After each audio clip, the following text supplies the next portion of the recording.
reading of a cycle of lectures by Rudolf Steiner entitled The Effects of Esoteric Development, 10 lectures given at The Hague, March 20th to the 29th, 1913. Also included is an address given at the first general meeting of the Anthroposophical Society in Berlin on February 3rd, 1913. And we will begin with this, what is called a prologue, The Being of Anthroposophy, lecture given during the first general meeting of the Anthroposophical Society in Berlin on February 3rd, 1913. My dear friends, when we, in 1902, as many of our Theosophical friends certainly know, Annie Besant and other members of the Theosophical Society were present, many of whom had been members for some time. Amid the work of organizing and lecturing, I had to leave for a short time to continue a lecture course I was giving. This was in a circle not at all connected to the Theosophical movement, and whose members, for the most part, have not joined it. In other words, more than 10 years ago, when the Theosophical movement was established in Germany, I had to give a lecture to a group outside it. That lecture course was a kind of beginning, and to describe what I wanted to say in it, I used a word that seemed to me to express this idea of beginning much better than the word theosophy, a word that seemed much more in keeping with the whole circumstances and culture of our time. Thus, while we were establishing the German section, I announced in my other lecture that what I had to impart could best be communicated. This incident returns to my memory now, while we are all assembled here, and stepping aside from and beginning to move alongside of what may naturally be called theosophy. We are thus obliged to choose another name for our work. In the first place, this is just an external designation, but also one that indicates precisely what we wished. Spiritual observation into the inner spiritual connection of things, which often contains some kind of necessity, even when it all seems to be a matter of chance to ordinary observation, may give us some insight. Therefore, perhaps the feeling I have will permit me, especially today, as we witness the separation of the Anthroposophical Society from the Theosophical Society, and without setting up any careful transition, to return to my necessary move 10 years ago, from my activity in founding the German section to my anthroposophical lecture. Nevertheless, no change has entered what has formed the spirit of our work. For here we are unconcerned with any change in our cause, but only with the change of name that has become necessary. Perhaps the new name is one, after all, that rather suits our cause, and by mentioning my feeling about what happened 10 years ago, we may be alerted to the fact that this new name really could suit us very well. Still, as I say, the spirit of our work will remain the same. This spirit is actually something we must indicate in essence as the human forces, insofar as we feel moved to join this spiritual movement. I say our best human forces because our present time is not yet very inclined to accept, whether theosophy or anthroposophy, what must be introduced into the progressive spiritual life of humanity. I say must, because anyone who knows the prerequisites for the evolution of the spiritual life of humanity knows just how necessary for a healthy human spiritual life. But it is difficult to convey the meaning of this to human souls today. It is difficult, and one can understand why that is. Those who come directly into anthroposophy or theosophy from contemporary life, where to begin with all their thoughts are deeply connected, very difficult to feel at home with the way cosmic questions are handled by what may be termed the theosophical or anthroposophical spirit. It has always been true, however, that most people tend to follow those who make themselves the bearers of the spiritual life in a special way. Certainly, we can find the most varied tones within our contemporary worldviews.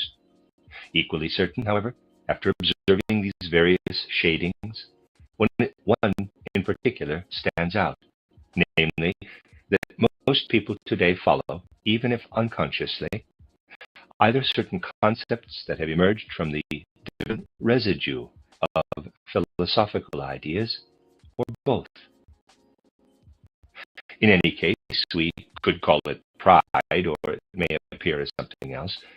We find something certain, something that seems to be built on solid foundations, both in what natural science has given us, or when another kind of path has been chosen,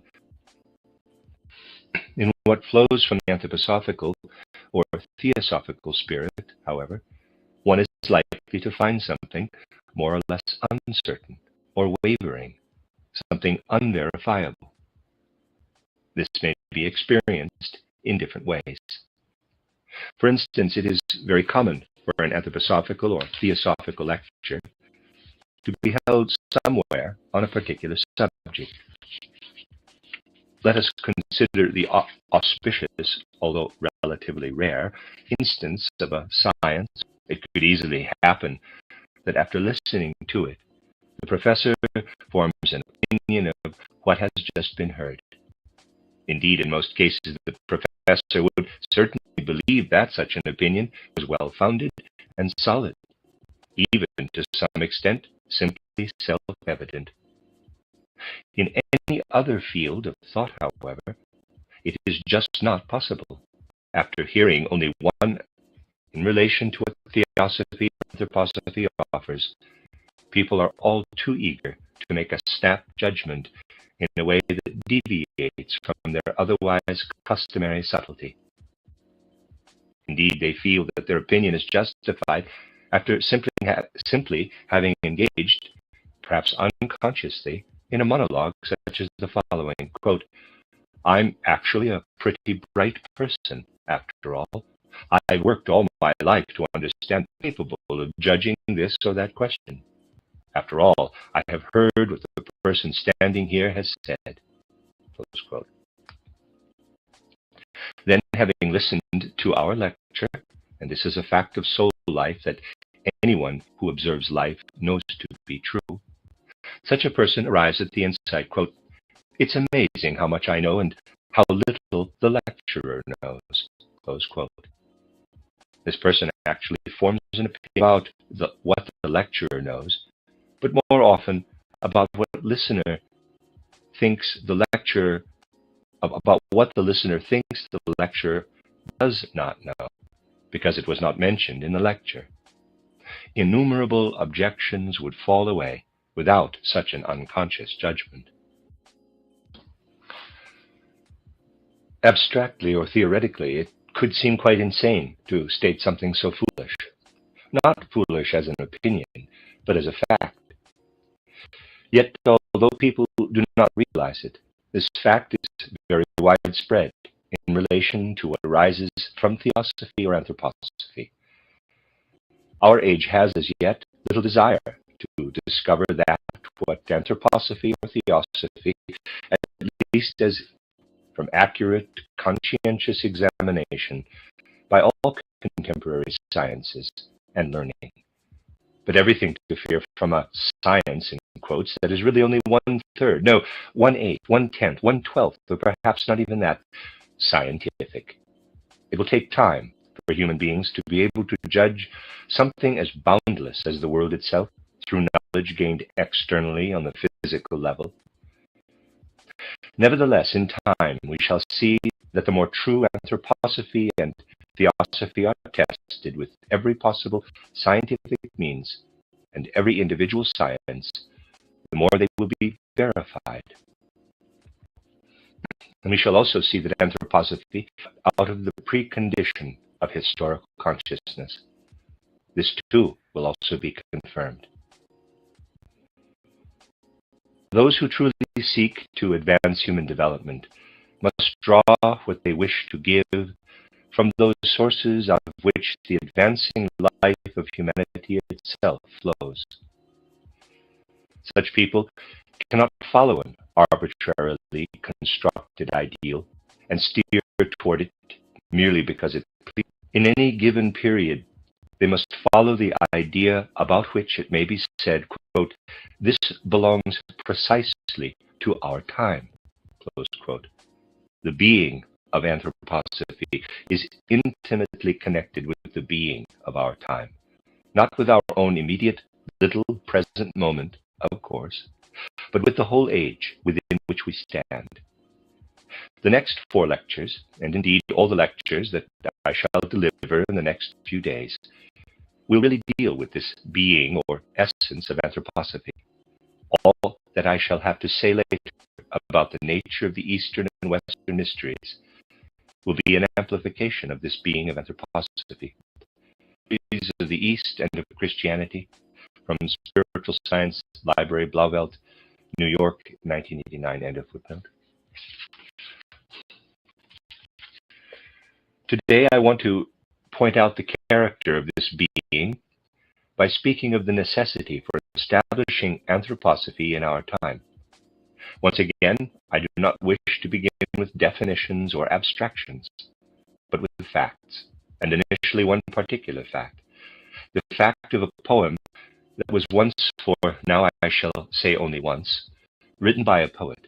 I shall read part of this poem to you, just a few lines to begin with, to bring out what I want to say. Quote, "Love, who commands the chambers of my mind, discoursing of my lady passionately, from hour to hour spirit bids me demur. Sweetly his words make music of such kind, my soul, which hears and feels how they agree, exclaims, alas, that I can never be equal to saying all I hear of her." Close quote.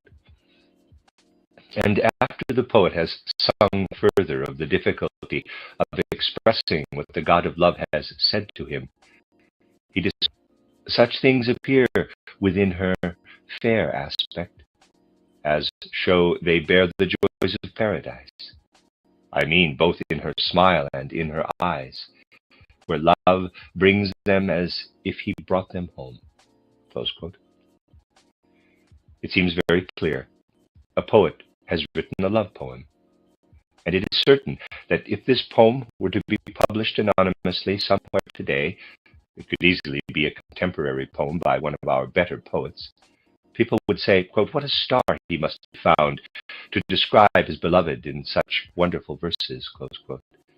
And truly, the beloved might well feel congratulations at being addressed in this way. Quote, "Such things appear within her fair aspect, as show they bear the joys of paradise. I mean, both in her smile and in her eyes, where love brings them as if he brought them home." Close quote. This poem was not written in our time. If it had been, and the critics discovered it, they would say, quote, "What a deeply felt, direct, concrete, living relation. It is astonishing how someone who can write poetry from the soul's depths, as only our most modern poets can, but a direct, concrete presentment of the beloved, speaks to us and becomes a manifest reality." Close quote. A critic today might say such a thing. This poem was not written today, however, but was written by Dante. Footnote. Quote, "Love who commands the chambers of my mind," close quote, poem number 61 in Dante's Rhyme, R-I-M-E, translator Patrick S. Deal, Princeton University Press.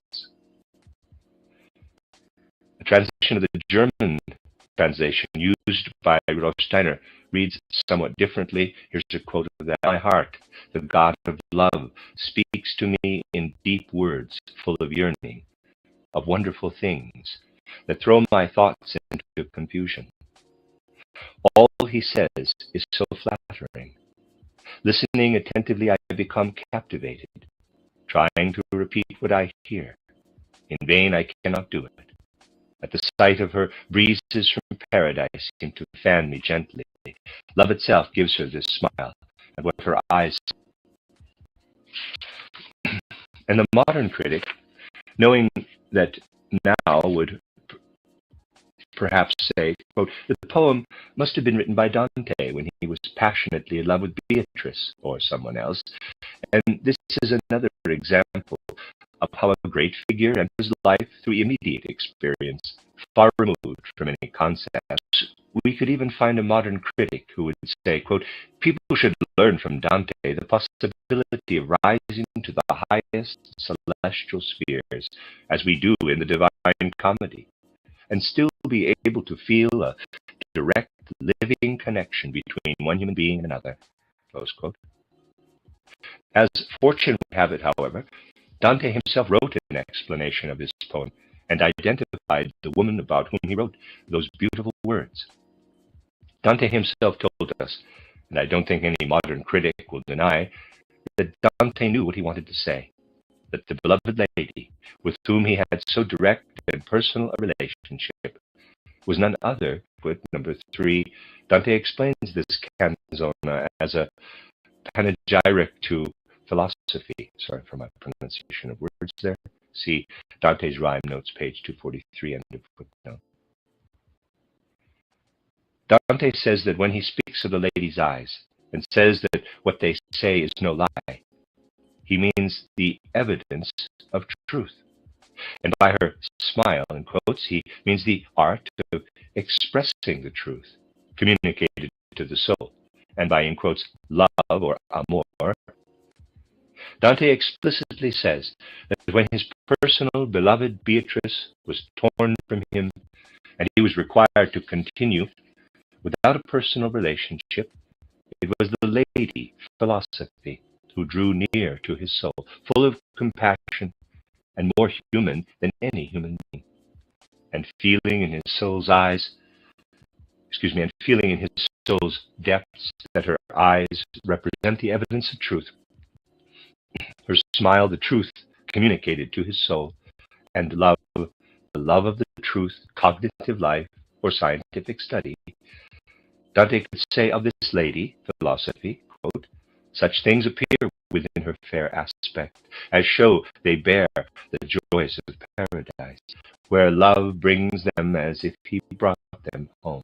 Close quote. One thing is clear.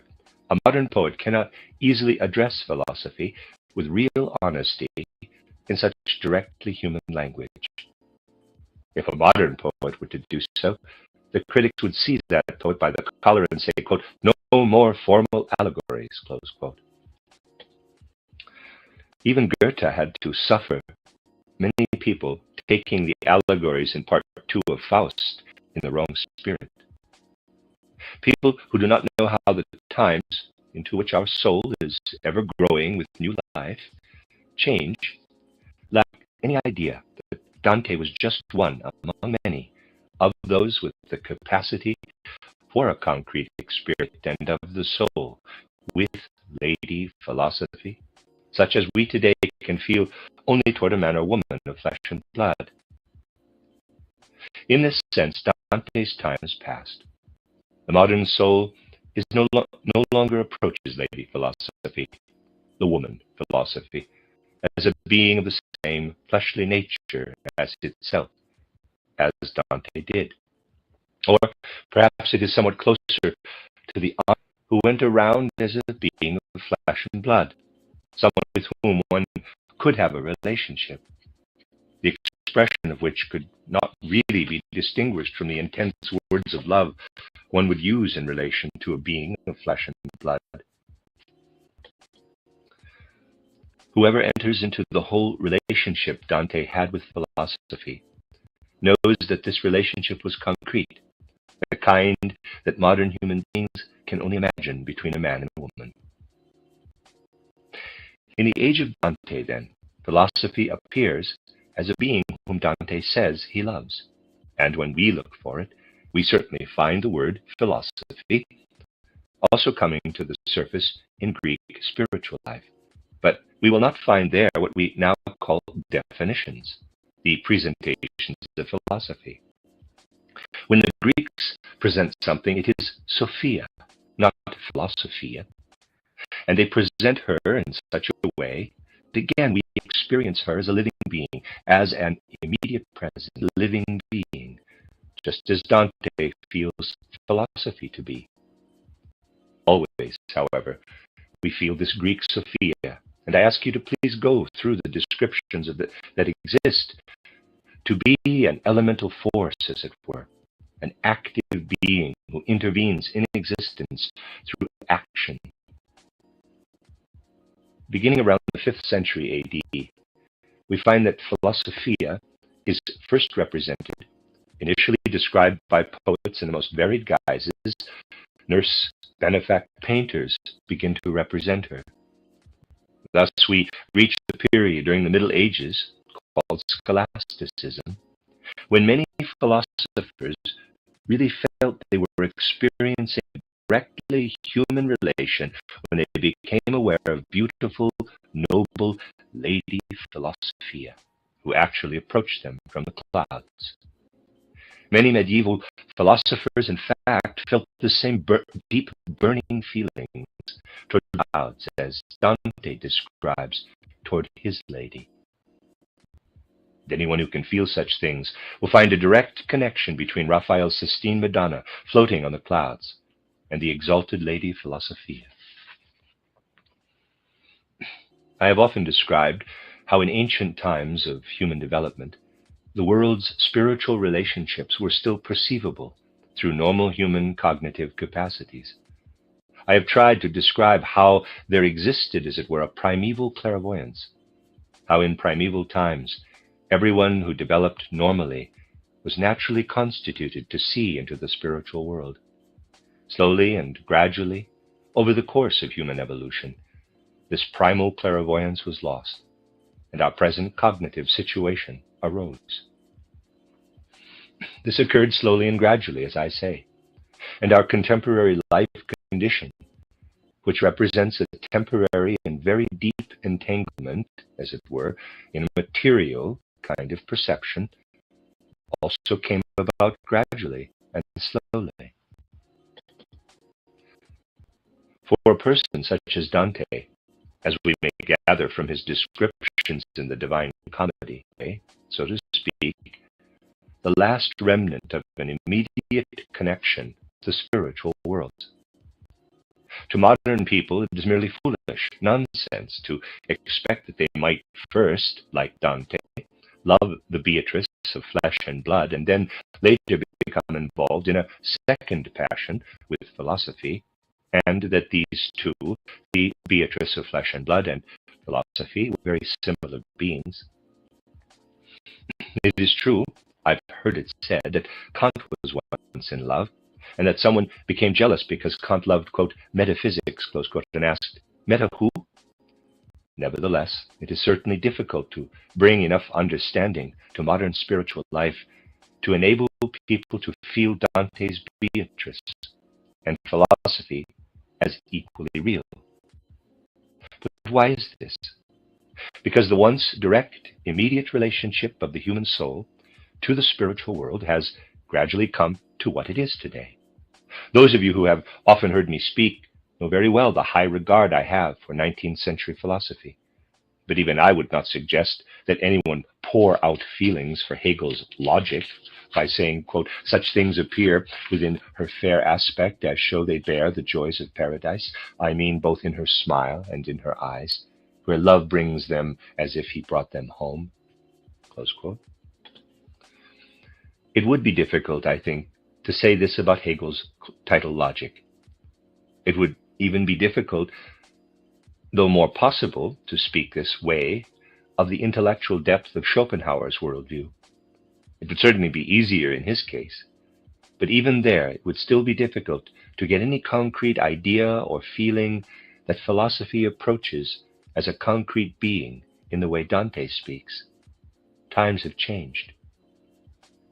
For Dante, life within the philosophical element, within the spiritual world, was a direct personal relationship, as personal as any relationship within what is called today the real material world. And strange as it may seem, because Dante's century is not so far from our own, it is nonetheless true that anyone who can observe the spiritual life of humanity feels it as almost self-evident that although we try to know the world, if we assume that human beings have remained the same throughout the centuries, we really cannot see any farther than the ends of our noses. Even as recently as Dante's time, life in general, the whole relation of the soul to the spiritual worlds, was very different. Thus, if philosophers think that the relationship they may have with the spiritual world through the philosophy of Hegel or Schopenhauer is the only one possible, this only means that philosophers can still be very ignorant of the truth.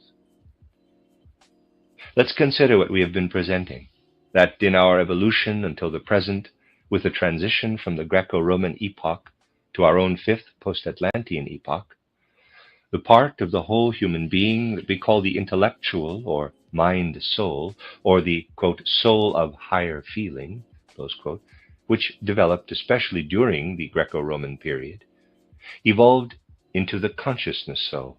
Footnote, Verstandseele is translated as the intellectual or mind soul, Gemütseele as the soul of higher feeling, and Bewusstseinseele as the consciousness soul. End of footnote.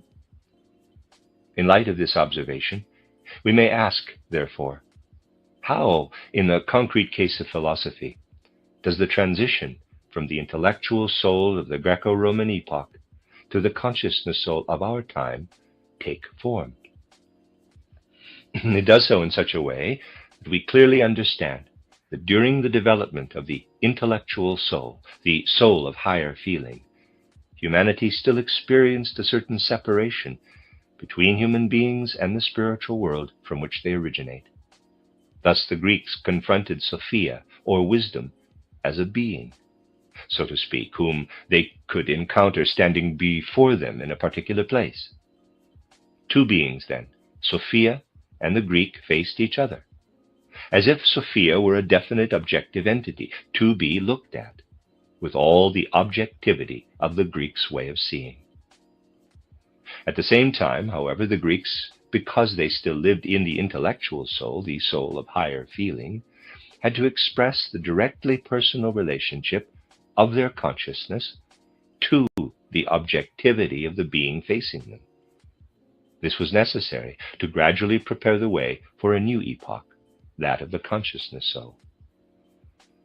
How, then, does the consciousness soul confront Sophia? This is done so that it brings the capital I into direct relationship with Sophia, while at the same time expressing, much more so than the objective being of Sophia, the activity of the I within the relationship between the consciousness soul and the Sophia. Let me read that sentence again. How then does the consciousness soul confront Sophia? This is done so that it brings the I into direct relationship with Sophia, while at the same time expressing, much more so than the objective being of Sophia, the activity of the I within the relationship between the consciousness soul and this Sophia. Quote, I love Sophia, close quote, was the natural feeling of an age that still had to encounter the being we designate as philosophy, an age that was preparing the consciousness soul. And out of the relationship between the I and the consciousness soul, on which the greatest value must be placed, was working toward representing Sophia as simply as it represented everything else. It was natural for the time of the intellectual soul, which was preparing for the consciousness soul, to express this relationship to philosophy. And because things came to expression slowly and gradually, this relationship was being prepared during Greco-Latin times. Outwardly, however, we can also see this relationship of human beings to philosophia developing to a certain height in the pictorial representations of philosophy floating down on clouds, and later in philosophia's expression, even if she bears another name, when we see her gaze full of kindly feelings that once again express the relationship to the consciousness soul. In truth, it was from a specifically human personal relationship, as of a man to a woman, that the relationship of human beings to philosophy arose during the age when philosophy directly took hold of the whole spiritual life of human evolution. This relationship, if you are not to take these words lightly, but take a little time to find the meaning behind them, has grown cold, truly cold. It has even become ice cold. When we pick up most books on philosophy today, even those by philosophers who struggled and attained the finest possible relation to philosophy, we must really say that the relationship, so ardent when people viewed philosophy as a personal being, has grown very cold. Philosophy is no longer the woman she was to Dante and others who lived in his time. Philosophy meets us today in a shape we may speak of by saying, quote, the very form of philosophy that confronts us in the 19th century in its highest development as German idealism, the philosophy of concepts, the philosophy of objects, shows us that its role in the spiritual development of humanity has been played out. Close quote. It is really very symbolic when we take up Hegel's philosophy, especially titled The Encyclopedia, and find that the last thing presented in this 19th century volume is about how philosophy understands itself. It has comprehended everything else. Finally, it grasps itself. What is left for it to understand? This is a symptom of philosophy's end, even though since Hegel's death, many questions remain unanswered. The radical thinker Richard Wahler has followed this thought through in his book titled The Whole of Philosophy and Its End. And he has ably worked through the thesis that everything achieved by philosophy may be divided among the various departments of physiology, biology, aesthetics, and so forth, and that when this has been done, nothing remains of philosophy. Of course, such books go too far, but they contain a deep truth, that spiritual movements have their time and day, and that just as a day has its morning and its evening, spiritual movements too have their morning and evening in the history of humanity's development. We know we are living in the age that is preparing the spirit self. Thus we know that though we live in the age of the consciousness soul, the spirit self is being prepared. Just as the Greeks lived in the age of the intellectual soul and looked toward the dawn of the consciousness soul, so we live in the age of the consciousness soul and seek to prepare the age of the spirit self. The Greeks established philosophy, which despite Paul Deussen and others, did first exist in Greece during the unfolding of the intellectual soul, when human beings still directly experienced the lingering influence of the objective Sophia. And philosophy then came into being, and Dante could view her as a real concrete being who brought him consolation when Beatrice was torn from him by death. In the same way, we now live in the age of the consciousness soul and look toward the dawn of the age of the spirit self. And we know in this way that something is again becoming objective to human beings, something that looks forward to the coming times that will be gained by what we have won through the time of the consciousness soul. What, therefore, must be developed? It must unfold that once again, as a matter of course, a, in quotes, Sophia becomes present.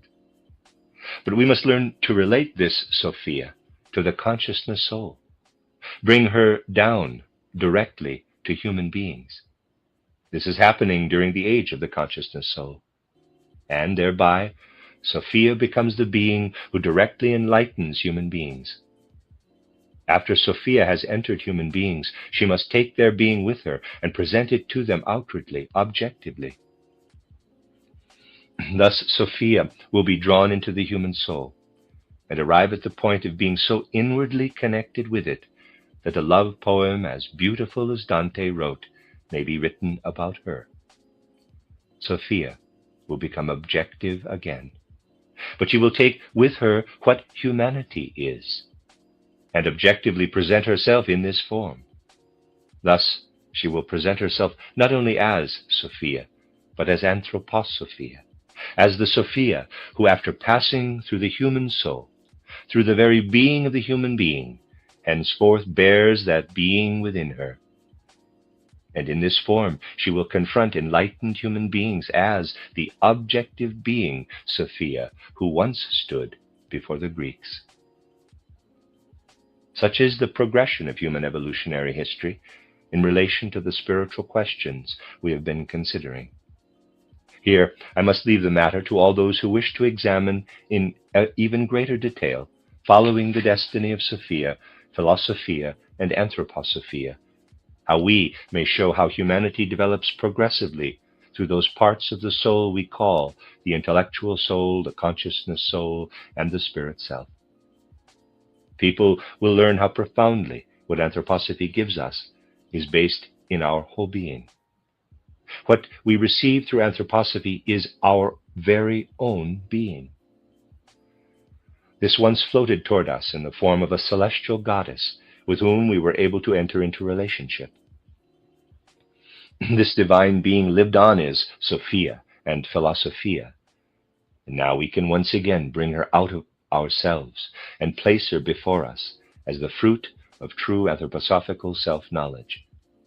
We can wait patiently until the world is willing to test the depth of the foundations of what we have to say, right down to the smallest details. It is the essence of Anthroposophy that its own being consists of the being of the human, and its effectiveness, its reality, consists in that we receive from Anthroposophy what we ourselves are, and what we must take and what we must place before ourselves, because we must practice self-knowledge. The end of Lecture 1, as it were, the prologue, included in this cycle of lectures. This is a reading of a cycle of lectures by Rudolf Steiner entitled The Effects of Esoteric Development.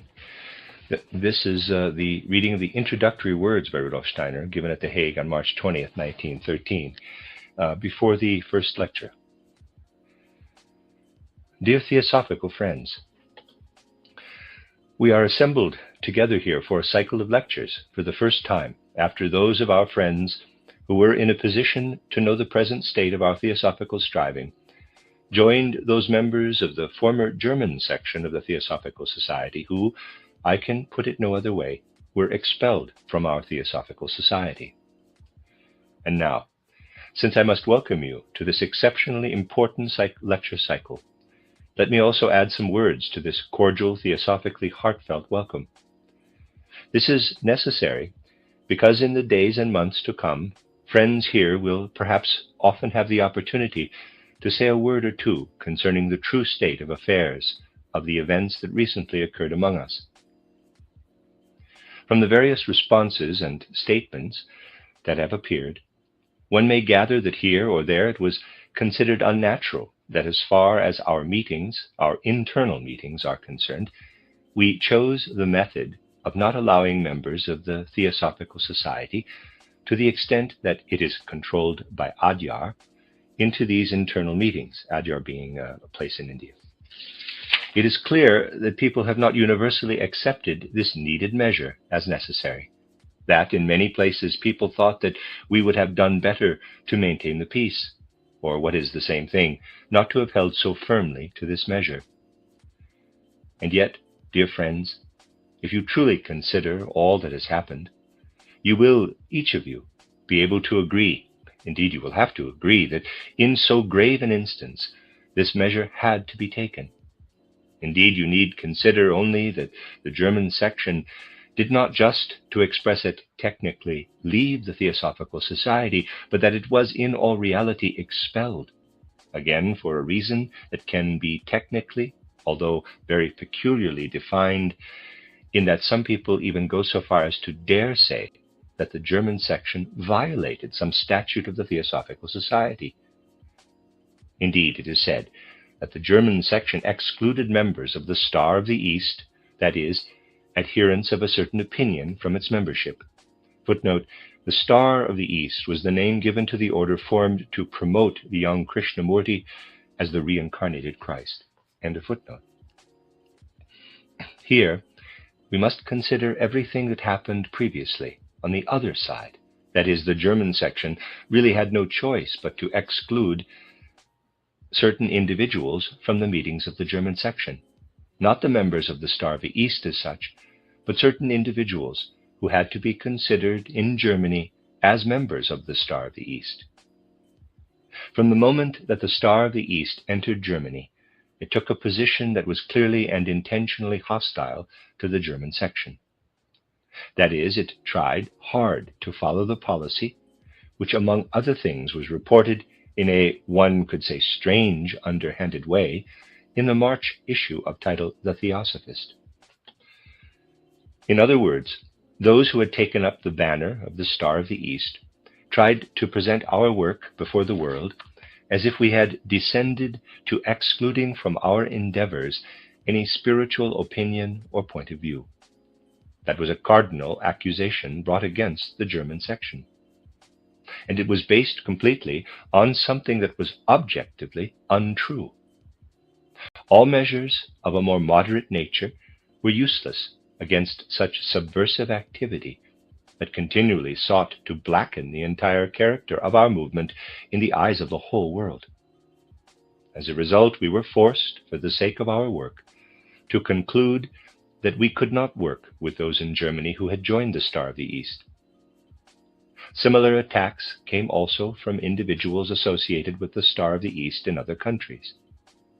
The steps then taken against the Star of the East were no more than a defensive measure, and whoever presents it otherwise is not telling the truth. They were a necessary defense, demanded because our work was not merely disturbed, but would have become simply impossible if we had not taken such a measure. It is characteristic of our work that people pointed out the existence of lodges among us that worked very differently than we did, and that not a hair of their heads was touched. We gave charters to lodges that stood for viewpoints very different from ours.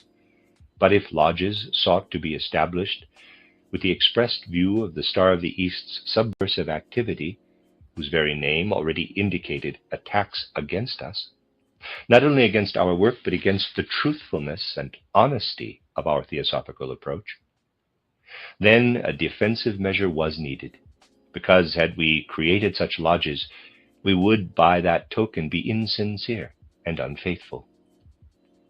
And so we were faced with the necessity either of becoming deeply and inwardly untrue, or of taking these defensive measures against the members of the Star of the East. Tactics can always be presented in a special light if one first compels someone to an action and then characterizes this action as unlawful. It must be said that one actually rarely finds people taking such measures in the world. One rarely finds that people behave in such a way.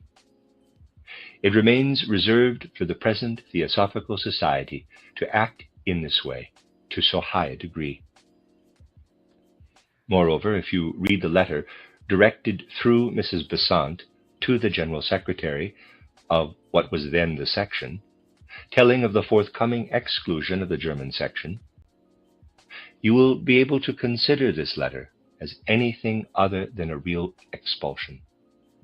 You will have to say that had the German section not viewed it in this way, it would have placed itself on a false footing. Then, too, you must also consider that these things were preceded by a circular letter on my part to the General Secretary, in which I exhaustively laid out the situation. This circular letter contains the real source for judging the facts. It is distressing to experience that, with the exception of the General Secretary of the Scandinavian section, who has meanwhile resigned, not a single person among the General Secretaries and in the General Council was in any way prepared to speak up to agree to what I had presented. Everything that came from the General Secretary's side was worded in such a way that it was assumed from the start that all the versions from the Theosophical headquarters in Adyar were the only authoritative ones that could serve as a basis for judging the situation. This is one troubling fact that followed as a result of my circular letter of that time. You could say that when one witnesses this general deafness of the whole corporate theosophical body with regard to these most explicit facts, one would be justified in feeling overcome by pain at the fate of the Theosophical Society. The crown was then placed onto the whole system by Mrs. Besant's speech to the convention meeting of representatives in Adyar, in which she demonstrated that she lacked any possibility of finding a relationship to the feeling of duty one must have, first to test the facts, and then to make a statement. Mrs. Besant, as everyone now knows, asserted there that I was educated by Jesuits. I cannot, in all truth, say what a slap in the face, in an absurd, foolish way, this assertion was, hurled at us during that same gathering by the head of the leadership of the Theosophical Society, just when, with many friends, including some from here, we gave our lecture cycle in Cologne, footnote, titled The Bhagavad Gita and the Epistles of St. Paul, end of footnote. That cycle confirmed, just recently, how strongly and truthfully we sought to stand on the good soil of the old Theosophical Society. You must feel, dear Theosophical friends, the whole anomaly of such a fact. Not only that this happened, but that Mrs. Besant had the audacity, the unenviable audacity, to fabricate an answer to the facts I presented in the newsletter of the Mitteilungen, in which I was first compelled to describe those facts, at the end of which she wrote that these would be her last words on this matter. Dear Theosophical friends, after the experiences we have had up to now, there might perhaps still be, it might conceivably be the case that there still are, people in the Theosophical Society who still give some credence to this answer. In this answer, you could look for one word that corresponds to the objective truth and not find it, because in this answer everything is turned on its head, so that precisely this turning on its head is done with an almost monstrous verbal attack. It borders on the miraculous that there can be anyone capable of turning things on their head in such a way. Every sentence contains something that is just the opposite of what happened. At the General Assembly in Berlin, that is, the meeting of the Anthroposophical Society, I did not refer to this document with a single word, in order not to take up any more time than already had been. Footnote, this was the meeting of February 3rd, 1913, the keynote address of which is contained in the prologue to this volume. End of footnote. I will not get into this document today, a document that anyone had only to read to see the spirit in which it was conceived. I will go into only one point because one cannot really see it immediately from the document. Toward the end, you will find a sentence that goes something like this, quote, Dr. Steiner says that the pamphlet by Dr. Vollrath, this refers to the printed pamphlet spoken of in such an intolerable way in the preceding General Assembly, merely repeated certain statements regarding Vollrath's expulsion directed at me by Mrs. Besant, close quote. Anyone who can read will see that she says that this documentation by Dr. Vollrath's appeal exists, but she says more. She says, quote, if that pamphlet contains no more than the document directed to me by Dr. Vollrath, then it must be very harmless, close quote. Her assertion that the pamphlet must be harmless, however, itself repeats the assertions contained in Dr. Vollrath's appeal to Mrs. Besant, which she, of course, claimed were harmless in the first place. Now, among these charges there is, for example, the point that Dr. Vollrath sought to assert against me because, according to him, I enjoyed too high an income too greedily, and because my exercises were so markedly, in quotes, black magic, that countless people had become ill, and that some had even died, and that all those exercises were again only to gain magical powers rather than knowledge, and so on, and so forth. Of all these things, Dr. Vollrath affirmed that he was willing to provide evidence to Mrs. Besant if she wanted it. This was the document that Vollrath sent to Adyar. Footnote: Hugo Vollrath of Leipzig, a theosophical book dealer and publisher, was long a thorn in Steiner's side. Vollrath was excluded from the German section in 1908, but not from the society. Annie Besant was informed of this by Rudolf Steiner. In 1911, Vollrath demanded his reinstatement and published a libel against Rudolf Steiner. Simultaneously, he was elected, alongside Hubert Schleiden, to represent the Order of the Star of the East in Germany. See titled From the History and Contents of the Esoteric section, which has recently been published. End of footnote. This letter lay before Mrs. Besant, and what I have mentioned was the part that pulled it all together. Mrs. Besant said of it, quote, "If Dr. Steiner maintains that this pamphlet contains only repetitions of that appeal, then this pamphlet must be of a very harmless nature," close quote. Thus, Mrs. Besant claims to the world that, quote, "Dr. Steiner wished to feather his own nest, parenthesis, whereas I actually declined an income," close quote, and gave exercises that were of the nature of black magic and made people ill, indeed from which people even died, close quote. These accusations were in fact made at that time, and Mrs. Besant, in order to present the matter to the world in her terms, called them harmless. This is how what Mrs. Besant dished up recently for her followers was cooked up. I do not want to add anything else to these things.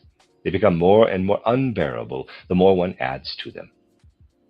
I would ask only whether the feelings we had at that time in Berlin, when our friends resolved to work so that the line could now finally be drawn, that is, whether we were justified in our feelings in assuming as self-evident, that our friends of their own accord would consider it impossible to speak to those who would later call themselves followers of Mrs. Besant. It would be a violation of all occult principles if we wished to speak to those who had, I must use the expression, thrown someone out, who had presented someone in such a light as Mrs. Besant had chosen to do. To go into things such as the March issue titled The Theosophist is so repugnant to me that I will not do it. For there, dipped in a sugary sweet coating, is the most underhanded attack you could possibly conceive of. In principle, you have seen this from the statutes of the Anthroposophical Society. We stand by the position that anyone can come to us. Those, however, who are incapable of looking into the truth regarding the affair we are dealing with, even when they claim they want to join us, declare that as a matter of principle, they actually want us out of their corporate body. And behavior of the General Secretaries proves that we would be untruthful if we now took measures other than drawing the line between what we wanted and what was done not according to the principles, but against all principles of the old Theosophical Society, which is now within this Theosophical Society. I must also say something, however, dear Theosophical friends, about the other side of this whole affair. In fact, what I have said so far was necessary so that our friends would not be, as it were, put into the embarrassing situation of not knowing how to respond when this or that was spoken of. This is the only reason I had to say what I did, as a background to what I must now say to you as a kind of greeting. In truth, dear Theosophical friends, I must confess that I myself, if I may speak to you for a moment, and the friendship you have shown me in a certain way, justifies me in this. I feel that everything that has happened is, aside from all the bitterness and sorrow, also a great liberation, a liberation from precisely the narrowness that has weighed us down in the life of the Theosophical Society for years, beginning with that Munich Congress of the European sections, where the attempt was then made to bring a timid but salient new note into the Theosophical Society, not on any nationalistic and one-sided basis of opinion, but on a truly broad contemporary foundation. Footnote: the Congress of the Federation of European Sections of the Theosophical Society took place in May of 1907. Whereas previously the Congresses had a more scientific character, Rudolf Steiner now sought to introduce an artistic impulse. End of footnote. When we did this, you could hear the judgment. What you have done is not theosophy, but something very different. A society based on occultism still contains, even when, in a certain sense, the individual may become free of its limits and boundaries, the forces that work spiritually or psychically. Yet it was simply impossible to raise what we may justifiably call occultism in all its broad-heartedness and adaptation to our present human cycle, to its true value within the framework of the Theosophical Society. It is my hope, therefore, that if it is granted us to lead the Anthroposophical Society further, our friends will be convinced that the liberation from the Theosophical Society will bring not a narrowing, but rather a broadening of our occult striving. In the Anthroposophical Society, it will truly be possible to realize all kinds of things that were impossible to realize within the Theosophical Society, because of preconceptions that confront a person with narrowly defined traditions. Those who have the desire will be able to see that, from now on, we must seek precisely the breadth of perspective needed in our present time. We must do this so that the part of humanity that understands will be able to benefit from what truly flows from the spiritual worlds into our time, into spiritual wisdom and spiritual will impulses. It therefore seems to me that this first lecture cycle, celebrated here, the first lecture cycle of the newly founded Anthroposophical Society, is one most especially to be welcomed. The end of the introductory words. This is a reading of a cycle of lectures by Rudolf Steiner entitled The Effects of Esoteric Development. This is lecture 1, which is the third item in this list. There was first a prologue, a lecture given in Berlin in 1913 at the, in a sense, founding of the Anthroposophical Society. Then the opening words before this cycle of lectures given in The Hague. And this lecture 1 is entitled The Influences of Esoteric Life on the Human Sheaths, given March 20th, 1913. I propose to speak to you, my dear friends, on a topic that may be important for many of you at the present time. It is important mostly for all of you who are striving in some way to make spiritual science more than a mere theory. In other words, for those who take spiritual science into their hearts and souls, so that it becomes an effective part and the real substance of their lives, permeating their whole existence as human beings today. What I have to say is important, not only for the actual esotericist, but for all those who wish to permeate their soul forces with anthroposophical thoughts, to learn something of the changes that the human being as a whole experiences through practicing the exercises given in my book titled How to Know Higher Worlds, or, sketched more briefly, in the second part of titled An Outline of Esoteric Science. Important even to those who merely wish wholeheartedly to adopt anthroposophical concepts. Anthroposophy, when cultivated seriously, whether esoterically or exoterically, produces certain changes in the whole human organism. Through the practice and experience of anthroposophy, we may say with confidence that one becomes a different person. That is, the whole human structure is transformed.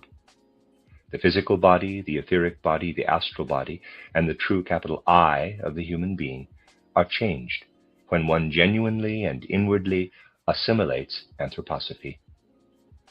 In what follows, then, I propose to discuss the modifications to the human sheaths that occur under the influences of esoteric practice and the exoteric study of anthroposophy when done seriously. It is especially difficult to speak about modifications of the physical body, because although in the beginning of esoteric life such changes are important and meaningful, they are also difficult to describe accurately. Important, significant changes occur in the physical body, but they are imperceptible externally to any outer means for acquiring knowledge.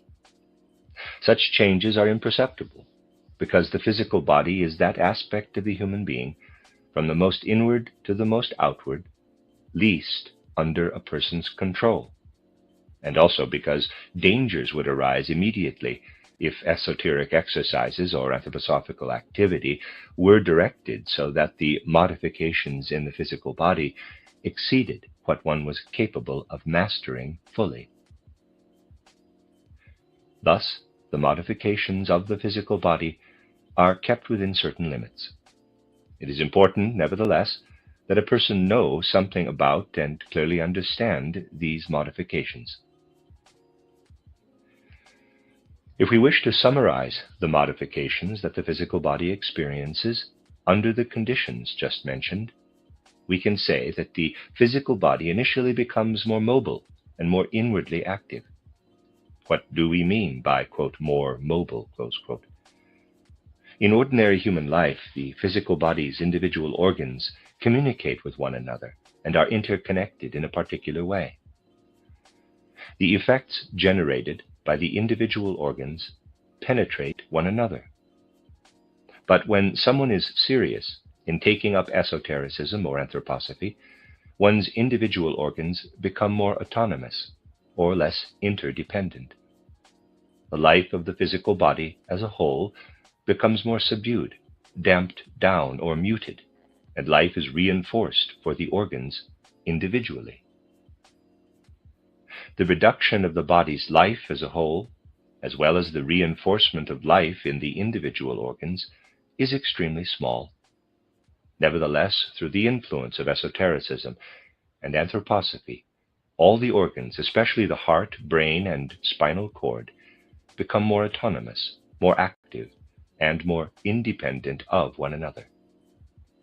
They become inwardly more mobile, moving from a state of static equilibrium to a state of more variable equilibrium. It is good to be aware of this fact, because when something of this variable equilibrium is perceived, one tends to attribute it to ill health. We are not accustomed to experiencing such mobility and independence of our organs, and feel or experience our bodily organs only when they do not function normally. When we experience autonomy of our organs, which may occur in a very mild way, we may think that it is due to illness, and thus, you see, we must be careful when dealing with the physical body. Clearly, what may be in one case the onset of illness may be in another case simply an attendant phenomenon or symptom of the inner life of anthroposophy. Each case must thus be assessed individually. What one accomplishes in this way through the practice of anthroposophy is very much in accordance with the normal course of humanity's development. In earlier epochs of human evolution, individual organs were more interdependent in outer life than they are today, but in future they will become more autonomous.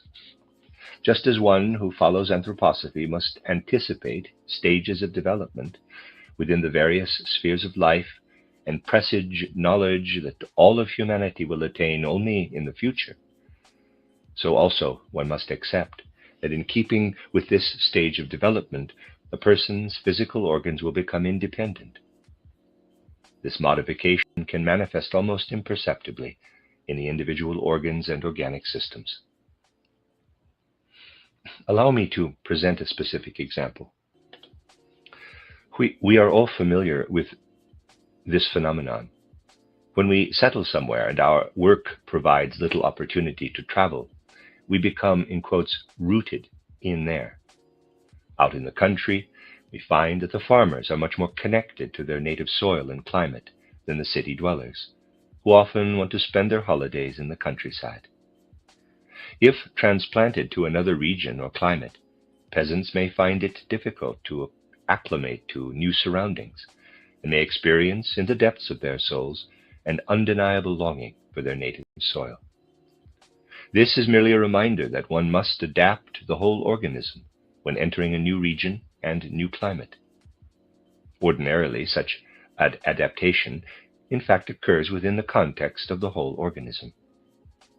When we leave the plains for the mountains, or if we move to a distant country, everything is affected.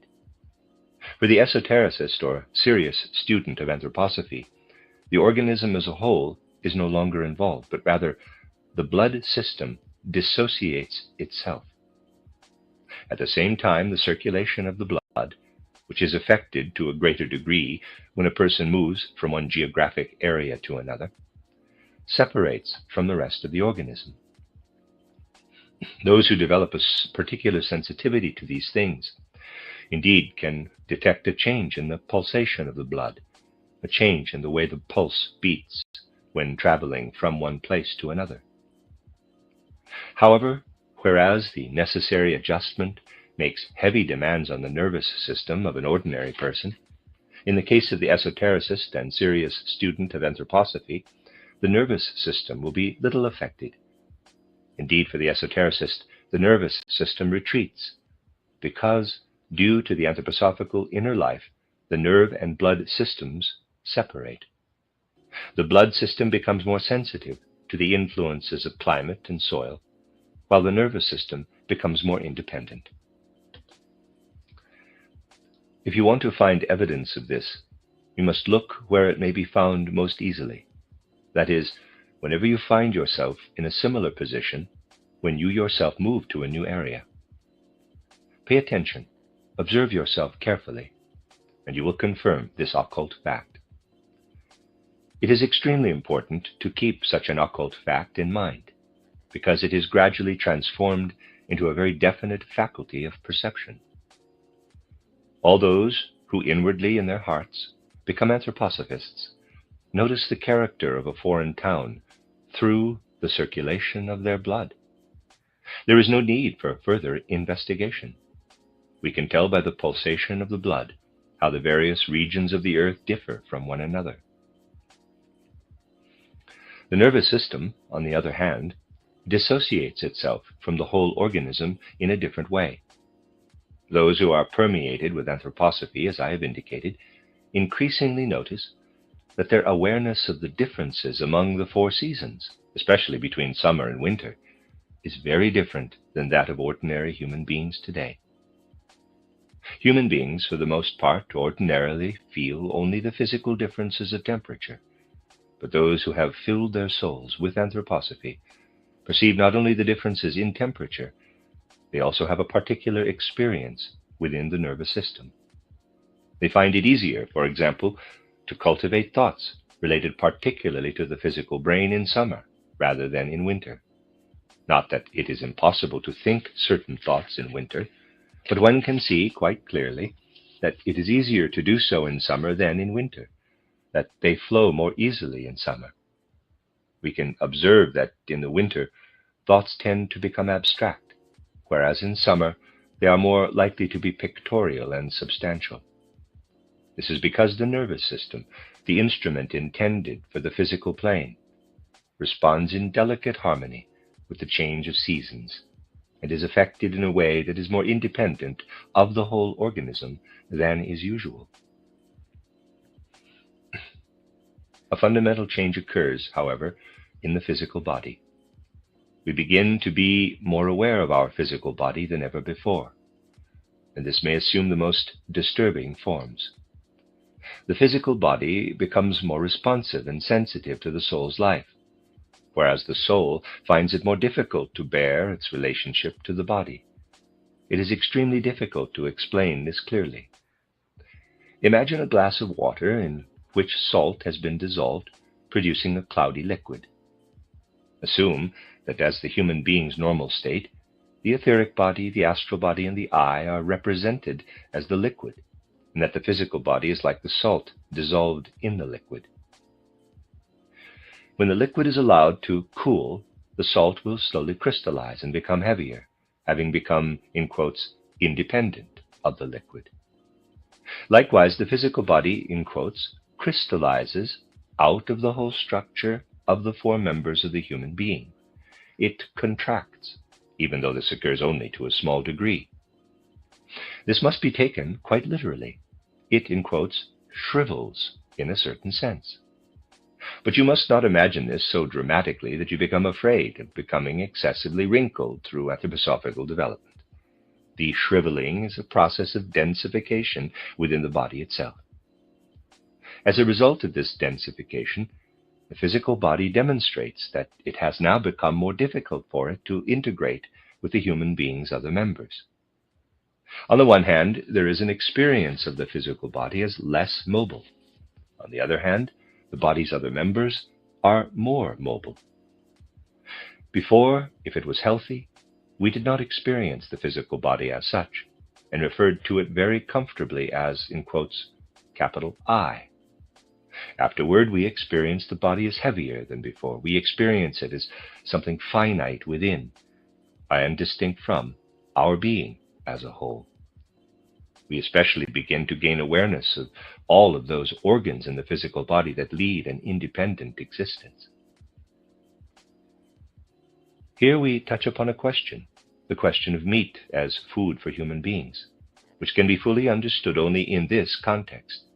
I have no wish, of course, to aggravate a controversial issue. I only wish to present the facts. We are concerned here with the human physical body. First, however, we must describe the nature of animal food, plant food, and food in general.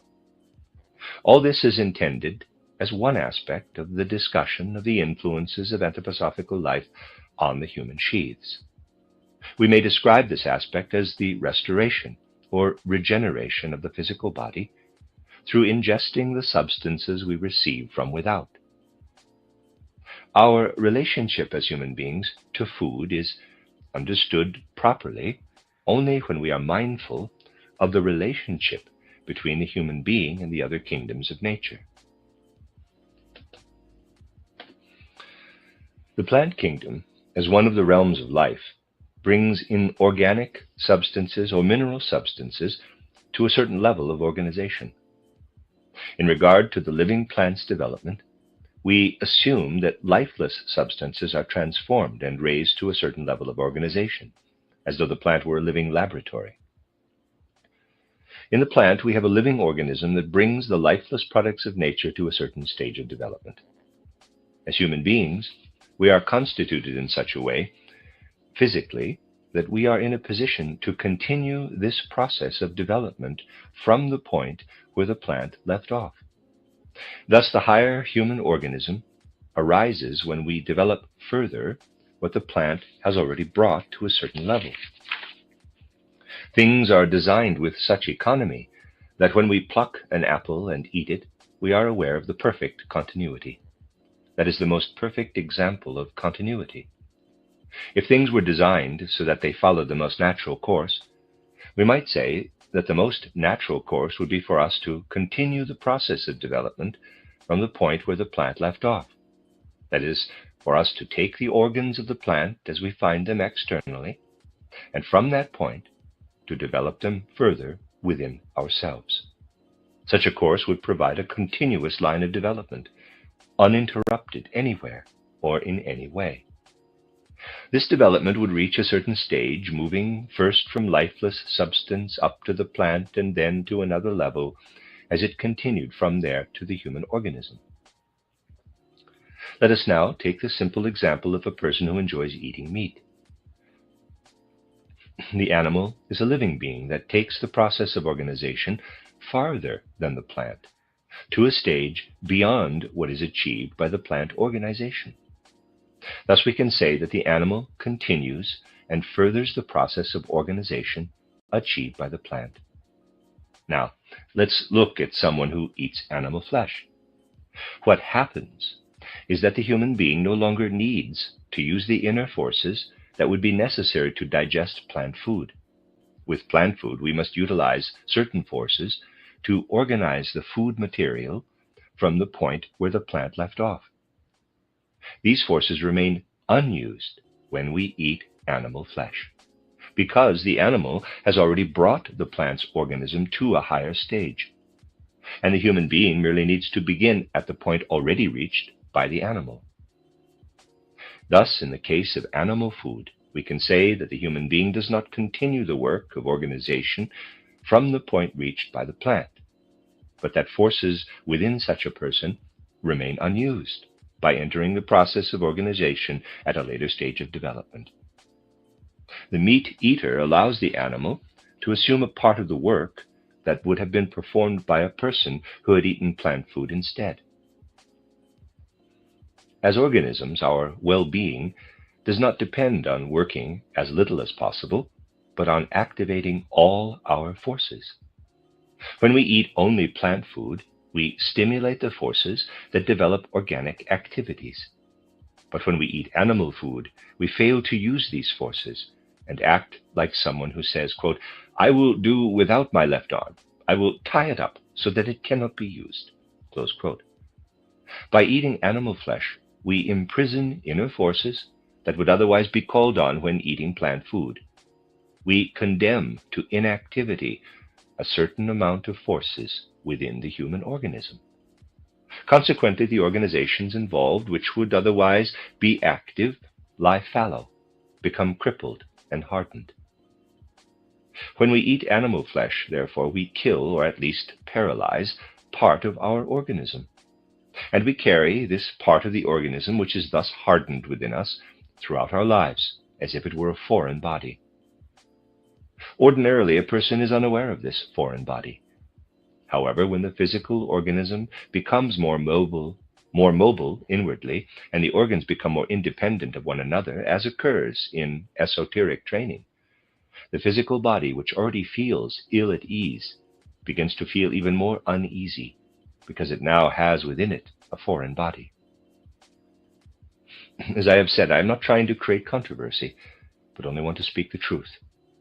We shall learn about other effects of animal food, but it is enough for now to discuss this aspect in detail. Progress in anthroposophical life thus gradually produces a kind of disgust for animal food. Not that it is necessary to forbid animal food to anthroposophists. Through the development of a healthy, instinctive life, one gradually comes to reject animal food as one loses the taste for it. This is much better than becoming a vegetarian because of some abstract principle. It is best, however, when anthroposophy naturally develops a kind of disgust and abhorrence of animal food. To abstain from animal food for other reasons is of little value in terms of what may be termed a human being's higher development.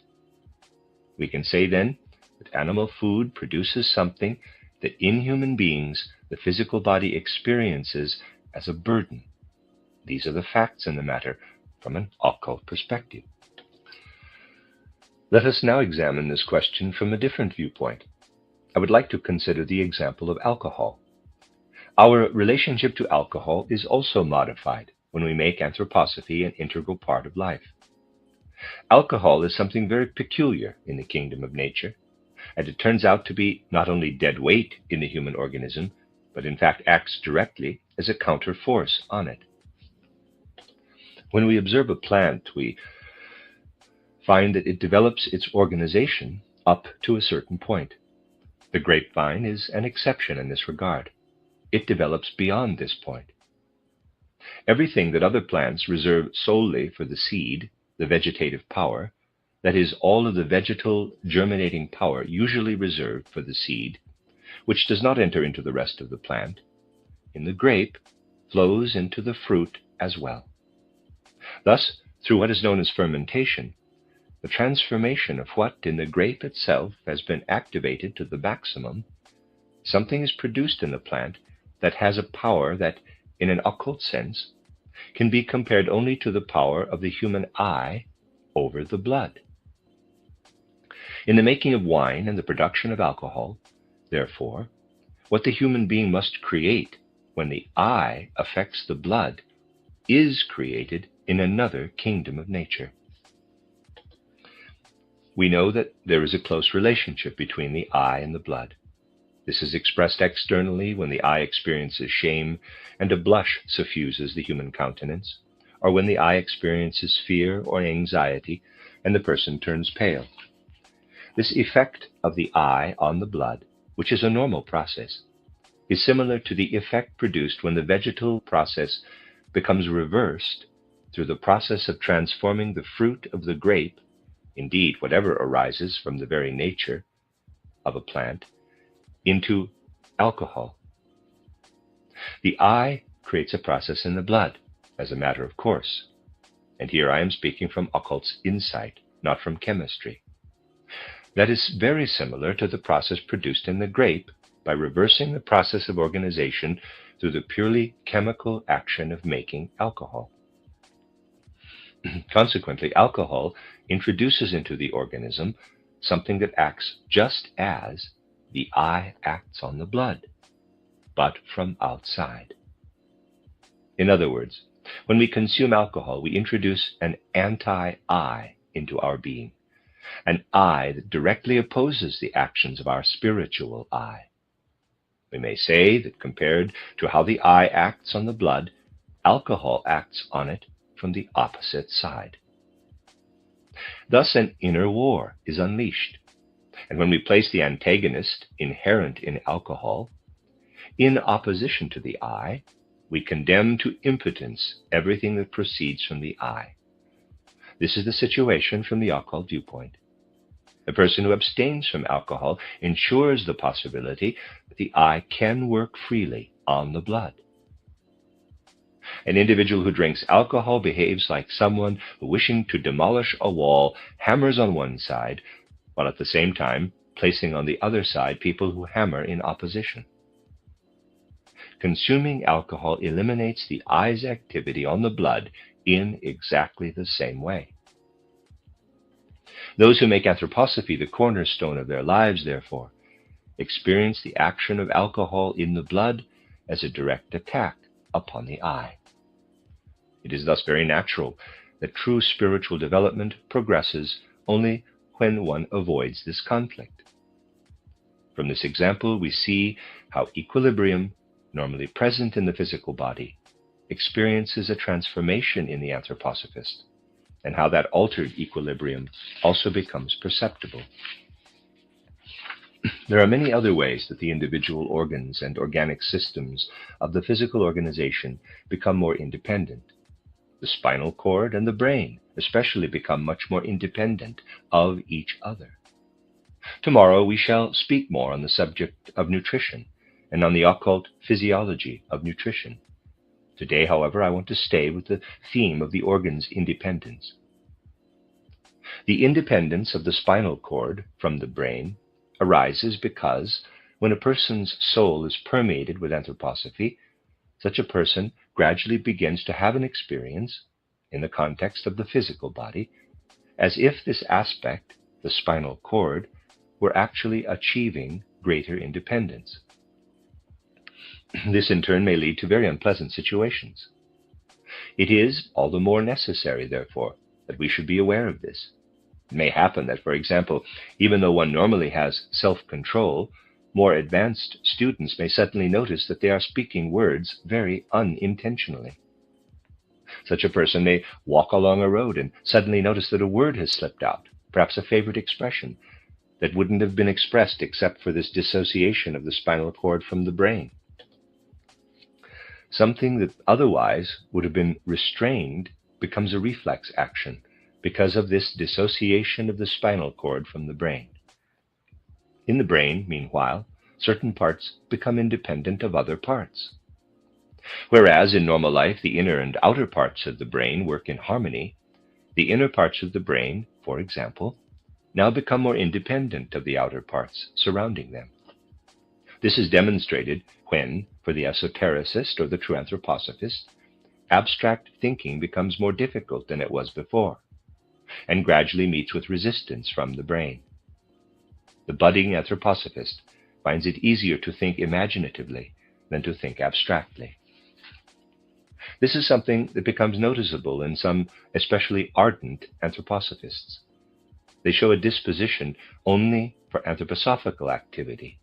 They like to read anthroposophical literature, to reflect on anthroposophical subjects, not just because they are ardent anthroposophists, but because they find it easier to penetrate these more spiritual ideas or views, which, insofar as the physical plane is concerned, call on the central parts of the brain, whereas abstract thinking uses the outer parts. This is why some overzealous anthroposophists have an aversion to abstract thinking and abstract knowledge. And this again is why some anthroposophists note with a certain regret that although previously they could easily think in abstract terms, they now find that just such abstract thinking becomes more difficult. Individual organs thus become relatively more active and independent, and even parts within these organs become more active and independent. You can see from this that something new must arise in individuals who go through this transformation. Previously, it was benevolent nature that, without our direct cooperation, brought our organs into the right harmonious relationship. Now, these organs become more independent. They are related more loosely to one another, and we must have the inner strength to re-establish harmony among them. This harmony of the various organs may be attained through a sound study of anthroposophy, because anthroposophy continually emphasizes whatever increases our ability to rule over those organs that have become independent. Remember, therefore, how often people have emphasized how terribly difficult anthroposophy is, and this plays a large part in our anthroposophical literature. When I learned that my book titled Theosophy was too difficult for beginners, I often had to give people the same answer. It should not have been any easier. If it had been easier, people would certainly accept some anthroposophical truths that have the effect of making the various parts of the brain independent. This book is therefore built on a logical structure of thought, so that the other part of the brain has to be continually active and brought into play, as it were. It is the special characteristic of movements such as ours, those with an occult foundation, not only to pay attention to what is right in the abstract sense, conveying it as one thinks best, but to communicate it in a healthy way and as truthfully as possible, to see that these matters are not given out in such a way just for the sake of making them popular, that they may do harm.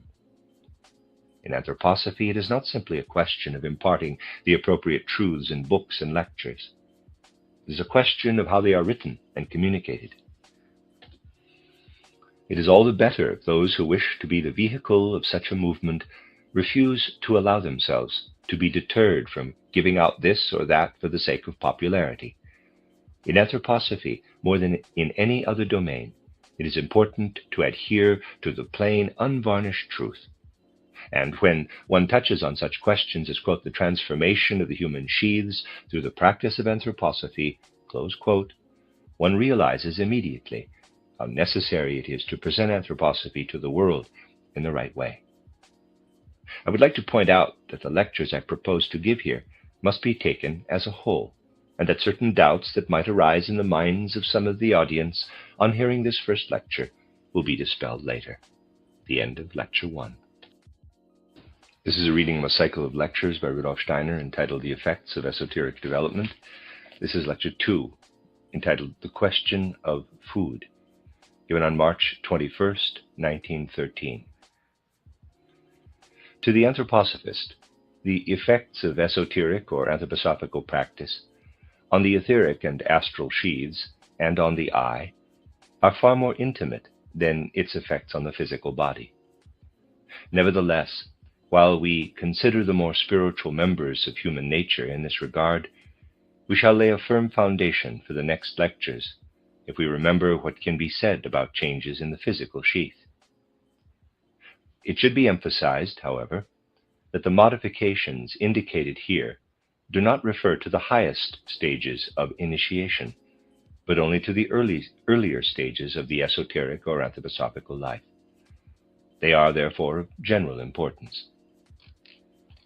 You will understand from yesterday's lecture that through the influences I described, the human physical body becomes more alive and more inwardly mobile, so to speak.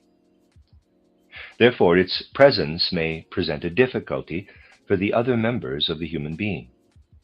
We can feel its presence more than we would in an outer exoteric, so-called normal life. We shall speak later of the difference between vegetable and animal nutrition in relation to the other sheaths. The difference in nutrition, however, certainly plays an enormous part in the structure and organization of the physical body. I must emphasize, of course, that I have no wish to advocate any particular kind of diet. I only wish to state the facts in this matter. Indeed, as the soul develops, the facts in this matter become a direct personal experience. We know from experience that the physical body bears a heavier burden when we eat meat than when we live on a vegetarian diet.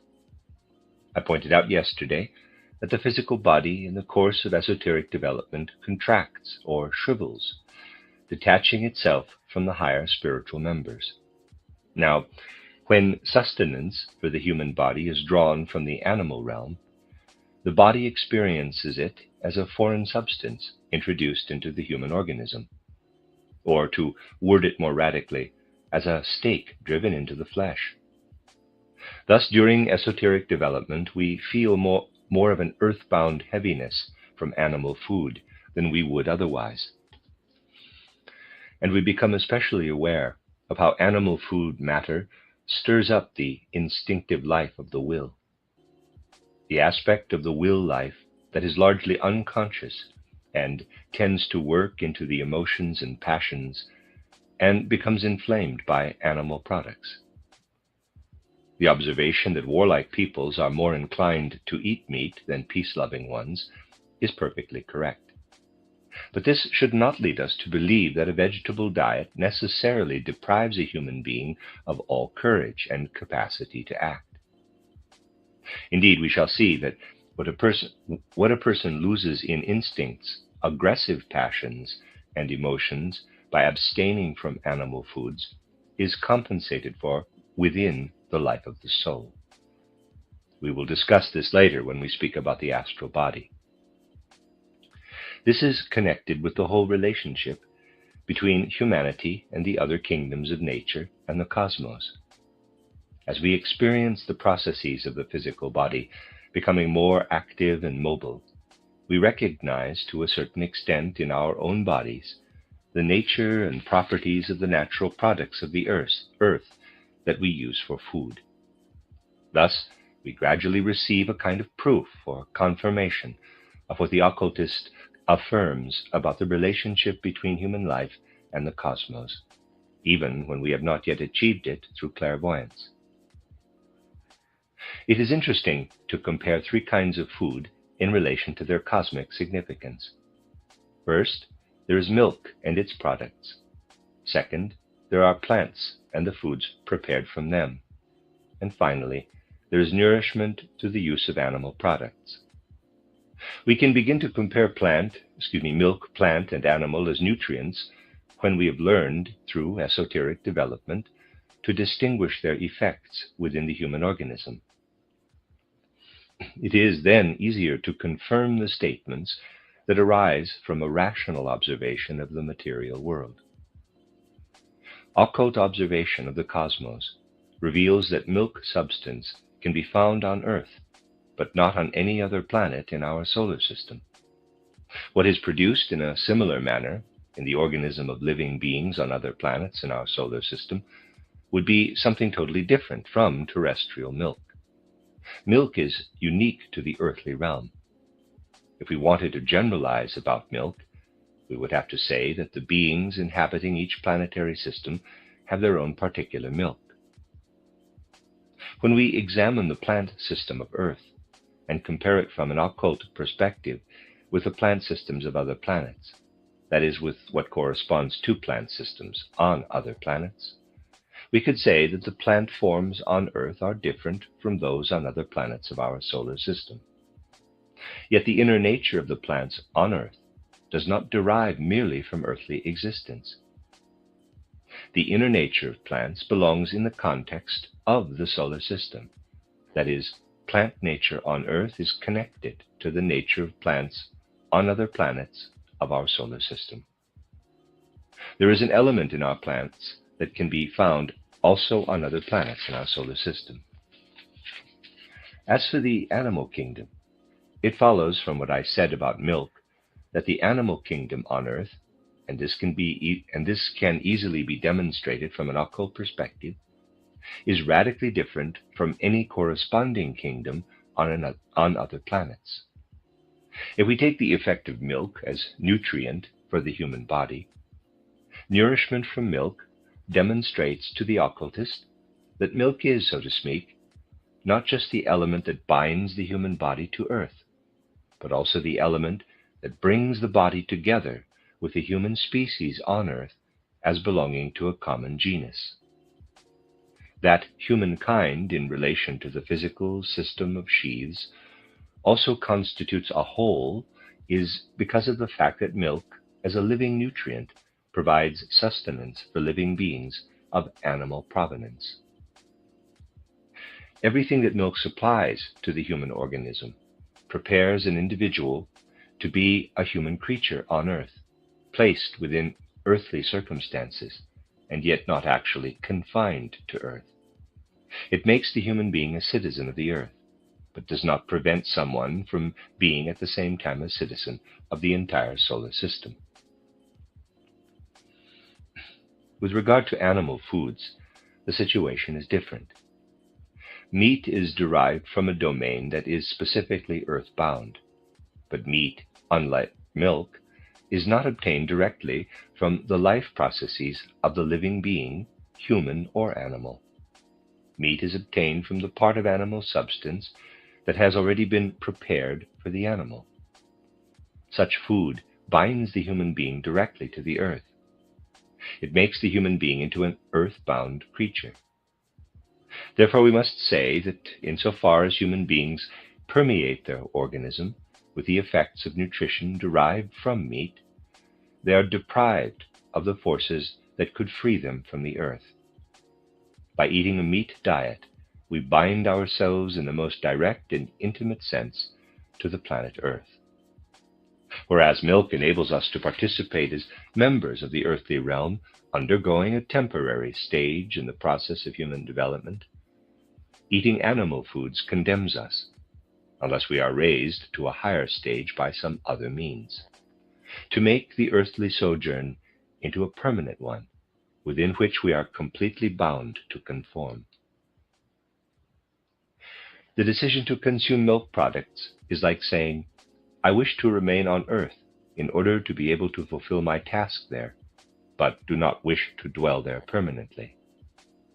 The tendency to eat meat, on the other hand, is like saying, life on earth appeals to me so much that I renounce the joys of heaven because I prefer to be wholly absorbed in the conditions of earthly existence.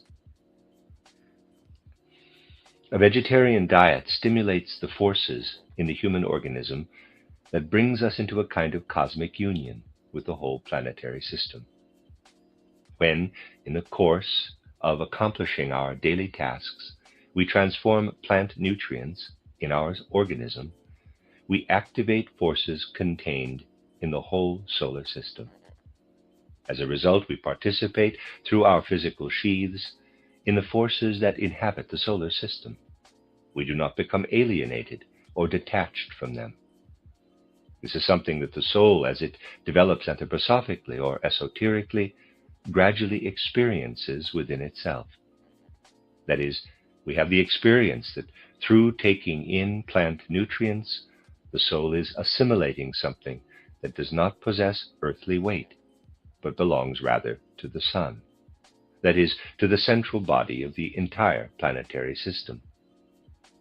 The lightness of the organism resulting from a vegetarian diet lifts one above earthly heaviness and makes possible what one might call a gradual responsiveness that develops into a certain inner perception of taste in the human organism.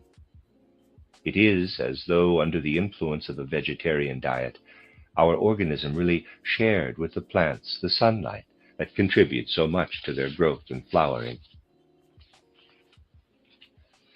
You will gather from what I have said that it is extremely important for occult, esoteric development not to bind oneself, as it were, to the earth by taking into oneself earthly heaviness by consuming animal food. Those on the path of esoteric development, then, should avoid animal food to the extent that individual and hereditary circumstances permit. The ultimate decision, however, must depend on the personal circumstances of the individual. It will certainly be of real assistance to the whole development of a person's life if meat consumption can be avoided. On the other hand, certain difficulties might arise if one were to become a fanatical vegetarian, rejecting milk and all milk products. In this case, the soul's spiritual development could incur certain dangers, because by rejecting milk and milk products, we easily develop a love solely for what detaches us from the earth, and thus we would lose the threads that unite us with earthly human activities. I should stress that in a certain sense, it is a good thing if anthroposophical seekers do not move toward fanatic spiritual enthusiasm and thus create an obstacle in their physical bodies that would separate them from any relationship to what is earthly and human. In order not to become too eccentric in the pursuit of soul development, in order not to be alienated from human feeling and human impulses on earth, it is good as pilgrims on earth to allow ourselves to a certain extent to take on, in quotes, ballast, as it were, by consuming milk and milk products. In a way, it can be a kind of training, not just to live in the spiritual world and so become estranged from earth, but also to have tasks to fulfill on earth. It can be a systematic training not to be a strict vegetarian, but to take milk and milk products as well. Our organism, the physical body, will then be related to humankind and the earth without being bound to it or burdened with the earthbound nature that occurs in the case of meat consumption. It is interesting to see how these things are related to cosmic mysteries, and how through knowledge of these cosmic mysteries we can follow the actual effect of nutritive substances in the human organism. Since you are interested in occult truths, you must have become aware that what we find on earth, and our physical body is an integral part of earthly existence, does not derive from earthly conditions alone, but arises also from the forces and conditions of essential being embedded in supra-earthly and cosmic nature. This happens in a very specific way. Take, for example, let me read that again. This happens in very specific ways. Take, for example, the protein present in a hen's egg. We must understand clearly that this animal protein is not just what chemists find in their analyses, but that this protein, in its structure, results from cosmic forces. Basically, these cosmic forces work on the protein only after they have first acted on the Earth, and above all on the moon that accompanies Earth. The cosmic influences on the protein are therefore indirect. They first act on the Earth, which in turn reacts to the composition of the protein with the forces that it receives from the cosmos.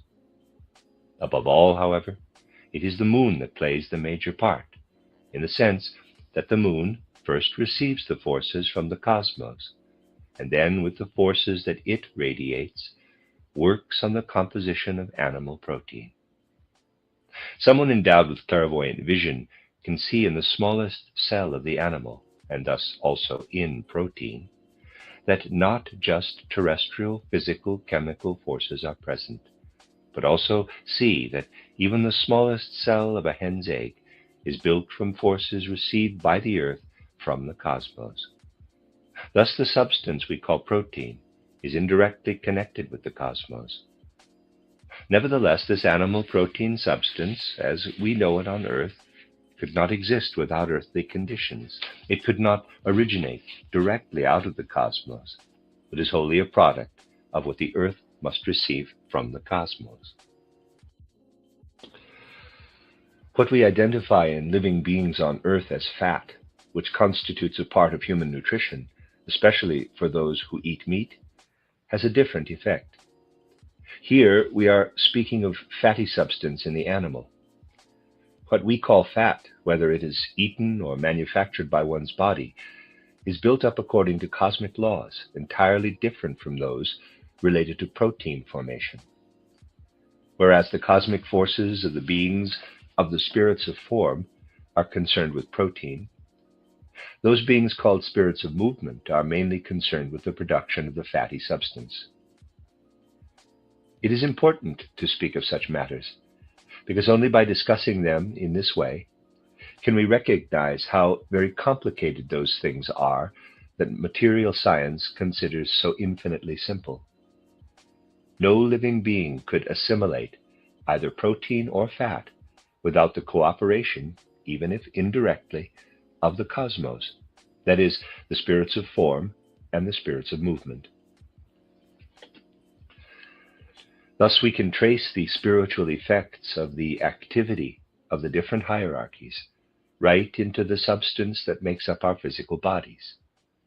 This is why what we experience when the soul has developed anthroposophically, in relation to the protein and fat substance in our physical sheaths, becomes more differentiated, more mobile. We experience this in a twofold way. What merges into a single experience in ordinary human life is experienced after we have undergone anthroposophical development as the differentiated activity of the fats and proteins in our organism. As the whole physical organism becomes more mobile, the soul learns to distinguish two different experiences within the body. One experience permeates us inwardly to the degree this puts me together, this gives me my physical form. In this way, we are made aware of the proteins within us. When a certain indifference is added to our own experience, when we feel this makes me indifferent to my inner isolation, lifts me, as it were, above my form, and makes me more phlegmatic in relation to my inner human life, this sluggish feeling reflects the presence of fat substance in the physical body. These experiences become very distinct because of anthroposophical development. Our inner experience in relation to the physical body thus becomes more complex. We perceive this particularly in the case of starches or sugar. In this regard, sugar is unique because it is differentiated from other substances because of its taste. And this can be experienced clearly in ordinary life, not just by children, but frequently also in elderly people who have a sweet tooth. However, such differentiation is usually restricted to the palate. When the soul develops, it experiences the intake of sugar and the body's sugar content as though receiving inner stability, inner support. And it is permeated to a certain extent with a kind of natural egoity. In this respect, one can extol the virtues of sugar. In fact, in the process of spiritual development, one often notices a need for sugar, because through development, the soul aims to become progressively more selfless. Through sound anthroposophical training, the soul, through its own effort, becomes more selfless. Thus, in order that a human being, who by virtue of possessing a physical body has an earthly task to fulfill, does not lose the link between the I being and the earth, it is good to create a counterpoise in the physical domain, where egoity is not as important as it is in the moral sphere. Eating sugar creates a kind of innocent egoity, as it were, that can balance the selflessness necessary in the moral and spiritual spheres. Otherwise, the human being would be tempted too easily to become not just selfless, but also a dreamer and visionary, and thus lose the capacity for sound judgment in mundane affairs. Adding a certain amount of sugar to one's food ensures the possibility of remaining anchored firmly to the earth, and one thus cultivates a healthy perspective toward earthly matters, even while ascending into the spiritual world.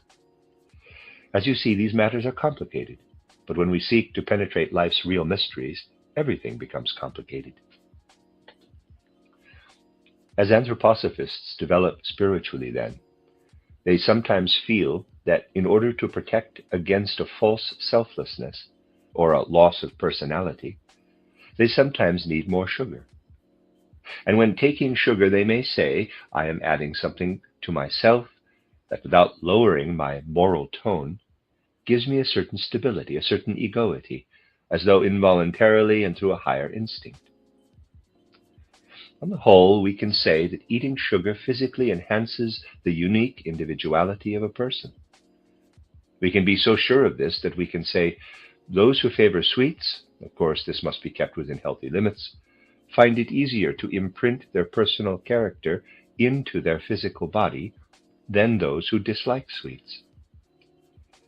This can help us to understand something that may be observed outwardly. In countries where, according to statistics, sugar consumption is low, the inhabitants have less defined personalities than in countries where more sugar is eaten.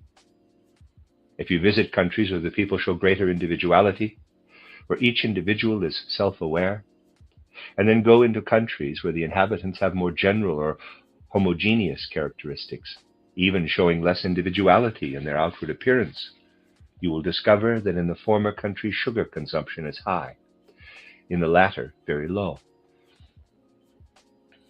Even more striking examples of food's effects can be seen when we consider those of certain stimulants. For example, the consumption of coffee and tea in significant amounts. The effect of consuming coffee or tea for an ordinary person is intensified in a person undergoing anthroposophical development. As I have said, this is not an argument for or against coffee, but simply a statement of how it is. And I ask you to view it from that perspective.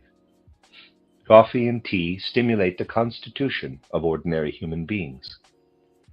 But the stimulating effect of coffee and tea on the human organism is felt more keenly by a soul developing spiritually. The effect of coffee on the human organism is to lift the etheric body out of the physical body, but in such a way that the physical body is experienced as a solid foundation for the etheric body.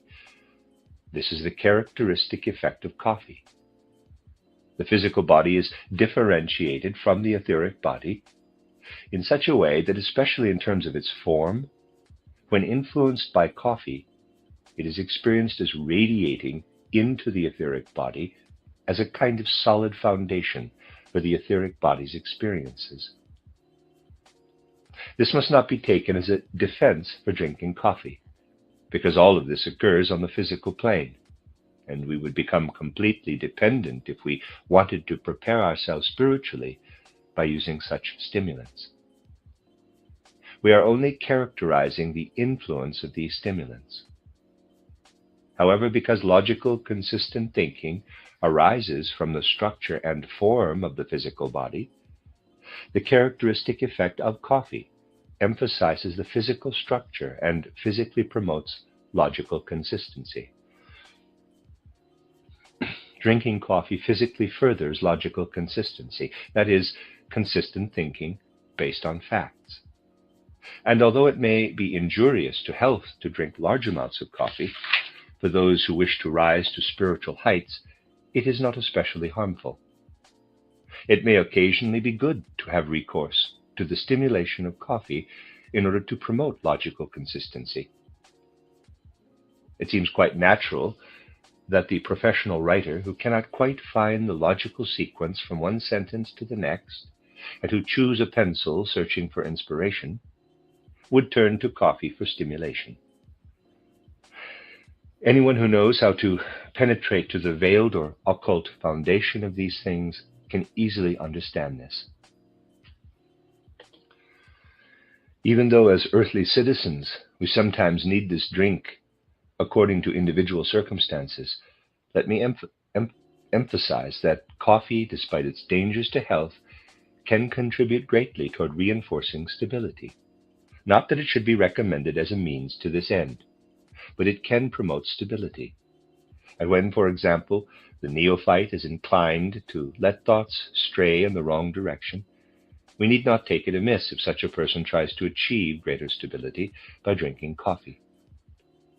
Tea is another matter. Its effect is analogous to coffee, that is, a kind of differentiation between the physical nature and the etheric nature, but here the structure of the physical body is neutralized or disconnected, and the tendency of the etheric body to fluctuate is emphasized. As a result of drinking tea, thoughts become dissociated, unstable, less capable of sticking to facts. Tea, in fact, stimulates imagination, but not always in a very sympathetic way. It does not make for fidelity to truth, or for accommodation to the reality of circumstances. It is understandable, therefore, that in social gatherings where great value is placed on flashes of wit and intellectual virtuosity, the stimulation is readily provided by tea. On the other hand, it is also understandable that when tea drinking becomes an excessive habit, it engenders a certain indifference toward the demands of a healthy, physical, earthly body. Thus, dreamy fantasy, as well as a certain nonchalant apathy that ignores the demands of a solid exoteric life, are easily encouraged by tea drinking. The soul does not favor tea while developing spiritually, because tea drinking leads more easily to pretense than coffee drinking. Spiritual development works toward greater stability, whereas tea encourages greater charlatanism, though these characterizations are extreme. These things, as we have said, can all be experienced because of the mobility that anthroposophical training brings to the human physical sheath. I would like here to add, and you can meditate further on these things and try to experience them personally, that if coffee drinking promotes something like stability in the physical sheath, and if tea drinking favors charlatanism, then chocolate mainly promotes philistinism. When the physical body becomes more mobile, it is possible that we can recognize through direct experience chocolate as the beverage of the ordinary, the everyday. Chocolate can be recommended for festivities, and it is very understandable, excuse this parenthesis, that at family festivals, christenings, birthday celebrations, especially in certain circles on festive occasions, chocolate is the customary beverage. If we remember that all of these beverages are stimulants, their influence assumes a greater significance.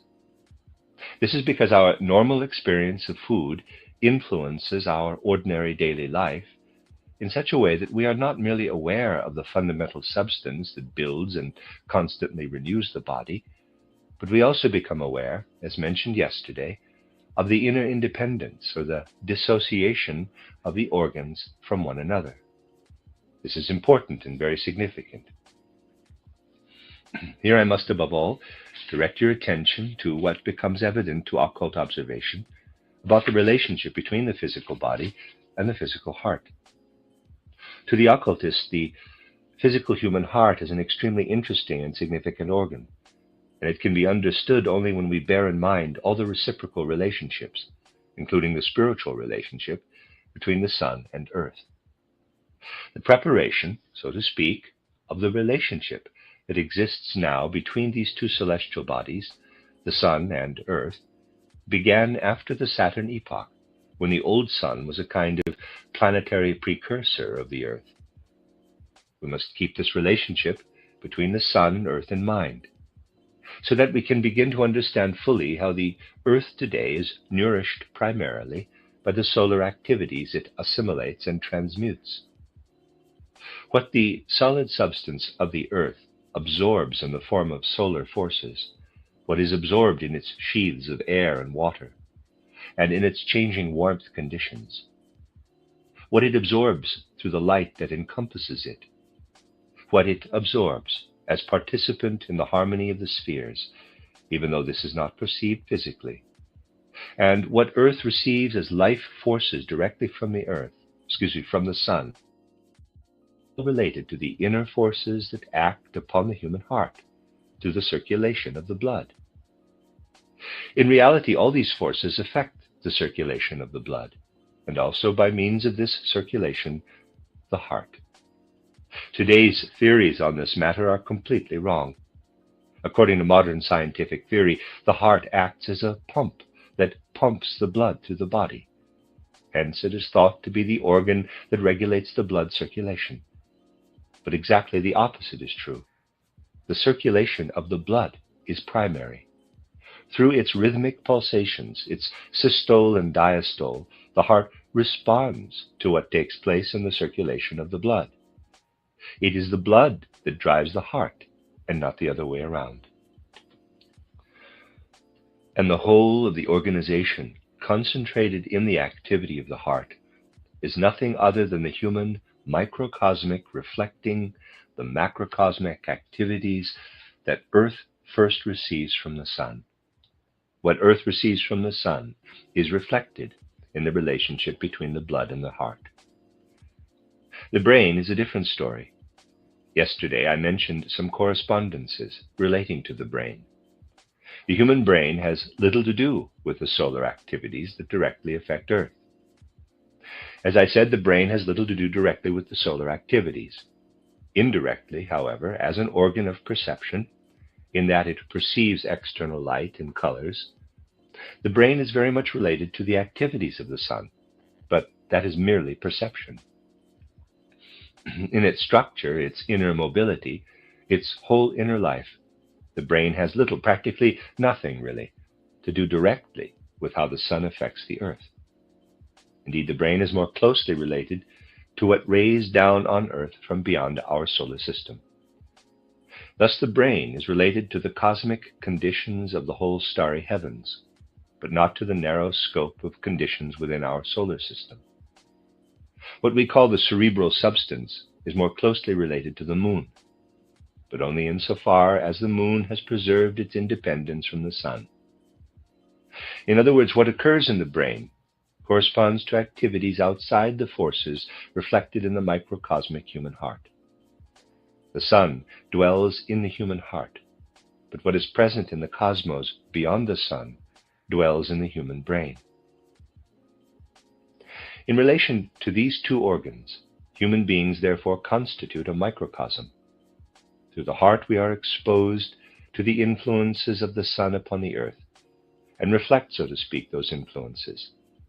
Whereas through the brain we enjoy an inner life directly connected with the cosmos beyond the sun.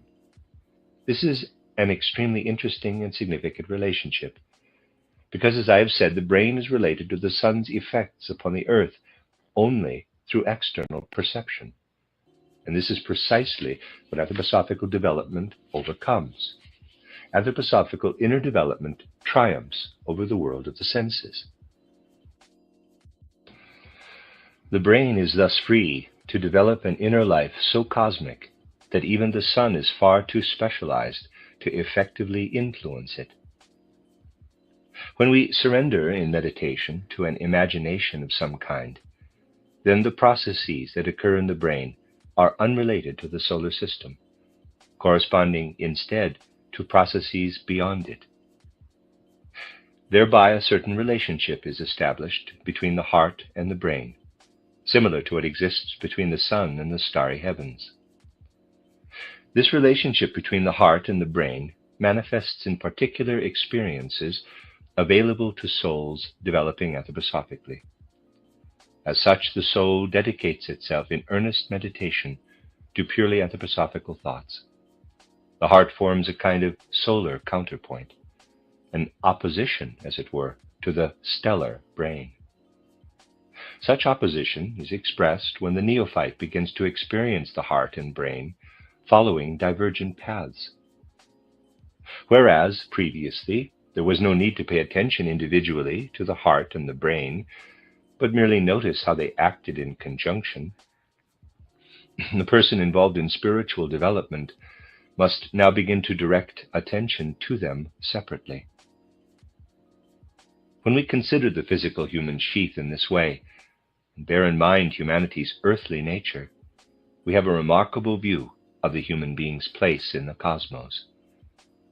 Human beings reflect the whole relationship between the sun and earth through the blood system and the heart. When human beings surrender inwardly, entirely, to those things for which on earth the physical brain is needed as an instrument, they find cosmic processes from beyond our solar system operating within the brain. We must come to realize, therefore, that people who are pursuing spiritual development must experience the heart and brain in an entirely new way, one in which the impressions of these two organs are clearly differentiated. On the one hand, we learn to feel the processes of the brain in the silent course of the stars at night, and on the other hand, we learn to feel the movements of the solar system within the heart. You see, in anthroposophy, we have a path that, through a higher degree of initiation, opens the way for people to move out into the cosmos. If, through higher development, even as described in the public lectures, people stand outside their bodies and look back upon them, fully understanding all the internal physical processes, they come to recognize a reflection of the hidden forces of the solar system within the circulation of the blood and in the activity of the heart. People also come to recognize the mysteries of the cosmos within those processes of the brain that may be observed spiritually from outside. This last observation is connected with a comment that I once made in Copenhagen and found its way into my book titled The Spiritual Guidance of Humanity and the Individual. Footnote, here's the quotation. If we examined the structure of a person's brain clairvoyantly and could see that certain functions are located in certain places and give rise to certain processes, we would find that each person's brain is different. No two people have the same brain. If we could take a picture of the entire brain with all of its details visible, we would get a different picture for each person. If we photographed clairvoyantly a person's brain at the moment of birth and took a picture of the sky directly above his or her birthplace, the two pictures would be alike. Thus our brain is really a picture of the heavens. End of quote, end of footnote. You will gather from this that in a certain sense, even the structure of the brain is a kind of reflection of the position of the heavenly bodies at the time of birth within that particular geographical region. It is sometimes useful to return to these questions from another perspective, because you can get an idea of the scope of occult science and of the narrow-mindedness of certain critical observations made from one or another viewpoint. Of course, it may seem arbitrary to explain important facts, such as this reflection of the stellar world in the human brain, from a certain perspective. But when supported by other points of view, it is found that they agree. You become aware of many more converging streams of occult science, and their confluence provides increasingly solid proof, even rational proof, of things that, when expressed from a single viewpoint, might appear rash. Thus you can see the delicacy and economy of the whole human structure. And now, if you reflect that human beings take in nourishment, and because of this bind themselves to earth, liberating themselves again only through certain substances, especially a vegetarian diet, if you reflect that it is exactly through the assimilation of food that human beings become citizens of earth, you come to understand the threefold human being in relation to the physical sheath. In other words, it is through the brain that human beings belong to the whole starry universe. It is through the heart and everything related to it that they belong to the sun. And through the digestive system and everything associated with it, human beings are, in another sense, earthly. This too may be experienced, and indeed is experienced, when the external physical sheath of the human being becomes more mobile. Through what is absorbed from the earth alone, human beings may sin grievously against the pure forces of the cosmos that are manifested within them. By provoking disturbances through the choice of physical food, they may, for example, trespass against the purely earthly laws that govern digestion, and also those that work both as solar laws in the activity of the heart and as cosmic laws outside the solar system within the brain's activity. Human beings, through food, may thus sin grievously against the cosmic activities in the brain. This can be experienced by the soul through spiritual development, particularly at the moment of waking. During sleep, the digestive activity extends to the brain, penetrates into the brain. On waking, intellectual activity penetrates to the brain, and the assimilative activity of the brain declines. When thinking remains dormant during sleep, the digestive activity works into the consciousness. And when we wake up and notice an after effect of this, this experience may well be a true barometer of whether our food is wholesome or unwholesome. When we have eaten something inappropriate, We may feel, as it were, the introduction of organic activity into the brain as deadening, stabbing sensations, which may appear sometimes as little centers of insensibility in the brain. The developing soul experiences all of this in a most delicate way. The moment of awakening is tremendously important for the perception of the condition of physical health that depend on digestion. Through perceptions, when they become progressively more delicate and are localized in the head, we may perceive whether we are in violation of or in harmony with the cosmic laws beyond our solar system because of what we are eating. Thus, there is a wonderful relationship between the physical sheath and the whole cosmos. And the moment of awakening is a barometer that indicates when, through digestion, we are violating cosmic conditions or are in harmony with them. Such observations will gradually prepare us for the transformations that occur in the etheric and astral bodies of those who practice esoteric or anthroposophical inner development. The end of Lecture 2.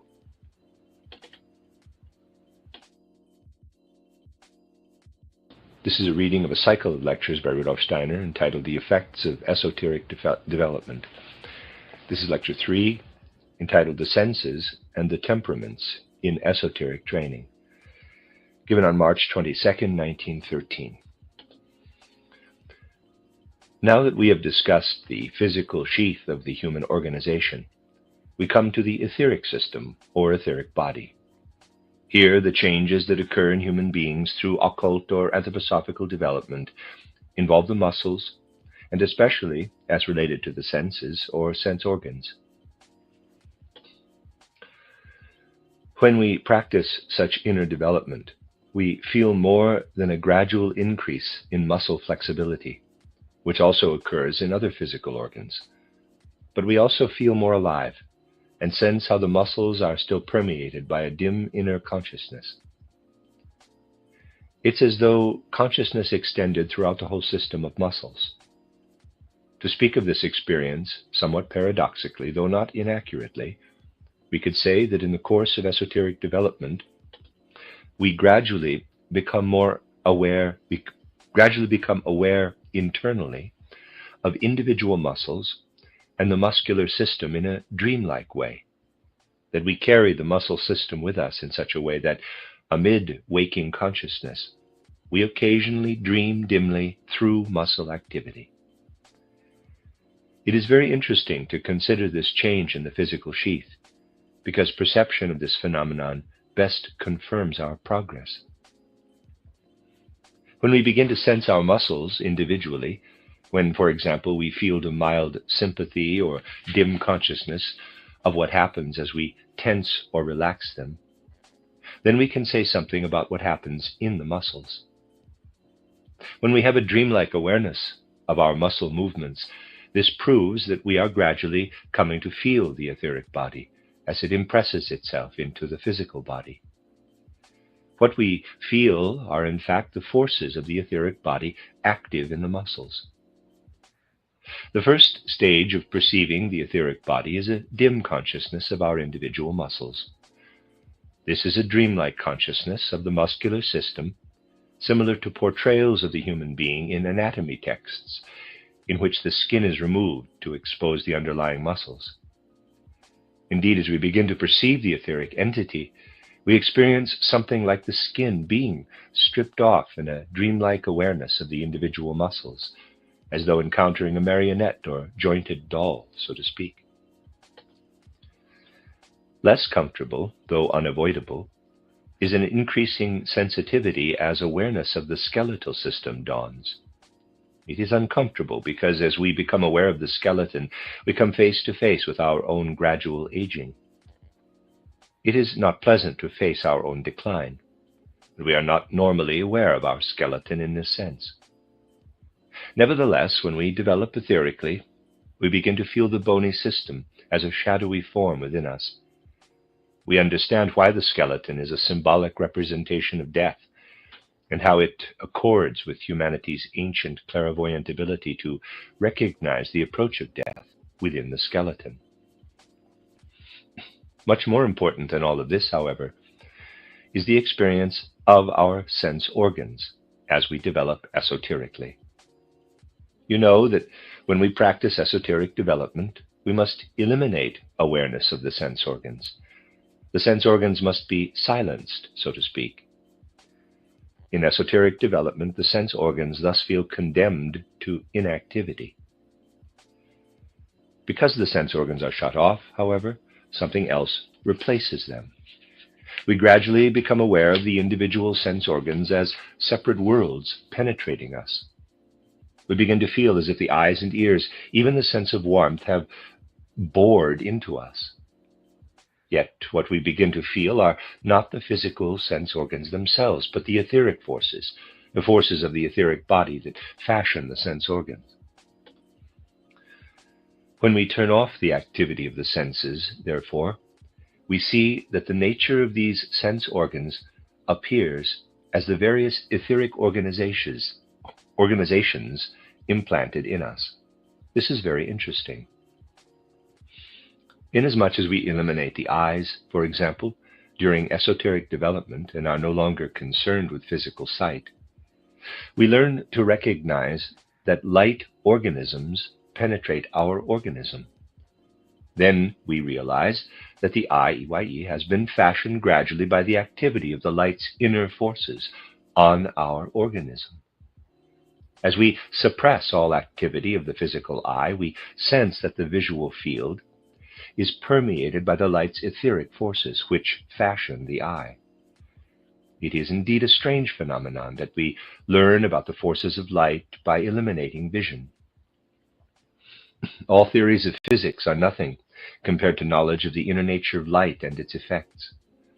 We experience this after gaining the discipline necessary to extinguish the eye's physical vision and gradually come to perceive the inner nature of light's etheric forces. Footnote from Anthroposophy, a fragment, quote, "For an interpretation of the sense of sight, the inversion of the experience of taste should be considered. Unlike the effect of an outer substance that we experience as taste, the situation here would have to be such that this being would radiate taste toward itself, from within the human being. Just as the human being brings about a change in the substance in the case of taste, so this outer entity would have to undertake a change in the human interior. Such a change, however, is present in inner life processes, in the process of warming, for example. However, this warming would not proceed like an outer warmth process, because its substance is not outer warmth, but something identical in content to the sense experience of sight. We see that in this warming, occurring through the activity that radiates outward from within the human being, and founded in the color of the presumed entity, there lies the inner nature of light itself. Not the experience of sight, but lying behind this experience of sight, the inner nature of light kindles a warming that lives in the organ-forming force of the sense of sight, just as the substance, interacting with the sense of taste, lives in the experience of taste. End of footnote. The sense of warmth is at a lower level, so to speak. It is extremely difficult to place heat and cold sensitivity outside our awareness.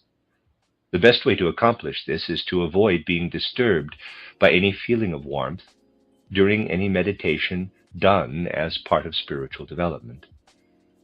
It is helpful to meditation if the surrounding temperature is not too hot or too cold, so that we do not sense any discomfort. If we are successful in this, we can gradually come to recognize the inner nature of the warmth ether that radiates through space. Even though it is difficult to distinguish between this and our ordinary perception of temperature, we feel our body permeated by the activity of the warmth ether only when we can do so.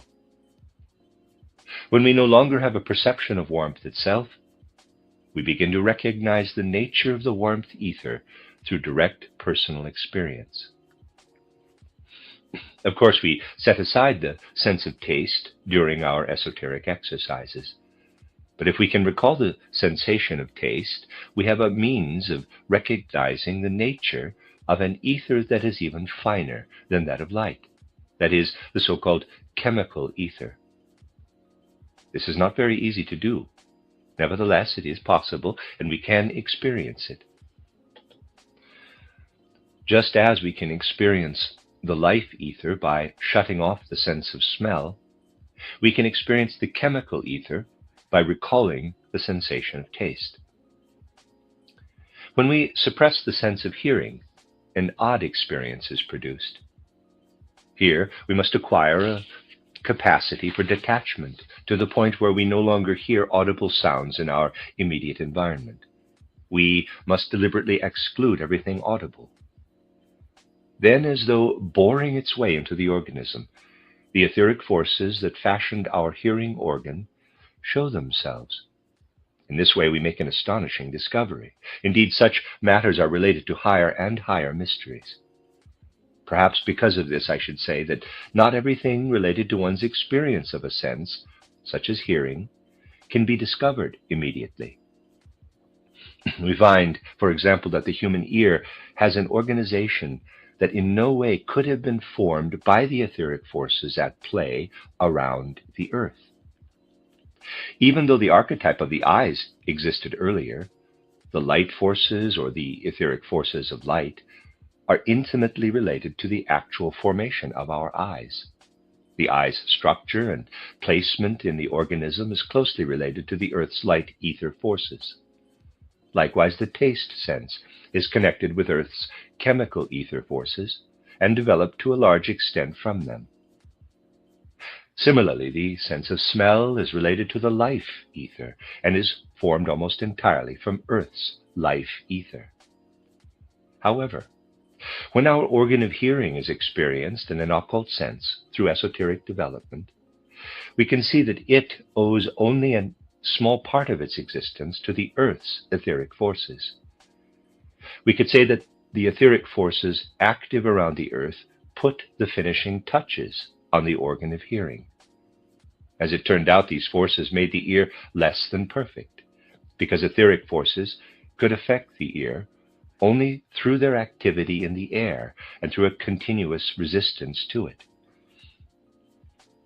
We may say, therefore, that although it seems paradoxical in the case of hearing, an earlier and much finer organization became corrupted and now appears on Earth as our present organ for hearing. At this stage of development, anthroposophists will come to realize through their own experience that they came with a complete organ of hearing, the ear, as they made their way from the ancient moon to Earth. Anthroposophists will recognize that this hearing organ was much more perfected on the ancient moon than it is on Earth. At times we must speak paradoxically, and in this sense we must say that the ear makes one feel a kind of melancholy, because it is one of those organs that in character and in their entire structure tell us of past perfections. Those who ponder over time the experiences briefly indicated here will come to understand occultists who derive knowledge from even deeper forces, and who say that during the ancient moon the Earth was much more significant for human beings and who say that during the ancient moon the ear was much more significant for human beings than it is today. The function of ear at that time was to live completely within the music of the spheres, so to speak, which still sounded during the ancient moon. The ear responded to the sounds of the music of the spheres that could still be heard on the moon, although more feebly than in earlier times. Thanks to its former perfection, the ear was always steeped in music on ancient moon. Music was still communicated on the ancient moon to the human organization as a whole. Waves of music still permeated the human organization, and the inner life of human beings involved participation in the music around them and in adapting to their musical environment. The ear was the organ of communication. Its purpose was to reproduce inwardly the movements that resounded externally as music of the spheres. During ancient moon, human beings still experienced themselves as instruments played by cosmic forces. The ears in their perfection mediated between the cosmic, in quotes, artists and their instrument, the human organism. Thus our ears today awaken a memory, and along with this memory, the idea that human beings can no longer hear the music of the spheres because of a kind of degeneration of this organ. Human beings are now emancipated from it and recall the music of the spheres only in music that can really be heard only within the element of air surrounding Earth. We can also experience changes that occurred in other senses, but these cannot be discerned as clearly. There is not much point, therefore, in pursuing them, since it is difficult through ordinary human concepts to shed any light on these changes, which are the fruit of esoteric development. What would be the use, for example, in relating what people can now experience on earth as the sense for speech? I do not mean the sense for the meaning of words. You already know that there is a special sense for speech. If you heard my anthroposophy lectures in Berlin, footnote Rudolf Steiner, titled The Wisdom of Man, of the Soul, and of the Spirit, given in Berlin, October 23rd to the 27th, 1909. End of footnote. Just as there is a sense for sound, so there is also a special sense that has only an inner organ and not an external one for understanding the spoken word itself. This sense has deteriorated even further, so that today there only remains a final echo of what it once was during the ancient moon. What today has become the sense for speech, a means for communication, enabled human beings on ancient moon to feel their way consciously into the whole environment with imaginative consciousness, in order to find their way around, as it were, the ancient moon. The movements one made and the path one had to follow were determined by the speech sense on the ancient moon. We gradually come to understand this sense for the spoken word as we develop a feeling for the inner value of vowels and consonants in mantric sentences. But what human beings on earth can achieve generally in this domain is only a faint echo compared with the speech sense in former times. You can see then how human beings gradually develop the perception of the etheric body, how what we, in quotes, overcome or set aside in occult development, that is the activity of the physical senses, is compensated for through fuller perception of the etheric body. Oddly enough, however, when we experience perceptions of the etheric body, we feel them as if they were not really our own, as if they had been implanted into us from outside. We feel as if the body of light had bored into us, as if a kind of musical wave, inaudible on earth, had bored into us through the ear. On the other hand, we do not experience the warmth ether as though bored into us, but rather as permeating us. In place of the sense for taste, which has been eliminated, we begin to feel the activity of the chemical ether working in us, and so on. At this point, compared to what is called a normal condition, we feel that the etheric body is transformed, as if something had penetrated it from outside. In other words, we now gradually come to perceive the etheric body more directly. The most striking transformation that occurs in the etheric body during esoteric development is when the power of memory gradually begins to decline.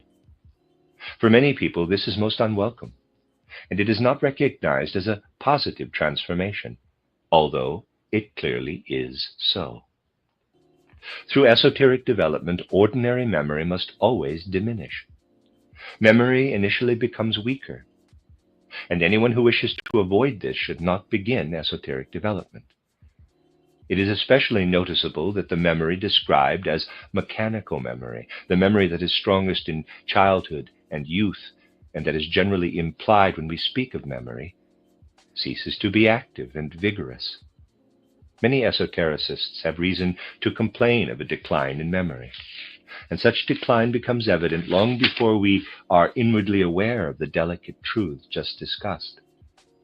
However, just as the physical body, despite its greater mobility, cannot suffer harm through the correct anthroposophical training, neither will our memories suffer any serious or lasting injury.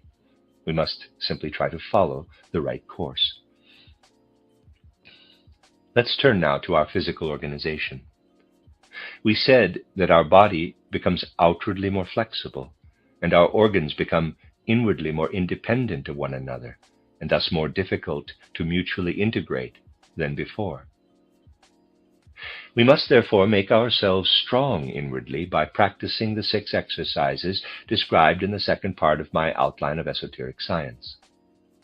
Footnote: Rudolf Steiner describes 6 qualities that should be developed: control of the thought world, control of actions, endurance, impartiality, trust in the surrounding world, and inner equilibrium.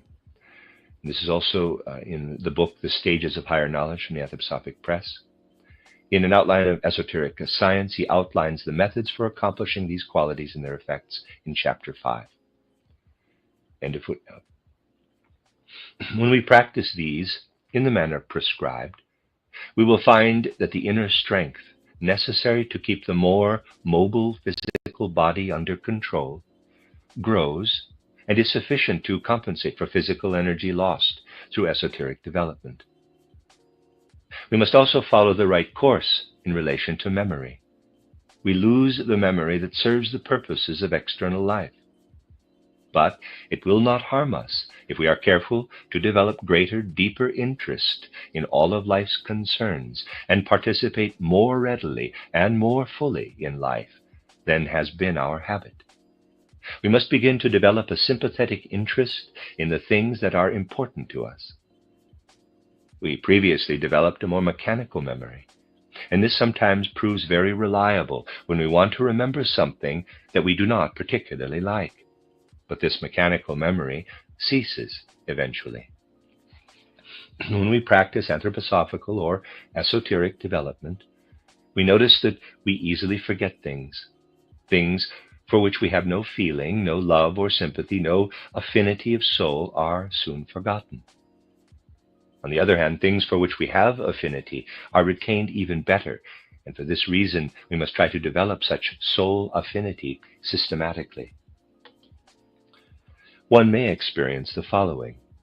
Let's say, for example, that during our youth, before becoming interested in anthroposophy, we read a novel that we could not forget, always being able to tell the story. Later, having studied anthroposophy, we read another novel, and its content is suddenly gone. We cannot recall the story. Let's say, however, that we pick up a book that we want to read, or one recommended by someone we respect.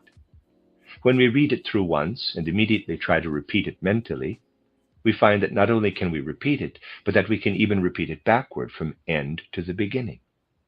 We may then take the trouble to refer again to certain details and become absorbed in them. And we may take a piece of paper and jot down a few thoughts on the subject, and then ask ourselves, quote, what is the viewpoint that especially interests me in this subject? Close quote.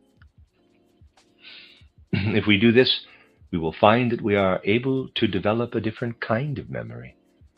It is not the same kind of memory, and when we use it, we are clearly aware of the difference. When we use mechanical memory, things arise in our soul as memories. But if, as anthroposophists, we systematically cultivate memory, as I have just described, then the things we have experienced in this way appear stationary in time. We learn to look back into time, as it were. It really begins to seem as though looking back at the things we are recalling. Let me read that again. It really begins to seem as though looking back at the things we are recalling. Indeed, we notice that things progressively assume a pictorial form, and memory becomes increasingly imaginative. If we have done what I just described, with a book, for example, then when it is necessary to recall the matter, we merely need to touch on something connected with it in some way, and we shall see that moment when we were busy reading the book. We see ourselves reading it. It is not the memory that is revived, but the whole picture that arises in consciousness. Then we can perceive that whereas before we only read the book, now the content actually appears, seen as though at a distance in time. Memory becomes a seeing or a perception of pictures at a distance in time. This is merely the beginning, a very elementary beginning, of gradually learning to read the Akashic record. Footnote: Rudolf Steiner elsewhere describes the Akashic record as the, quote, spiritual panorama in which all past world processes have been recorded. These imperishable impressions of all that is spiritual may be called the Akashic record, thus designating as the Akashic essence the spiritually permanent element in universal occurrences, in contradistinction to the transient forms of these occurrences. That's from an outline of esoteric science. Quote again, one of the finest, most highly attenuated substances within reach of human faculties is called Akasha. The manifestations of beings and of phenomena in the Akasha are the most delicate and ethereal of any that are accessible to human beings.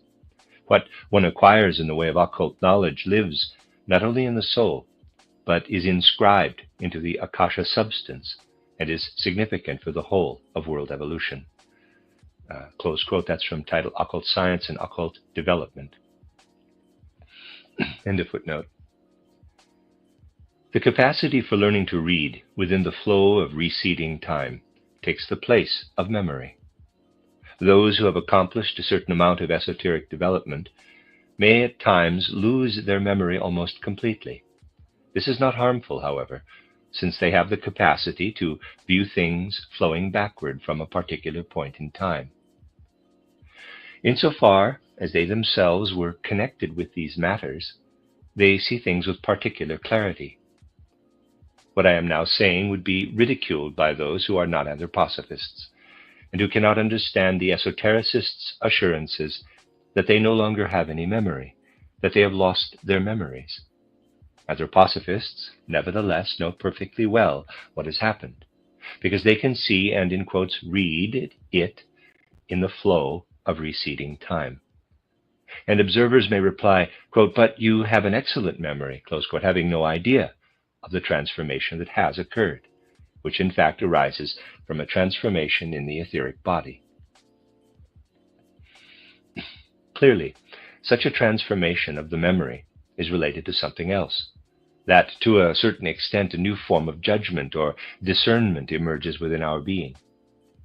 We cannot acquire this capacity to glance into the, in quotes, backward flowing stream of time without simultaneously taking a stand or establishing a position concerning what we have experienced in that stream. At a later point in time, therefore, when we look back at something we have done and see ourselves amid that very situation, it becomes obvious that we must judge whether we acted wisely or foolishly. This ability to assess ourselves is an experience at once separate from and yet deeply connected to such backward glancing vision. And we certainly cannot do anything but define a position in relation to our own past. As a result, we will reproach ourselves about certain things and be delighted about our success in others. In other words, we cannot avoid judging what passes before our view. And thus we actually become stricter in our judgment of how we've spent our lives. We sense the etheric body stirring within us, the etheric body that draws into itself our whole past from the life review that occurs after death. We experience this etheric body as an enclosure within ourselves, something living within us that determines our human worth. Indeed, the transformation within the etheric body is such that we often feel the need to survey our lives retrospectively, to review certain actions in order to determine, very naturally, our human worth. Whereas one normally lives unaware of the etheric body, we perceive it now in the retrospective survey of our own life.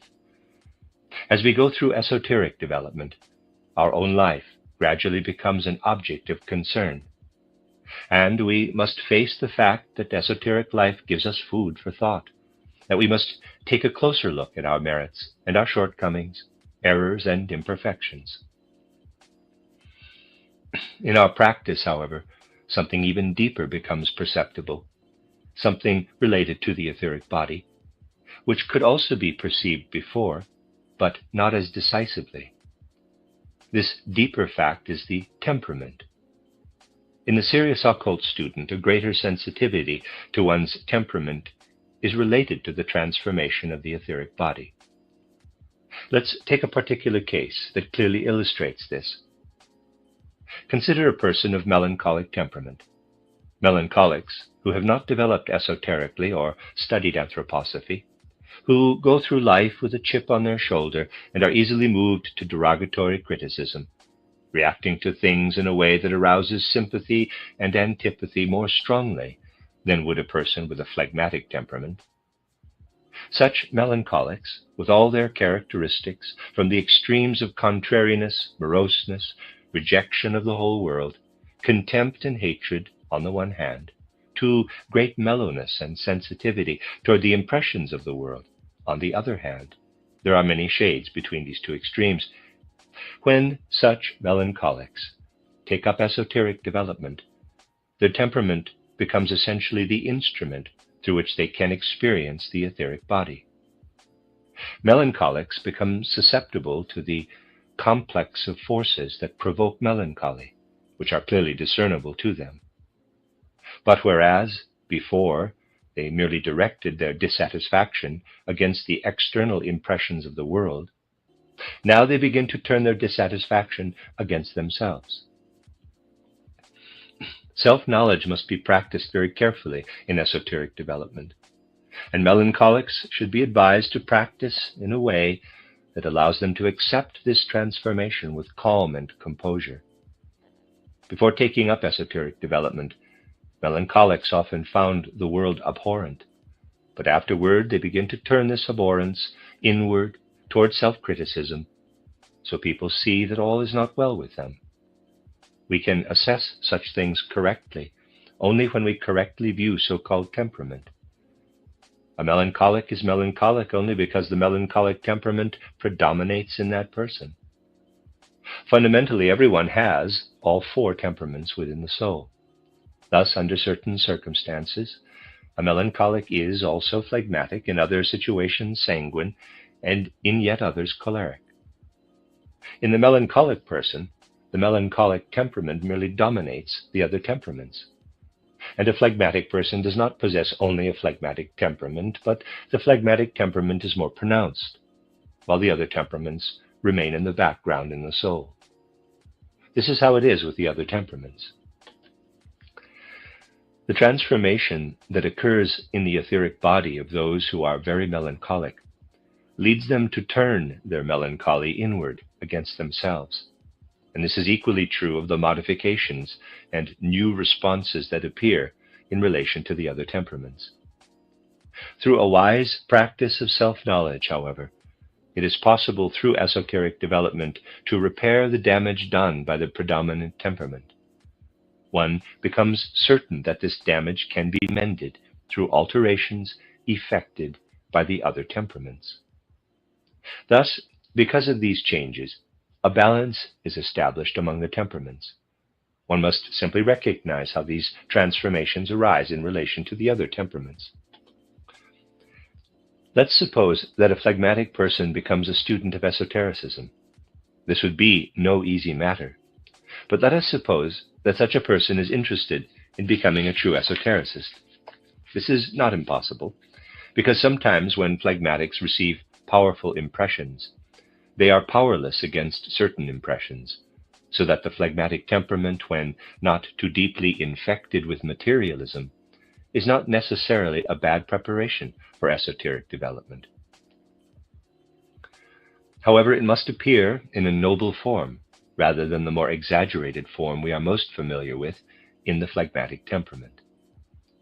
When the phlegmatic cultivates esotericism, the phlegmatic temperament is transformed in an unusual way. Such a person begins to have a strong inclination toward very careful self-observation. And of all the temperaments, self-observation is least painful for the phlegmatic. That is why the phlegmatic temperament is not a bad preparation for an esoteric development, since it is well suited to calm self-observation. What phlegmatics perceive within themselves does not upset them the way it would the melancholics. Self-observation in phlegmatics, as a rule, penetrates more deeply than in melancholics, who are inhibited by bouts of self-directed anger. The phlegmatic soul undergoing esoteric training is thus the best material for real anthroposophical development. As I have said, every human being is endowed with the four temperaments. In a melancholic person, the melancholic temperament predominates, but the phlegmatic temperament is present as well. There are always certain things toward which the melancholic acts as a phlegmatic. Once a melancholic becomes an esotericist and can be guided in some way, the inclination to be self-critical or self-reproachful can be addressed. We must endeavor to direct the melancholic's attention toward things that activate the phlegmatic aspect. The melancholic's interest must be awakened to things that were of no interest before. If we can do this, then the damage caused by the melancholy will be neutralized. The person of sanguine temperament has a distinct profile as an esotericist, since the main characteristic of sanguinity is an affinity to hasten from one experience to another, a distaste for staying with a single experience. The change in the sanguine's etheric body brings about an unusual transformation. The moment such people become interested, or whenever others seek to interest them in esotericism, they become phlegmatic, or indifferent toward their own inner being. So that generally the sanguine type, as far as temperament goes, is the least promising material for esoteric development. Sanguines must develop the capacity for self-observation when taking up esotericism or anthroposophy, and they frequently do, because they are interested in all sorts of things, including anthroposophy and esotericism, though perhaps not very seriously, nor for very long. But they accept all of this with great indifference. They do not care for inner self-observation. They are actually interested in various things, but the process is not deep. They discover all sorts of interesting characteristics within themselves, but they are immediately satisfied with having discovered them. They like to speak of these characteristics, but the whole matter is soon forgotten, including what was observed inwardly. Thus, those who have only a temporary interest in esotericism and soon abandon it again are primarily those of a sanguine nature. The situation is again different for those with a choleric temperament. It is virtually impossible, or rarely possible, for a choleric to become an esotericist. It is the hallmark of the choleric type, or someone in whom the choleric temperament predominates, to automatically reject all esotericism. They want to have nothing to do with it. Nonetheless, it may happen that karmic connections bring precisely such people to esotericism, in which case it is difficult for them to modify their etheric body, since the choleric's etheric body is especially dense and difficult to influence. In the melancholic, for example, the etheric body acts like a rubber ball. Please forgive this trivial comparison, but it will illustrate my point. That has deflated. When one presses it, the depression remains for a while. In cholerics, on the other hand, the etheric body is like a fully inflated ball. If one tries to press on it, the depression does not remain, and it returns to its former state. Characteristically, therefore, the etheric body of the choleric is tough and unimpressionable. Cholerics thus have great difficulty in modifying their etheric body, and cannot readily effect self-transformation. Precisely because esoteric development seeks to transform individuals, cholerics immediately recoil from it. They cannot take hold of it. But when cholerics are faced with the vicissitudes of life, or whenever their choleric nature carries a nuance of melancholy, with the help of this nuance of melancholy, they can develop the choleric element in their human organism and struggle powerfully against the resistance of their etheric body. And when they do succeed in evoking transformations in the etheric body, very special quality is developed. Through esoteric development, they gain a greater capacity than others for an objective and profound presentation of external facts in their causal and historical relationships. Those who can appreciate good historical research, the kind that really allows the facts to speak for themselves, not usually done by esotericists, will nevertheless find here the beginning, though unconscious and instinctive, of what an esotericist with a choleric temperament might accomplish as a historian, narrator, or descriptive writer. Tacitus, for example, was at the beginning of such an instinctive esoteric development, hence his wonderful, incomparable descriptive power. Footnote: Cornelius Tacitus, A.D. 56 to 120, Roman orator, politician, and military tribune. His Historia covered the time of the Roman emperors Calba, 3 BC to AD 69, through Domitian, AD 51 to 96. End of footnote.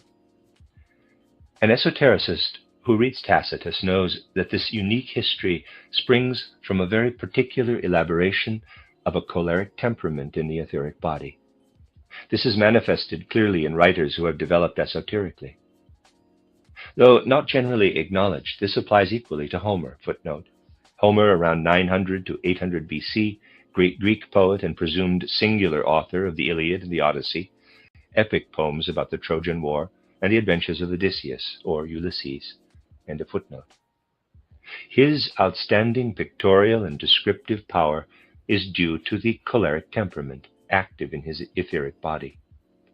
Within this domain, many other factors could be cited that would prove, or at least substantiate externally, that the choleric who develops esoterically is especially well suited to portray the world in its reality and in its causal relationships. Thanks to esoteric development, the choleric's descriptions, even in their external form, bear the stamp of truth. Today, we've seen that human life is expressed primarily through the transformations in the etheric body. Indeed, this aspect of life becomes more perceptible than an individual's original form within the current incarnation. The temperaments come to be more strongly perceived over the course of esoteric development, and a conscious consideration of the temperaments is especially important for the attainment of true self-knowledge. Tomorrow we shall speak further concerning what I have discussed today. We shall try to clarify these things by means of a diagram of the etheric body, illustrating the changes in the etheric body that result from esoteric or anthroposophical development. The end of Lecture 3. This is a reading of a cycle of lectures by Rudolf Steiner entitled The Effects of Esoteric Development. This is Lecture 4, entitled The Differentiated Experience of the Etheric, given on March 23, 1913. As a person's etheric body changes through the influence of esoteric development, he or she acquires more of what may be called a, quote, feeling for time, close quote. This sense of time refers to our capacity to plunge with thinking and feeling into the sequence of phenomena and events within time. Ordinarily, we lack a clearly articulated sense for time. I have already briefly noted, however, that the feeling for time arises when, through inner development, the etheric body begins to change, and we become more sensitive, for example, to the seasonal changes of summer and winter. These changes in the etheric body allow us to experience the outer flux of events in a much more lively and sensitive manner. Those who have earnestly tried to develop the soul will perceive a distinct difference among the various seasons, and even among the aspects of each season. They gradually begin to sense inwardly a vast difference between summer and winter, between spring, summer, and autumn, and also between shorter periods during the year. The moving course of time becomes, so to speak, something living, and we gradually become aware that in the course of time we perceive life as differentiated. Just as, in the physical body, the individual organs are distinct and become inwardly enlivened and independent of one another, so the different periods of the flow of time become more self-contained or independent of one another. This relates to the fact that the development of our own etheric bodies allows us to participate in the outer etheric life that completely surrounds us. We are surrounded not only by air, but by the ether as well, and this ether lives a real life in time. In a sense, the surrounding ether is a kind of living being. It is alive. And just as our lives vary according to the stages of life, the life of the surrounding ether varies according to the flow of time. Thus, we can learn to experience and sense the continuity of life in the external ether, and we can acquire an ever-deepening feeling for what the etheric life is really like as we experience the changes in the flow of time, the change of seasons. When we feel the arrival of spring, the approach of summer at its zenith, and then its waning, approaching autumn and then its arrival, we can learn to participate in this outer process, distinguishing clearly between the life of summer and spring, the life of summer and autumn, and the life of real winter. We will come to sense these differences more and more strongly, until we finally come to feel that the earth with its ether lives an independent life, and inasmuch as we live within time, we are literally immersed in this changing ether. During midsummer, we sense most clearly that in relation to our own etheric body, we are, quote, on our own, close quote, so to speak, that during midsummer we participate in a particular aspect of Earth's life when it affects us inwardly very little. When we are on our own, in quotes, we gradually come to understand what the occultist's words, quote, during summer the earth sleeps, close quote. Here we touch on something that is interpreted very incorrectly because of Maya, or the illusion that surrounds humanity.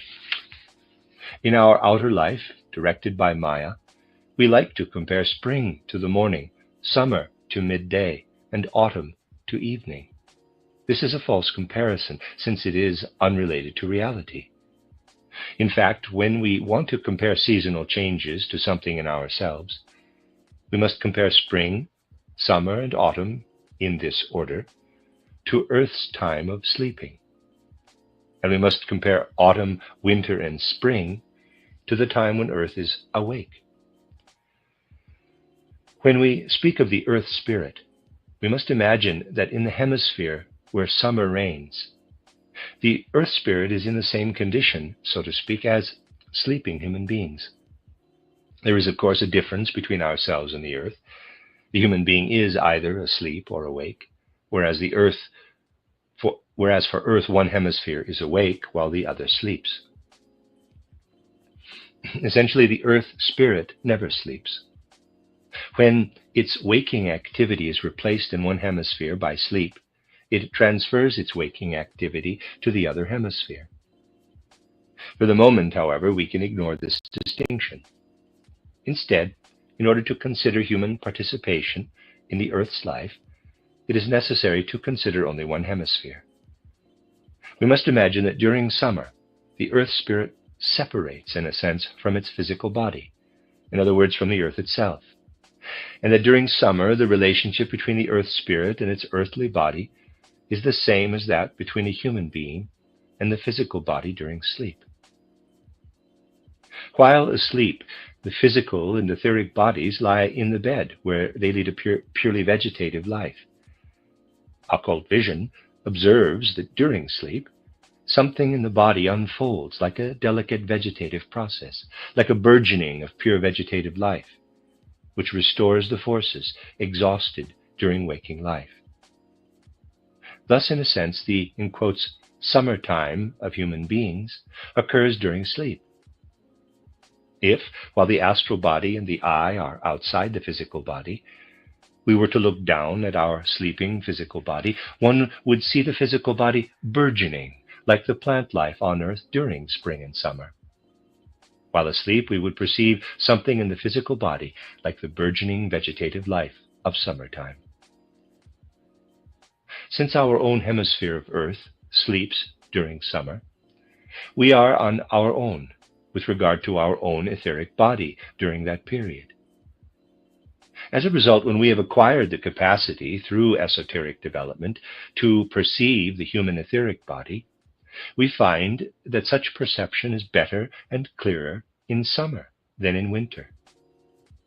We perceive the autonomy, as it were, of the etheric body, and in our present epoch, the independence of the head's etheric aspect, the etheric foundation of the brain, is especially perceptible. It is most remarkable when, by participating in Earth's etheric life during summer, we gradually acquire an inner sense of this particular part of the human etheric body, that is, the head. During spring, this is felt differently than during summer, and differently again as autumn approaches. The degree of these variations is such that just as we speak of the distinct members of the physical body, we may speak of the different lives we live over the course of summer, lives clearly distinguishable among one another. The life that unfolds within us during spring and the one that unfolds inwardly during summer are different, and that which unfolds in autumn is different again. Similarly, when speaking, we must differentiate between the etheric body as a whole and the aspect of the etheric body associated with the head. If we picture the human being schematically, we can imagine the etheric body, as I have just spoken of it, accompanying the stream of time. Indeed, the upper part becomes less and less perceptible and becoming indefinite. Then we gradually begin to feel very clearly that beings are working creatively in this part of our etheric body. Beings who follow one another in the seasonal changes, so to speak, from spring to autumn. We perceive that the seasons affect the cerebral part of our etheric body and cause our etheric brain, in some respects, to become a complex organ. It has been built up by different spiritual beings whose capacities manifest in successive epochs. Here we gain insight into a very important teaching that was cultivated especially in the schools of Zarathustra, which taught that the etheric body of the human brain was gradually created from out of the cosmos by spiritual beings called Amshaspans. These Amshaspans exercised sovereignty during summer, and indeed hold sway even today, successively replacing one another, with the first ruling early spring, the second ruling spring, and so on to the sixth and seventh. 6 of these spiritual beings work consecutively in time. They are the creative spirits who, just because they work consecutively, with one completing its work before the next takes over, they create an entity as complex as the etheric body, especially our brain's etheric organization, in which 6 or 7 spiritual beings are successively active.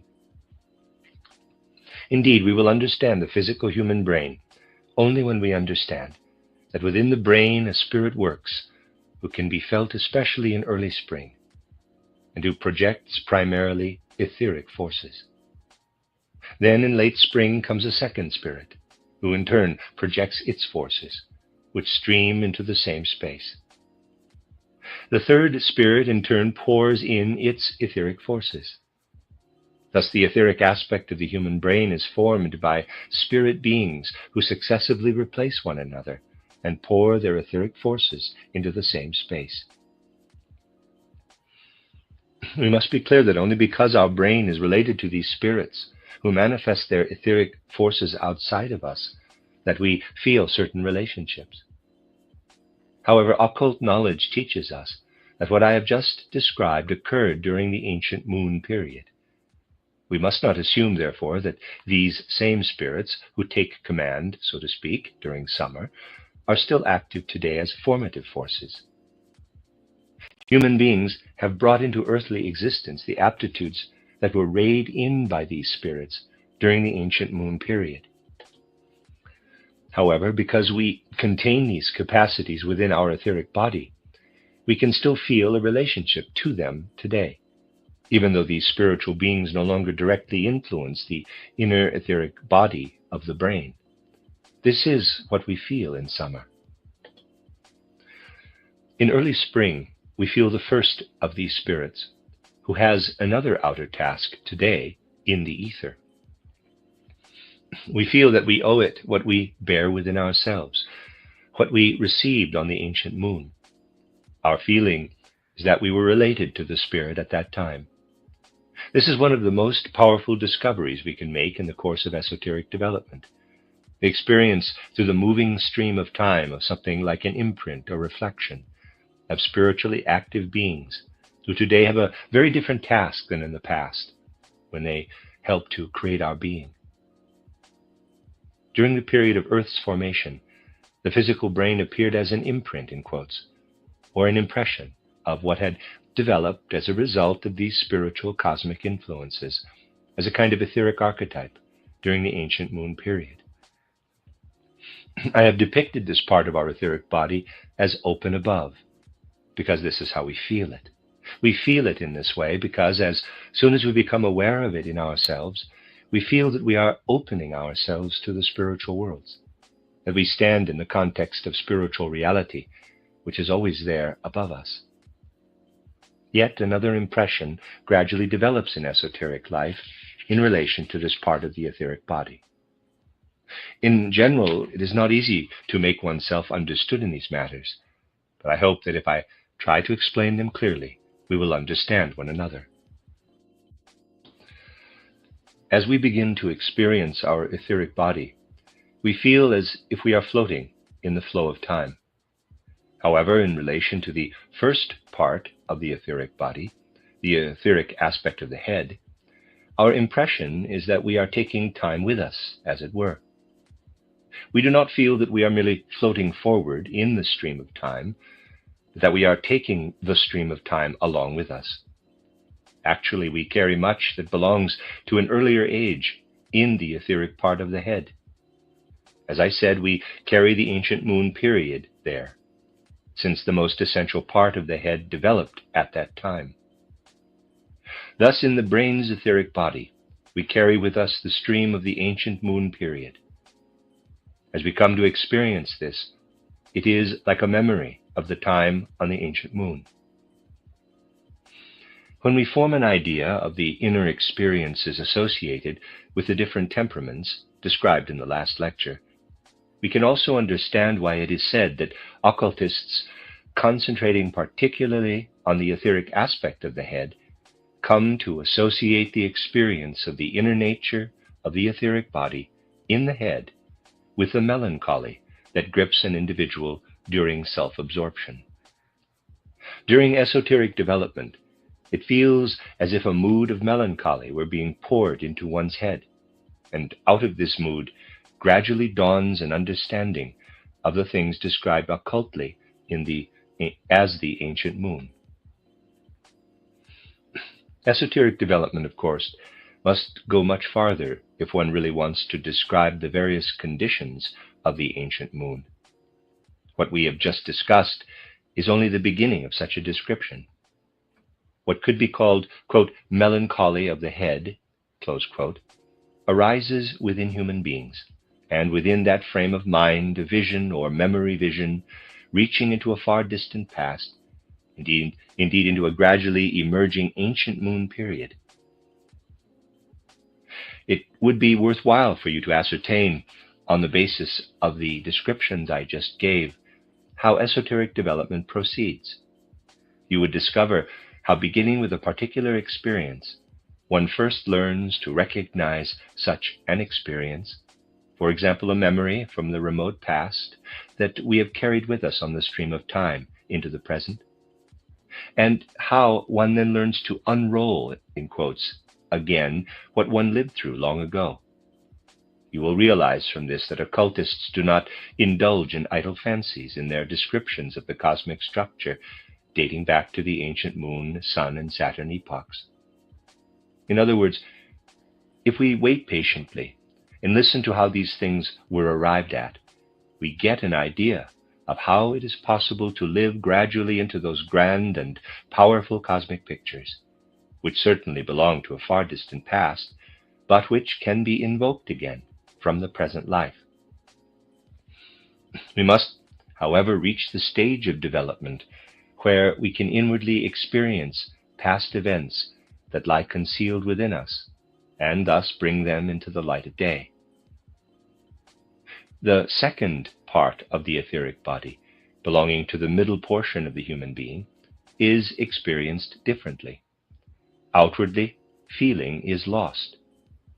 Inwardly, it is perceived in such a way that one might say, quote, what is portrayed here, and there's a diagram on the next page, what is portrayed here in the middle as a kind of oval form is felt to be detached from the rest, close quote. When we consider the experience of this middle portion as separate from the rest of the etheric body, we must recognize that once we manage to experience in ourselves, through esoteric development, the differentiated life of this middle portion of the human being, we get the feeling that it is precisely in this part of the etheric body that we swim along with the time stream.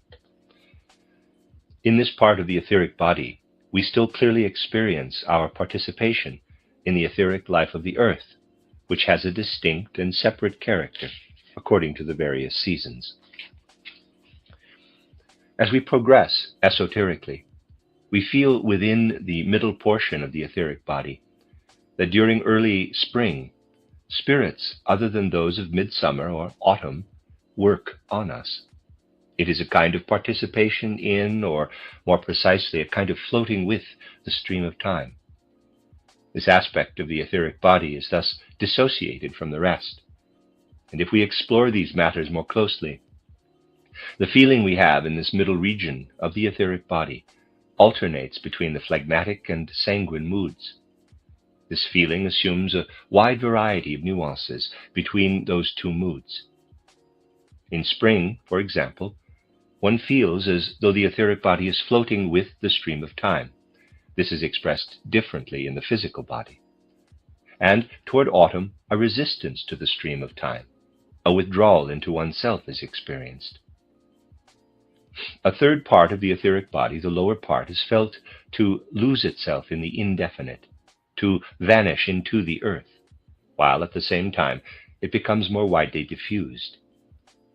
Such are the three parts of the etheric body, which can be experienced separately. What I've just described is the inner feeling or experience of the etheric body. To the clairvoyant, for example, this inner experience would be different while observing the etheric body of another person, because what I have described arises from an inner experience of one's own etheric body. This experience is considerably modified by the existence of a fourth member of the etheric body. This is clearly shaped as an oval form, embracing the entire human being. From the different feelings experienced in relation to these parts of the etheric body, we gradually get the feeling of an inner impression of the etheric body as though it arises from an outward form. Furthermore, the etheric body assumes different hues. The upper part appears to be enveloped in a kind of bluish or blue-violet aura, depending on the nature of the person. This part, corresponding to the head, gradually becomes a greenish color below the head, whereas the middle portion is a distinct yellowish red, assuming one sees the color. And the lower part is a distinctly reddish to deep red color that rays out and frequently covers a wide area. The forces that work in these four parts are differentiated in such a way that our inner feelings are not very distinct. When we look from without at the outermost aura clairvoyantly, however, the forces active in this aura compress the upper part and give the impression that the etheric aspect of the head is the same shape as the head itself, but a little larger. And the same is true of the middle portion. The further down one goes, however, the less this applies. But because these forces work on one another when seen from without, one gets the impression that the etheric body is a kind of prototype of the physical body, though projecting a little beyond it. Toward the lowest part, the feeling of the correspondence between the physical body and etheric body is gradually lost.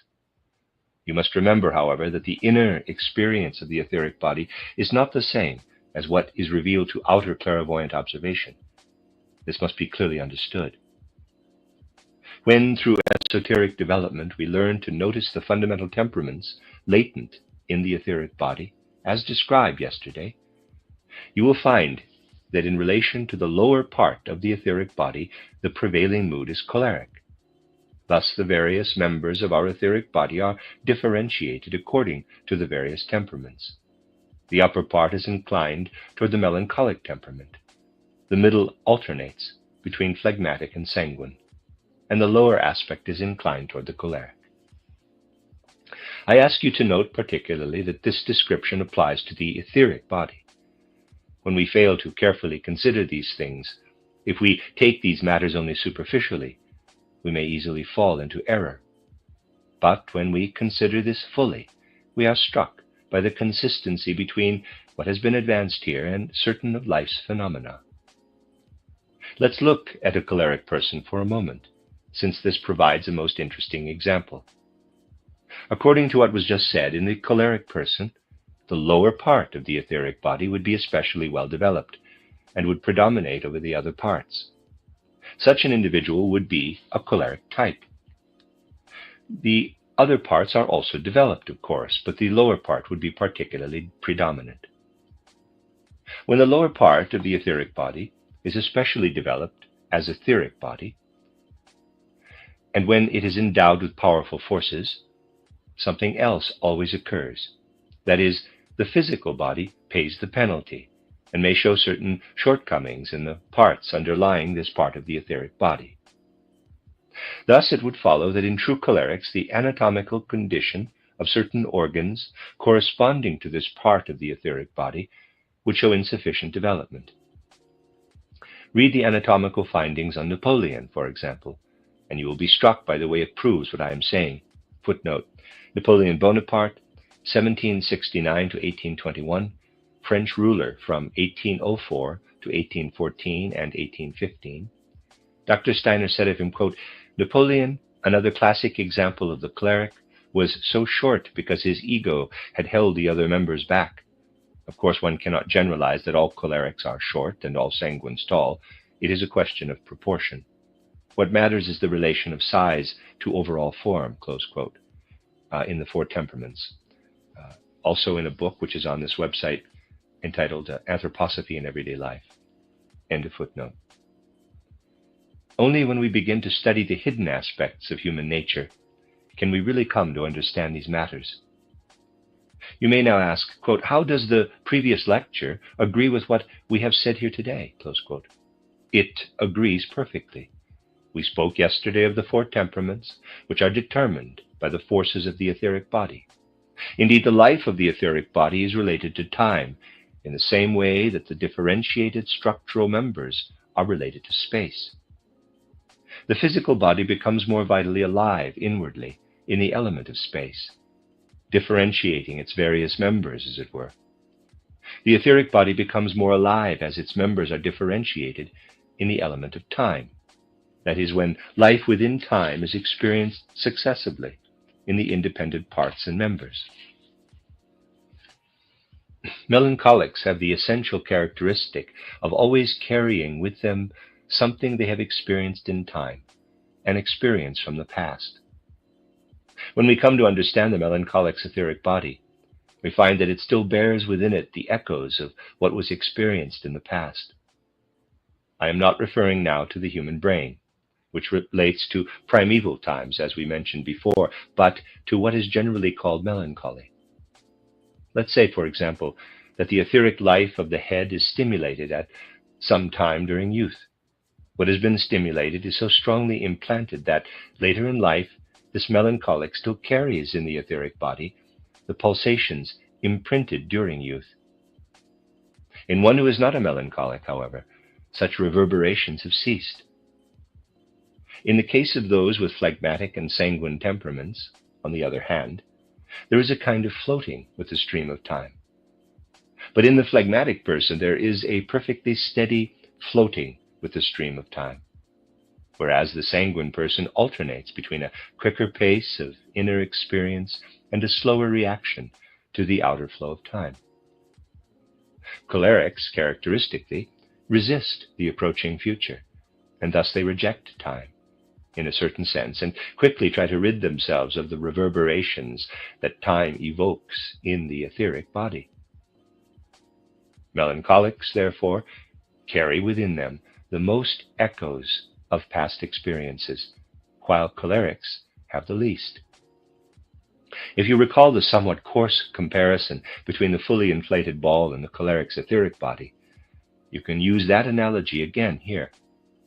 It is difficult for successive events to make an impression on the ball. The etheric body of the choleric rejects them, and thus will not permit the events at work in the stream of time to reverberate strongly within it. Hence, cholerics do not carry past events for very long within themselves.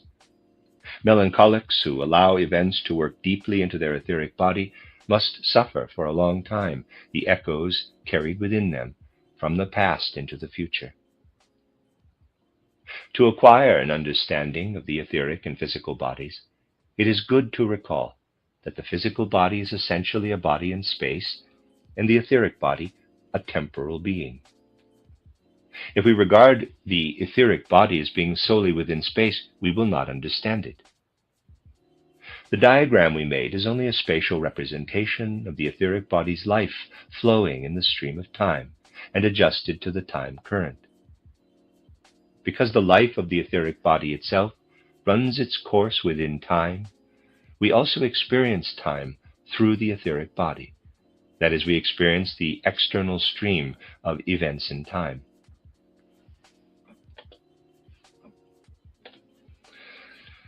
When we develop esoterically, we also experience another stream of events in time, which is the day's rhythm.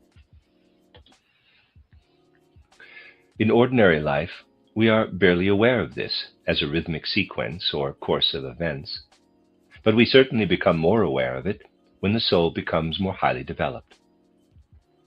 The spirits of the year's changing seasons also work within the passage of the day, although they then work less forcefully. After all, the same sun determines both the course of the day and the course of the year.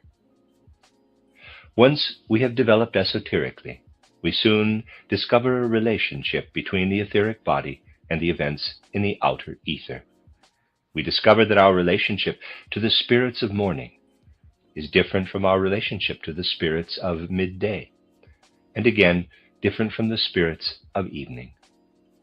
The spirits of morning affect us in such a way that our etheric body feels more stimulated by activity inclined more toward the intellect, toward reason, toward reflection on one's experience, toward judgment of what we remember.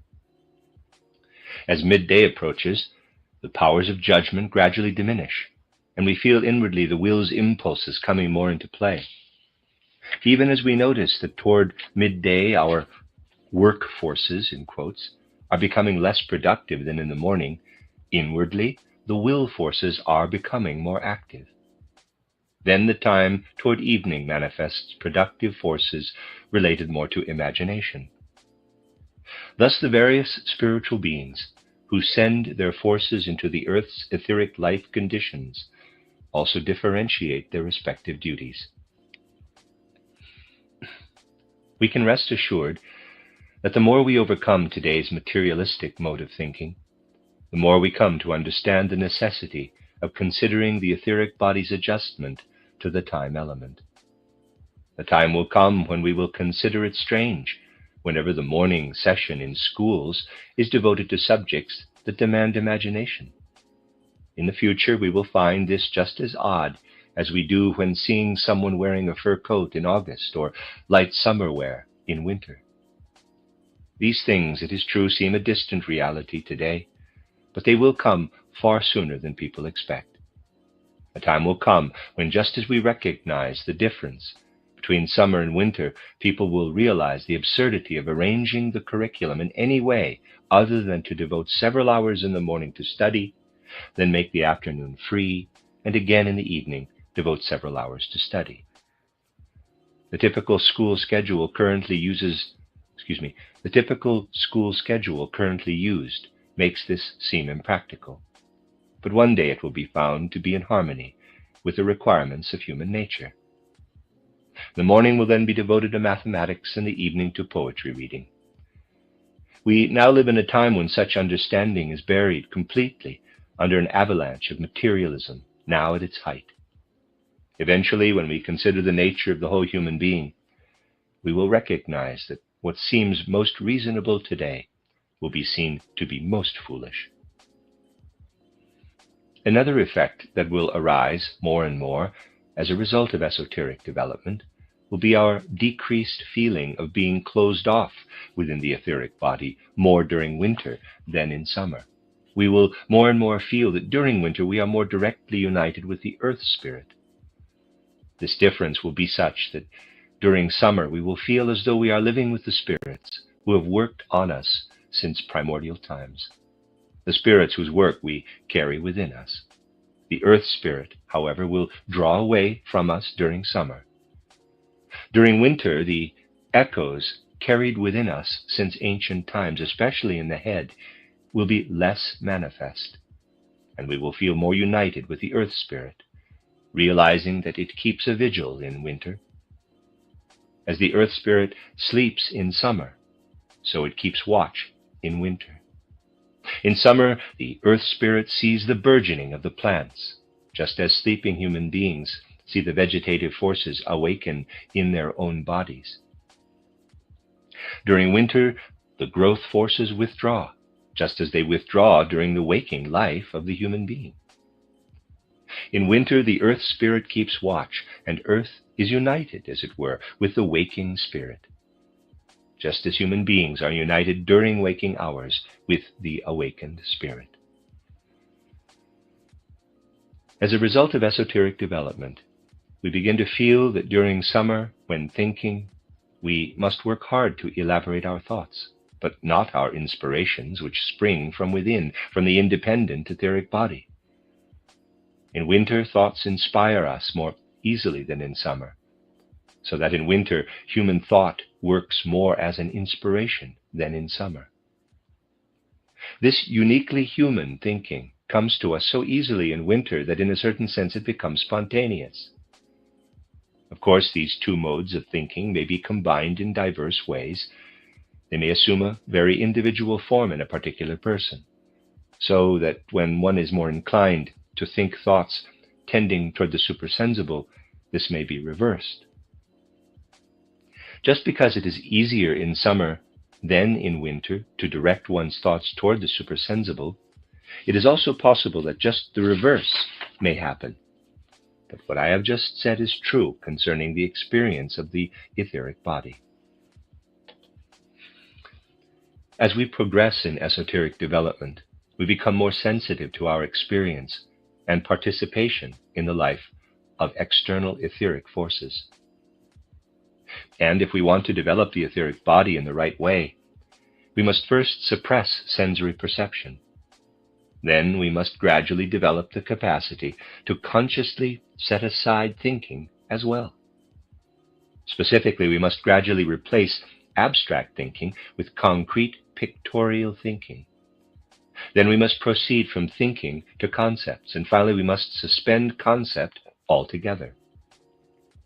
Then, once we have completely cleared our consciousness and suspended our concepts, as described in the second part of my outline of esoteric science, we feel that our ordinary thinking ceases, and what we had previously produced by our own efforts as thinking dissolves. In its place, we experience a remarkable enlivening through thoughts suddenly available and streaming into us as though from unknown realms. This transition in the life of the human soul may be characterized by saying that, and please do not misunderstand the expression, the human being stops being smart and begins to grow wise. A very definite idea is related to this.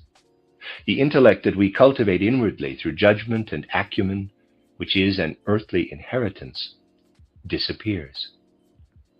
We develop an inner frame of mind that places little value on qualities, since we gradually begin to experience within ourselves a wisdom enkindled by the gods.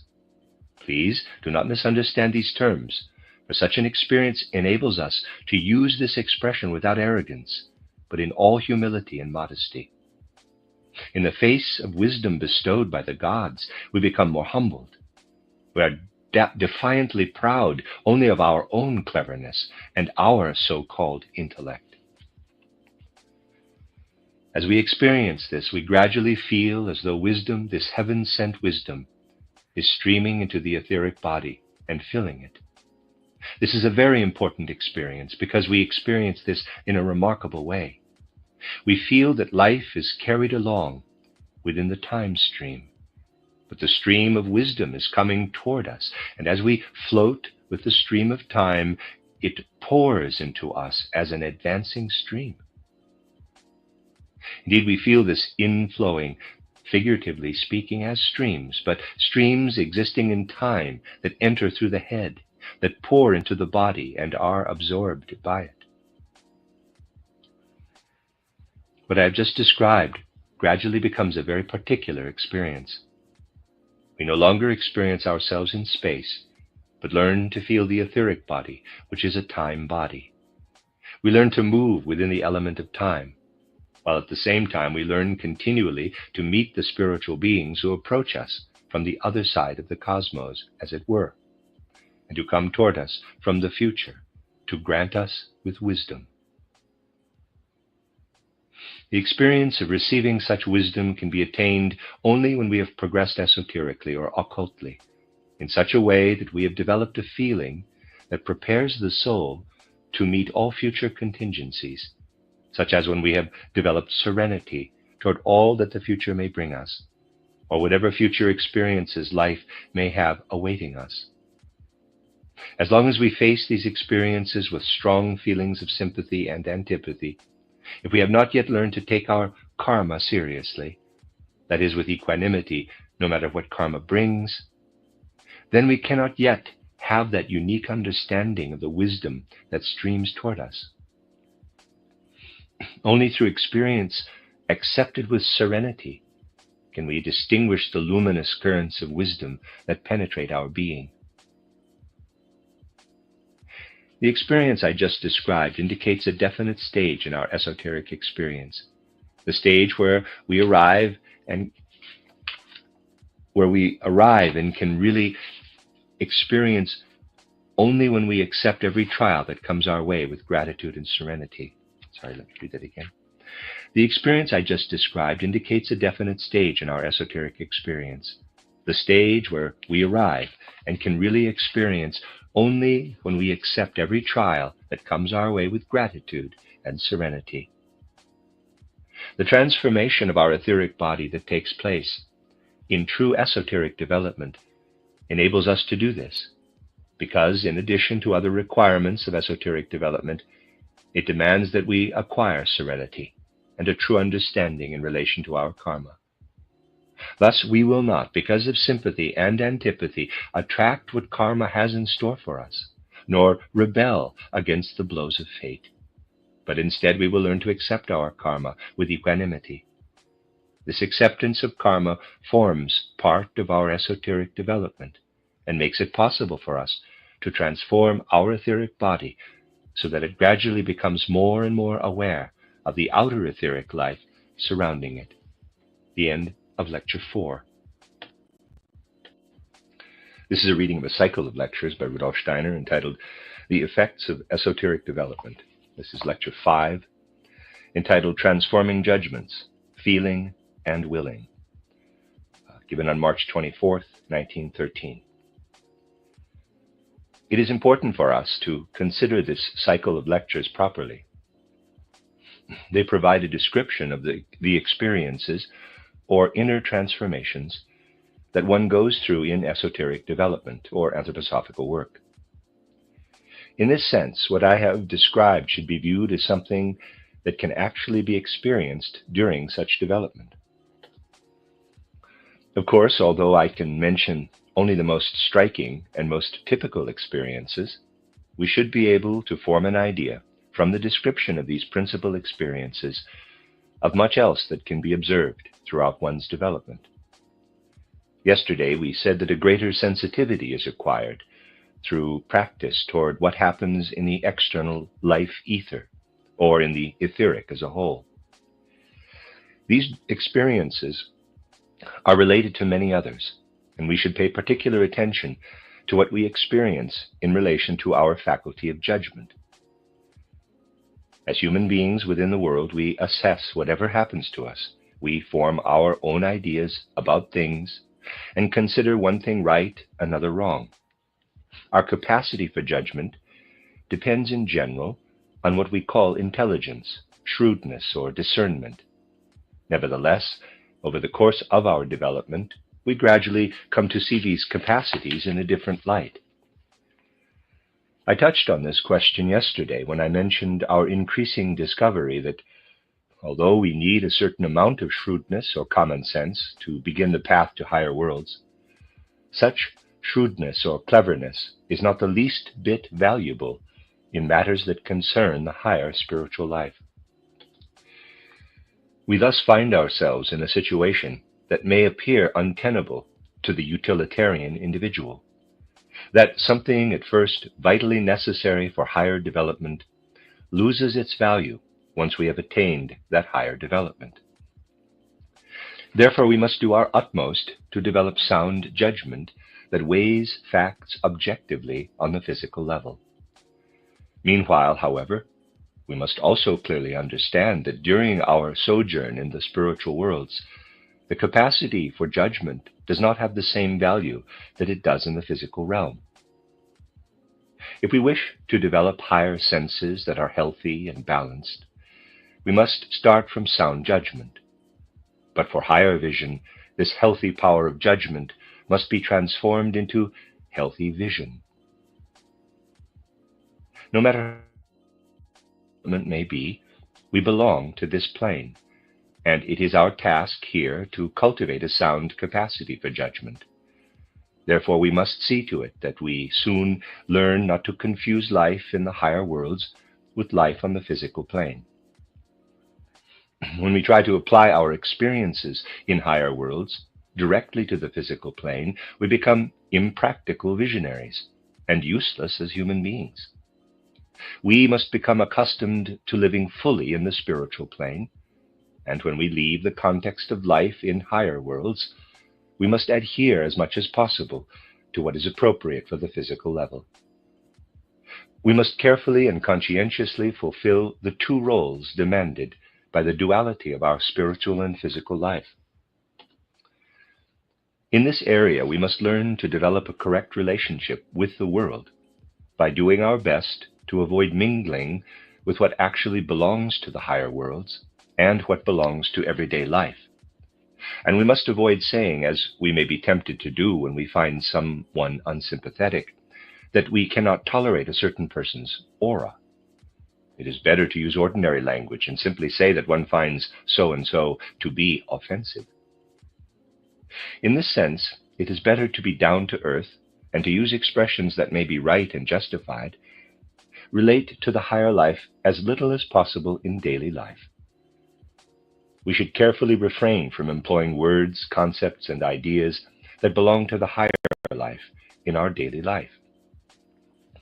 This may seem like a pedantic request to those who, out of enthusiasm for spiritual life, find it necessary to permeate their whole being with this spiritual life.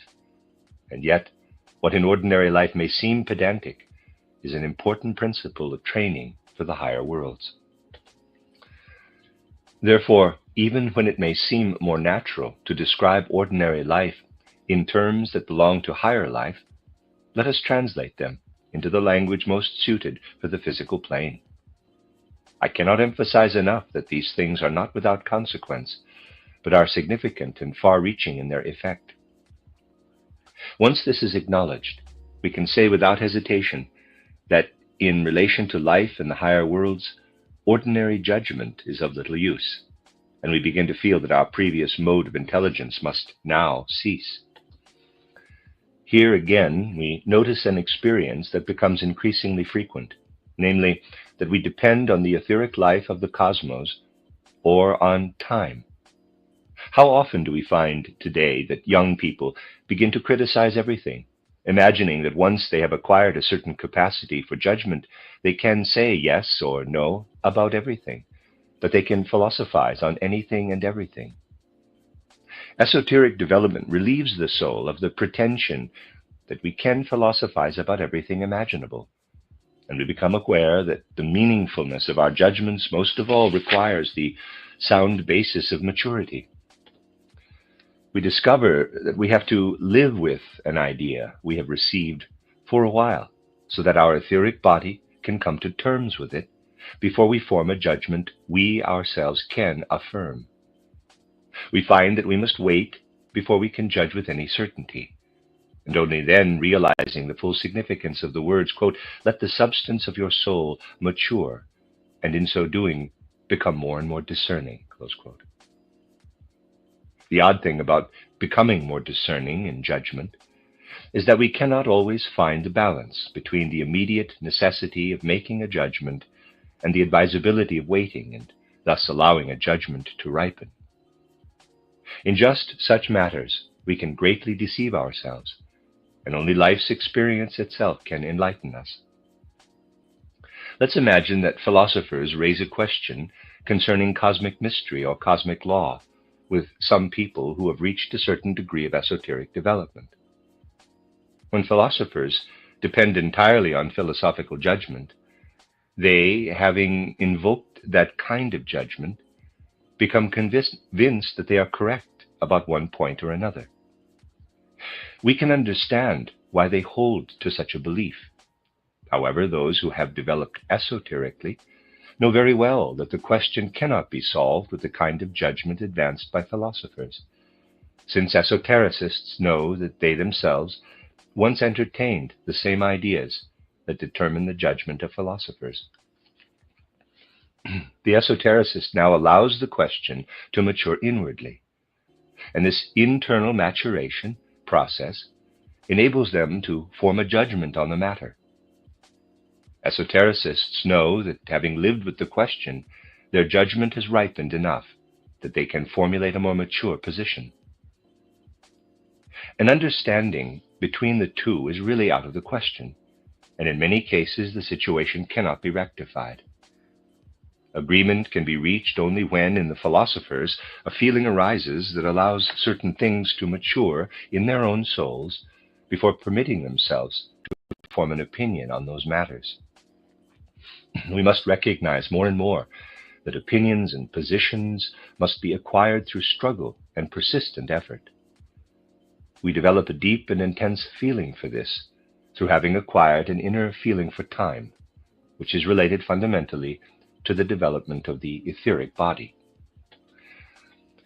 After we have wrestled to gain a greater maturity in a particular situation, we gradually come to perceive a certain opposition that arises in the soul between the way we formerly judged such things and our present way of making a judgment.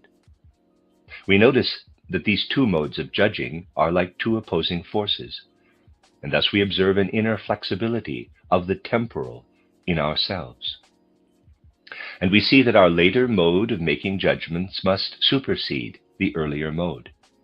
This is the dawning in our consciousness of a feeling for time created by the existence of inner conflicts, and it can arise only when the later mode of judgment opposes the earlier form.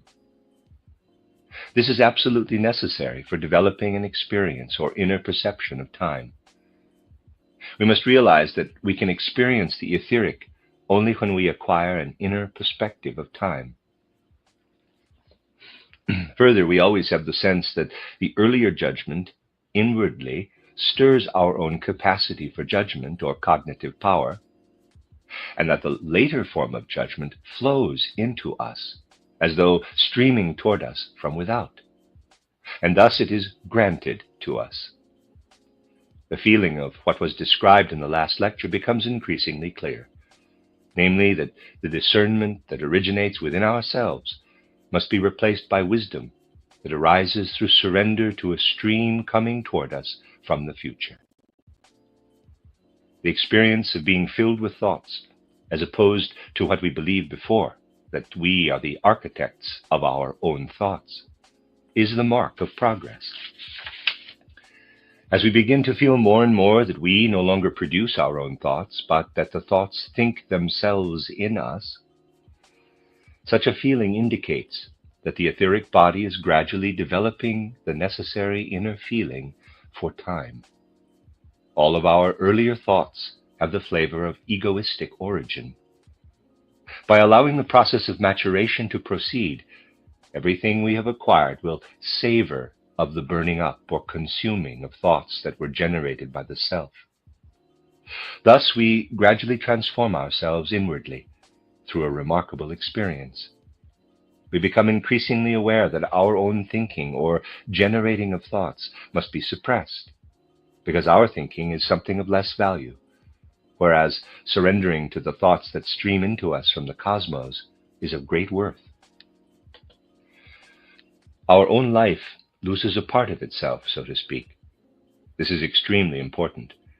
Our life loses the part we like to call self-generated thinking, and then only the self's feeling, perceiving, and willing capacities remain. These capacities are, in fact, transformed along with thinking. We no longer create our own thoughts. They think themselves in the soul. Feeling and willing merge in relation to this feeling that thoughts have their own forces, through which they think themselves in us. It could be said that feeling becomes more and more active, while the will becomes increasingly permeated with feeling. On the physical plane, feeling and will become more closely related to each other than they were before. We can no longer express an impulse of the will without an associated feeling. Many actions provoke a bitter feeling in us, others a feeling of exaltation. When we become aware of our will, we also experience a deeper understanding of our will impulses. We become the arbiters of them. We gradually come to reproach pleasurable feelings that are aroused merely for the sake of their satisfaction. There are other feelings that we must experience inwardly, feelings that we think must not show themselves in the human soul, otherwise they would not exist in the universe.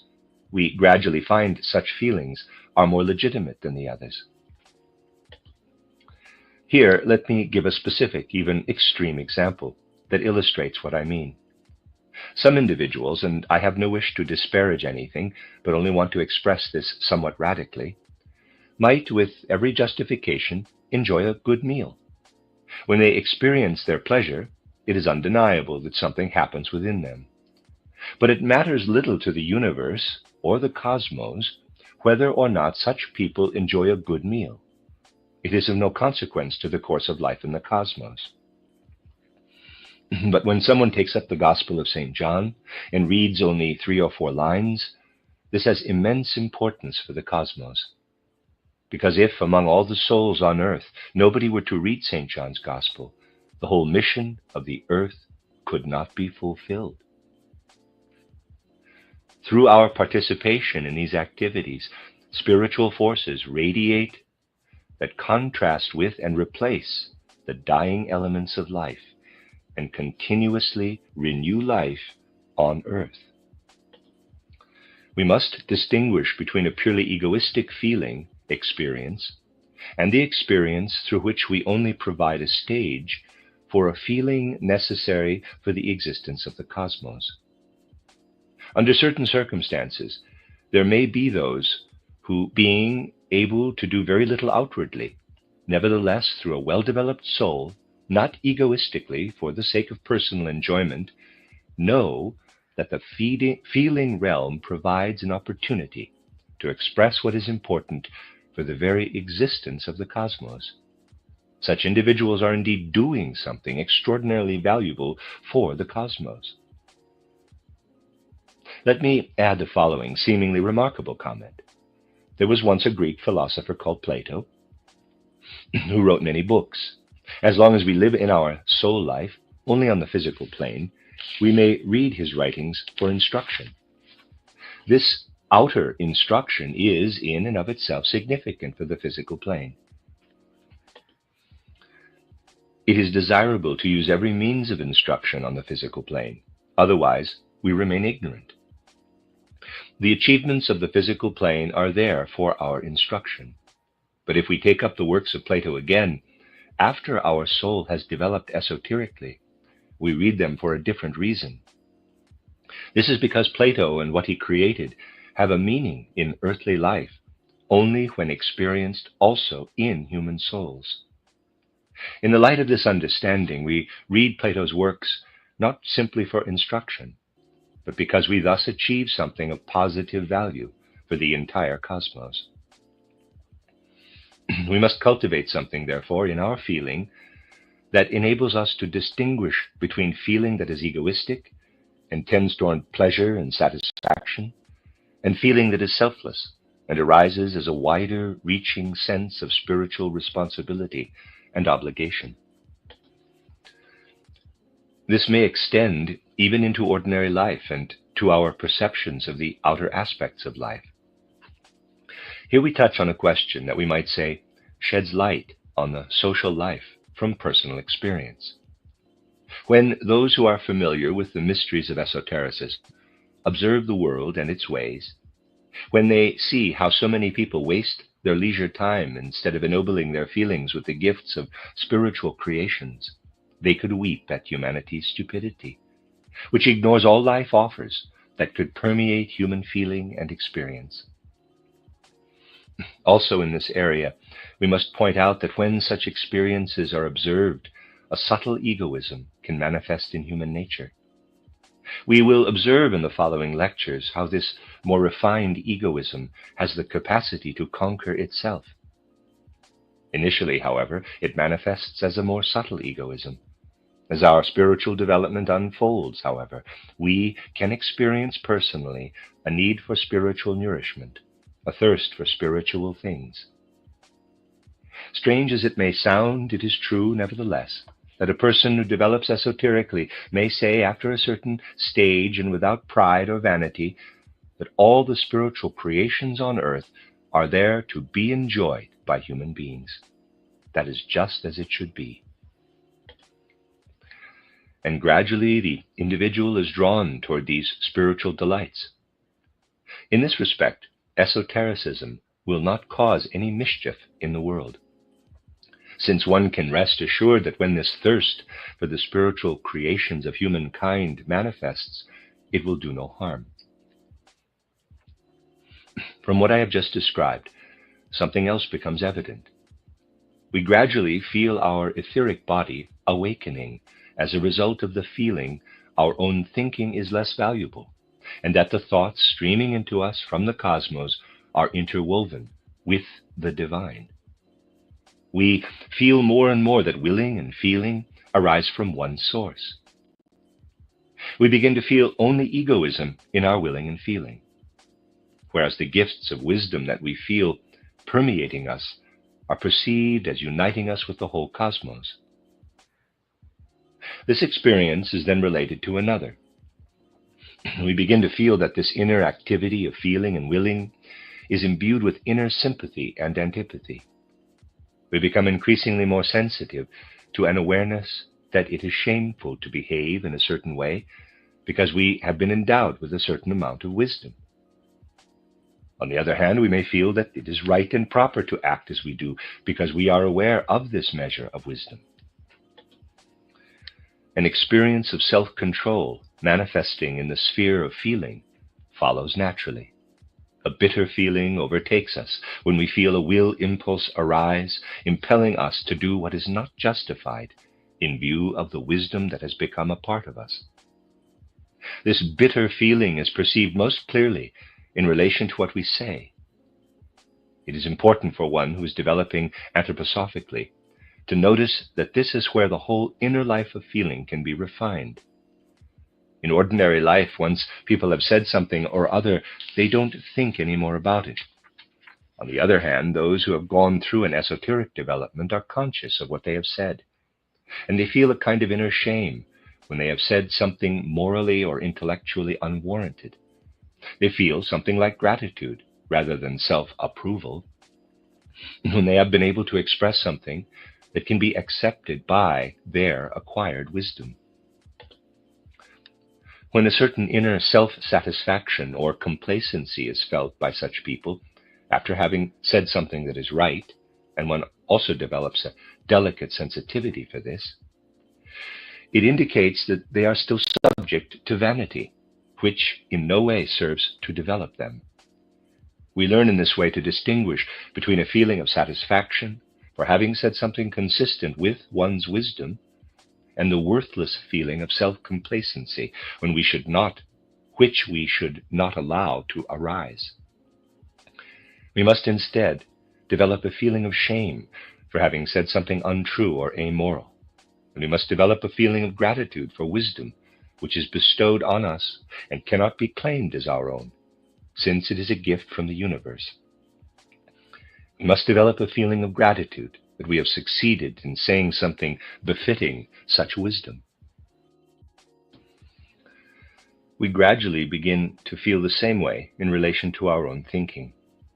As we have said, we must continue to be human beings on the physical plane, and whereas we must not attach too much importance to self-created thoughts, we must nevertheless continue to produce them. This self-generated thinking, however, becomes transformed since we submit it to the self-control just described. When we can say that a thought is our own creation, and also that it agrees with the wisdom given to us, we develop a feeling of gratitude toward that wisdom. On the other hand, a false, unseemly, or amoral thought is accompanied by an inner feeling of shame. We wonder how we can still be like this. Is it still possible to be so egoistic that we still think such thoughts, despite the wisdom bestowed on us? It is extremely important to feel this kind of self-control in one's inner being. The distinctive quality of such self-control is that it never arises through the critical intellect, but always manifests instead in feeling, in cognitive feeling. It is also important to carefully note the following. Those who rely only on intelligence and who apply only their critical judgment to the external world will never be able to understand what is involved here, because it must arise within the feeling realm. When it does emerge in feeling, when such individuals manage to achieve this feeling, it manifests as a feeling arising from their own inner being. They identify themselves with feelings of shame or gratitude, and feel that the self is one with them. If I were to represent schematically what is experienced here, I would say that we have the feeling of wisdom streaming in from above, coming toward us from above, streaming into the head from the front and filling us from top to bottom.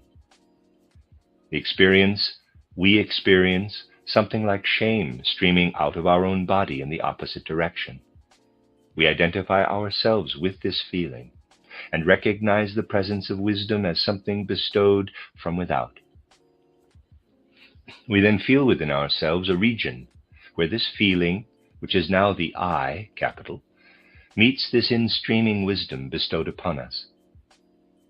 When we inwardly experience the region where these two streams meet, we have the proper inner experience of the etheric world.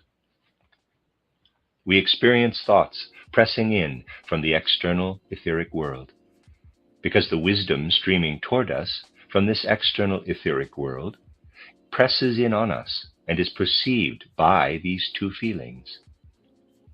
Such is the etheric world when perceived properly. And when we perceive it in this way, we climb toward the higher beings who descend only as far as the etheric body, not to the physical body. It is also possible, however, to experience this etheric world improperly. We experience it correctly when thinking and feeling meet as just described. The experience then is a purely inner process in the soul. On the other hand, the elementary or etheric world is not experienced correctly when we experience it at the boundary between our breathing and the etheric body. If we practice breathing exercises too soon or incorrectly in our training, we gradually come to witness our own breathing. By developing an awareness of the breathing process, which is ordinarily not perceived, one can achieve a self-conscious breathing. And a capacity to perceive the etheric world can be associated with this experience. Through all kinds of breathing exercises, one may observe and experience etheric processes that are real in the outer world, but they belong to the lowest external psychic processes. When experienced too early, these never provide a true idea of the real spiritual world. At a certain stage of our esoteric exercises, it is possible, of course, to achieve voluntary control over the breathing process, but it must be directed properly. We can then perceive the etheric world at the boundary between thinking and feeling as described. And what we learn there only confirms what we have already come to know through the less subtle etheric processes occurring at the boundary between the etheric world and our breathing processes. Indeed, a world of genuine higher spirituality exists, to which we attach through the union of wisdom and feeling already described. To which we attain through the union of wisdom and feeling already described. There we penetrate to the accomplishments of the beings of the higher hierarchies in the etheric realm. There are, however, many and various elemental beings, good as well as bad, hostile, hideous, and harmful, that, if we meet them at the wrong time, encroach on us as if they were really important in the spiritual world, whereas they are really no more than the lowest dregs of the spiritual world.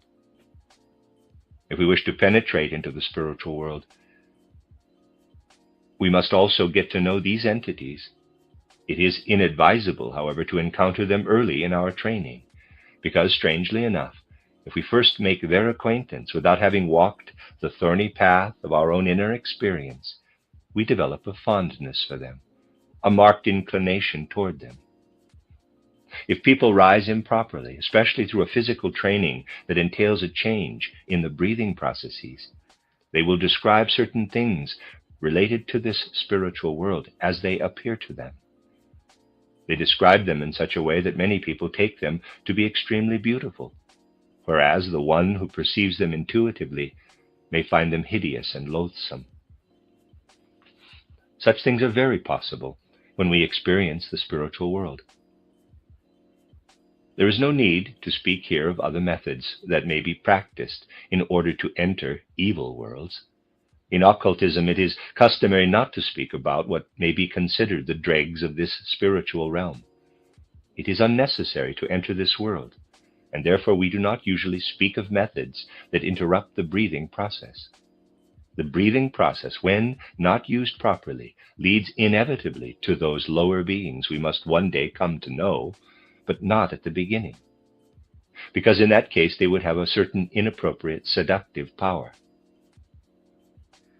We get a truly objective perspective of their value only when we have penetrated the spiritual world by another path. If we begin to feel shame and gratitude streaming out of us, as it were, in response to the wisdom bestowed on us, and if these feelings arise through our own organism, we may thus have our first and most elementary meeting with something that we must learn more about as we develop further esoterically. We pointed out yesterday that through gradually experiencing the etheric, we come to know the amshaspans that Zarathustra taught about, and who are active in our brain's etheric body. From our viewpoint, we can also say that we acquire there, in the first instance, an idea of the activity of the archangels, of what these archangels must do in us. Through what is dammed up, in this case, through the feelings of gratitude and shame that arise in us, and carry the stamp of our personality because they originate in us, we receive the first elementary true idea of what are called the archai, or primal forces. What the archangels realize in us, we experience initially in the most rudimentary way, as described earlier. When we begin to experience etherically, we first experience the archangels and their activities in a shadowy way in the head. Whereas we experience the archai in the organic system, which is penetrated by wisdom that produces a reaction in us. These primal forces, who are filled with a will element, yet are not quite of a volitional nature, have entered into us and work in the human personality. When we learn to feel in this way, we gradually get an idea of what the occultists mean when they speak of the original incarnation of our Earth on ancient Saturn, where the primal forces or spirits of personality lived their human stage, so to speak. Then these spirits of personality were, in quotes, human, but now they have developed to a higher degree.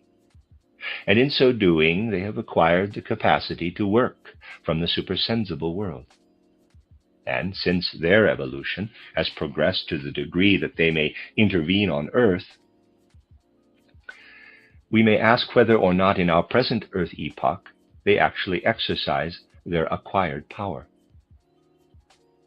They can now work from the supersensible on our corporeal nature, our sheaths, and thus evoke forces in our etheric body that manifest as described. They have directed these forces into us. And when today we feel that our organization allows us to feel gratitude and shame as a natural inner process, and you can experience this, we know that the archai have poured forces into our etheric body, so that this can become an inner experience, so that the etheric body may resonate with the wisdom in this way and for this purpose. One day, in future incarnations of our Earth, human beings will also be able to imprint into the inner being of other inferior entities similar capacities, so that they may develop a sheath that corresponds to our own. What we should know of the spiritual worlds will be gained gradually through inner experience, through going from physical experience to etheric experience. As you know, and I say this again only to clarify matters, on ancient Saturn, warmth was the densest physical condition, the only physical condition reached by the midpoint of the Saturn epoch. You may read in my title Outline of Esoteric Science that the physical activities of Saturn were currents of heat and cold. We can speak of these currents psychically, that is, from the soul aspect, by describing the outstreaming warmth as the gratitude of the spirits of personality, and the cold that streamed out in another direction as their feeling of shame. We must gradually acquire the capacity to merge physical activity with moral activity, because the farther we penetrate into the higher worlds, the more these two principles are connected. The physical aspect has ceased to be physical, and the moral then flows through the world with the power of natural laws. Everything just described manifests as inner experience through the transformation of the etheric body. At the same time, however, it provokes something else in the human soul. The human soul gradually begins to feel a certain uneasiness that we are actually only individual beings, isolated personalities. It is important to be aware of this, and it is good to make it a rule to be aware of it. Before reaching this stage of esoteric development, the less one has developed an interest in the concerns of humanity in general, or in what pertains to the human condition, the more disturbing it becomes to us as our development progresses. Those souls who remain uninterested in the human condition and who would nevertheless like to pursue esoteric development experience themselves increasingly as a burden. Souls, for example, who are able to go through life without sympathy for the sufferings of other souls, or who cannot partake in their joy. Those who cannot enter into the souls of others experience themselves as a kind of burden as they progress in esoteric development. If we pursue esoteric development, despite our continued indifference toward human joy and sorrow, we become a heavy burden to ourselves. And we can be very sure that our esoteric development will remain a purely superficial and intellectual affair, and that we will receive spiritual teaching as if they were recipes from a cookbook or the theories of physical science, as long as we are unconscious of this burden. And if, despite our development, we cannot develop compassion for the sufferings of humanity and share in its joy and gladness. It is important, therefore, to broaden one's human interests during occult development. There is nothing worse than not trying, as we progress, to understand every kind of human feeling, human experience, and human life. This does not mean, of course, and this must be emphasized over and over, that we should silently ignore wrongdoing in the world, since that would be an injustice toward the world.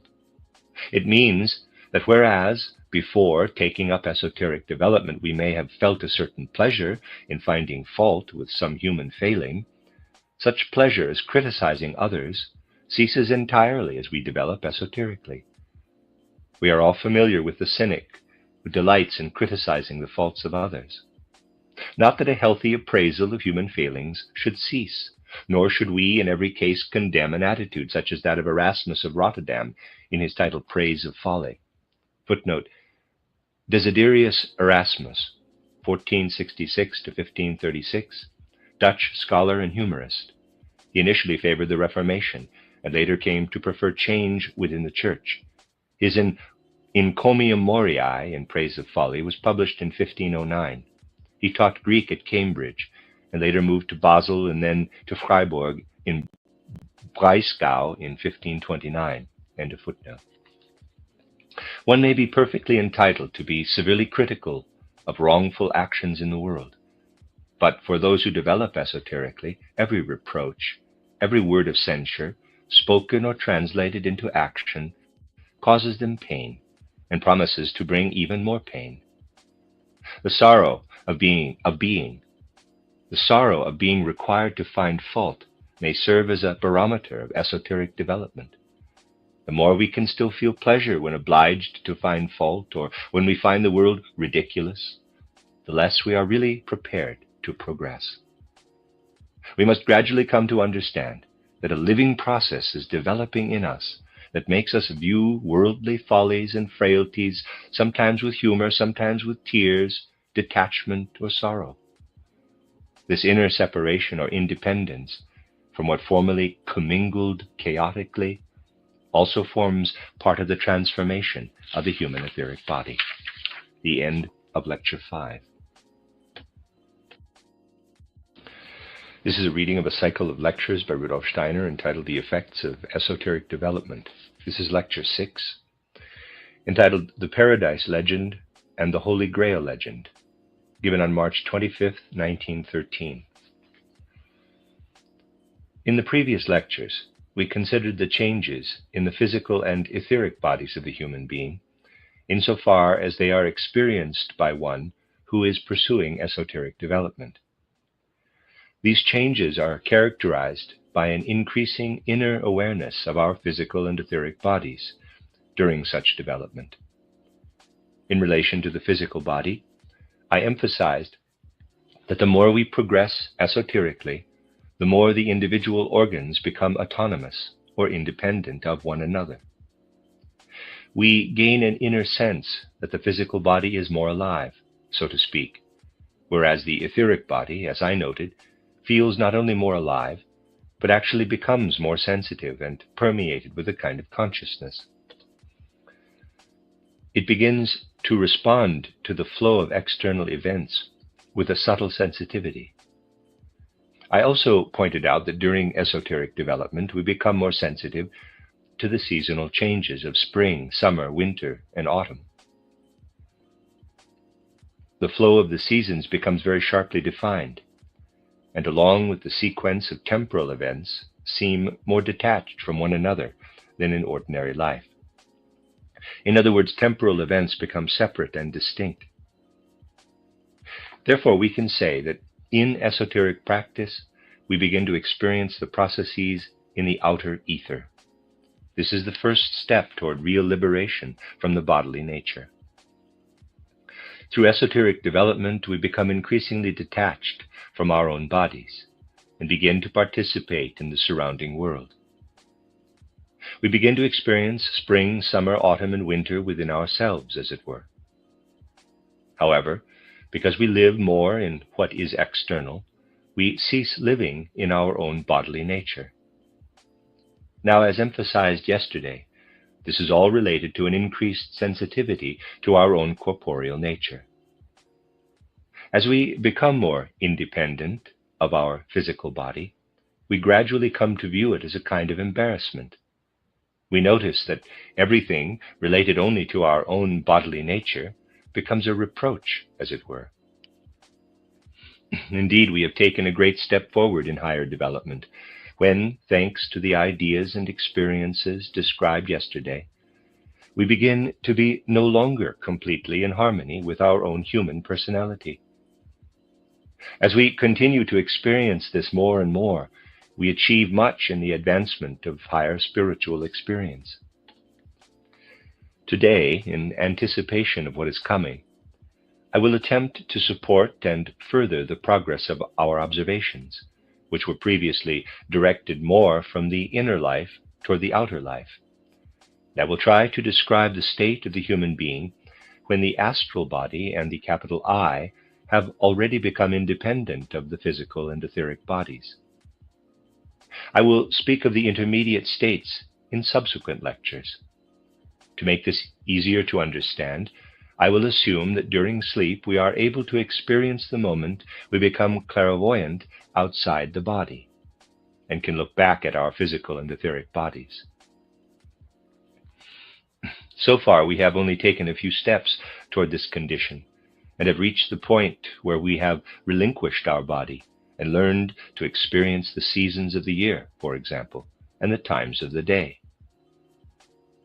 We will now consider the situation that arises when, on the one hand, we have the physical and etheric bodies, and on the other hand, astral body and the I are lifted out of the other members, as it happens during sleep. Let's suppose that we could look back at the physical and etheric bodies we have left behind. These bodies would appear in a wholly different light from that of ordinary life, where we view the physical body with the eyes of everyday outer observation, or as viewed through ordinary physical science. And with some justification, we consider it to be the crown of earthly creation. In this earthly creation, we distinguish mineral, vegetable, animal, and human kingdoms. And we see that all of the various advantageous qualities that are spread over the different animal species are united, so to speak, in this crown of creation, the human body. We shall see that to external physical observation, there is a certain justification for this view. This lecture is not intended to encourage a belief that we could reach a definitive conclusion about the nature of the physical body through our first observations, while looking back at the physical and etheric bodies as if suddenly becoming clairvoyant during sleep. The purpose of this lecture is simply to capture, as it were, a moment of clairvoyant retrospective vision. When we look back, such a moment may initially reveal the etheric body, which appears as a completely integrated nebulous structure with diverse currents, parenthesis, which will be described later in greater detail, close parenthesis, and with a beautifully constructed form in continuous movement, never still, never at rest in any part. And then we see, embedded in this etheric body, the physical body. Now recall what was said. that our thinking must be set aside. In this way, we preserve an open mind toward what we see through clairvoyant vision, since it is a fundamental prerequisite of clairvoyant vision that we allow ourselves to be completely inspired by cosmic thoughts streaming into us. Thus we meditate on what we see there, and this particularly affects our feeling. It influences our feeling and our will. When we have really attained the detachment spoken of earlier, it seems as if we have lost our own mode of thinking. In this state, with a feeling that is peculiar to us, we look back at what is embedded in that ever-mobile, nebulous structure within the etheric body, that is, the physical body. At first, we get the general impression that what we perceive fills us with infinite sadness, a terrible sadness. But this spirit pervading the soul, this mood of sadness, is not related to any particular individual, but is a general feeling. Anyone who looks back from outside toward the physical body as it is embedded in the etheric body is thus overwhelmed with infinite sadness. All the impressions that I am describing now are clearly expressed initially in the realm of feelings, not in the area of thoughts. An infinite sadness, a profound melancholy overcomes us when we look up to the world of cosmic thoughts streaming into us. These thoughts, which are not our own, but are the creative thoughts weaving and working in the cosmos, illuminate the structure of our physical body, and in this way tell us what we really see there. We are told that we are viewing the last decadent survival of a long vanished splendor. And through what such thoughts tell us, we get the impression that our physical body was once mighty and glorious, but that now it is withered and shriveled. Its former majestic splendor is now no more than a tiny, shrunken form. Embedded in our etheric body is a last memory, crystallized in the physical, of a vanished primordial splendor. Today we see the various physical organs that constitute the digestive, circulatory, and respiratory systems.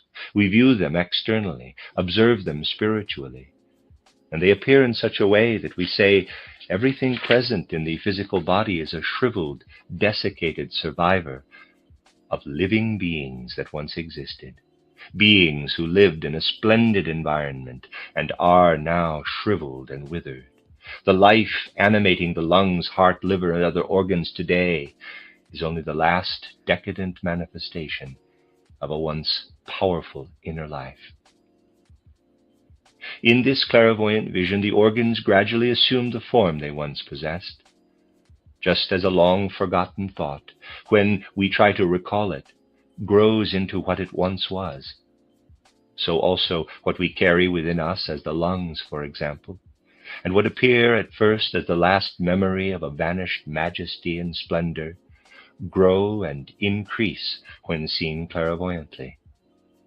We sense that this experience recalls a distant memory, like a present thought that recaptures the experience of its former state. In clairvoyant vision, the lungs develop into an imagination, which the occultist in former times and even now recognizes as a symbol of the human form, or the, quote, imagination of the eagle, close quote. We have the feeling that these lungs were at one time a being, but they must not be identified with the eagle as we know it today. From another angle, the eagle today represents a decadent survivor of that formerly powerful being that in occultism is designated as the, in quotes, eagle. As if in a cosmic memory, the occultist is led to the imagination of the eagle as it once existed.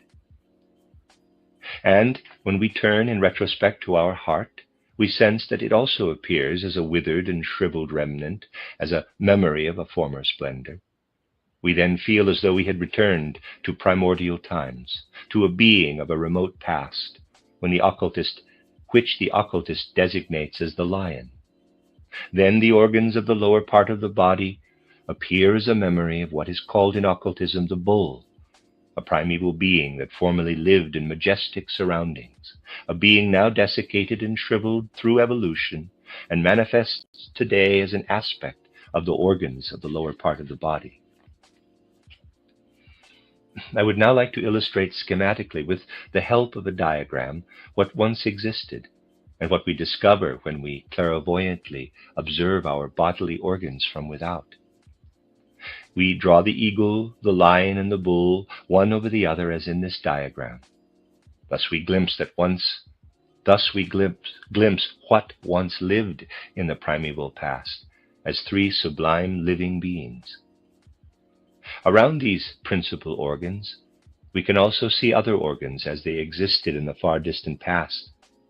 What we perceive clairvoyantly in this way can be compared to almost all the forms of the animal kingdom on earth.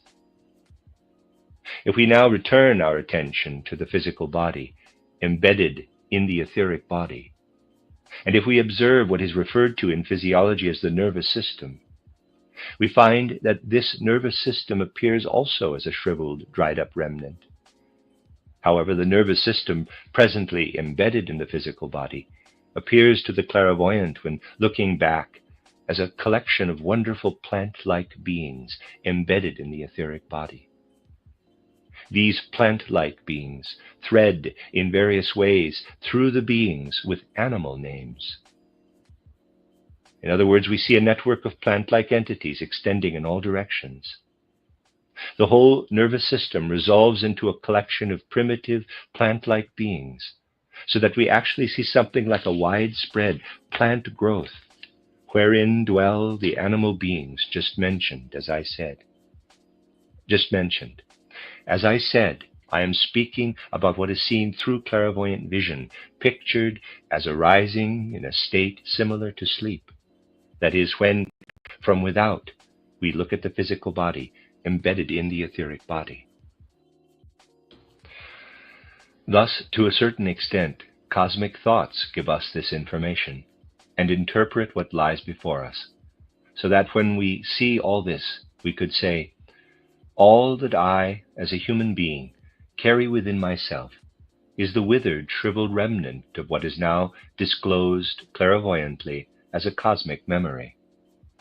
It is important to speed our development so that we can come to exercise continual self-control and self-knowledge. At this stage, such self-knowledge enables one to feel and to reflect one's being outside the physical body. Let me read that again. At this stage, such self-knowledge enables one to feel and to reflect one's being outside the physical body.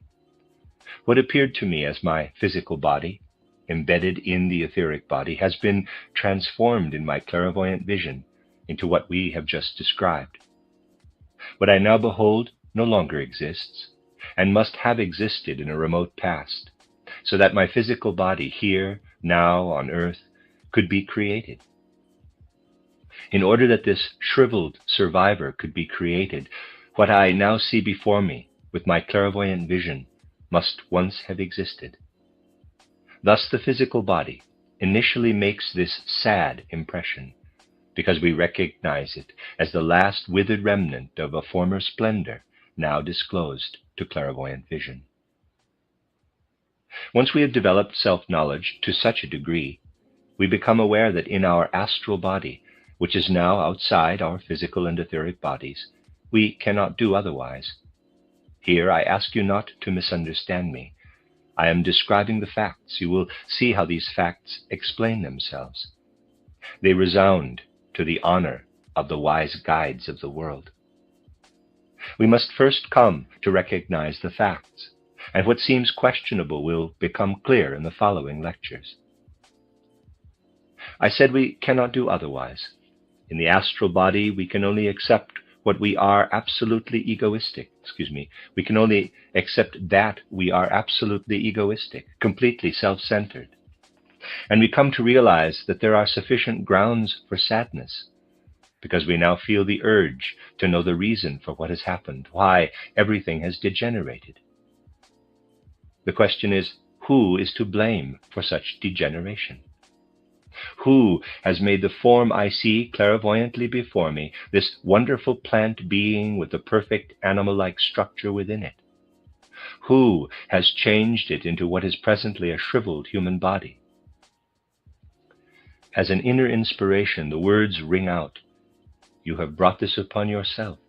You yourself are responsible. You have become what you are now because you had the power to permeate all this splendor with your own being.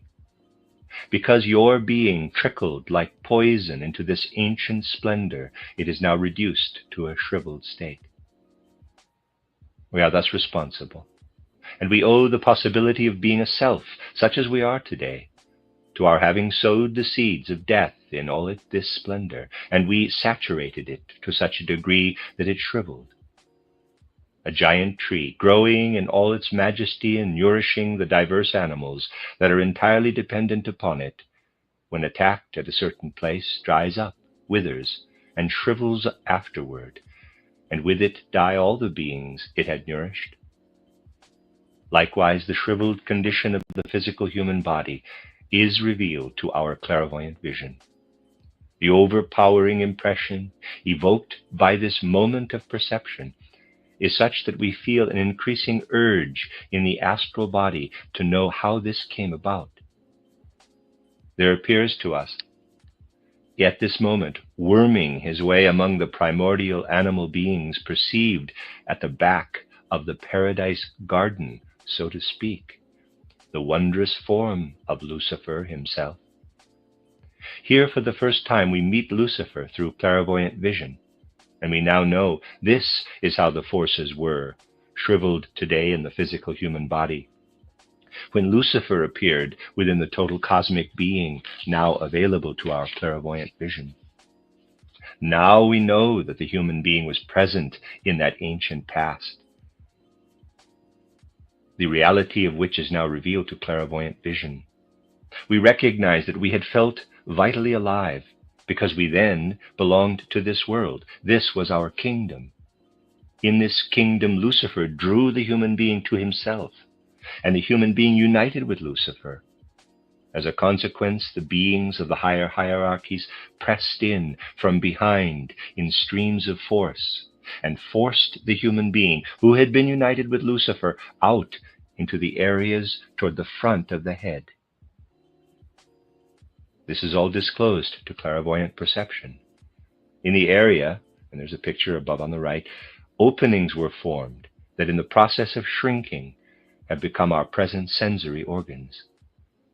The human being who had lived in this area was expelled through these openings as a result of being united with Lucifer, and having been expelled, now lives in the world outside this structure, which has shrunk and become the physical body.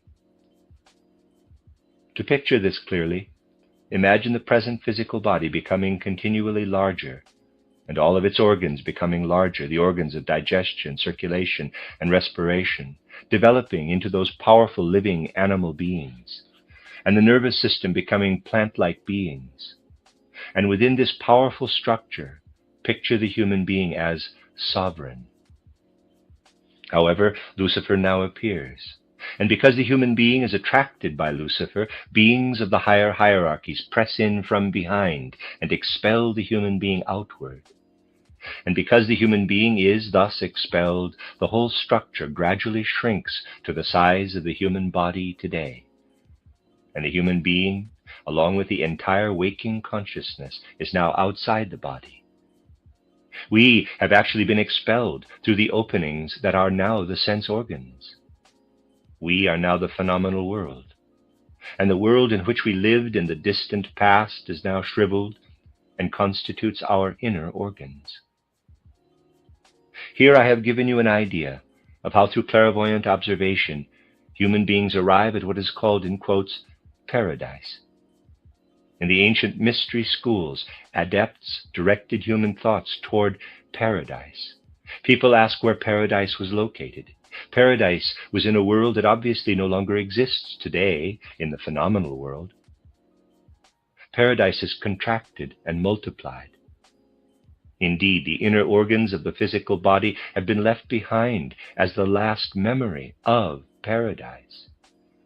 But human beings have been expelled, and now no longer live within their being. We can come to know this inner physical aspect of the human being only through clairvoyance. We have seen this. Today we are aware of the outer world, of what is before our eyes. We are familiar with the sounds that strike our ears. Previously, we were aware of what was within, and this inner world was stupendous. It was paradise. Try to form an idea now of the way that human beings, because their consciousness extends over the sense world, actually compressed the world, where they lived before entering the phenomenal realm, into the decadent results that are the inner organs of their body. The beings who first expelled human beings then worked upon them using Ahriman and other spirit beings, whose activity they transformed for the good. They added the limbs, hands, feet, and face to the etheric torso, thus enabling human beings, by means of their limbs, along with what is directed inward through the sense organs, to make use of this contracted paradise. We have thus seen in spiritual vision the physical human body enlarged to gigantic proportions. This body in its present state represents the contracted remnant of the earlier paradise.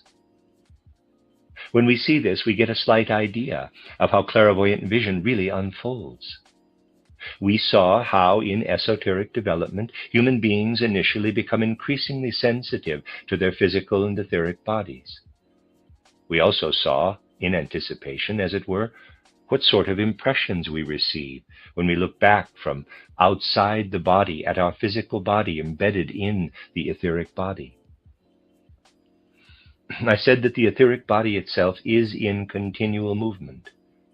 When seen from outside, nothing is really static.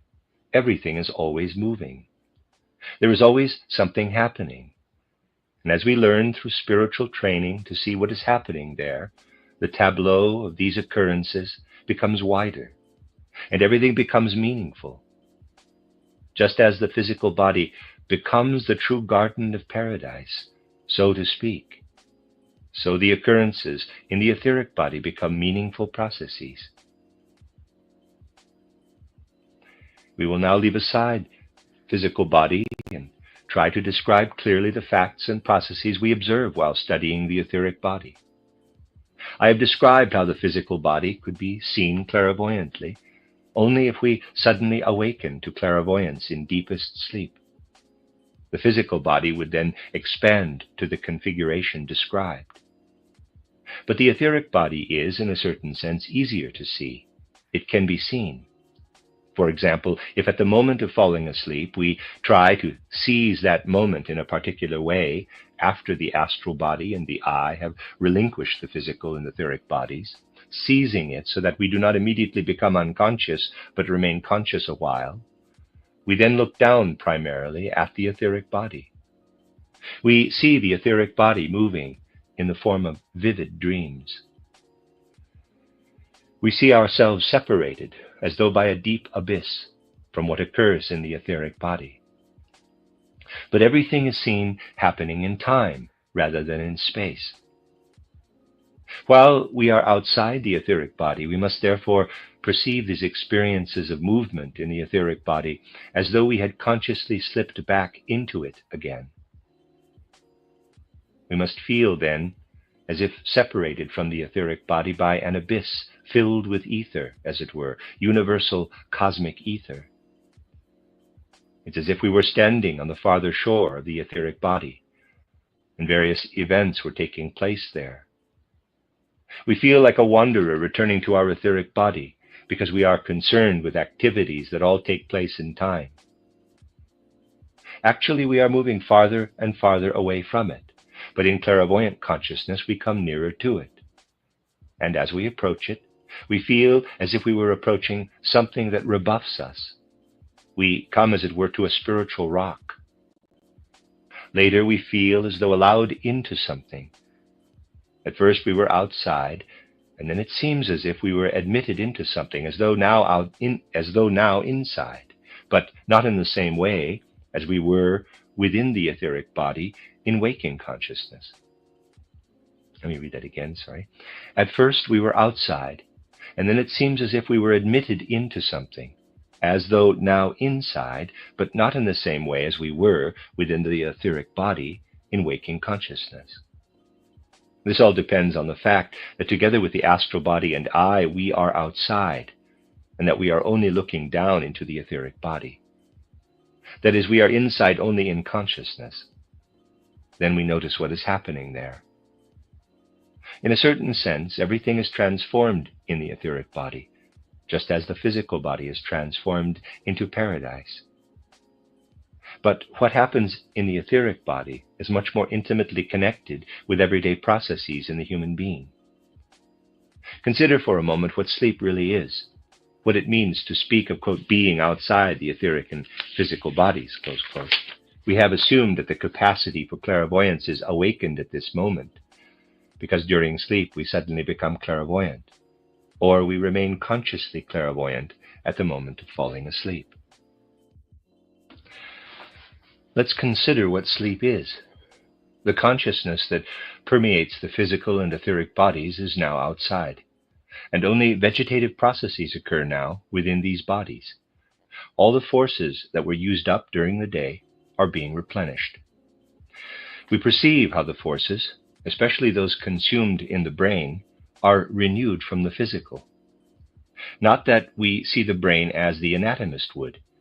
We see rather how we forsake the human being who serves in the physical world as the instrument of consciousness while awake. Nevertheless, we clearly understand that this being is our instrument, albeit one that lies enchanted in a castle, as it were. Just as the brain resting within the skull may be seen as a symbol, so the human being on earth appears as living enchanted in a castle. The human entity appears as a being surrounded and imprisoned behind stone walls. The symbol of this, the shriveled symbol, as it were, is the skull. Outwardly, it appears in the form of a miniature skull. When we look at the etheric forces that fashion the skull, earthly human beings actually appear to us as beings who find themselves within the skull, imprisoned in this castle. Forces then stream upward from the rest of the organism and sustain this being imprisoned in the skull, as though in a fortified castle. The forces are directed upward. First, the force comes from the instrument of the human astral body, which extends through the organism. Everything that inspires and lends strength and energy to the human being streams through the nerve fibers. In the earthly human being, this is all united and appears as a mighty sword we have forged for ourselves on earth. Then the blood's forces stream upward. Gradually we feel them and begin to recognize them, and they appear to us as what actually wounds the brain being lying in the enchanted castle of the skull. Like a bleeding lance, the forces stream upward in the etheric body toward the earthly human being lying in the enchanted castle of the brain. We realize that we can observe everything allowed to flow toward the noblest part of the brain. Before now, however, we never had the slightest notion of this. Thus you see that from a different perspective, I come back to what I have already touched on in these lectures. No matter how much animal food a person may eat, it does not benefit a certain part of the brain, but is simply ballast. Other organs may be nourished by it, but the brain's etheric body immediately rejects all that comes from the animal kingdom. Indeed, from one part of the brain, one small, ennobled part of the brain, the etheric body also rejects everything that comes from the plant kingdom, and it tolerates only the mineral extract. There, in this vital part of the brain, this mineral extract is united with the purest and noblest radiance entering through the sense organs. Here, the purest, noblest element in light, sound, and warmth encounters the most refined products of the mineral kingdom. The noblest part of the brain is nourished by this union, between the most delicate sense impressions and the most refined mineral products. The etheric body rejects everything that comes from the plant and animal kingdoms and excludes it from this noblest part of the human brain.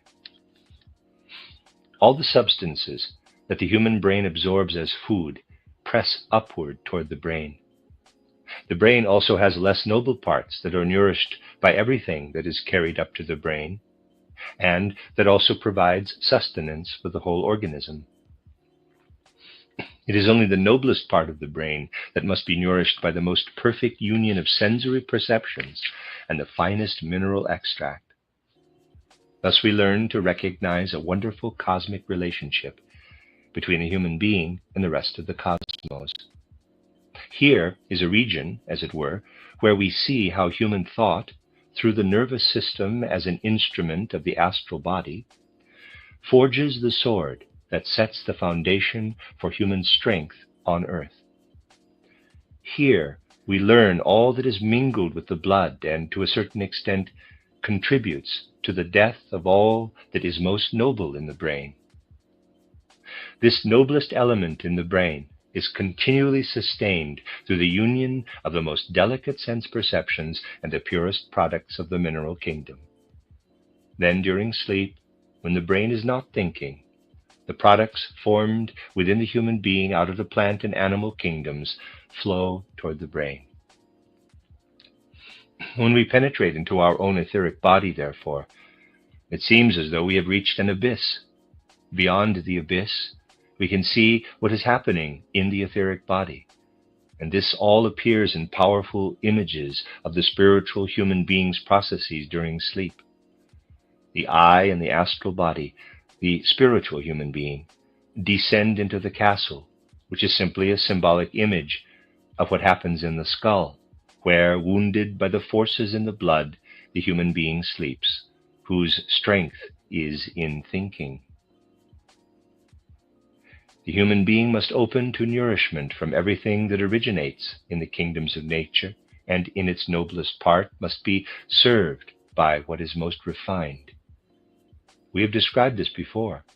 All of this, brought together in pictures, gave us the Grail legend.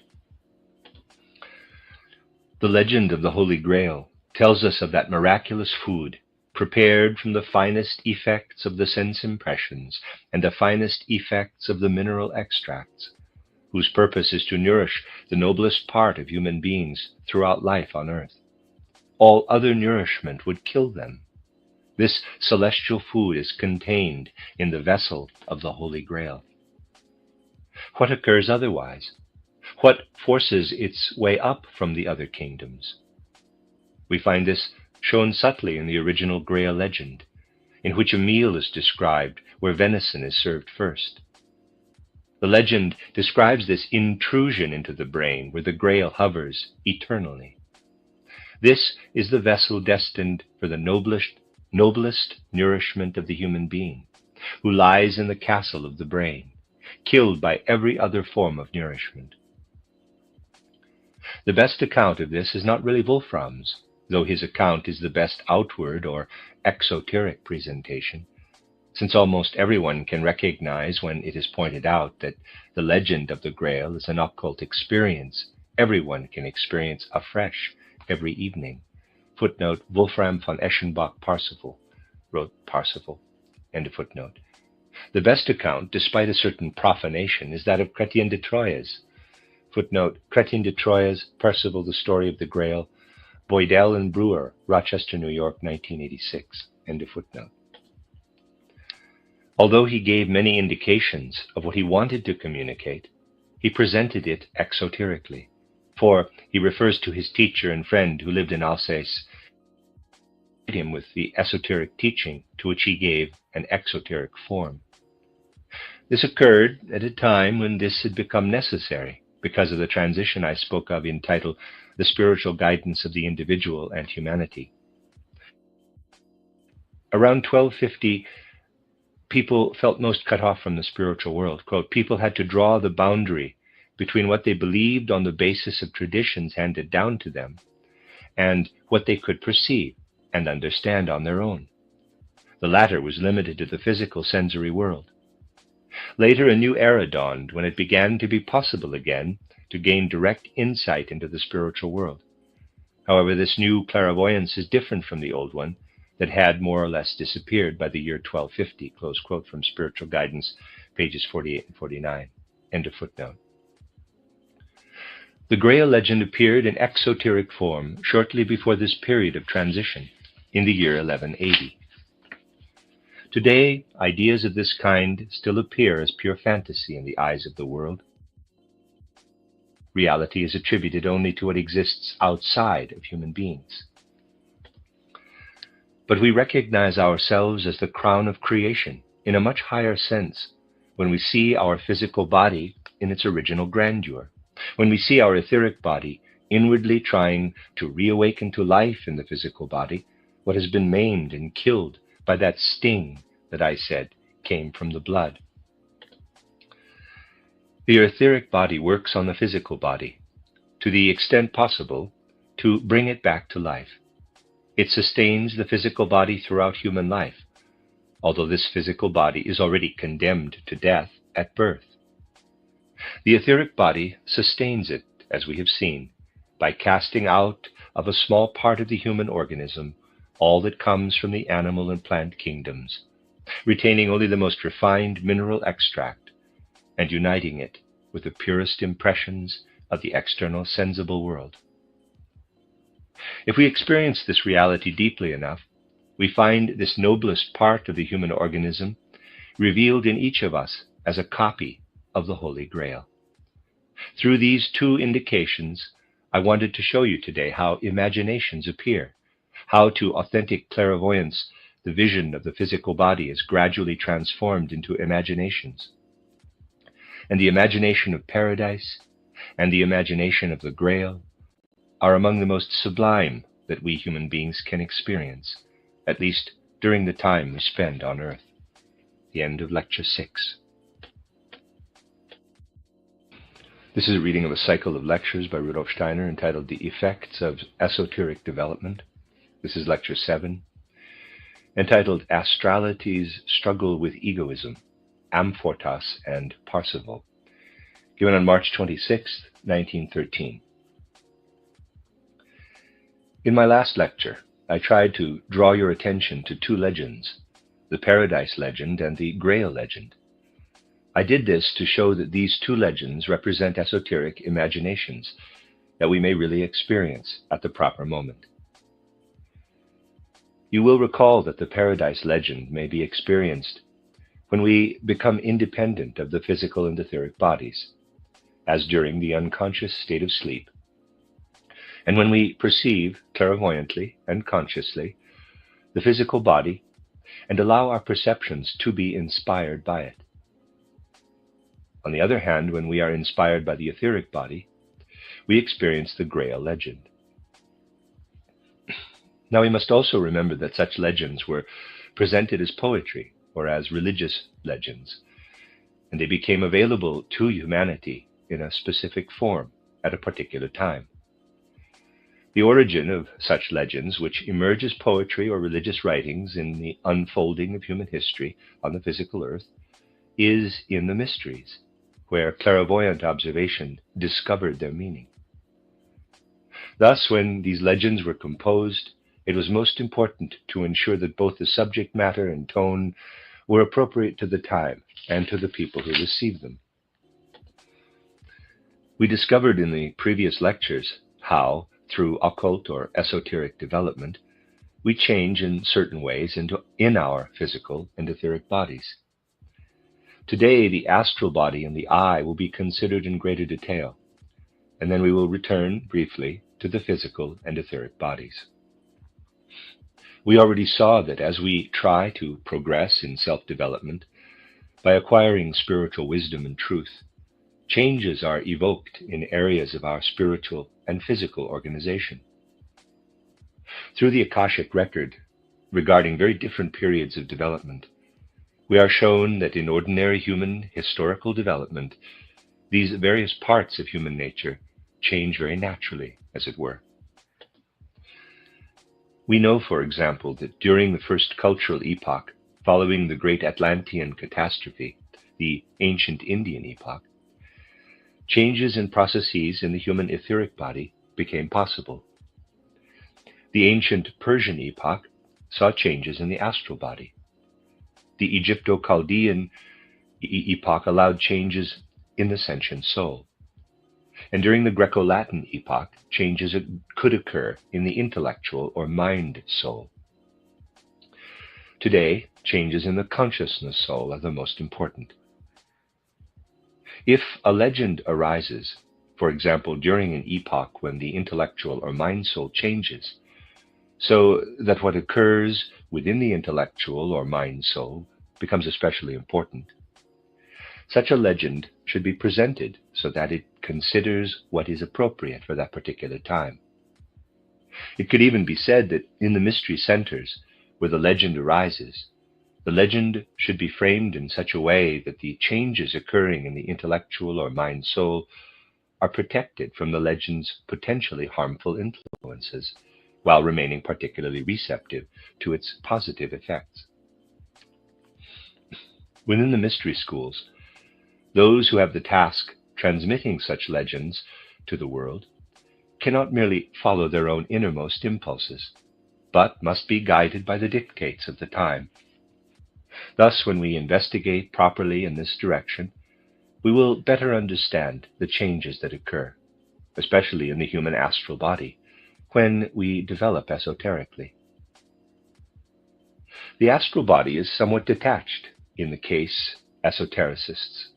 Let me read that again. The astral body is somewhat detached in the case of esotericists, or those who seriously engage in anthroposophical inner development, and who place spiritual knowledge at the center of their lives. For ordinary human beings, it is not separated as much or as independent as it is for one in the process of esoteric development. In the esoteric student, the astral body becomes independent to a certain extent. It detaches itself. The astral body does not slip unconsciously into a kind of sleep state, but becomes autonomous and detached. It therefore experiences in a different way what an individual normally experiences in sleep.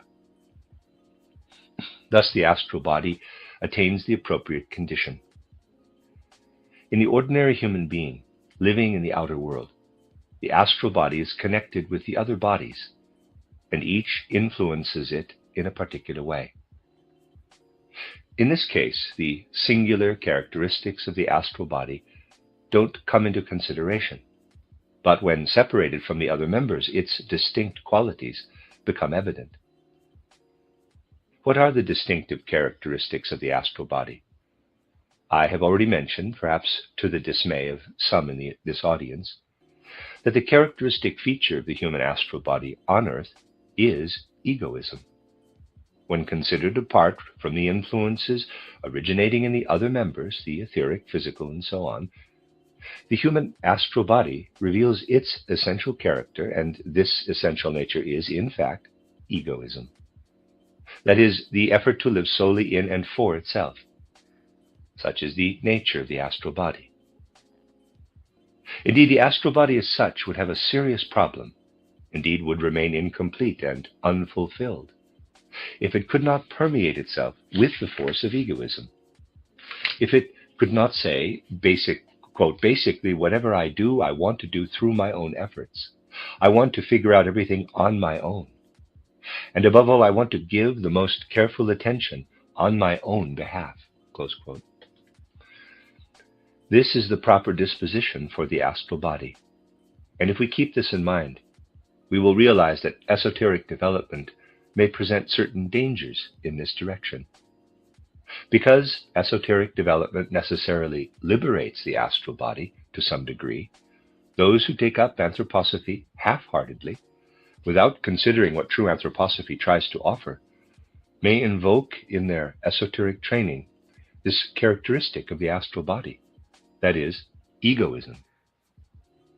This may be observed in many theosophical and occult societies, where, although selflessness and universal love are continually advocated as moral principles, egoism nevertheless flourishes because of the natural dissociation of the astral body.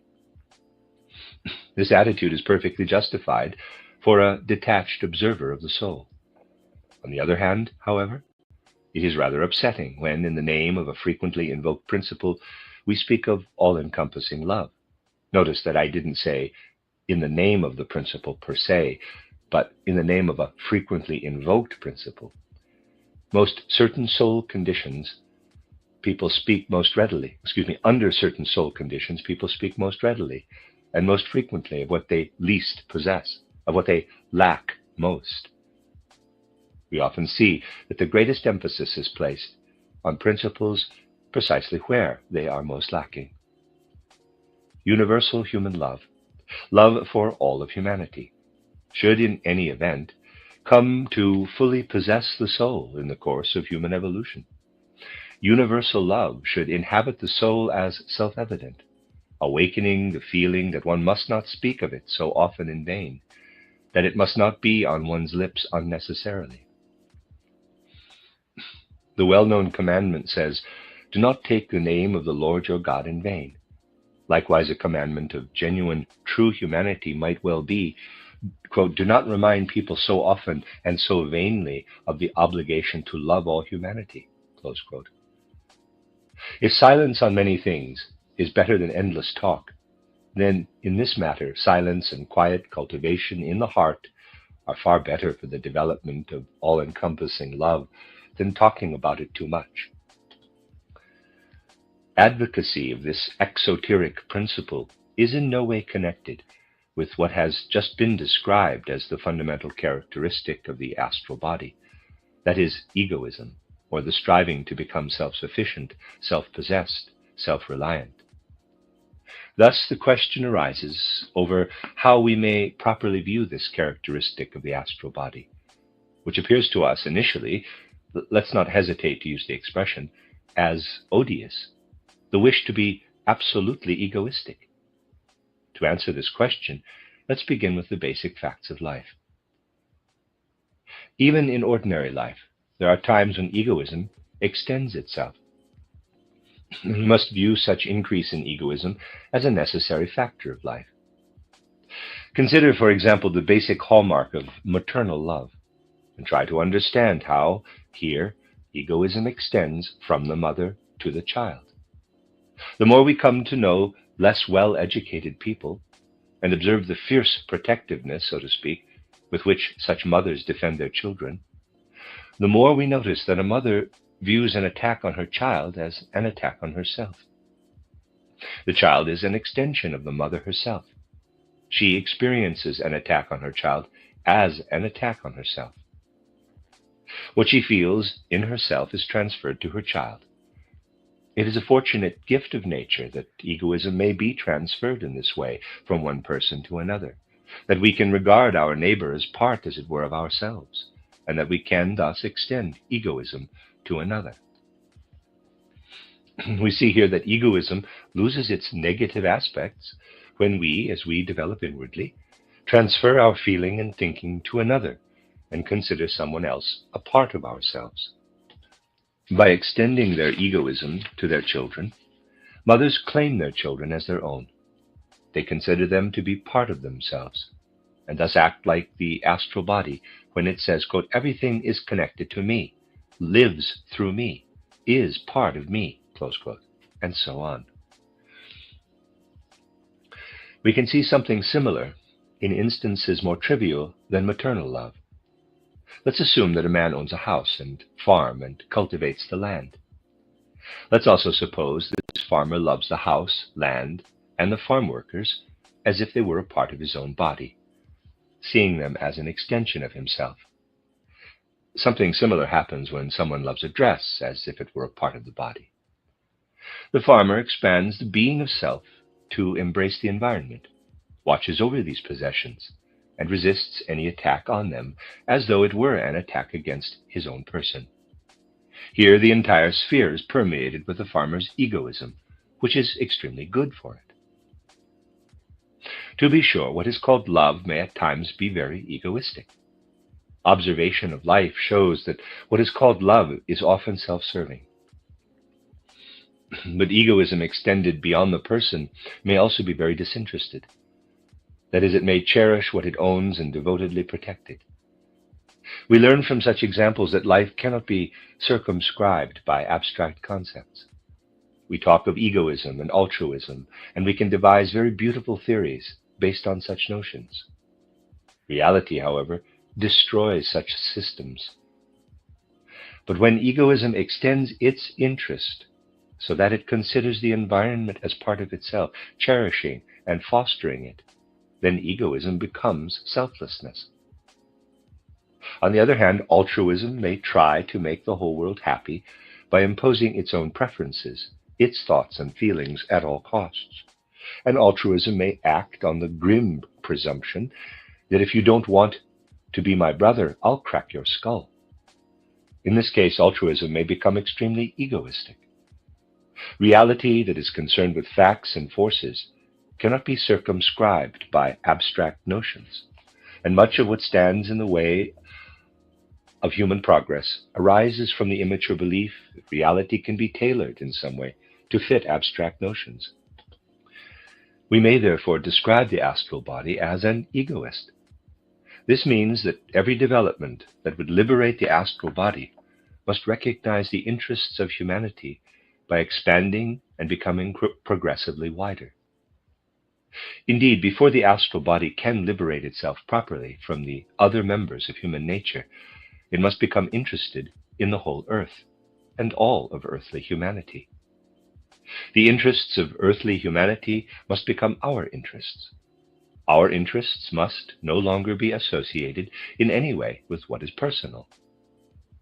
Whatever concerns humanity, not just in the current epoch, but everything that has happened to humanity at any time in the course of Earth's development, must arouse our deepest interest. We must come to include in our concerns not just those related to us through blood ties, or things related to us as an extension of ourselves, such as one's house, farm, and land. But we must make everything associated with the Earth's development our own concern. When in the astral body we have become interested in all earthly affairs, when all the affairs of the earth have become our own concern, we may entrust ourselves safely to the egoism of the astral body. But the interests of humanity must become our interests. Consider, from this point of view, the two legends I spoke of last time. When they were given to humanity, they were given to raise human beings above their private and personal interests, so they might devote themselves to the general interests of humanity. The Paradise legend brings us directly back to that first stage of earthly evolution, when human beings had not yet entered their first incarnation. They were about to do so, as Lucifer approached them, when their whole development was still before them, when they could actually still enter into all the interests of humanity. The Paradise legend is the greatest educational legend. It raises the deepest problems of education and training. It raises us to envision all of humanity, imprinting in every human heart an interest that speaks to every human being. When the images of the Paradise legend, as we have tried to understand them, penetrate the human soul, they also permeate the astral body. Because of these images, human beings can extend their horizon to embrace the whole earth, and the astral body may thus take an interest in all that now enters its domain. The astral body reaches the stage where it may consider the interests of the earth its own. Try to reflect seriously and conscientiously on the universal teaching power of this legend and on the deep spiritual impulse behind it. This applies also to the Grail legend. The Paradise legend is given, so to speak, for the benefit of earthly humanity, insofar as the human beings contemplate the origin, the starting point of Earth's development. In this regard, the Paradise legend is given to broaden a human being's horizon, so that it embraces all of human development. In contrast, the purpose of the Grail legend is to penetrate into the inmost depths of the astral body, into the archetypal interests of the astral body, because if left to itself, the astral body becomes an egoist and considers only its most innate selfish interests. We can deviate in only two directions regarding the astral body. That of Amfortas, before Amfortas was fully redeemed, and that of Parsifal. In relation to the astral body, true human development exists between these two. The astral body tries to develop the forces of egoism in itself, if it introduces personal interests into this egoism. However, then the astral body is undermined, and instead of extending its interests to embrace the whole earth, these interests are limited to a single isolated personality. Such, however, must simply not happen, because then the whole human personality is wounded through the personality, whose I is expressed in the blood. That is, we make the mistake of Amfortas. Amfortas's basic error is the introduction of personal wishes and desires, which may then persist in the person into the sphere where the astral body should have acquired the right to be an egoist. As soon as we bring personal interests into the sphere where the astral body must overcome them, it introduces a suffering that will not heal. We become the wounded Amfortas. The other error may also lead to harm, and can be avoided only if the one exposed to such misfortune is as innocent as Parsifal. Parsifal sees the Grail pass repeatedly before him, and he too makes a grave error, although one of omission. Every time the Grail is carried before him, it is on the tip of his tongue to ask for whom this food is really intended. But the question dies on his lips, and finally the meal ends without his having asked the question. Then, after the meal, he withdraws without taking the opportunity to make up for his omission. It's as if a person not yet fully mature were to become momentarily clairvoyant during the night, as if separated by an abyss from what is contained in the citadel of the body, and after briefly contemplating it without having gained the necessary knowledge, that is, without having asked the requisite question, discovering that everything has closed in again around the moment of clairvoyant vision. Even after waking up, such a person would be unable to enter the citadel again. What was it that Parsifal actually failed to do? The content of the Holy Grail has been mentioned. It is the substance that nourishes the physical instrument of the earthly human being. It is the pure mineral extract derived from the food that in the purest part of the human brain unites with the finest sense impressions. To whom should this food be served? If we turn to the esoteric presentation in the mysteries instead of the external description, we discover that the Grail should be offered to the person who has come to understand the maturity necessary to lift oneself gradually and with increasing awareness to knowledge of what the Grail is. But how does one attain the capacity to lift oneself consciously to the Holy Grail? The poem clearly indicates for whom the Holy Grail is intended. When we turn to the tradition of the Grail legend in the mysteries, this is obvious. In the original legend, the lord of the castle is the Fisher King, a king who ruled over a fisher folk. There was, however, another person who also lived among the fisher folk and did not want to be their king, but wanted a different relationship to these fishermen. He refused to rule over them as king and brought them something other than kingly rulership, that is, Christ Jesus. This shows then that the error of the Fisher King, or Amfortas, in the original legend, is the error that inclined him in a certain direction. Amfortas is not fully worthy to receive healing through the Grail, because he wants to rule over his fisher folk by force. He does not wish to permit the spirit alone to rule among the folk. Initially, Parsifal is insufficiently awake inwardly to ask in full self-consciousness, quote, "What is the purpose of the Grail?" Close quote. What does this question demand? It demands that the Fisher King uproot his personal interest and enlarge his interest to embrace all humankind in imitation of Christ Jesus. Parsifal, however, must raise his interest above that of a mere innocent spectator to understand inwardly the commonality of all human beings, humanity's right, the gift of the Holy Grail. Thus, in a wonderful way, the original Fisher King, in the context of the ideal of the mystery of Golgotha, hovers between Parsifal and Amfortas.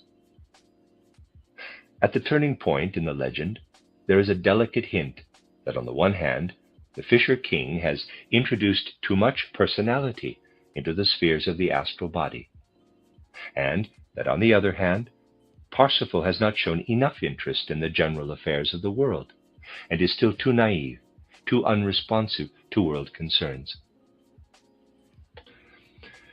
The tremendous educational value of the Grail legend is that it was able to influence the souls of the disciples of the Holy Grail, so that they perceived a kind of balance or scale. On the one side, what Amfortas represented, and on the other, what Parsifal represented. Thus they recognized that a balance had to be established. If the astral body follows its innate, original interest, it will rise to the ideal of universal humanity, expressed in the words, quote, "Where 2 or 3 are gathered together in my name, there am I, in the midst of them." Close quote. This is true no matter where these two are found in the course of earthly evolution. At this point, I must ask you not to mistake a part for the whole, but to take the lectures for today and tomorrow together. Each of these lectures alone could lead to misunderstanding. It is important to realize that at this point in its evolution, it is absolutely necessary for the human astral body to be raised to the level of humanity in a very particular way, so that interests common to all humanity become its interests, and so that it feels hurt, affronted, and sad at heart when humankind is offended in any way. Furthermore, as we gradually succeed through esoteric development in freeing the astral body from the other human members, we must arm and protect ourselves primarily against the possible influences of other astral bodies.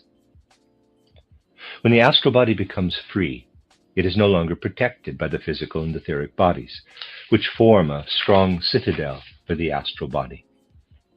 When the astral body is freed, it becomes permeable, and forces in other astral bodies easily work into it. Stronger astral bodies can influence it unless it can arm itself with its own forces. It would be a serious matter if we were able to dispose freely of our astral body, and yet, in relation to the condition of our astral body, we were to remain as innocent as Parsifal was at first.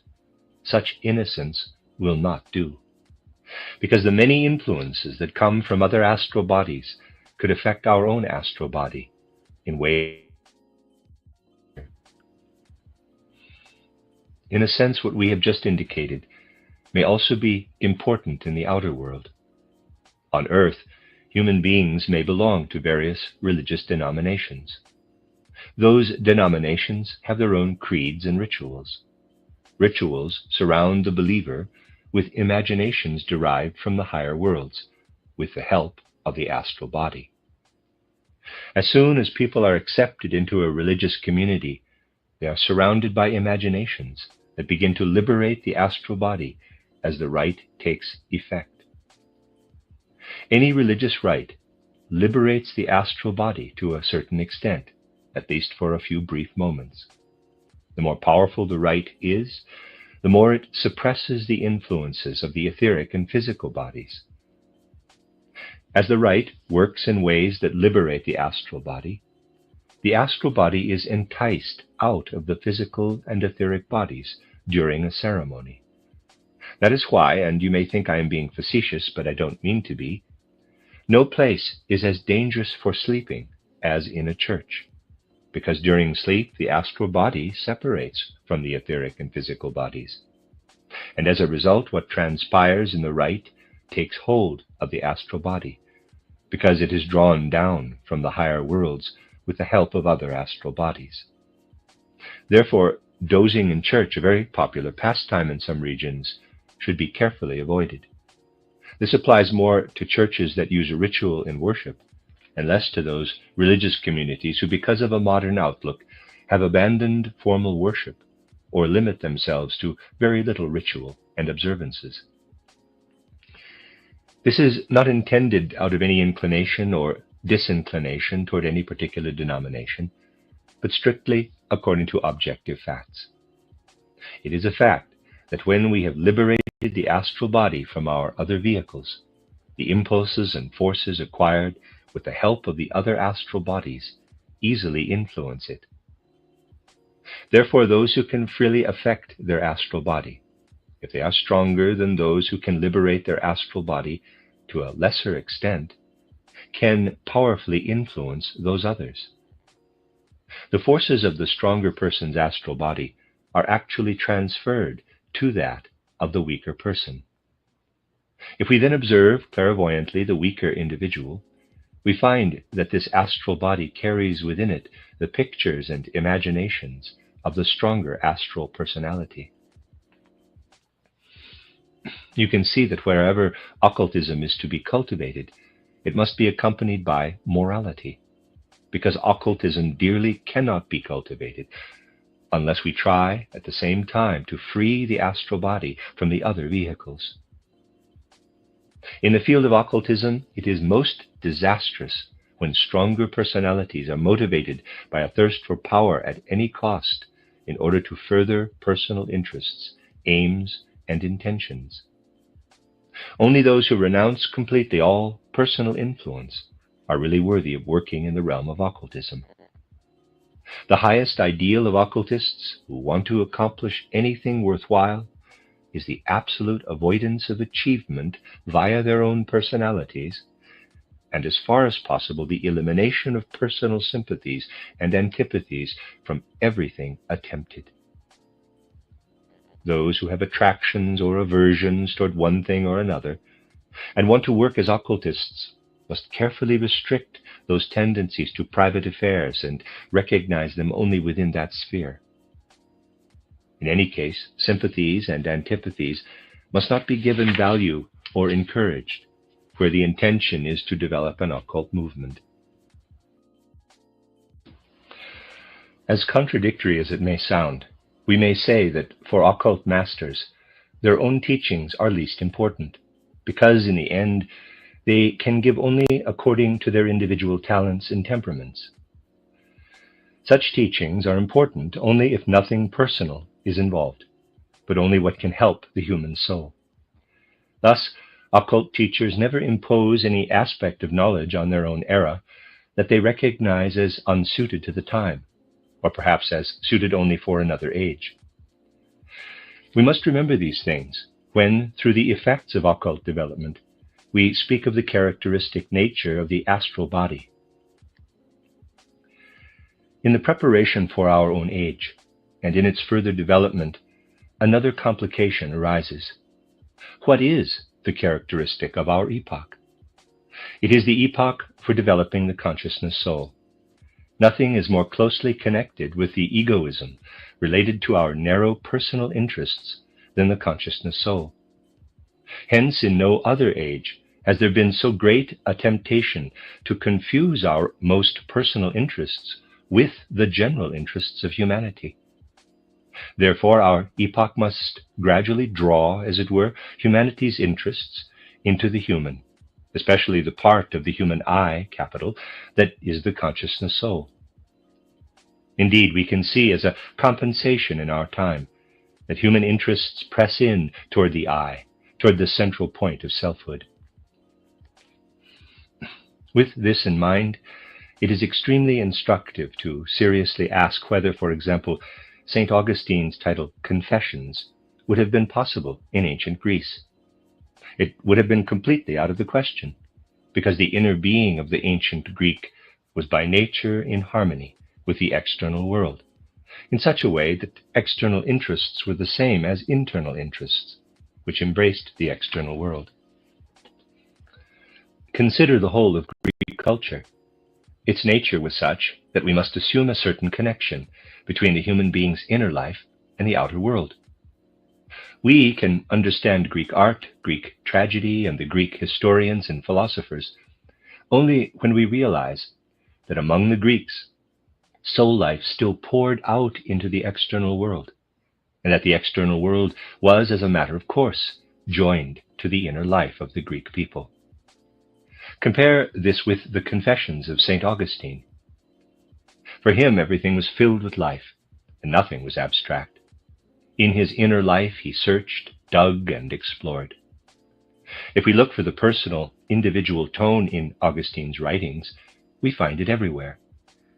He lived long before the dawn of our own epoch, but he prepared the ground for it. In his writings, we find the first dawn, long before the sunrise of our own epoch, fully tailored to the development of the consciousness soul. This may be seen in every line Augustine wrote. And for those of a more delicate sensitivity, every line must be distinguished from anything related to the spirit of ancient Greece. We know that Augustine anticipated the era characterized by selfhood, or the preoccupation with the individual's inner being within the physical body.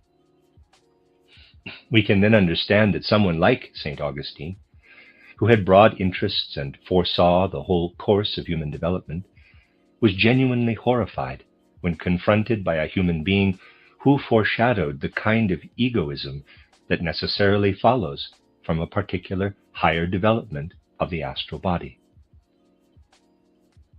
Augustine, as a pure, noble, and great soul, confronted selfhood directly. One could say that he selflessly attacked selfhood. But he stood on the verge of the epoch when humanity would abandon the broader interests of the external world. Recall that in the third post-Atlantean epoch, Egyptians turned toward the world of stars and read their destiny there, and recall that the soul was still related to the common interests of all humanity. Of course, this was possible only when, thanks to the old instinctive clairvoyance, human beings could still maintain the astral body separately from the physical body. Therefore, Augustine was horrified when confronted by someone who reminded him that higher development initially begets egoism. He could understand this, he felt it, and his instinct told him that the age of selfhood was approaching. When faced with someone who to him represented a higher development beyond the physical body, it was perceived as an indication of egoism. He could not understand that this person revealed at the same time an interest common to all humanity. Try to enter Augustine's feeling when, by his own admission, he faced the Manichaean bishop Faustinus, since he is the one I have described. When confronted by Faustinus, Augustine experienced what a person may feel who, with nobility of soul, awaits the epoch of egoism, while waiting to protect that epoch against egoism by inner power alone. Thus he had to reject a man such as the Manichaean bishop Faustinus, because in his eyes Faustinus represented something that should be avoided. Faustinus concealed something within that the epoch of egoism can never understand in ordinary life. The Manichaean bishop Faustinus confronted the church father Augustine with this. Augustine, who prefigured the age of the consciousness soul, came face to face with a human being who preserved his connection with the spiritual world, to the degree that it can be preserved in a world occult movement, and who thereby preserved the essential characteristic of the astral body. This horrified Augustine, and rightly so from his point of view. Let's move forward a few centuries, when we meet a man at the University of Paris, little known in the field of literature, for what he has written gives no insight into his personality. His writings appear pedantic, though his personal influence must have been considerable. He seems to have been especially responsible for a renewal of the Greek perspective on life within his circle. He was an excellent example of a Renaissance man. He died in 1518, and until his death he taught at the University of Paris. This individual was related to the Greek world in the same way, though more exoterically, that the Manichaean Bishop Faustinus was related to Manichaeism, which, along with many other things, had assimilated into its traditions, especially the good, positive aspects of the Egypto-Chaldean age, or the third post-Atlantean epoch. There was this Manichaean Bishop Faustinus, therefore, whom we meet in relation to Augustine, and who, because he was a Manichaean, preserved the occult foundations of the third post-Atlantean epoch. In 1518, another man died in Paris who had brought over, though exoterically, certain fundamental aspects of the fourth post-Atlantean age. Because of this, he was a sinister figure to those of his circle who still worked in the area of traditional Christianity. The monks viewed him as their archenemy. However, he greatly impressed Erasmus of Rotterdam, while Erasmus was in Paris. It seemed to Erasmus that the outer environment was poorly suited to what really lived in that remarkable soul. After Erasmus had left for England, this man wrote to Erasmus, who meanwhile had become his friend, that he wished he could rid himself of his gout-ridden body and fly through the air to England, where he would find a more favorable soil for what dwelt in his soul.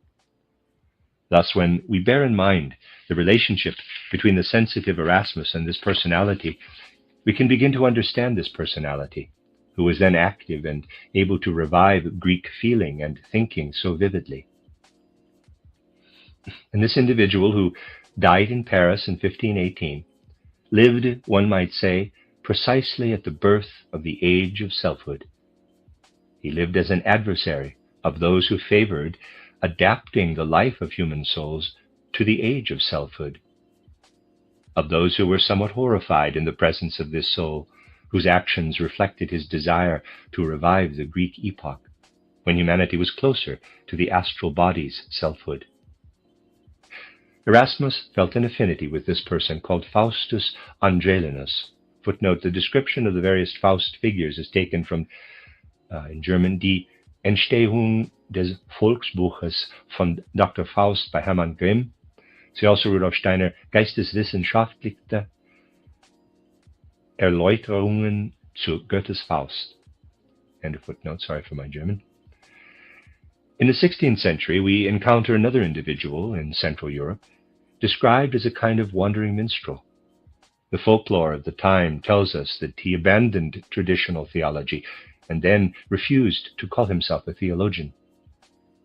He preferred to call himself a man of the world and a physician.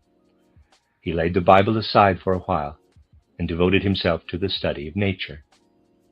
Now, in the period of transition between the ancient and modern worldviews, the study of nature awakened in human beings an understanding of astral selfhood, as in the case of Manichaeism in relation to ancient Greek culture.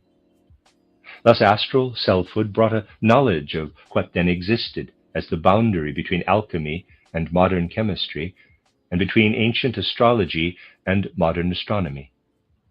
This strange flickering between the old and the new viewpoints of natural science awakened in human beings, having set aside the Bible for a while, an astral activity that made them come to terms with the question of selfhood.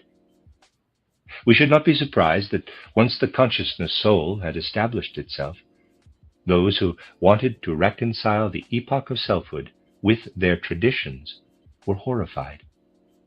And thus arose in Central Europe the legend of the third Faust, Johannes Faust, also called Georgius Faust, who was a real historical personality.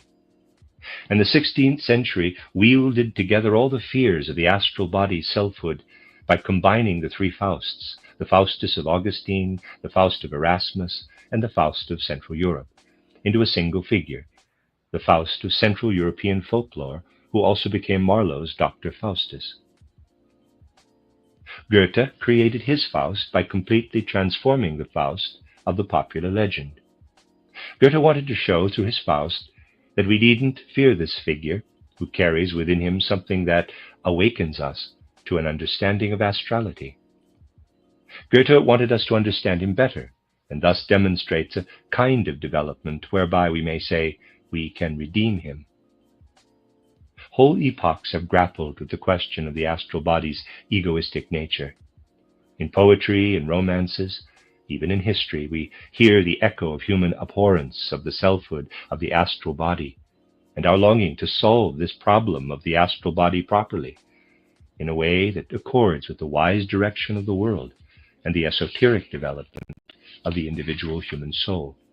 The end of Lecture 7. This is a reading of a cycle of lectures by Rudolf Steiner entitled The Effects of Esoteric Development. This is Lecture 8, entitled The Guardian of the Threshold, Cain and Abel, given on March 27, 1913. As we draw closer to the processes experienced in spiritual development in the human astral body and I being, we find it increasingly difficult to describe them. What we experience in these aspects of our human organization is distant from ordinary daily experiences. In our ordinary soul lives, we experience life in the astral body as the ebb and flow of passions, emotions, impulses, desires, and so on. Simultaneously, we feel that what the I collectively expresses is also our inner life. Yet what we experience is merely the reflection of the I and the astral body in the etheric and physical bodies, and not a conscious experience of the I and astral body. Actually, we cannot have any precise idea of the soul, that is, of our actual experience in our astral body and I in the higher worlds, through what we experience in the ordinary life. We must therefore have access to a kind of representation appropriate to the higher worlds. Imaginations must be accessible, and these imaginations must in fact be experienced. Do not imagine, however, that perception of clairvoyant imaginations is the only experience we can have. To a certain extent, it's not even the most important experience. Our inner experiences, the processes and inner trials of the soul when facing these imaginations, are most important. This is especially true of important and powerful imaginations, such as those described in the paradise imagination. When we truly experience the paradise imagination and can hold it before us as a reality, as something we have secured from higher experience, we feel caught up in an inner soul upheaval. We feel gripped by the inner uncertainty that we might deviate in one of the two directions described in the previous lecture. On the one hand, we feel powerfully attracted by all the passions and emotions resulting from our personal lives on the physical plane. Like a multitude of magnetic forces, our personal interests developed gradually on the physical plane and increase in power. On the other hand, we also feel something else. The closer we come to the paradise imagination, the more clearly we perceive it, and the more powerfully we are pulled in the direction of personal interests. The effect of these forces is to increasingly blot out the paradise imagination. Or to put it another way, these forces prevent the imagination from revealing itself properly, and thus we seem to become desensitized. Personal interests, emotions, feelings, impressions, and so on that we harbor are like many magnetic forces that also act as opiates. And when we attempt to reach the stage of self-education, where we increasingly observe the astral body, when the paradise imagination is experienced as outside of our physical and etheric bodies, that is, in the astral body and the I, and when we have comprehended the nature and true character of the astral body, we recognize it as an egoist. At this stage of self-training, this egoism is justified only when we do not make the personal element displayed in the many forces the fundamental aspect of our self-interests, but instead make those interests common to humanity and make the cosmos more and more our own. At this stage of occult development, even as the I forces become increasingly active in the astral body, which has now been freed, we feel something else asserting itself more and more as a counterbalance to the astral body's egoism. That is, we have a sense of increasing solitude, or icy solitude, which is also part of what we experience in this inner commotion. And this is what saves us from excessive egoism. If at this stage of occult development we feel the urge to be self-sufficient and self-contained, while also feeling a frosty solitude approaching, then we have trained properly. It is equally important to have this feeling as we gradually approach the paradise imagination. When these two forces cooperate, the egoism that extends itself to encompass world interests and the frosty solitude, we are coming closer to the experience of the paradise imagination. And when this imagination appears as living reality, it is also time for us to properly meet with the guardian of the threshold. It is difficult to briefly characterize the guardian of the threshold. I have already described this being several times in lectures. Our task today is not so much to characterize the guardian of the threshold as it is to describe experiences in the human eye and its sheaths. If, as we approach the paradise imagination, the picture becomes more and more vivid, and if we then meet the guardian of the threshold, we experience the powerful magnetic forces described. And as we come face to face with the guardian of the threshold, we feel, and this is a truly shattering experience, as though we are restrained or transfixed. This is because all of the magnetic forces that limit us to personal interests now have the strongest influence. Only when we have progressed enough, when we have learned from this icy solitude that we have the capacity to make universal interests our own, may we pass the guardian of the threshold. We could describe our feeling then as, quote, being united with the paradise imagination, close quote.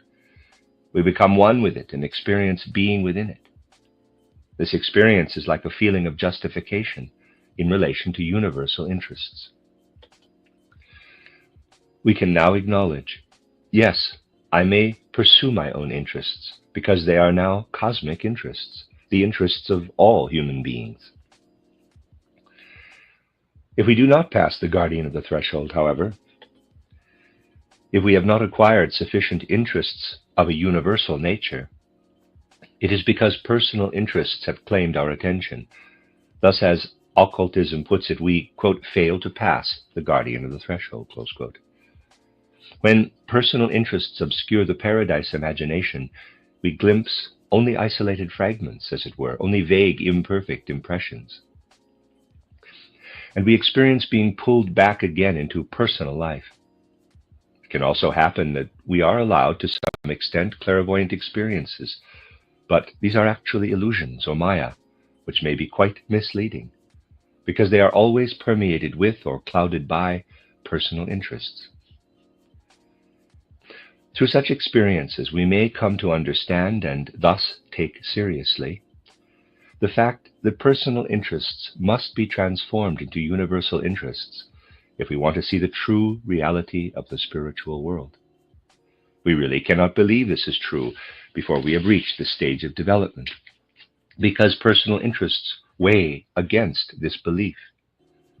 The moment we meet the guardian of the threshold, however, we become conscious of the need to transform our personal interests. We have now reached a rather precarious point in describing occult requirements. I will, nevertheless, attempt to indicate the next steps as they appear from occult experience. I know that those listening are trying in some way to develop these things in themselves and to work further on them, and I will consider this as I proceed. These matters cannot be clothed in abstract ideas. Rather, we must try to retrieve what is revealed to clairvoyant vision. One must not imagine, however, that such clairvoyant vision can be represented schematically within a fixed framework. What I intend to describe is again a typical experience, similar to the paradise experience. One must have actually experienced this to discover the true nature of knowledge and spiritual vision. Before this experience, one cannot have a real idea of or actually experience spiritual vision. But once an experience of this kind is described, we may understand it when we apply sound common sense. Allow me to describe it as it appears to clairvoyant vision. Let's assume we have passed the guardian and the threshold. We have celebrated becoming one with the paradise imagination, and indeed have felt so totally united with it that the paradise imagination has become our own greater astral sheath. We can still sense our own astral body and know it is connected with our I. But at the same time, we know that this new astral body extends its interests to everything related to the beings of the paradise imagination. Once we have celebrated this union with the paradise imagination, we have the impression of perceiving our own astral body as a part of ourselves. And once we have adequately experienced what we described as icy solitude, this feeling becomes an inner force. This force saves us from contemplating only ourselves. This happens after we realize union with the paradise, and this is how we create the organ needed to perceive other beings. Occult vision then views another being who makes a particular impression on us, because that being appears like our own I. We feel that this being is in our own I, capital, and astral body. But this other being initially appears to us with its own I and astral body. This is because the characteristics and forces that one brings to this encounter with the guardian enable that person to perceive the kind of being that manifests as an I being and an astral body. We will then have another experience evoked by the frosty solitude we have learned to bear. The astral body and its energies will give the impression of wanting to strive upward. If I were to represent this diagrammatically, I would have to draw it as follows. As I have said, this is only a schematic rendering.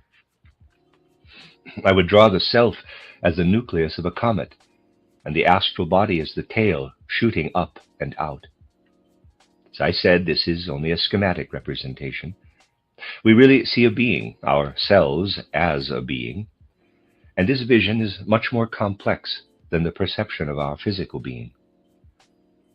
At the same time, we also see the other being in its own I. As I said, this is a typical experience.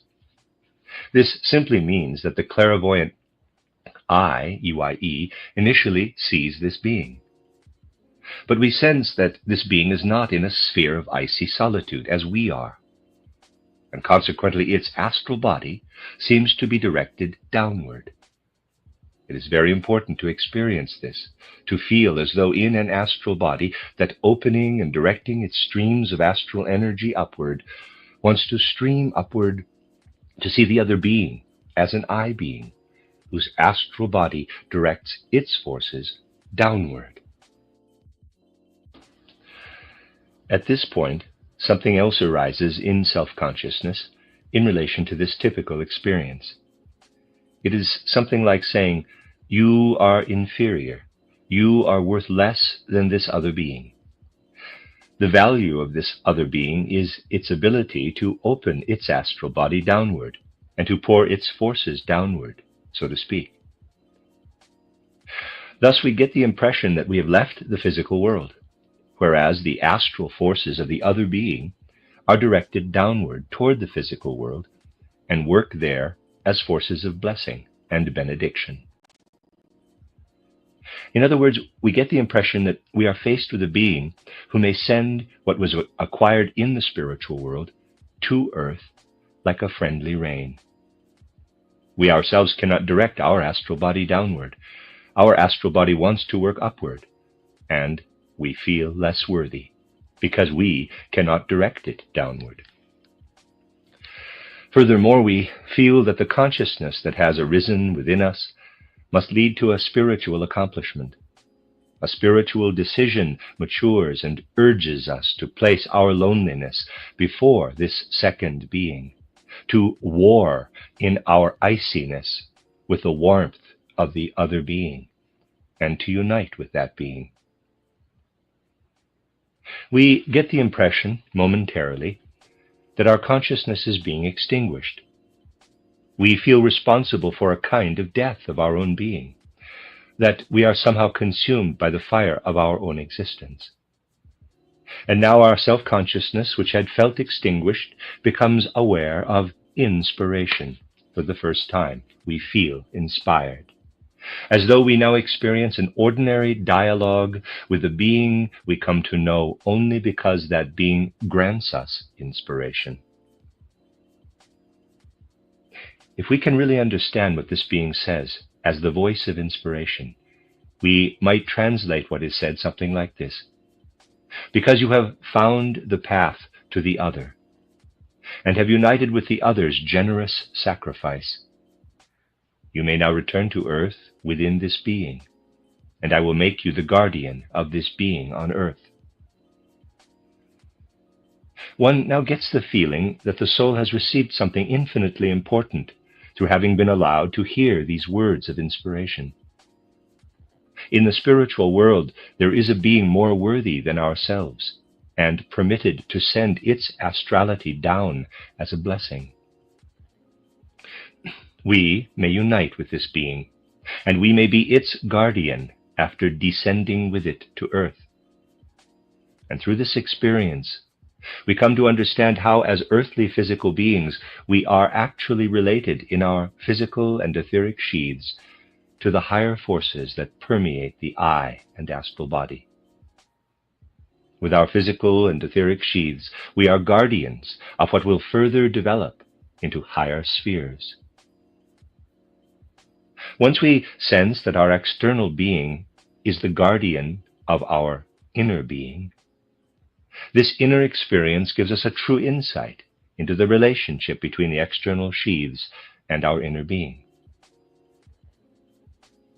What was just described is not a singular experience, and after we have passed the guardian of the threshold, another follows. Recall that I started by describing the purely clairvoyant and inspired experience we may have while outside the physical and etheric bodies, when we successfully unite with the paradise imagination and receive the inspiration that gives us our first idea of the relationship between the sheaths and the I. Having passed the guardian of the threshold, a second impression is added. One gazes past the guardian of the threshold to the physical world below. I have indicated with a line the boundary between the higher spiritual worlds and the physical world. Above is the realm of the spiritual world, and below the physical world. Now, as we look down into the physical world, another image is revealed. That is, a picture of ourselves here on earth. We perceive our own astral body, which now appears as if in a reflection, but is directed downward. It does not try to direct its energies toward the spiritual world, but clings, as it were, to the physical plane without aspiring to the heights.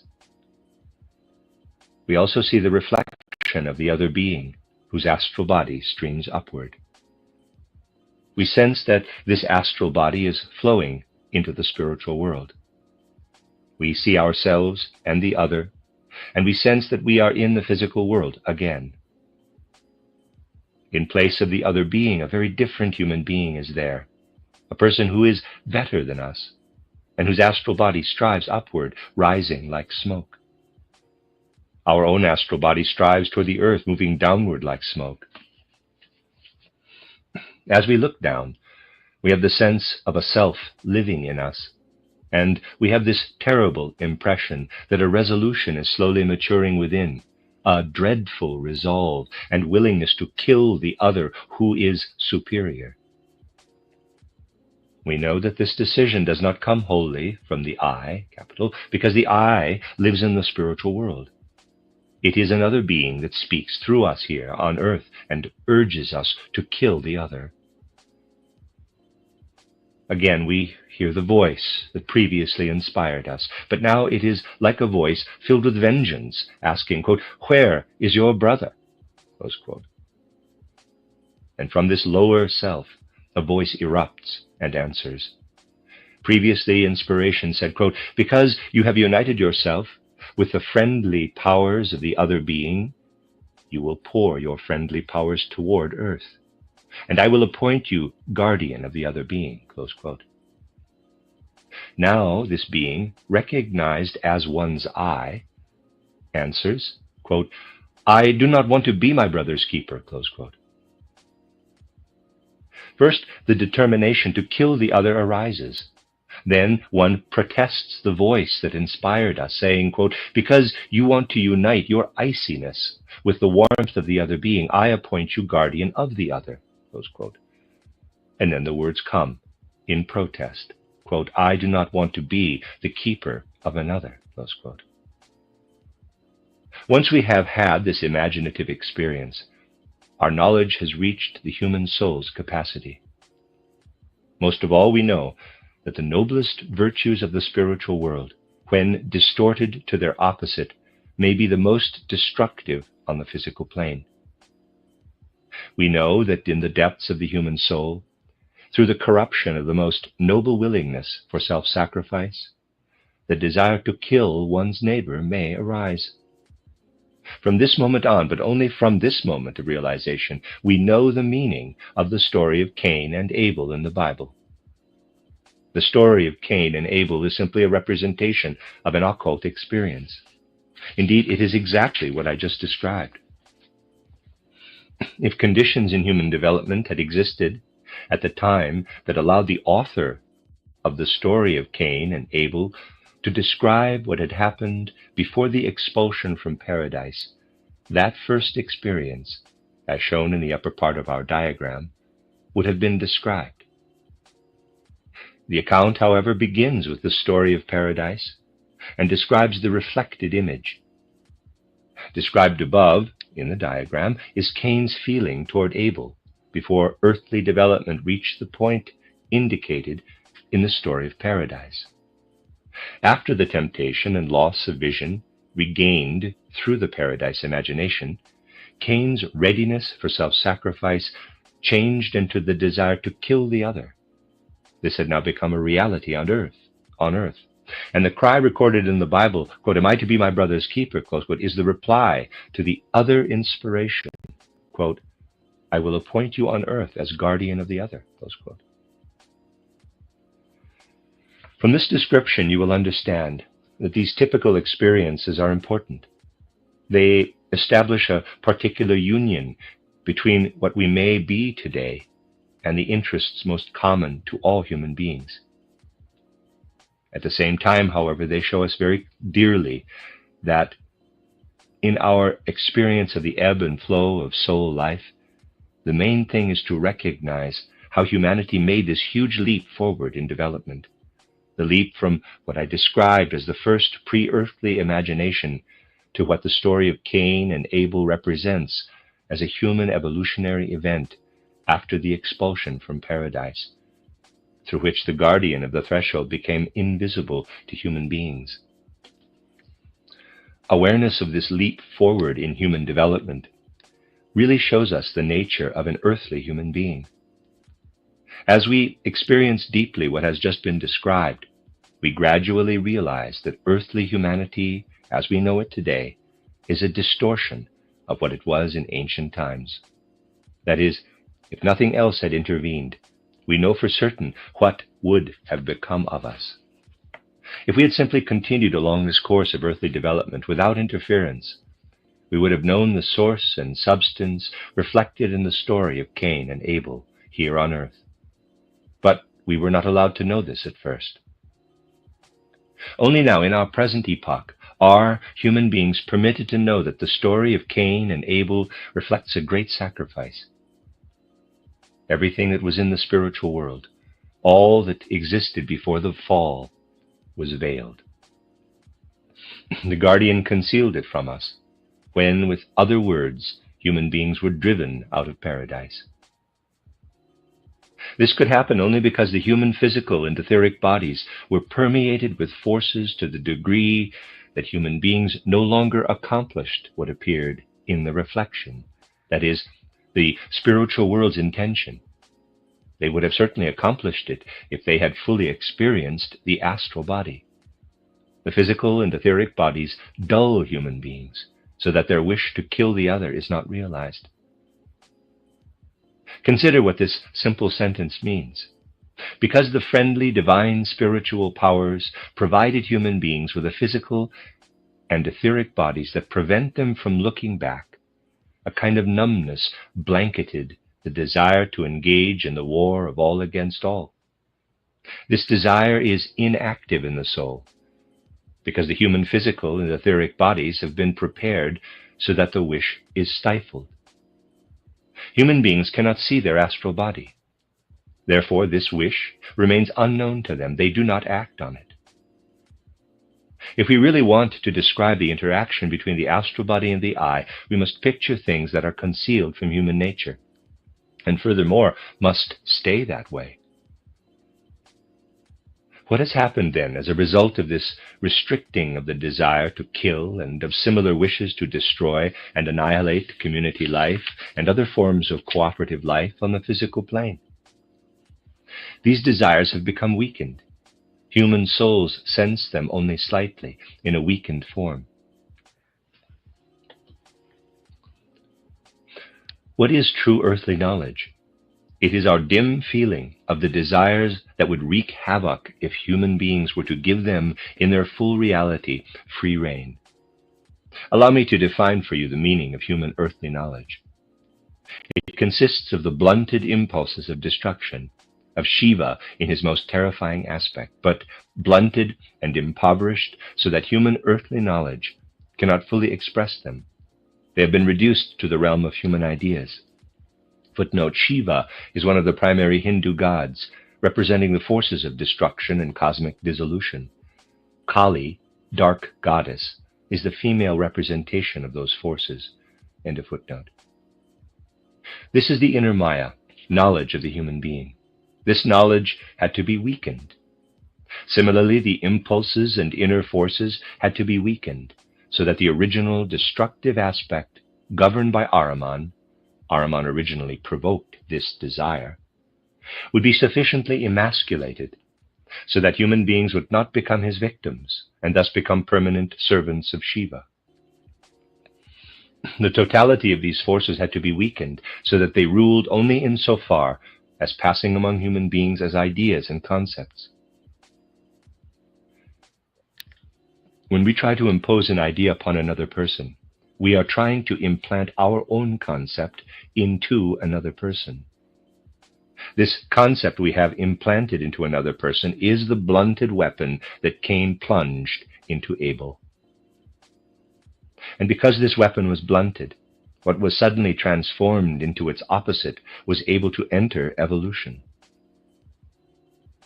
Thus, instead of developing destructive impulses prohibited in the physical world, human beings slowly developed through reinforcement of their knowledge. First, we develop factual knowledge, then imaginative knowledge, which enters into the being of another, then inspired knowledge, which penetrates more deeply into the being of the other, and finally, intuitive knowledge, which enters fully and lives on spiritually in the other being. In this way, we gradually struggle through to an understanding what this I really is.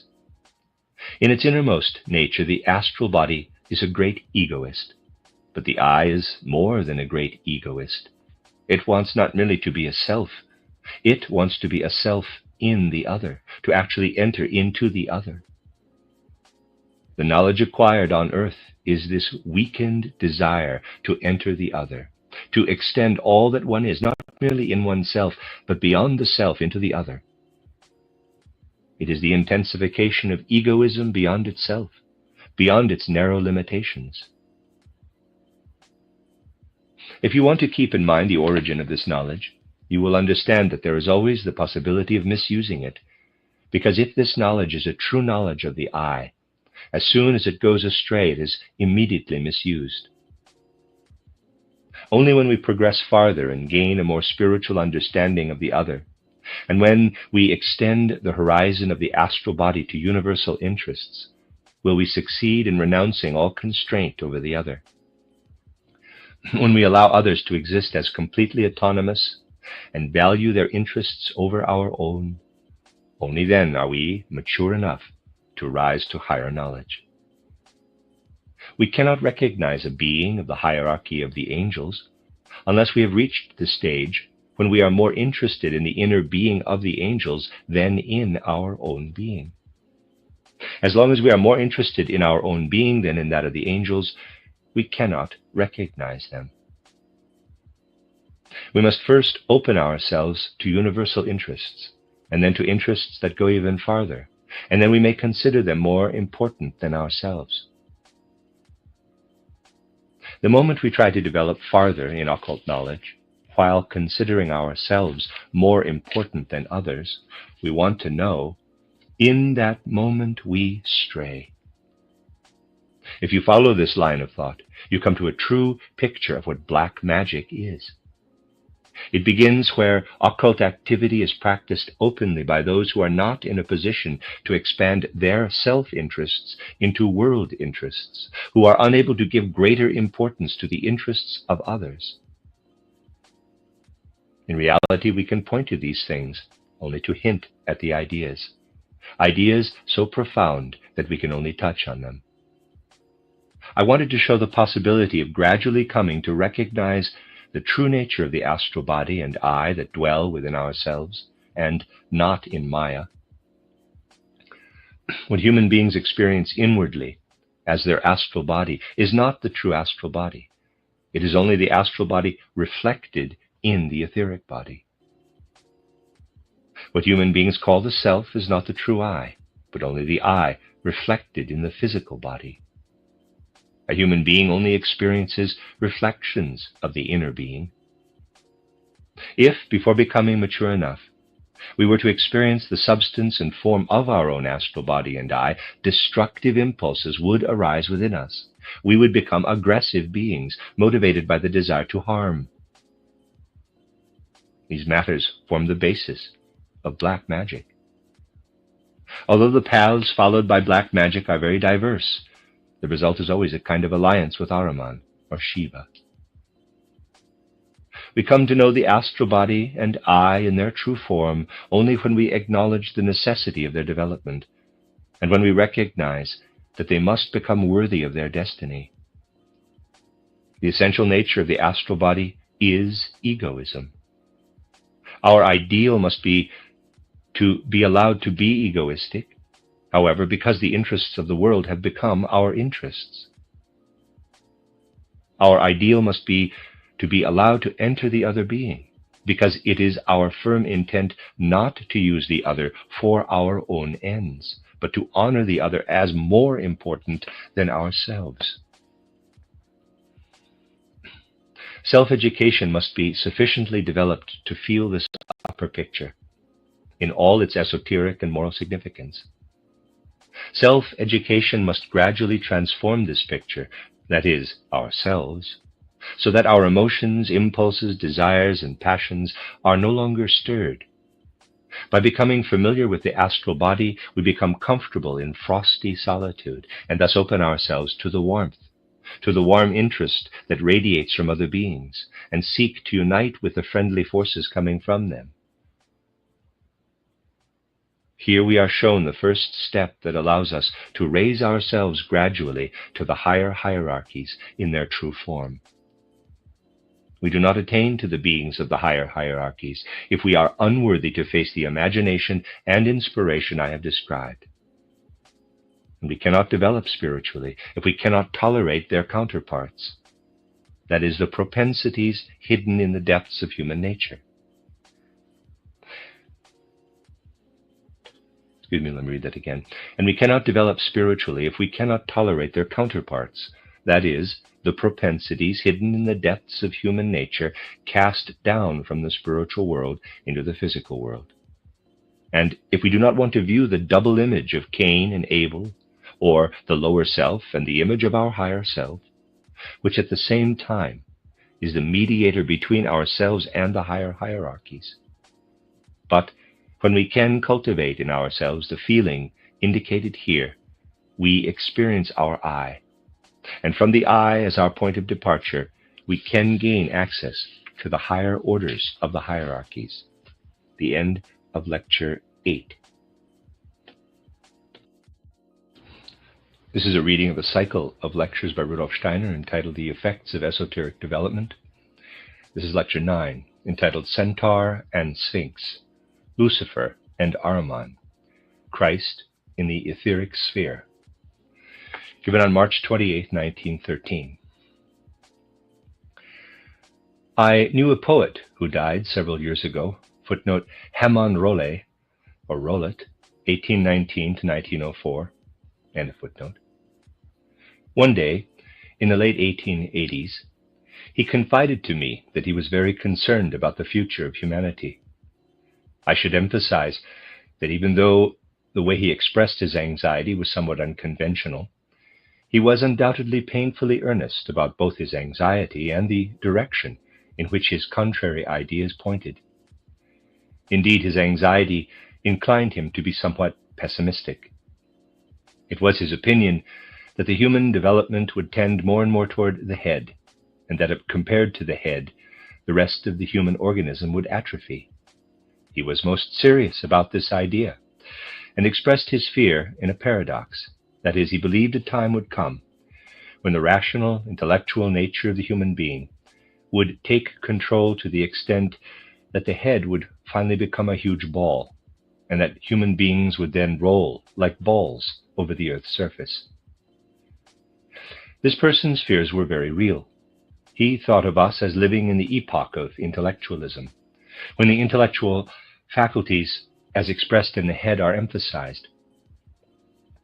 He believed that these intellectual powers would progressively increase, and that humanity was moving toward an unenviable future.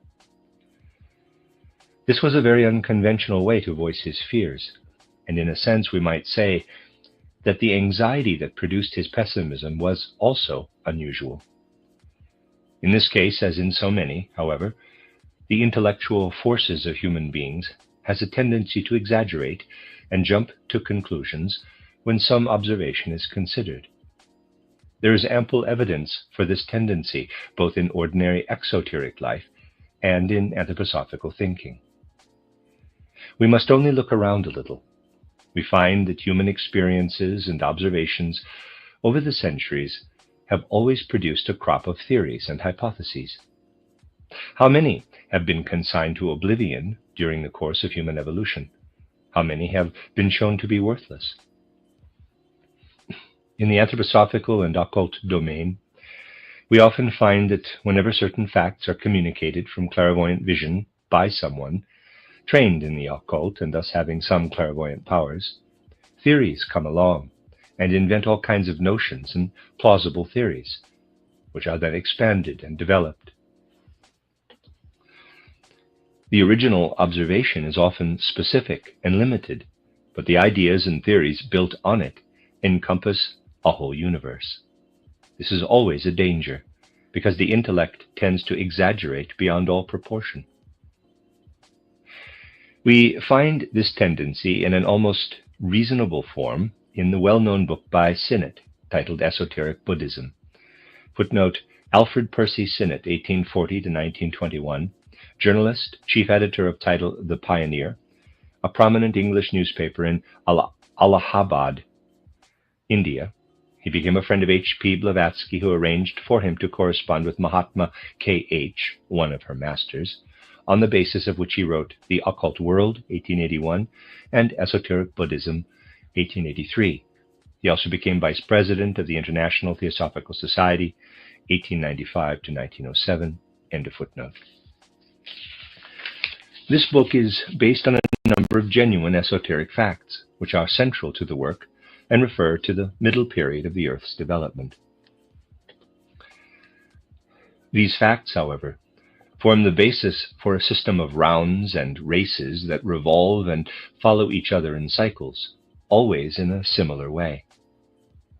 These conjectures are all theories elaborated from a small amount of genuine data found in the book, that is, factual data. This was also true of the poet I referred to. Deep within, this poet had a kind of subconscious, instinctive imagination that told him something of the truth, an ounce of truth, as it were, multiplied 100-fold. We are often confronted with such things, but where is the truth? The truth is that in the present age or earthly cycle, the human head is going through a kind of evolution.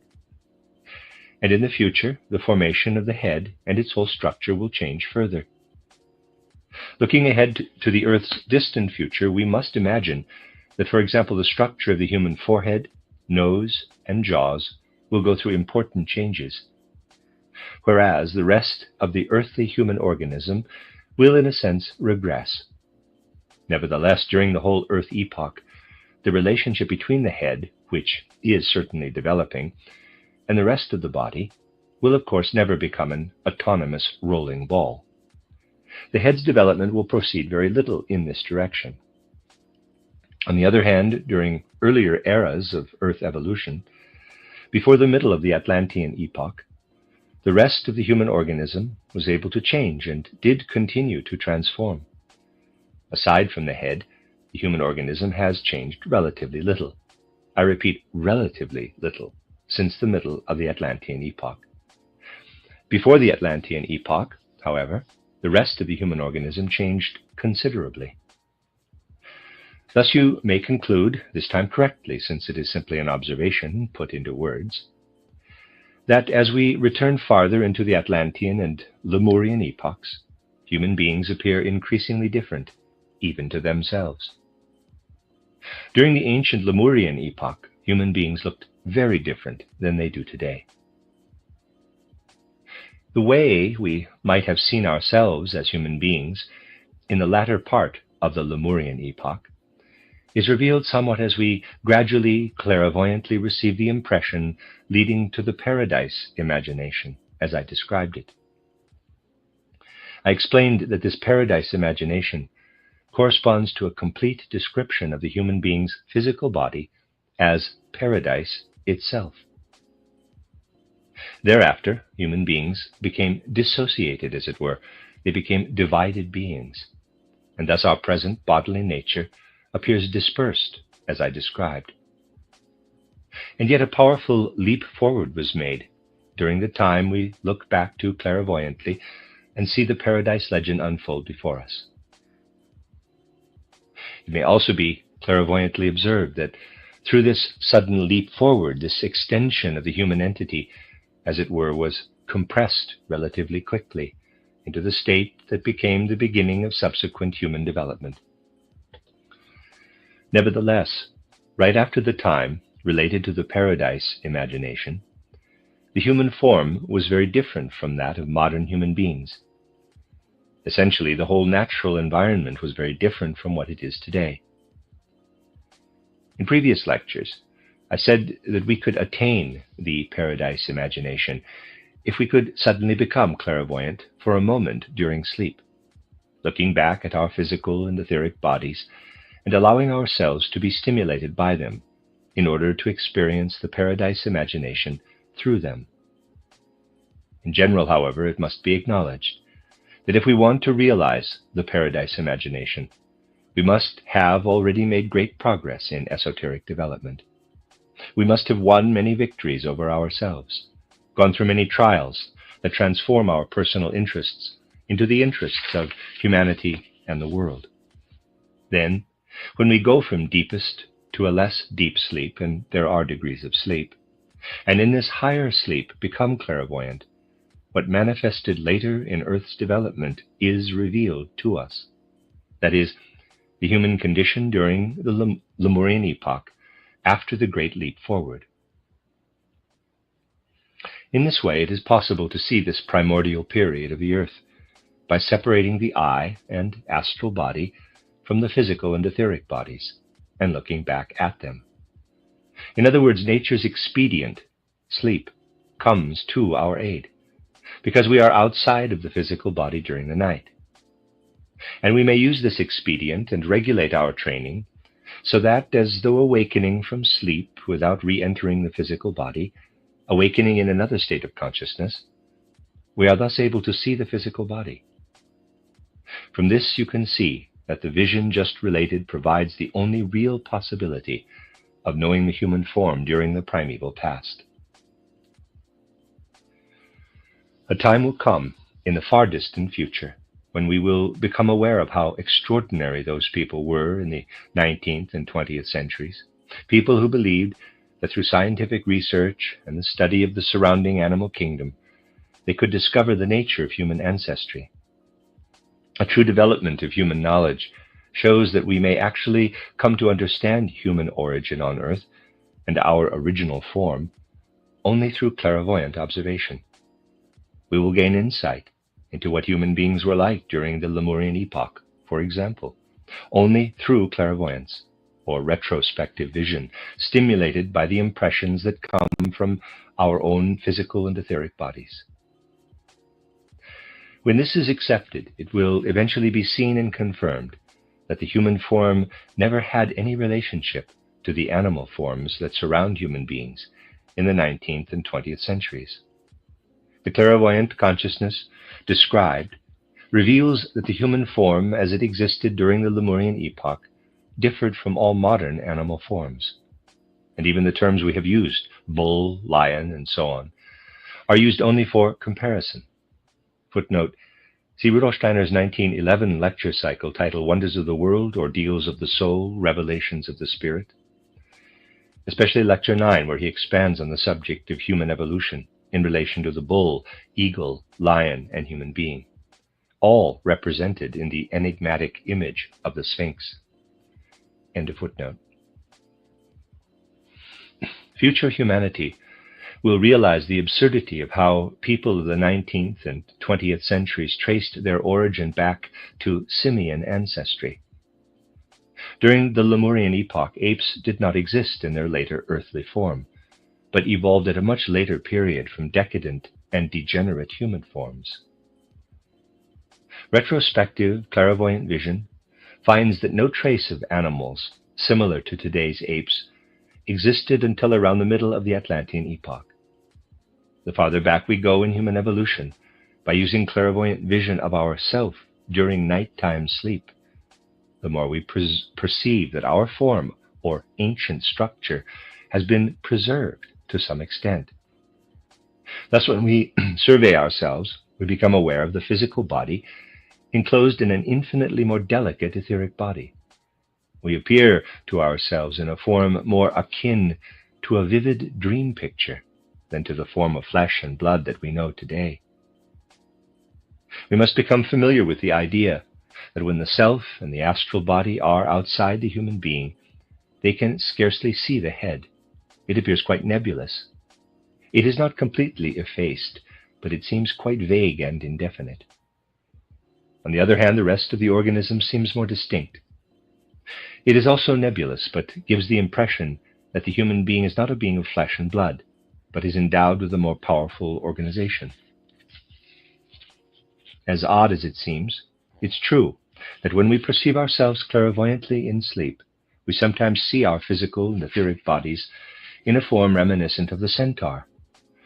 Footnote, centaur is the Greek mythological half-man, half-horse, descended from Ixion, king of the Lapiths. They were savage followers of Dionysus, though some, like Chiron, were teachers of human beings. End of footnote. In its upper part, the centaur's human aspect, with the human face, is shadowy. The other part, which has no relation to any existing animal form, but is reminiscent of animal forms, in a certain sense gives the impression of power, and thus to the spiritual eye, EYE, this part seems stronger, more solid than the present human form of flesh and blood. I have already touched on these questions in an earlier lecture course. Footnote, Rudolf Steiner, titled Occult History, Historical Personalities and Events in the Light of Spiritual Science. End of footnote.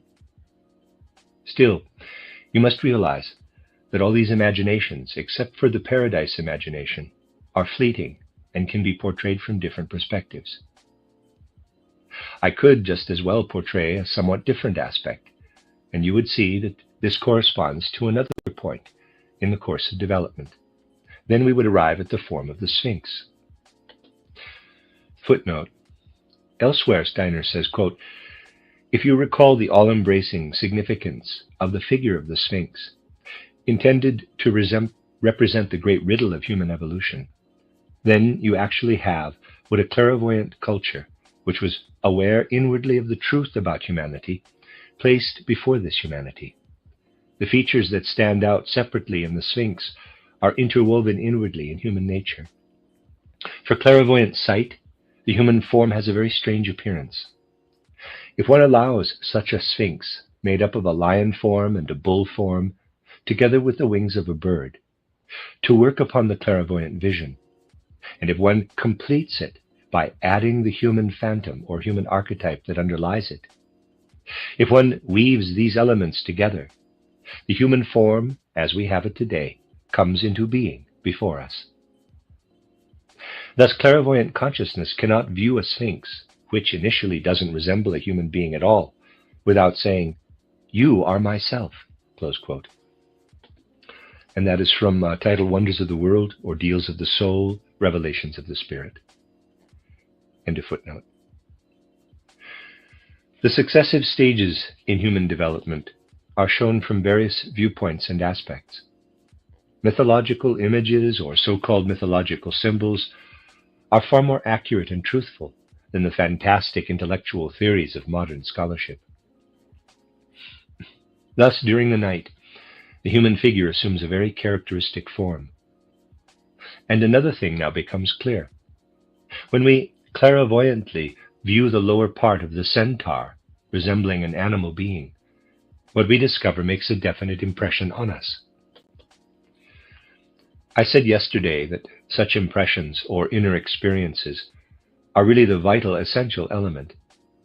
The images are important, but the inner experiences are even more so. We receive a certain impression, and later we realize that what urges us during the day toward purely personal interests, what implants strictly personal interests in the soul, originates from what is viewed during the night as the animal aspect of our form. During the day we are unaware of this, but it lives as forces that flow together in us, dragging us down and tempting us to give in to personal interests.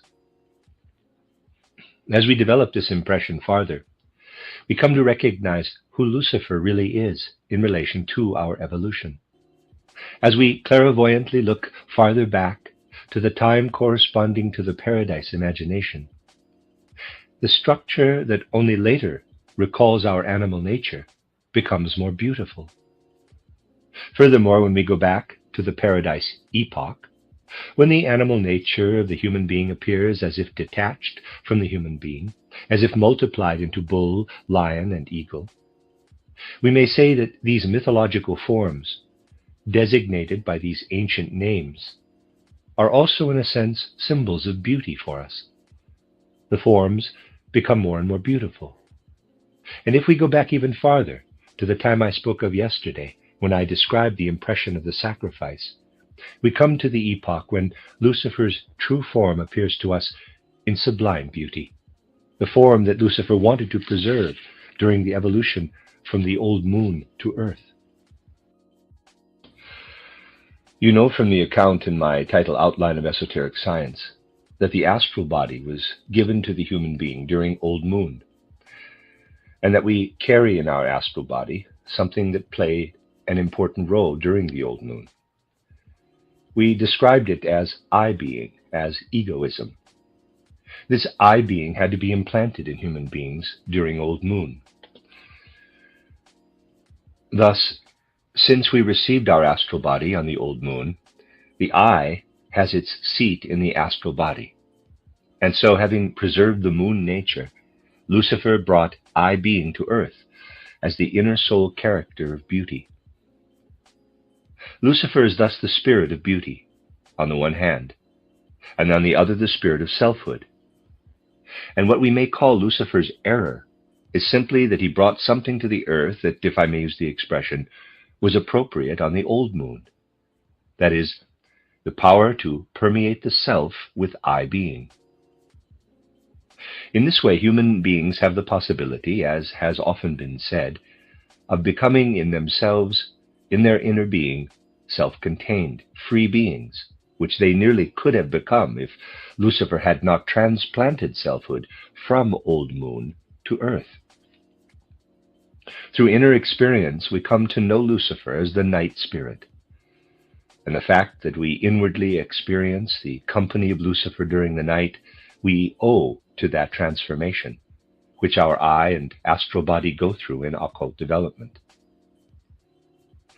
If one takes a superficial view, this idea may be distasteful at first.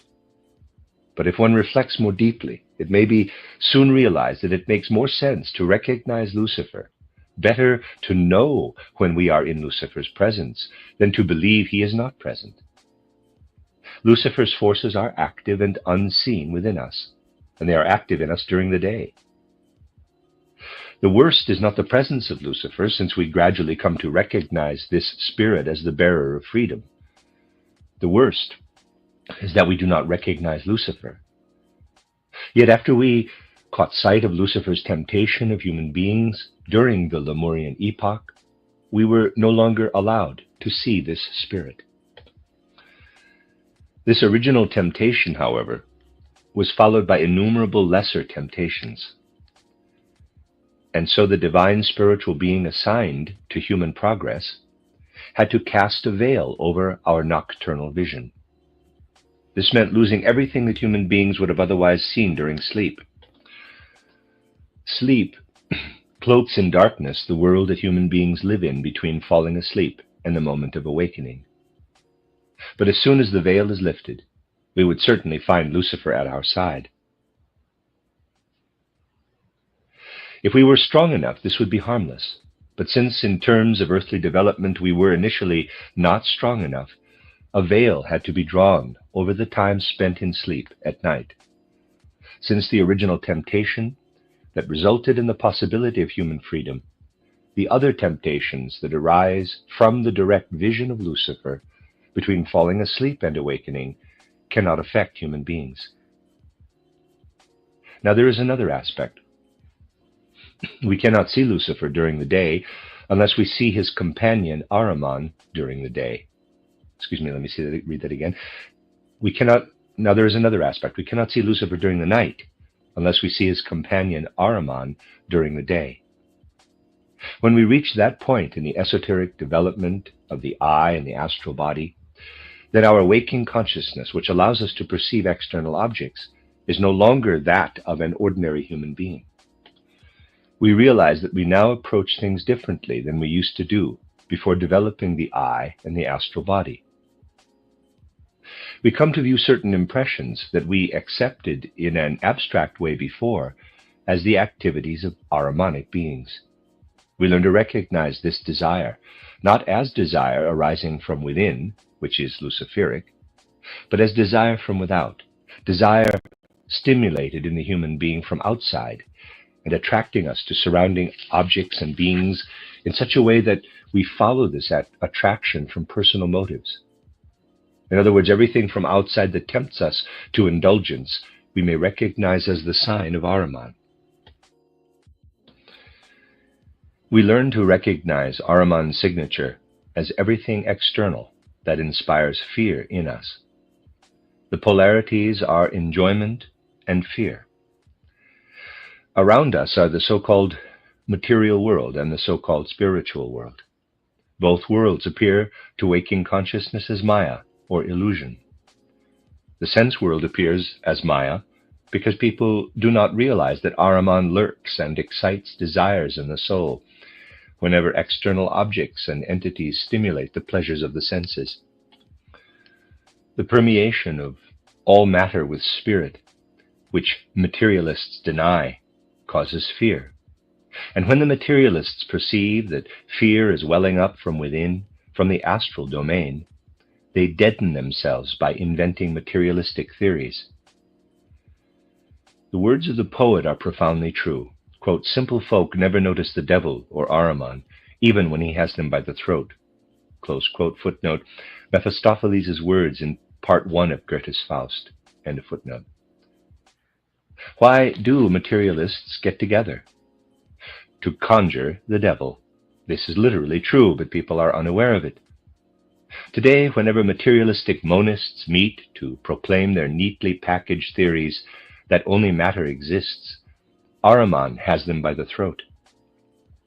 There is no better opportunity for studying the devil today than by attending the materialist or monist gatherings. Thus, when human beings develop the astral body and I to a certain level, Ahriman is with them every step of the way. When we begin to see Ahriman, we are able to protect ourselves, since we become aware that Ahriman lurks behind allurements of sensual pleasure and emotions of fear.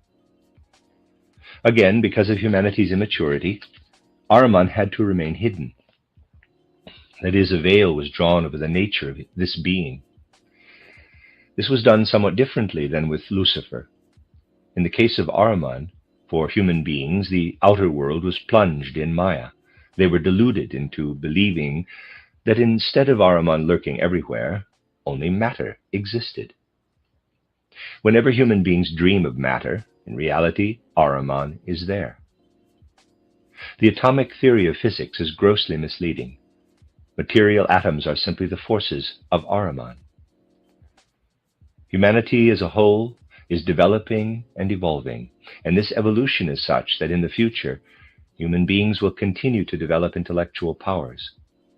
Consequently, the human head will assume a different external form. In a sense, this development toward intellectualism first began at the birth of modern natural science in approximately the 16th century. If emphasis is increasingly placed on intellectual development, it will have a profound influence on the human eye and astral body. During the 16th century, ancient clairvoyant traditions survived contemporarily with the beginning of modern science. People knew then that a time would come when, through the higher development of the eye and astral body, human beings would be able to see Ahriman more clearly.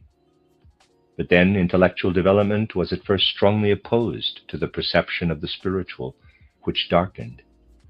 Thus, by placing the figure of Mephistopheles, who is none other than Ahriman, beside Faust, it became clear in the 16th century that Ahriman will become increasingly dangerous to future human development. Humanity must recognize that Mephistopheles will increasingly become a seducer, as it were, of the human race. Previously, people were aware of this because they preserved a memory of the ancient spiritual systems, but humanity as a whole has forgotten it. In the future, however, people will always be aware that we are accompanied in our waking life by Ahriman Mephistopheles. Nevertheless, we must not forget, on the other hand, that we are moving toward a future when every time we awaken, we will get the impression, at first like a fleeting dream, but after that more and more clearly, that our nighttime companion was Lucifer.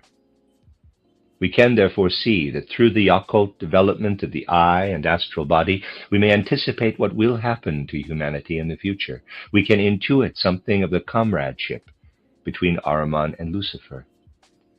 In accordance with a definite evolutionary law, Lucifer first contacted humanity during the Lemurian epoch. Later, as a result of the Luciferic influence, the influence of Ahriman came about. In the future, this situation will be reversed. The Ahrimanic influence will be strong at first, and then the Luciferic influence will associate with it. The Ahrimanic influence will act primarily during the waking state, and the Luciferic mainly during sleep, or in conscious states related to sleep, since clairvoyant states of consciousness will develop more and more in the human soul. Thus, in the beginning, human beings needed protection against Ahriman, because he was destined to enter our outer sense life while we are awake. Such protections were given throughout human evolution, many, many centuries before the corresponding danger became apparent. Today, however, humanity as a whole is not yet fully conscious of Ahriman Mephistopheles, even though the protective impulse manifested at the beginning of our era with Christ's physical incarnation into the course of earthly development. Christ's incarnation in the physical body was a precautionary measure to ensure the protection of human beings through receiving the Christ impulse against the necessary influence that would come from Ahriman Mephistopheles. When the Luciferic influence appears later, an influence connected to another consciousness, human beings will be armed against it, thanks to Christ's presence in the etheric. We have often spoken of this future manifestation of Christ in his etheric body, and we have said that it is drawing near.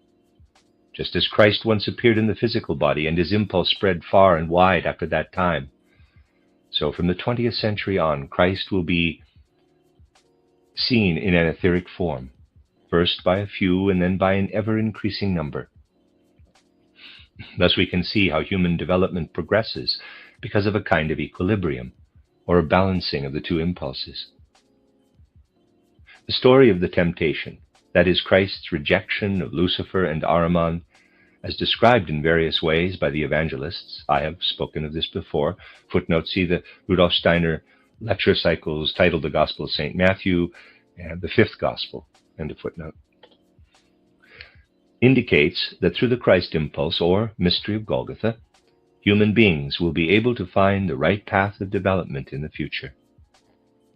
Within a part of the true development of the human eye and astral body, when transformed, we can receive the impression of the parts played by Ahriman, Lucifer, and Christ in human evolution.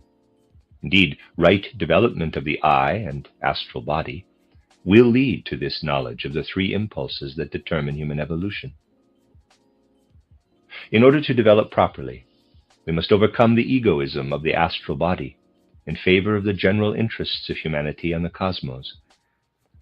If we bring personal interest and aspirations into areas of clairvoyant observation, where only human and universal interests should claim our attention, it acts like poison.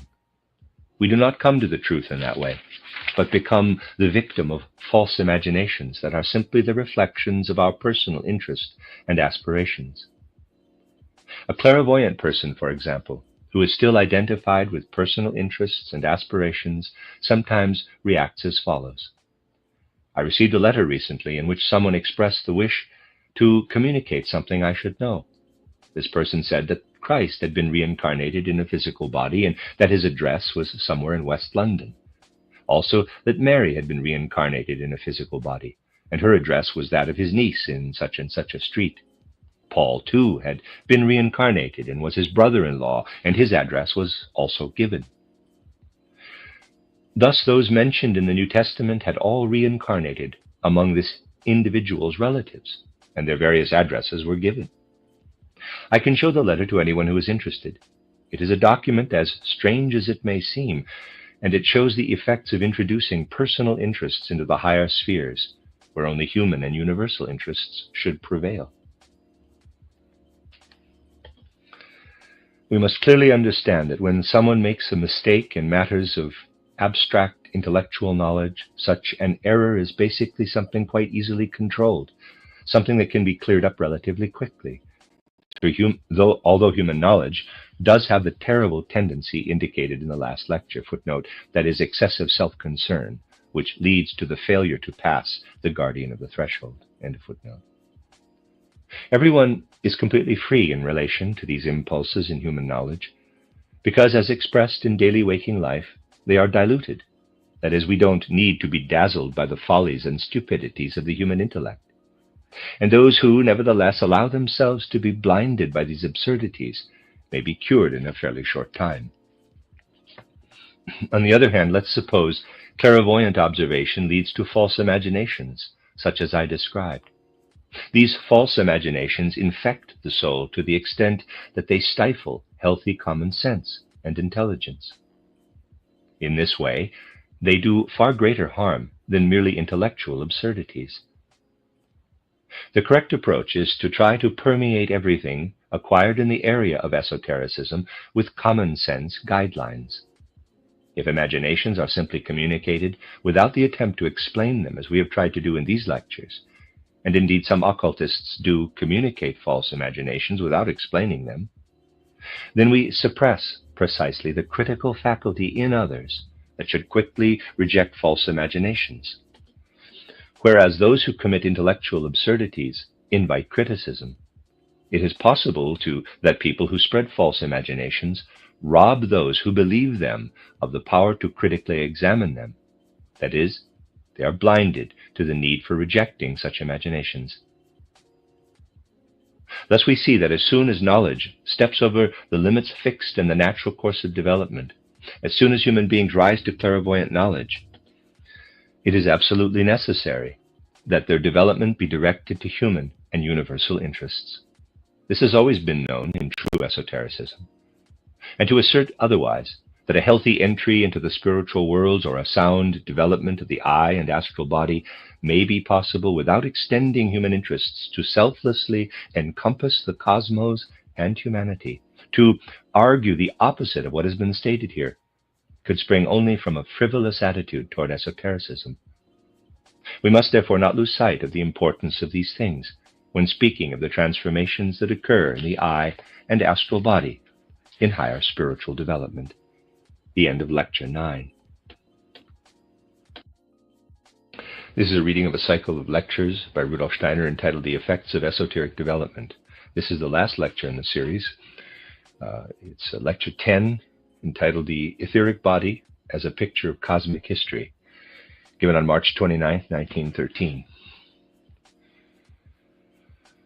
We have seen that the four main members of the human being go through changes during serious esoteric or occult development.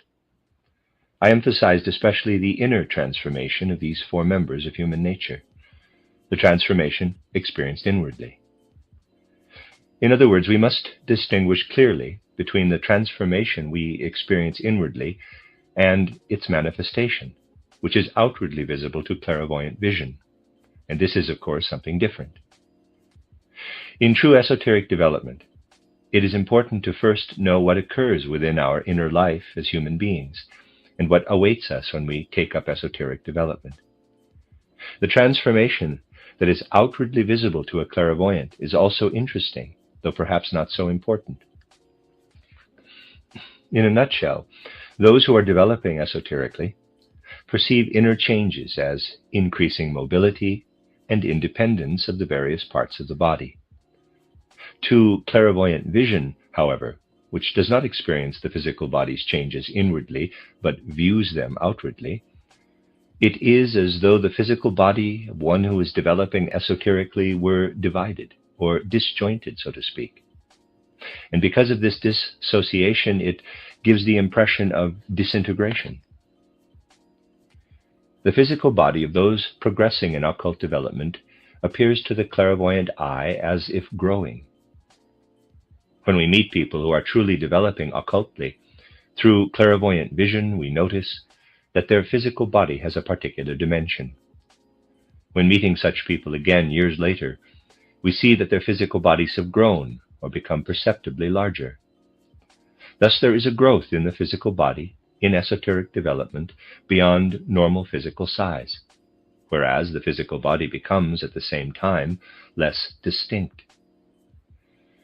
In other words, one who continues to develop esoterically manifests a continually expanding physical body consisting of separate members and eliciting what are ordinarily called imaginations. The physical body of such a person increasingly appears as an aggregate of imaginations, inner pictures that are alive and active in a sense, and becoming more and more interesting, since they are not just any pictures.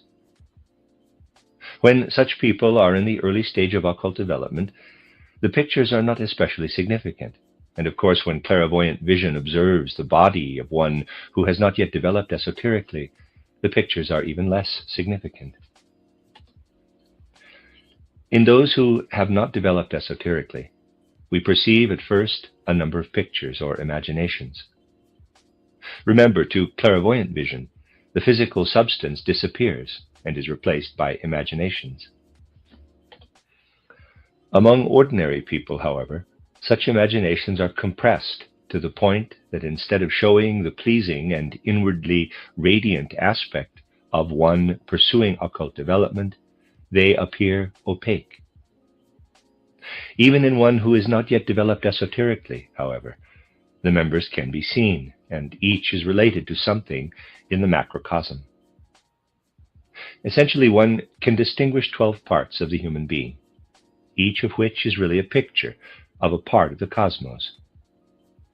When all 12 members are united, we give the impression that some unknown artist has painted 12 miniatures of the macrocosm and has formed the physical human body from these.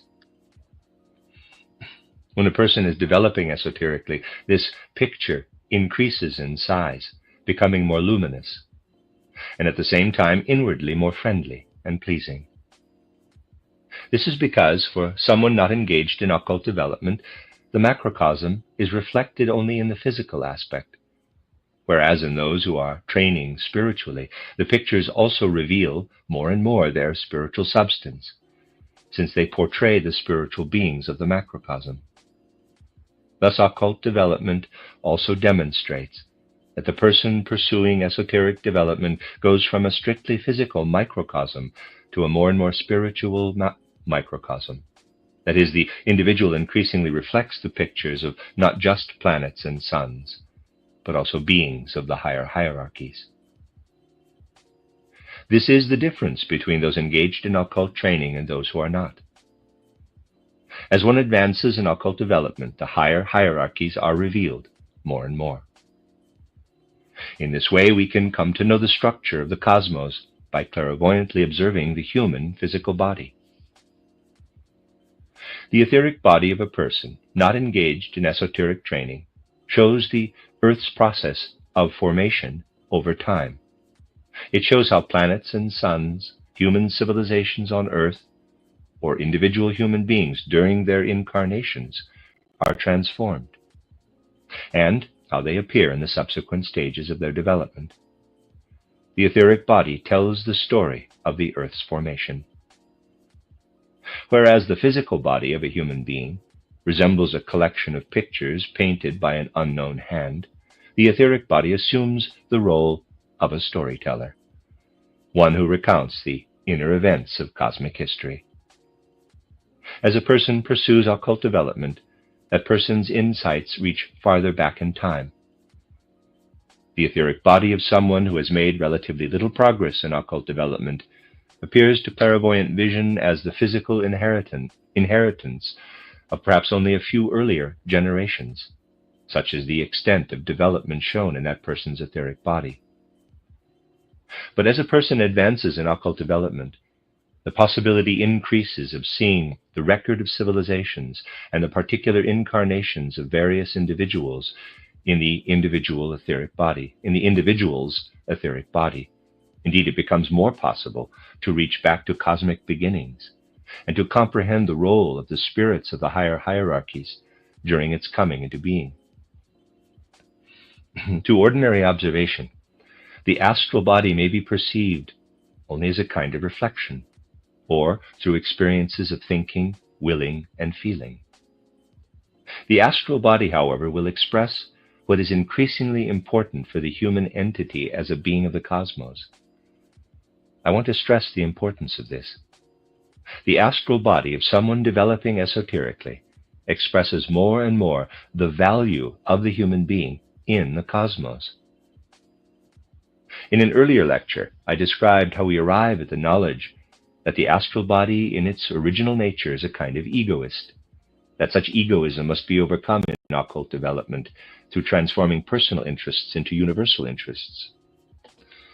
If we look at the astral body of one engaged in higher development, we see, according to its dark and opaque, or its inwardly clear and luminous quality, and according to its shrill dissonances or pleasing harmonies, whether such a person is still attached to personal interests, as mentioned, or truly embraces cosmic interests.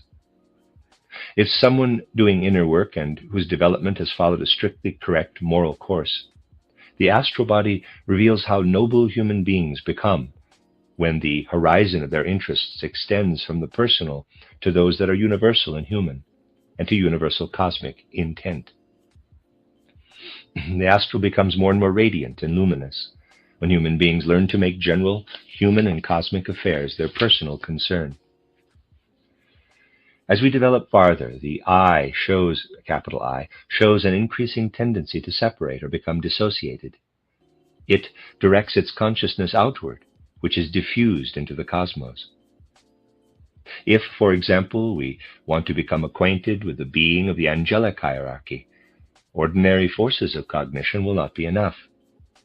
If we really wish to know such a being, we must be able to transfer our consciousness. That is, separate the forces of the I and transfer a part of I consciousness to the angelic being. Whenever we want to know a being, we can do so only by transferring our I consciousness to that being. The I feels the impulse to go beyond itself, to transfer itself to the other being, and to allow what lived before only in the I to now live in the other being. At a lower stage of development, the level of ordinary existence, this impulse manifests as a desire to be released from waking consciousness, as the need for sleep. What urges us out of the soul towards sleep is the same impulse that in higher development directs our consciousness into the consciousness of the angeloi, or spirits of form, or into the consciousness of even higher hierarchies, rather than into the unconscious realm of sleep. From this perspective, then, we may ask the unconventional question: what does it mean to speak of coming to know one of the Elohim? It means being developed enough to enter while asleep into the consciousness of the Elohim, and to awaken in the Elohim with awareness of the spirit of form or spirit of the higher hierarchies. To know a higher being means to surrender one's consciousness as in sleep, but in such a way that because of the higher forces awakened in us, consciousness reawakens and radiates toward us as that of the higher being. Thus, in true occult development, the astral body resembles a sun radiating cosmic interests. The I that reaches a higher level of development, on the other hand, resembles the planets that revolve around the sun of the astral body. Planets that, on their paths through the cosmos, meet other beings and bring tidings of those other beings to the human being in search of knowledge. The I and astral body of someone doing inner work actually present a picture of a sun, which is the astral body surrounded by planets, which are the self multiplied and directed out into other beings, so that through what is reflected back to us by the multiplied selves from these other entities, we may know their nature. While we are aware of the inner nature of these members of the higher hierarchies, we come to recognize them externally through the physical and etheric bodies, and we come to recognize them inwardly through the astral body and the self. That is, we touch with these beings of the higher hierarchies through these bodies. When we have become aware of these beings, we feel as if we had to make our astral body into a sun, and thus detach from ourselves a part of the self with the capacity to penetrate the hierarchy of the angels, another portion of the self that can penetrate the hierarchy of the archangels, another into the hierarchy of the spirits of form, a fourth into the hierarchy of the spirits of movement, a fifth into the hierarchy of the spirits of wisdom and will, a sixth self into the hierarchy of the cherubim, and a seventh into that of the seraphim. After we have developed the four members of our being to a higher stage, we may have the experience just described. We can do this. It is possible, however. In addition to the development of the I, as just indicated, we may reach a still higher development of the I. In this case, the eighth self, which remains behind, develops even higher because of having severed 7 aspects from itself. To understand this, let's consider the process as follows. We have the original I, with which we are endowed prior to occult development. As we develop esoterically, we may thus send 7 I beings out of the I. Because the original I has sent out and was able to send out 7 I beings, we have had to use an inner force. As a result, the I has risen 1 stage higher. Here I ask you to keep in mind that the process, described in a somewhat exaggerated way, actually occurs very gradually. Naturally, when we develop esoterically, we do not immediately become a perfect sun surrounded by the I planets in our astral body. At first, we attain only an imperfect sun state with imperfect manifestations of its planetary selves. This is a gradual process. Likewise, the development of the ordinary I into the higher I occurs slowly and gradually. But when this development has reached a certain stage, that is, as the I actually reaches higher and higher, it gradually becomes possible to see back to former incarnations. This is the point where the I rises beyond itself, when the self overcomes itself thanks to the forces that enabled it to understand the higher hierarchies. On the basis of clairvoyant vision, then, we may say that because of occult development, we become star-like, or like a solar system, relative to the I and astral body. Whereas previous lectures described inner experiences, I have now more or less described what is revealed to outer clairvoyance, the perception of one who is becoming clairvoyant. However, I want to add something important in order to amplify something already indicated. When we have developed the astral body and I, we are able to perceive, as you know, a world that was previously empty, but is now filled with the beings of the higher hierarchies, angels, archangels, archai, and so on. You may ask, do the kingdoms of nature also change? Yes, in fact, they change considerably. As you will recall, I said that the physical body of the ordinary person appears to the clairvoyant as an assemblage of pictures that become inwardly more and more luminous as that person progresses. What is the situation then regarding animals? To clairvoyant vision, the physical body of the animals also becomes transformed into imaginations. Thus, we know that these animals are not what they appear to be in the world of Maya, or illusion. Animals are imaginations. That is, they are imaginations seen by human consciousness, which then apprehends the animals as imaginations. Who evokes these imaginations? Animals and plants. Though plants less than animals and minerals least of all, are, at least in their external forms, imaginations connected with Ahriman. Physicists try to discover physical laws in the external kingdoms of nature. The occultist realizes more and more that the external kingdoms of nature, insofar as they appear as material entities, are imaginations of Ahriman. We know that group souls are behind the animals. Group souls are not Ahriman's imaginations, as are the individual animals in their external forms. The group soul of the lion species, for example, belongs to the good spiritual beings, so to speak. And in Ahriman's war against these spiritual beings, he compresses the group soul into the individual animal forms and imprints them with his own imaginations. Individual lions that exist on earth are projected from the group soul by Ahriman. Thus, the environment is also in process of gradual transformation into something completely different from its appearance in the world of Maya.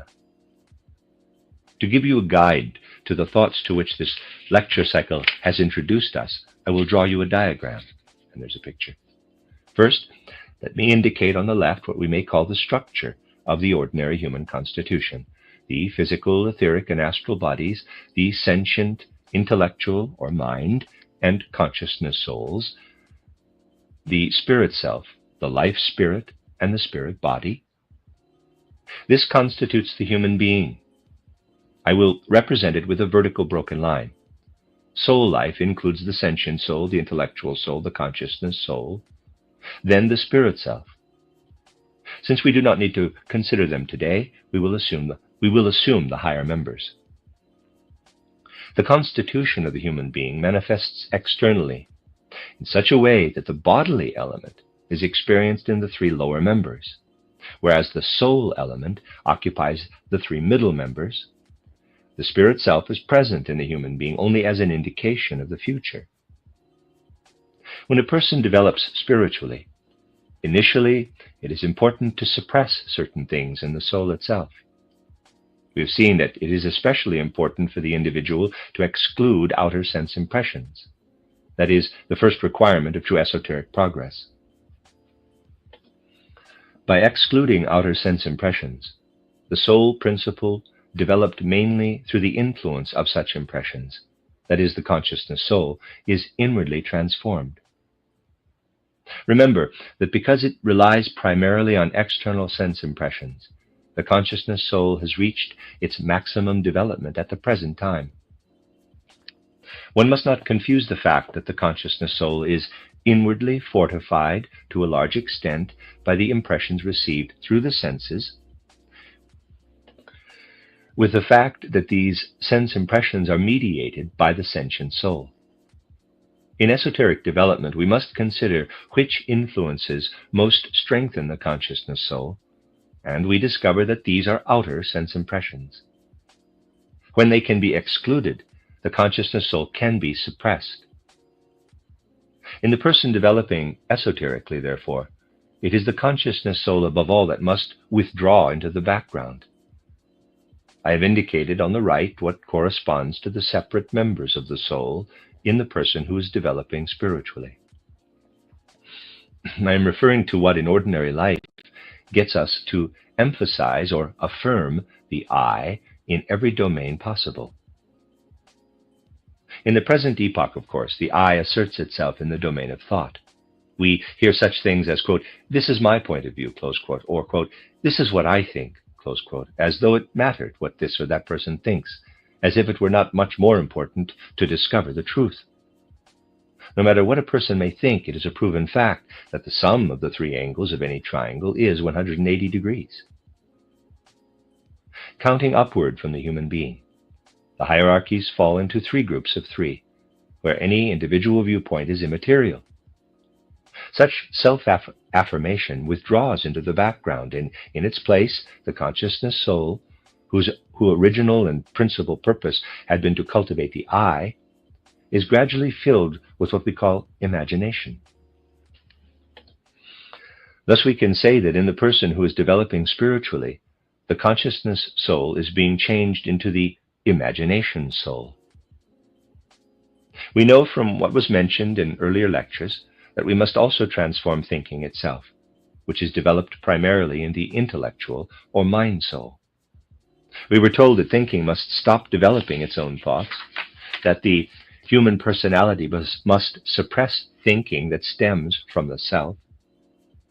When we succeed in suppressing the experiences of the intellectual soul in ordinary life, then normal thinking, good sense, and ordinary affective life on the physical plane are replaced with inspiration.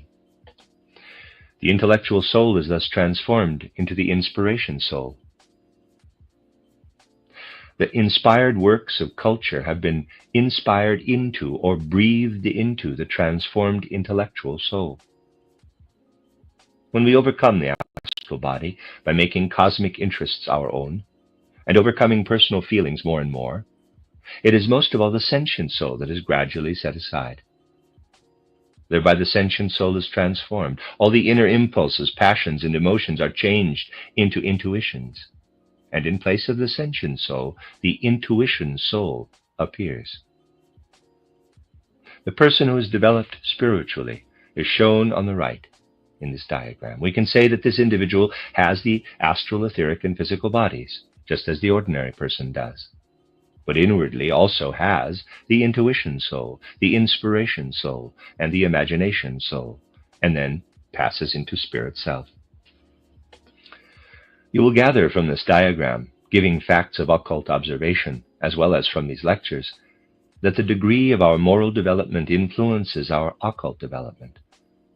while we are still victims of personal emotions and passions, acting under the influence, one might say, of human instincts, and as long as we do not moderate our instincts at the dictate of reason or through the development of our consciousness, we continue to live entirely in the sentient soul.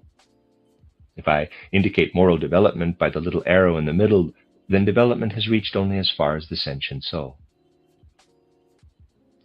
It may happen, therefore, that individuals may have developed only as far as the sentient soul. That is, they are dominated entirely by their appetites and impulses. Let's suppose that the progress of such an individual has been accelerated by occult development. The consequence would be the transformation of the sentient soul into the intuition soul and the experience of certain intuitions. Such intuitions, however, would simply be the rearrangement, rather than transformation, of that individual's impulses, appetites, and instincts.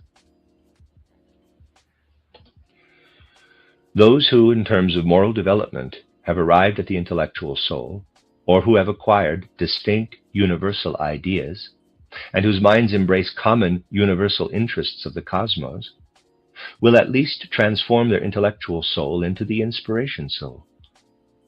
They gain the ability to arrive at certain inspirations, even though clairvoyant vision is still somewhat clouded.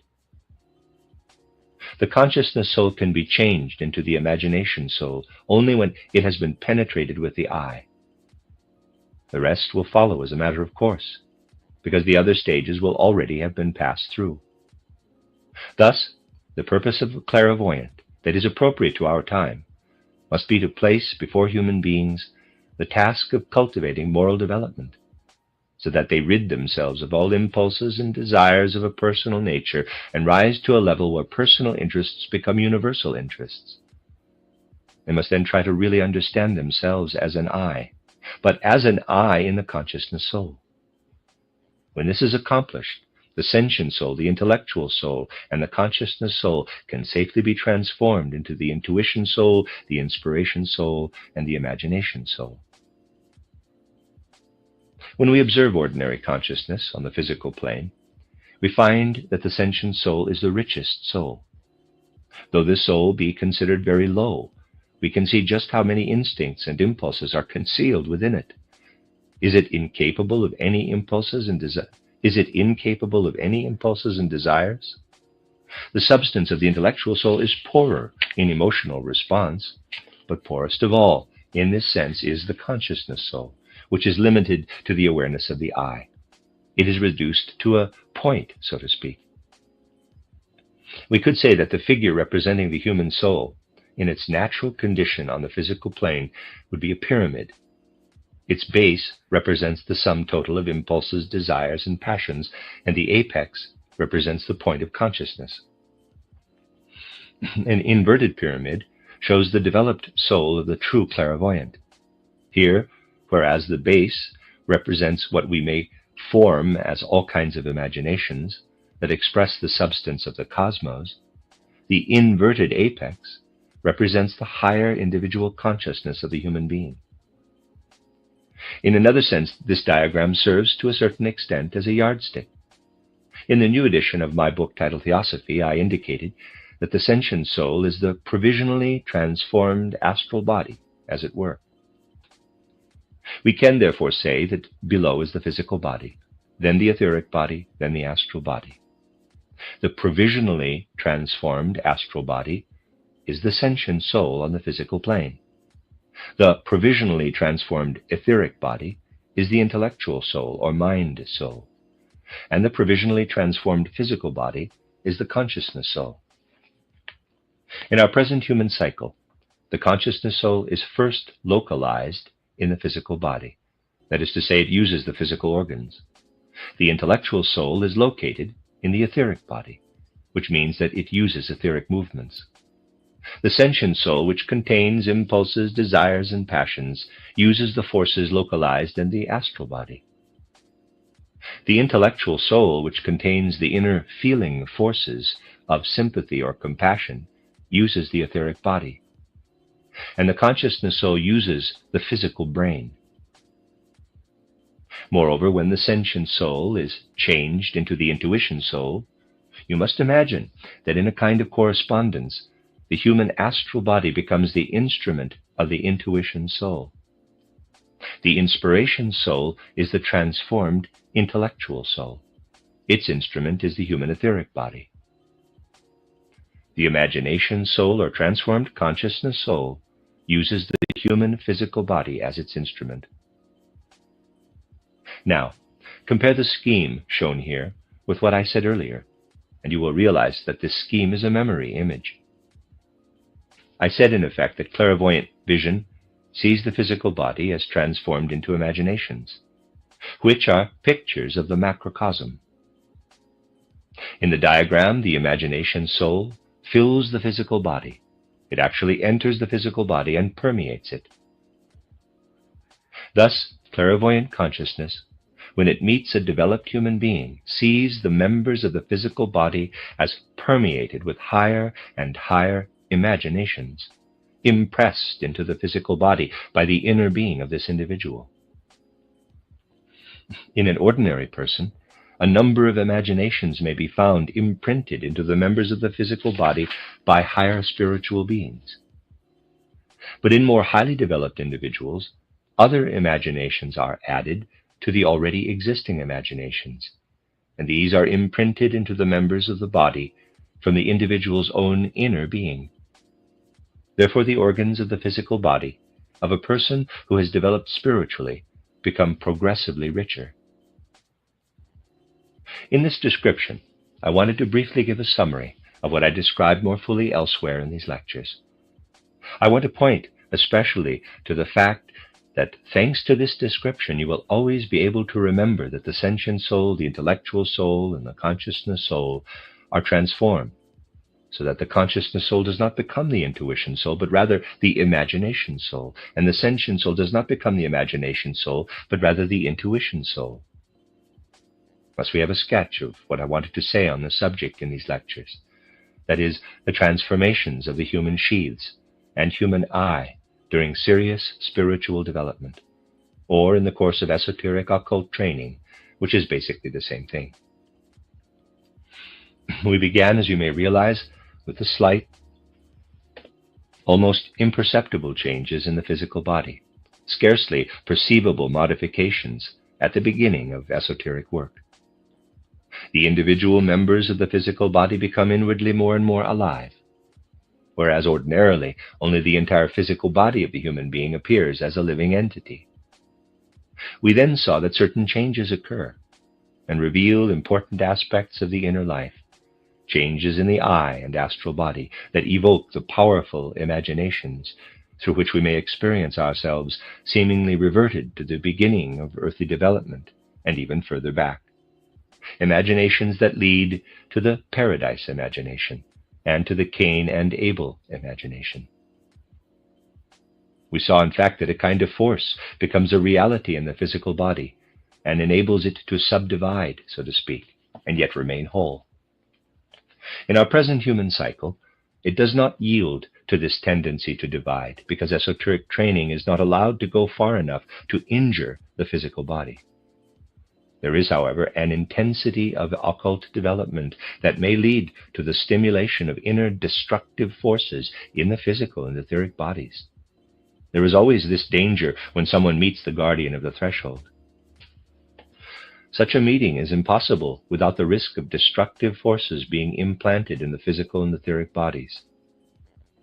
Therefore, every genuine esoteric development also provides the necessary remedies, which are the 6 supplemental esoteric exercises described in my outline of esoteric science.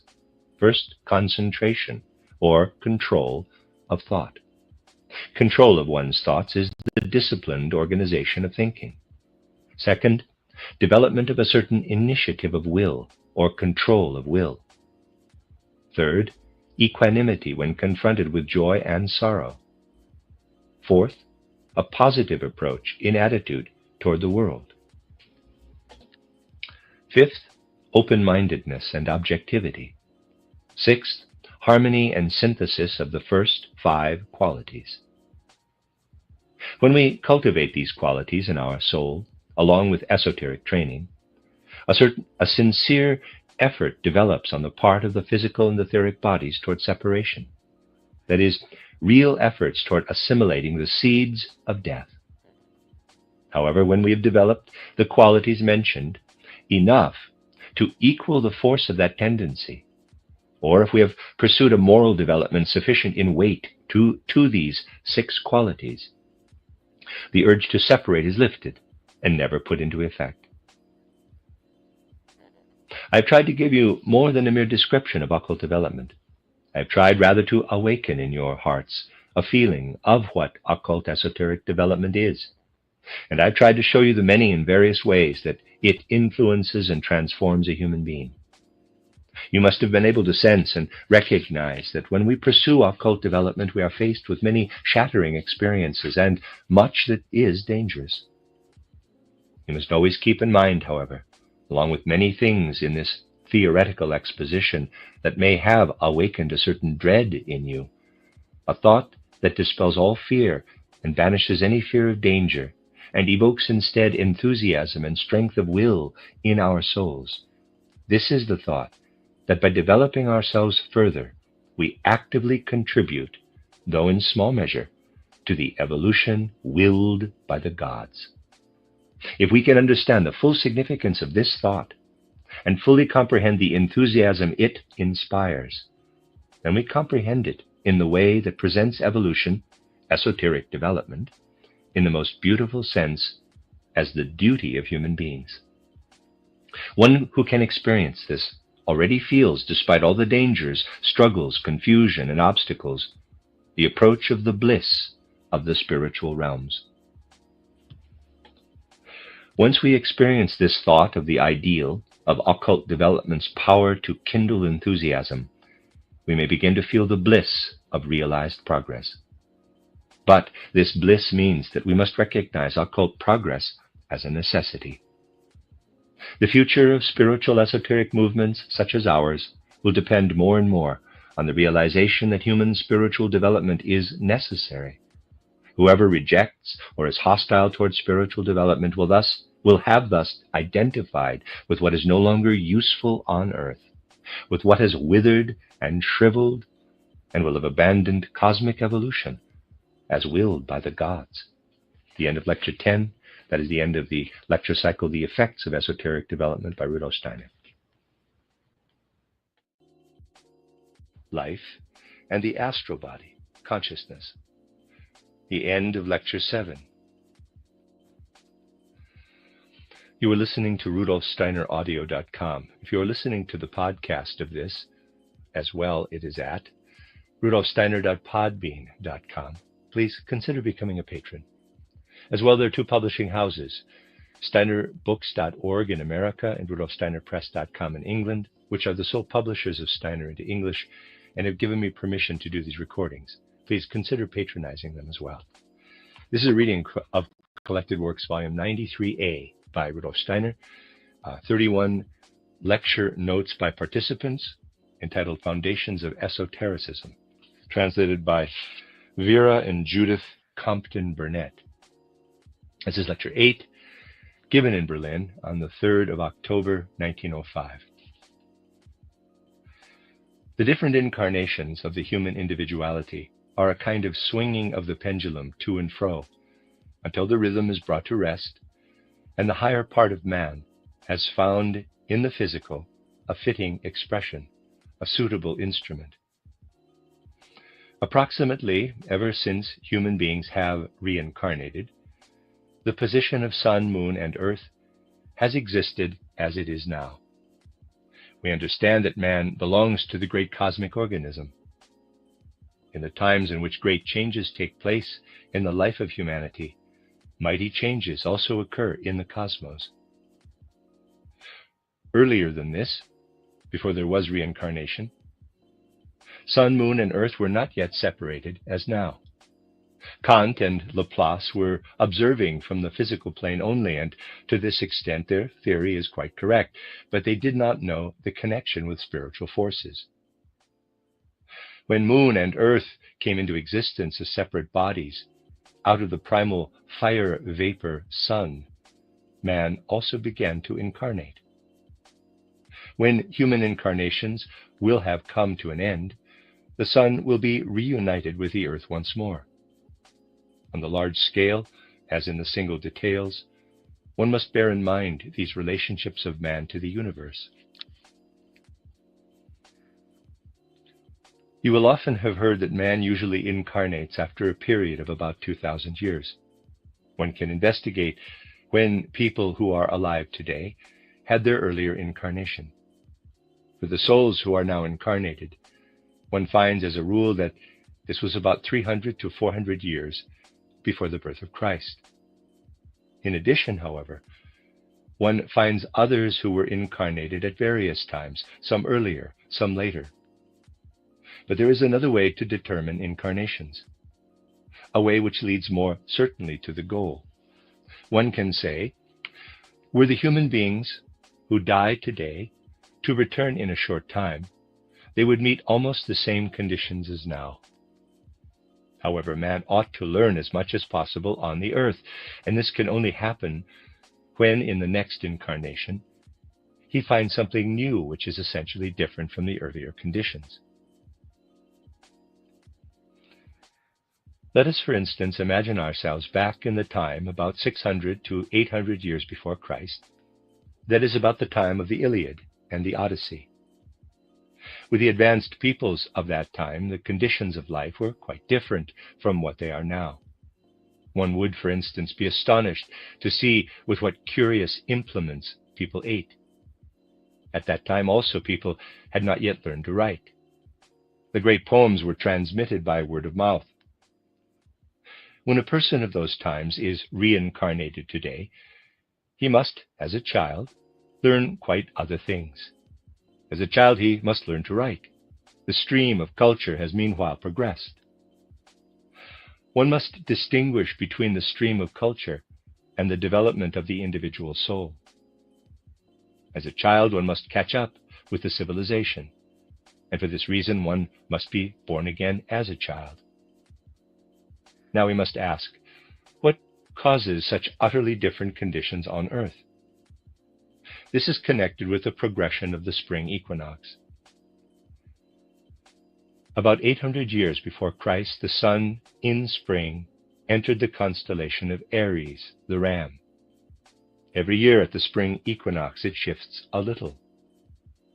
Because of this, the conditions on the earth are always slightly changed. 800 years before Christ, the sun stood in the constellation of Aries. Earlier, it stood in the constellation of Taurus, still earlier in Gemini, and still earlier in Cancer. Now already for some hundred of years, it rises in the constellation of Pisces. After this comes Aquarius. The advance of civilization is also connected with the progression of the sun from one constellation to the other. At the time when the sun rose in the constellation of Cancer, the ancient Vedic culture of the Indians, the culture of the rishis, reached its highest point. The rishis, those still half-divine beings, were the teachers of the human being. The Atlantean civilization had met its destruction. A new impulse broke in. In occultism, this is called a vortex, German Wirbel. This is also why, in the age in which the sun stood in the constellation of Cancer, the sign was made as in the diagram. Cancer signifies a breaking in of something new, a vortex, a double spiral. The second cultural epoch is named the constellation of the twins.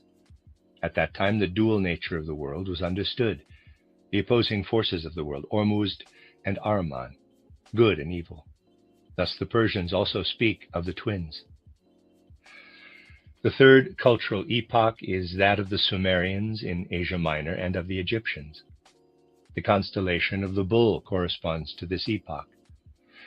This is why in Asia the bull was venerated, and in Egypt Apis. At that time in Babylon and Assyria, the Sumerian language was the language of wisdom. Then the bull fell into decadence, and the ram came into the ascendant. The first indication of this is the saga of the Golden Fleece. The fourth culture is that of the ram or lamb. Christ stands in the sign of the ram or lamb. Hence he calls himself the Lamb of God. As fifth culture, the external materialistic civilization follows, in the constellation of the fishes. This developed principally from the 12th century onward and reached its climax about the year 1800. This is the culture of the fifth subrace, the present time. In the constellation of the Waterman in the future, the new Christianity will be proclaimed. In quotes, Waterman is also the one who will bring it, he who has already been here, namely John the Baptist. Later, he will again be the forerunner of Christ, when the sixth, the spiritual subrace, will be founded. The Theosophical movement should be the preparation for that time. In the New Testament, the expression, quote, on the mountain, close quote, is used on various occasions. On the mountain means in the mystery, in the innermost, in the intimate. Even the Sermon on the Mount is not to be understood as a sermon for the people, but as an intimate teaching for the disciples. The Transfiguration on the mountain has also to be understood in this sense. Jesus went up into the mountain with the 3 disciples, Peter, James, and John. There, we are told, the disciples were taken up out of themselves. Then Moses and Elias appeared on either side of Jesus. For a moment, space and time were extinguished, and the disciples found themselves with their consciousness on the mental plane. Those who were no longer physically present, Moses and Elias, appeared. In direct revelation, they had before them, quote, I am the way, the truth, and the life, close quote. Elias equals the way, Moses equals the truth, Christ equals the life. This appeared here to the disciples in actual form. Jesus once said to them, quote, Elias has come again, close quote. John was Elias, only he has not been recognized. But he said further, quote, tell it to no man until I come again, close quote. Christianity was not to teach reincarnation for 2,000 years, not for any arbitrary reason, but on educational grounds. People were to know nothing of it for 2,000 years. In the Gospel of St. John, there is an indication of this in the miracle of the wedding at Cana, where water is turned into wine. In the old mysteries, only water was distributed, but in the Christian mysteries, wine. For in the priesthood, through the partaking of wine, knowledge of reincarnation was blotted out. Whoever partakes of wine cannot attain to any true knowledge of manas, buddhi, and atma. He can never comprehend reincarnation. By his coming again, Christ means his reappearance in the sixth subrace, when he will be proclaimed by Waterman. Theosophy actually carries out the testament of Christianity and works toward this epoch of time. Every time the sun progresses from one sign of the zodiac to another, incisive changes take place in civilization. In between, there elapses a period of about 2,600 years. If we take the moment of time when the sun entered the sign of the ram or lamb about 800 years before Christ, and 1,800 years after Christ, then we have 2,600 years. About the year 1800, we entered the sign of the fishes. This is the time when materialistic culture reached its highest point. It was prepared for in the Middle Ages and has now begun to decline. About the year 4400, mankind enters the sign of spiritual culture, that of the Waterman. Preparation has also to be made for this. Thus conditions change also with the constellation. With the progression from one sign to another, new conditions also arise, so that rebirth has meaning. The human being is reborn approximately every 2,600 years, but the experiences he makes as man and as woman are so radically different that two such incarnations, as man and as woman, are reckoned as one. About 1,300 years elapse between two incarnations as man or as woman, and about 2,600 years between such double incarnations if one reckons both as one. The human being is only man or woman in regard to the physical body. When the physical body is masculine, the etheric body is feminine, and vice versa.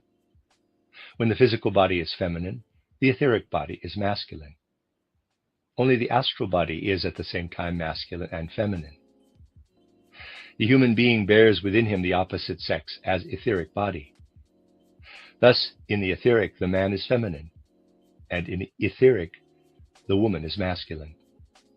The physical woman has therefore many concealed masculine qualities. The physical incarnation is present only exoterically. The human being therefore goes through a constellation every time as man and woman in turn.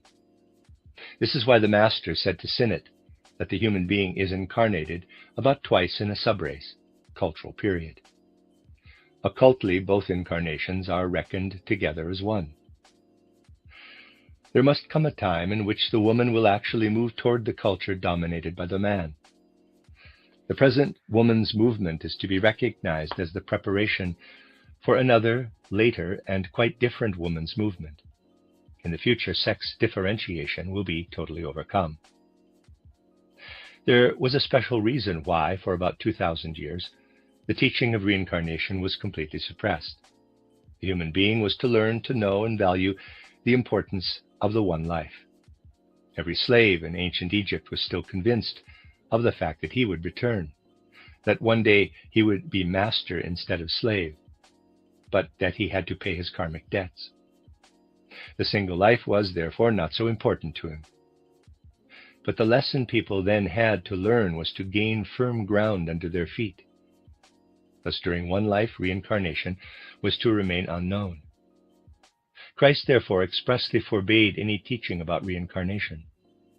But from about 800 years before Christ until about 1800 years after Christ, the time had elapsed, during which nearly everyone had gone through the one life without experiencing anything of reincarnation. The great masters have the task not always to impart the whole truth at any one time, but only that part needed by man. This withholding of the consciousness of reincarnation came to poetic expression in this epoch in Dante's Divine Comedy. In monastic esotericism, on the other hand, reincarnation was definitely taught when the occasion arose. The Trappists had to remain silent throughout one incarnation, so that in the next they might become eloquent speakers. They were intentionally trained in this way to become eloquent speakers, for of these the Church can make good use. When St. Augustine put forward the doctrine of predestination, he was entirely consistent. Because in the age of materialism, reincarnation was not to be taught, the Augustinian doctrine of predestination had to make its appearance. Only in this way could the differences in people's circumstances be explained. Connected with this is the deeply materialistic character of traditional Christianity, which lies in the fact that the beyond is made dependent on one physical existence. This materialistic teaching of Christianity has, so to say, borne its fruit. Today there is no longer any consciousness of the beyond. Social democracy is the ultimate consequence of traditional Christianity. But now a new impulse must come into the world. When one epoch comes to an end, something new breaks in. Christianity worked toward the gradual dawning of the materialistic age. In order to bring about materialistic civilization, human beings, for a period of 1,300 years, had to have such a teaching as was brought by Christianity, namely, that man should make the whole of eternity dependent upon one earthly life. Urban bourgeoisie then became the actual founder of the age of materialism. Already at the time of Christ, the spiritual had to be betrayed by the purely material. Judas Iscariot had to betray Christ. One can, however, say, had there been no Judas, there would also have been no Christianity. Judas is the first to attach prime importance to money, that is to say, to materialism. In Judas was incarnated the entire materialistic age. This materialistic age has obscured and darkened the spiritual. Through his death, Christ becomes the Redeemer of materialism. The end of Lecture 8. You are listening to RudolfSteinerAudio.com. As well, you can hear these podcasts at RudolfSteiner.podbean.com. Please consider becoming a patron. Also, there are two publishing houses, SteinerBooks.org in America and RudolfSteinerPress.com in England, which are the sole publishers of Steiner into English and have given me permission to do these recordings. Please consider patronizing them as well. This is a reading of Collected Works, Volume 93A by Rudolf Steiner, 31 lecture notes by participants of a book entitled Foundations of Esotericism. This is Lecture 9, given in Berlin on the 4th of October, 1905. We will try to understand the physical body somewhat more exactly. At the present time, we distinguish within the constitution of man 4 members: physical body, etheric body, astral body, and ego, or I, capital. In studying the physical body, we must now enter into greater detail. Man was already something when he came into the old Saturn existence from a far distant past. The physical body is the oldest and most developed member at present possessed by man. It is fourfold, which is not the case with the other bodies. On old Saturn, the groundwork was already laid as a germ. The etheric body was first added on the old Sun. There, the physical body evolved a stage further. The astral body was added on the old Moon, and the physical body underwent a still further stage of development. On the Earth, the ego, the I, was then added, and the physical body went through a 4th stage. So we may say that the physical body is, as it were, in the 4th grade, while the etheric body is in the 3rd, the astral body in the 2nd, and the ego in the 1st. This is why it is only the physical body as such that has self-awareness, not the other 3 bodies. In the moment when man closes his physical sense organs in sleep, awareness of self ceases. When he opens them to what is outside, self-awareness returns. Man gains consciousness of self because his organs enable him to observe his surroundings. Only the physical body is so far advanced that it is able to open its organs to what is outside. If the etheric and astral bodies were able, with their organs, to observe their surroundings, man would attain self-awareness in them also. But for this, organs are necessary. The physical body has self-awareness only through its organs. These organs of the physical body are the senses. Let us consider the senses in their successive stages. There are, in fact, 12 senses. Of these, 5 are already physical, and 2 others will become physical during the further development of the earth. The 5 senses which we already have are smell, taste, sight, touch, and hearing. In time, man will develop 2 other senses into proper physical senses. These 2 are located in the pituitary gland, hypophysis, and the pineal gland, epiphysis. These will develop the 2 future senses in the physical body, which will then have 7 senses. To understand the successive stages of the senses, we must make it clear that insofar as man is a being conscious of self, he is on a descending curve. So, though the body is on an ascending curve, the senses are on a descending curve. Of the higher principles in man, Atma, developed on old Saturn, Buddhi, on old Sun, and Manas, on old Moon. There was a time when the monad assembled itself bit by bit, and then in the Lemurian age entered into its self-constructed house. Now the monad has descended to the 4th stage through Atma, Buddhi, Manas, to Kama Manas. This descending curve is expressed in the development of the senses. Actually, in the beginning on old Saturn, only one sense was present, the sense of smell. The senses that developed later had to descend from higher to ever lower regions. In nature, we differentiate the solid, the fluid, the gaseous, the warmth ether, light ether, chemical ether, and the life ether. These are the 7 stages of matter. In his descent, man experienced these stages from above downward. At the beginning of evolution, the first human life germ could only manifest itself in the life ether. The sense that corresponds to the life ether stage is smell. Then man possessed the first sense. Only an after effect of that sense of smell is present today.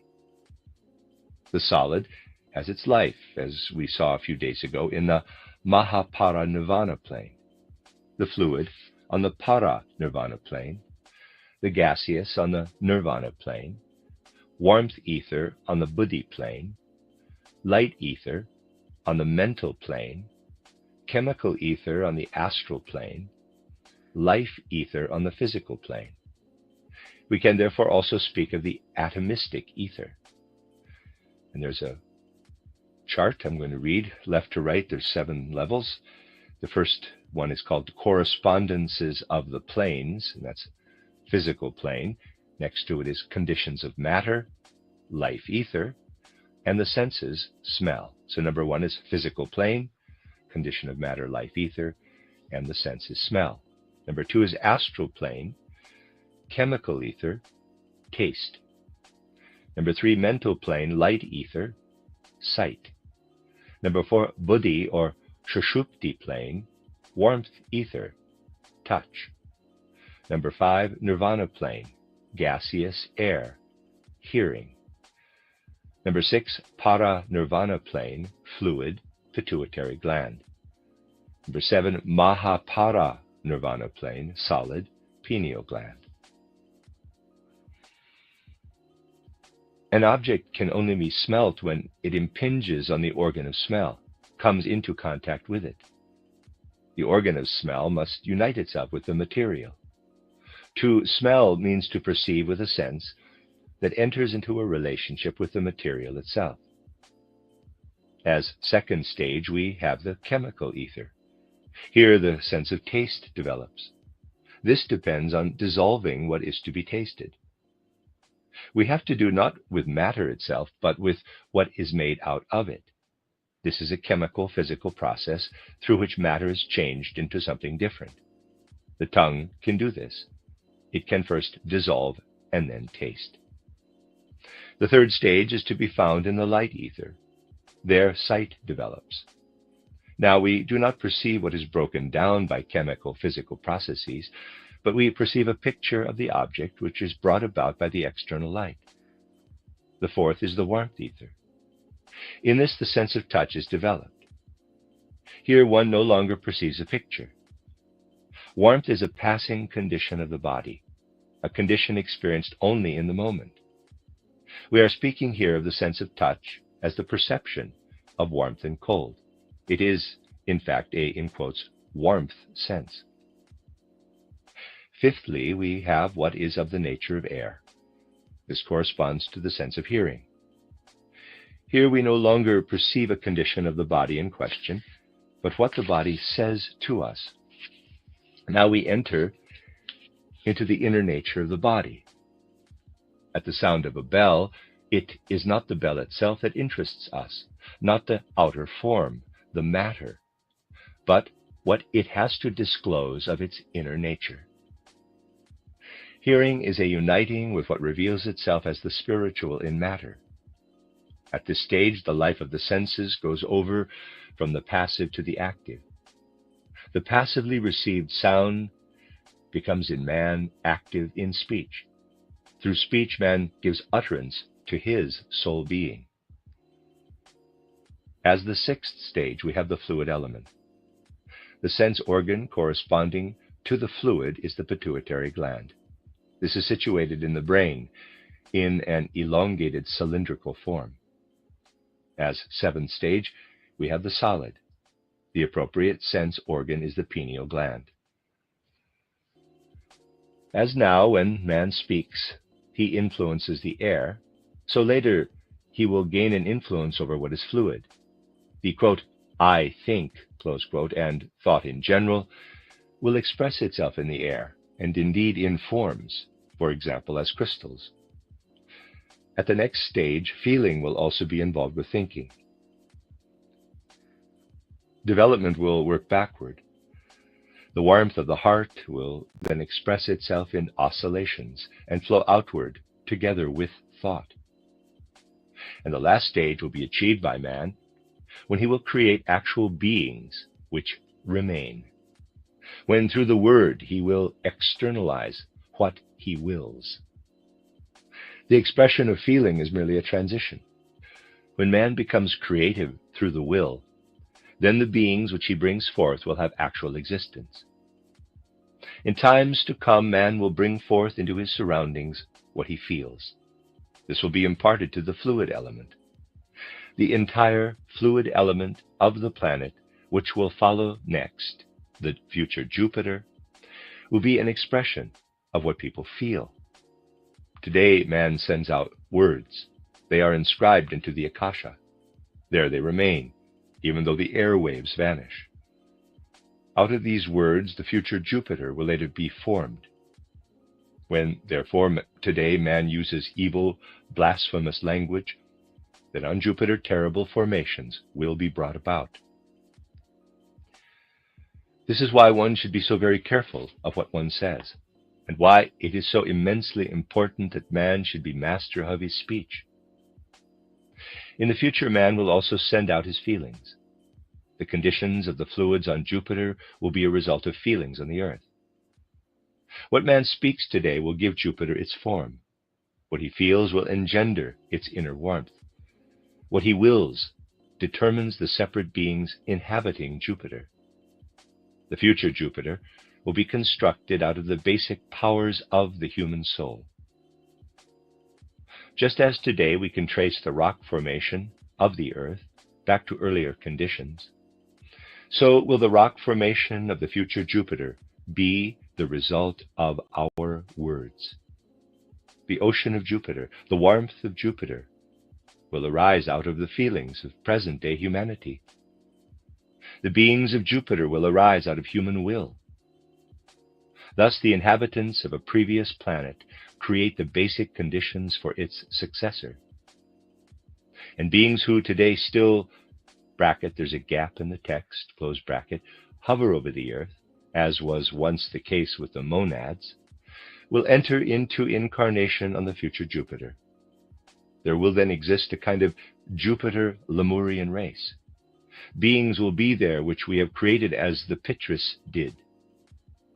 Just as we inhabited the grotesque forms of the old moon, so these beings will inhabit the forms which we develop by means of our pineal gland. We are building the house for future monads.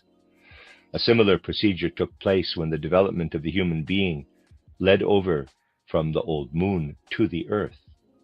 This makes absolutely clear how everything external is actually created from within outward. It is difficult to distinguish the pure physical body from what has been formed through human error. A hunchback owes his deformity to the astral, to karma. The external form, the physiognomy, and so on are dependent on karma. Modifications of the physical body are therefore dependent on the higher bodies. When one eliminates everything that depends on karma, we find that the physical body is in fact wisely ordered. All forms of illness are errors which find their expression in the physical body. All illnesses have been wrongdoing in the past. All wrongdoing will be illness in the future. When human beings become truly worthy, the bodies of the beings they create will be equally imbued with wisdom. All wisdom, feeling, and will in the next evolution will actually be present as form and being. The physical body is called a temple in all ancient religions because its structure is so filled with wisdom. It is not correct to speak of the physical body as the lower nature, for what is lower in man does in fact lie in the higher bodies, which today are still in infancy. Here we can consider an important karmic connection. We live in a materialistic age, and this is the result of a preceding age.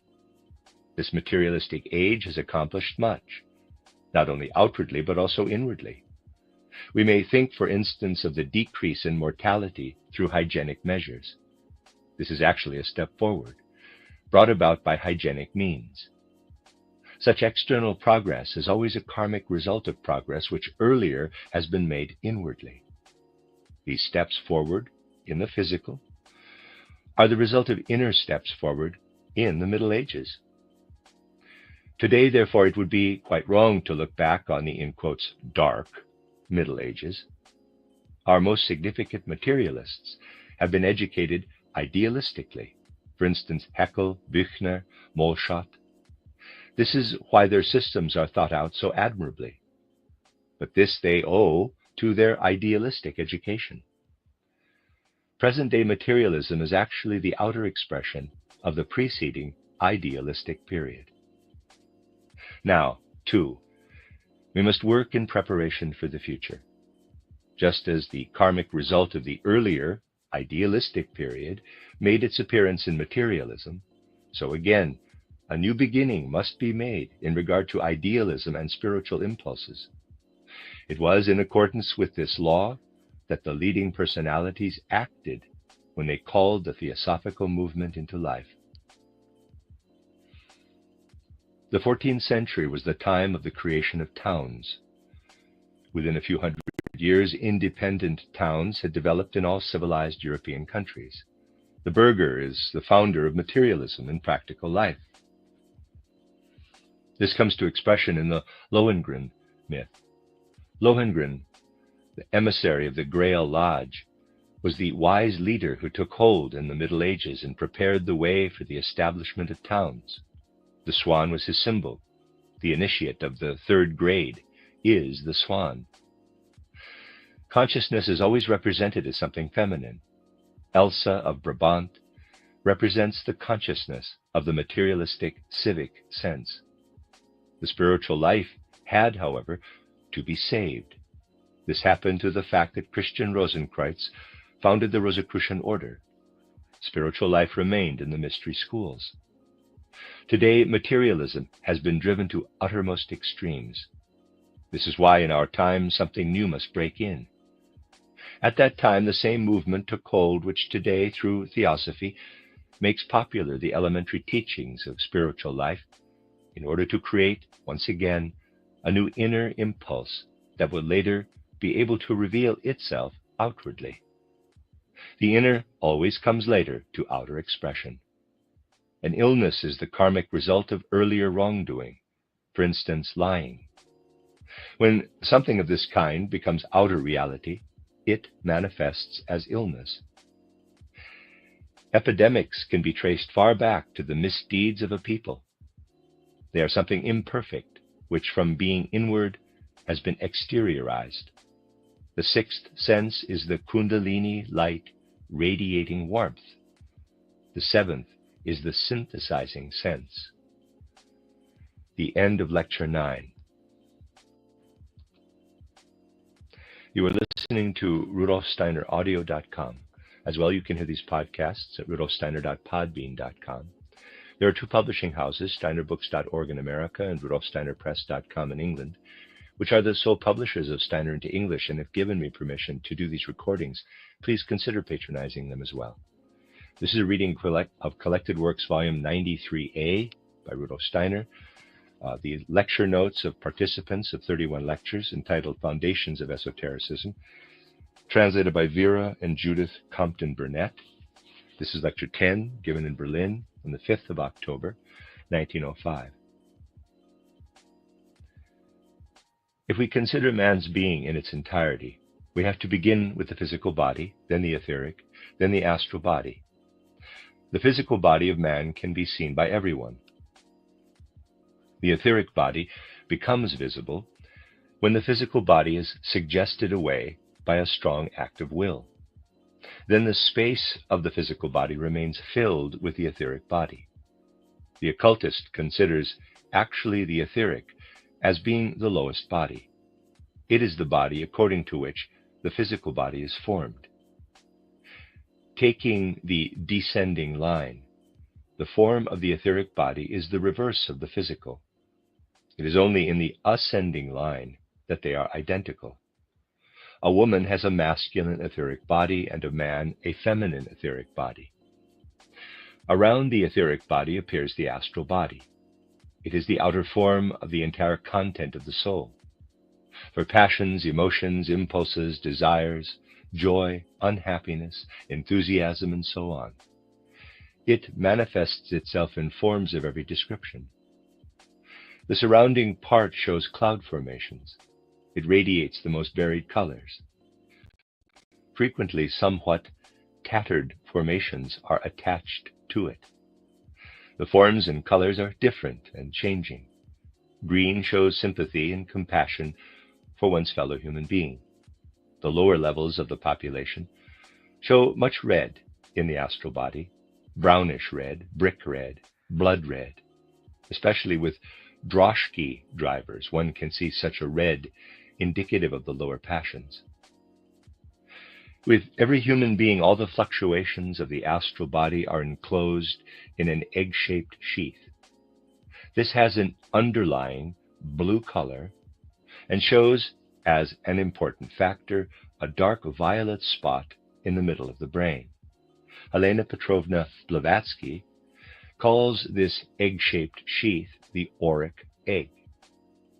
In the case of little children, the auric egg is predominant. In their case, many bright, luminous clouds of color appear within it. In the lower parts, however, little children also have dark clouds, indicating lower impulses. This is the inherited karma that they have in common with their ancestors, the, quote, sins of the fathers, close quote. These sins of the fathers are inherited down to the 7th generation. People's characteristics can be traced back as far as the 7th generation of forefathers. After the 7th generation, heredity dies out. One reckons 3 generations to a century. The man of today, therefore, still shows certain good or bad qualities coming from what was good or bad in his ancestors of the 17th century. Thus one can look backward on one's forefathers as far as 200 years, or rather more. To see how the auric egg has been formed, we must consider the development of a cosmic body. The condition of the Earth, lying nearest to our present studies, is characterized as the physical condition. In theosophical literature, a condition of form is called a globe, and one therefore speaks of the physical globe. As physical globe, the Earth is the 4th globe in a development of 7 states of being. 3 other conditions preceded the physical globe, and a further 3 are still to follow. Before the Earth became physical, it was astral. Everything living upon Earth was at that time present only in the astral. When man has gone through the 6th and 7th root races, epochs, he will have become so spiritualized that he will again have an astral form. This future astral condition of form, however, will contain all the fruits of evolution. 7 conditions of form together make up a round. At the present time, the Earth is going through its 4th round, and this is the mineral. During this time, it is the task of mankind to work upon the mineral kingdom. A human being is already working on the mineral kingdom when he takes a flint and hammers it into a wedge-shaped tool with which he makes other objects, when he transports rocks and builds pyramids out of the stones, when he makes tools out of metals, when he conducts electric current in a network over the Earth. In all this, man is working upon the mineral kingdom.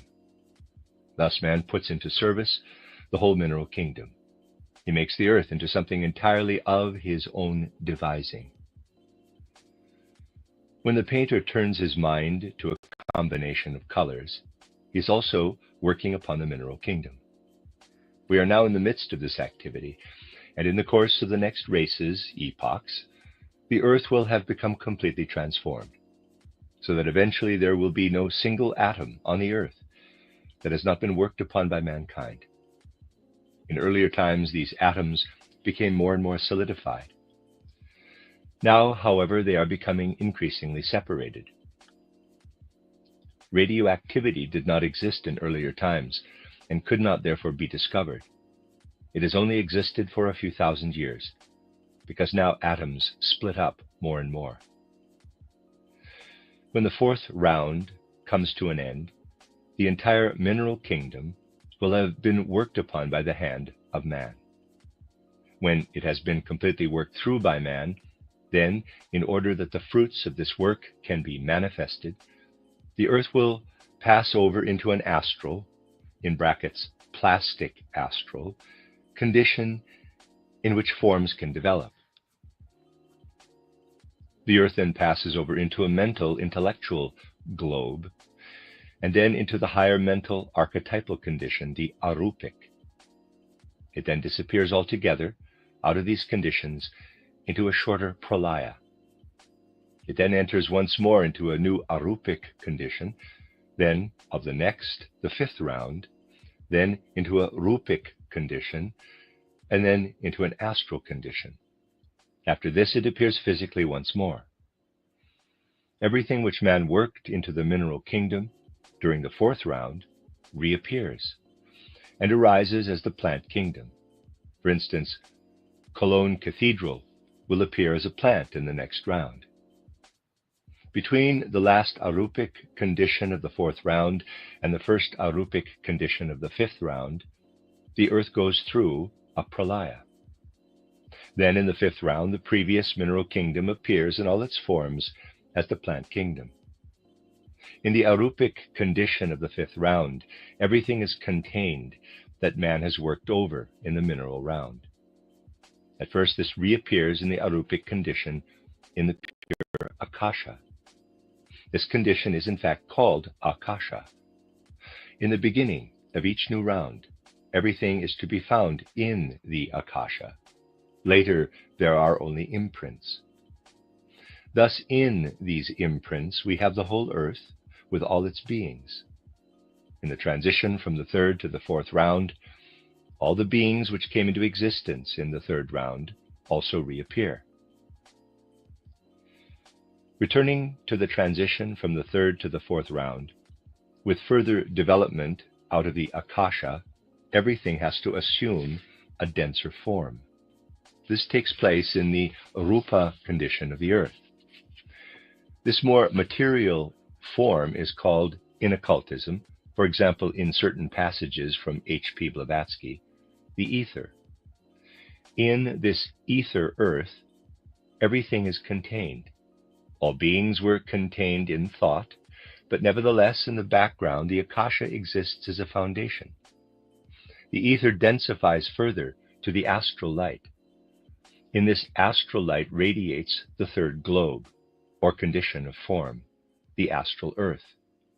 It radiates in the purest astral light, and this astral light is in fact entirely composed of the same substance in which later man's auric egg shines out. This is especially the case with quite young children, who are only a few months old. After this, the earth passes over into its present physical condition. Then, as the actual earth, it becomes ever more and more physical. In the same degree, however, in which it becomes ever more physical, it separates off from itself the individual auric eggs for mankind. These differentiate themselves as when, in a vessel filled with water, one part of the water freezes to ice, while the other part rises up in pearl-like water drops. Thus, on the one side, the physical earth separates off, and on the other side, the auric eggs become, as it were, pearl-like drops for human evolution. At first, the auric egg seems to be undifferentiated. Actually, however, it is not undifferentiated. It may be compared with the following. If we have a solution of cooking salt, it appears as a uniform grayish mass. If we let it stand, the beautiful cubic crystals of salt are precipitated. In the auric egg, those forces were inherent which produced the etheric body, the linga sharira. Out of what became solid earth, there also emerged later what had already gone through a development on the old moon. This contained, as predisposition, what eventually became the lower kingdoms, as far as the first vertebrates, up to the snake. The vertebrate animals which followed were not there on the old moon. They were first added on the earth. Thus the invertebrate animals emerged from the earth when it densified to a physical condition, as did also the plants and mineral kingdom. At the time when all these separated forms had emerged, mankind had entered into the Lemurian age. The ever-densifying human being developed from the first, the Polarian race, to the race of the Hyperboreans. This was followed by the Lemurian age. It was then that the development of the vertebrate animals entered its first stage, and it is from that time that they have continued to evolve. So we have to distinguish, firstly, Akasha, secondly, ether, thirdly, astral light, fourthly, earth, fifthly, the auric egg. This is called a spiral, in German Wirbel. Until the earth stage, the fourth condition of form, the earth became ever denser. At the price of this increasing densification, the astral light became individualized after the solid had thrust itself out. The auric eggs of human beings are the individualized astral light. One can therefore read in the astral light, not the deeds, but the emotions bound up with them. These one can read in the astral light. For example, Caesar conceived the idea of crossing the Rubicon, and this roused in him certain feelings and desires. What took place at that time corresponds to a combination of astral impulses. The physical deeds on the physical plane have vanished for all eternity. Caesar's advance can no longer be seen in the astral light, but the impulse which drove him to it has remained there. The karmic astral correlations with what takes place on the physical plane remain in the astral light. One must accustom oneself to look away from all physical perceptions and only to see the karmic impulses. One must hold fast to these and consciously transpose them back into the physical. There is no purpose in looking for something which might be seen as though one were looking at a photograph. The greatest impulses of world history can, however, no longer be read in the astral light, for the impulses of the great initiates were passionless. Whoever therefore reads only in the astral light, for him the whole work of the initiates is absent. For example, the content of the book titled The Great Initiates by Edward Schuré could not have been found in the astral light. Such impressions are only inscribed in the ether. What one can read in the astral light in connection with what the initiates have done is based on an illusion, because one can only read the results of the lives of the great initiates in the impulses of their pupils. Pupils and even entire peoples have experienced strong and passionate emotions in regard to the actions of the great initiates, and these have remained in the astral light. But it is so difficult to study the deepest motives of the great initiates because they are only present in the ether. Cosmic events, metamorphoses, such as those of Atlantis, remain at a still higher level, no longer in the ether, but in the actual Akasha. That is the Akashic Chronicle. This latter is nevertheless connected in a certain way with the most earthly concerns of mankind. For the human being is connected with the great happenings of the cosmos. Every single person is to be found, sketched, as it were, in the Akashic Chronicle. What is present there continues further and works its way into the ether and the astral light. The individual human being becomes ever more clearly discernible the more one seeks for him in the lower spheres. And one must study all these spheres in order to understand the real mechanism of karma. The end of Lecture 10. You are listening to RudolfSteinerAudio.com. As well, you can hear these podcasts at rudolfsteiner.podbean.com. Please consider becoming a patron. There are two publishing houses, steinerbooks.org in America and rudolfsteinerpress.com in England, which are the sole publishers of Steiner into English and have given me permission to do these recordings. Please consider patronizing them as well. This is a reading of Collected Works, Volume 93A by Rudolf Steiner. It's the lecture notes of 31 lectures by participants entitled Foundations of Esotericism, translated by Vera and Judith Compton Burnett. This is Lecture 11, given in Berlin on the 6th of October, 1905. Today we are going to explain how karma works and make clear to ourselves how it is connected with the so-called three worlds. All other worlds, with the exception of these three, hardly come into consideration when it is a question of human development. The relevant three are the physical, astral, and mental worlds. In the day condition of consciousness, we are in the physical world. There, in a certain sense, we have purely and simply the physical world before us. We need only direct our senses outward in order to have the physical world, as such, before us. But the moment we look on the physical world with interest, approach it with feeling, we are already partly in the astral world and only partly in the physical world. Only the beginnings of living purely in the physical world are present today in human life. For example, when one simply contemplates a work of art without experiencing any wish to possess it. Such a contemplation of a work of art is an important act of the soul, when, forgetful of self, one works as though on a spiritual task.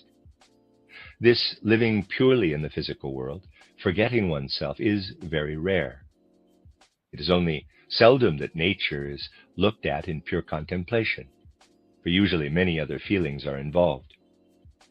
Nevertheless, this selfless living in physical nature is of the very greatest importance, for only so can man have a true consciousness of self. In all other worlds, the ordinary man is still immersed in a world of unconsciousness. In the physical world, man is not only aware of his self, he can also become selfless.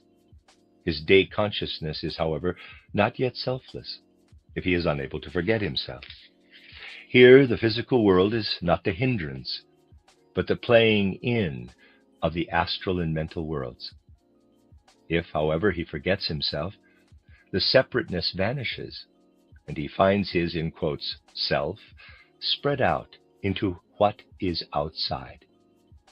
But it is only in physical life that present-day man can develop this consciousness of self without separateness. Consciousness of self we call the ego, the I capital. Man can only become conscious of self within an environment. Only when he gains senses adapted to a particular world can he become self-conscious in that world. At present, he only has senses for the physical world, but the other worlds continually play into the consciousness of self and cloud it. When feelings play into it, it is the astral world. When one thinks, the mental world plays into the consciousness. Most people's thoughts are nothing more than reflections of the environment. It is very rare to have thoughts which are not connected in this way. Man only has such higher thoughts when senses awaken for the mental world, so that he not only thinks the thoughts, but perceives them around him as beings. He then has the same consciousness of self in the mental world as that possessed by the chela, the initiate. When someone tries to eliminate first the physical world around him, then all impulses, passions, changes of mood, and so on, usually no thoughts are left. Let us only try to picture everything that influences man inasmuch as he lives in space and time. Let us try to call up before the soul everything connected with the place where we live and the time in which we live. Everything that the soul continually has within it as thoughts is dependent on space and time. All this has a transient value. One must therefore pass on from the reflected impressions of the senses and allow an enduring thought content to live in one in order gradually to develop devaconic senses. A sentence such as that from Title Light on the Path, quote, "Before the eyes can see, they must be incapable of tears," close quote, holds good for all times and all places. When we allow such a sentence to live within us, then something lives in us which is beyond space and time. This is a means, a force, which gradually allows devaconic senses to awaken in the soul for the eternal in the world. Thus, man has his share in the three worlds. It is only gradually, however, that he has come into this situation. He was not always in the physical world. Only by degrees did he become physical and acquire physical senses. Previously, he was on the higher planes. He descended from the astral plane to the physical, and before this, from the mental plane. The latter we divide into two parts, the lower mental or rupa plane, where everything is already differentiated, and the upper mental or arupa plane, where everything is undifferentiated in a germinal condition. Man has descended from the arupa plane through the rupa plane and the astral plane to the physical plane. Only on the physical plane did he become conscious of self. On the astral plane he is not conscious of self, and on the rupa and arupa planes still less so. On the physical plane, man for the first time came into contact with external objects in his immediate surroundings. Whenever a being encounters external objects, this marks the beginning of self-awareness. On the higher planes, life was still completely enclosed within itself. When man lived on the astral plane, the only reality he had arose out of his own inner life. This was, in its very nature, a picture consciousness. Even though this was a vivid experience, it was nevertheless only a picture that arose within him. Of this, present daydreams are only a weak reminder. When, for instance, an astral human being approached salt, this affected him unconsciously, and a picture of it would have arisen within him. If he approached someone who was sympathetic to him, he would not have seen him externally, but a feeling of sympathy would have arisen within him. This life in the astral was one of absolute selfhood and separateness. Only on the physical plane can man relinquish his separateness, in that, through the medium of his senses, he perceives objects, merges himself with his surroundings, with the not I capital. Therein lies the importance of the physical plane. If man had not set foot on the physical plane, he would never have been able to relinquish his separateness and turn his senses outward. This is actually where work on the development of selflessness begins. Everything except pure contemplation of outer physical things belongs more to the ego, the I.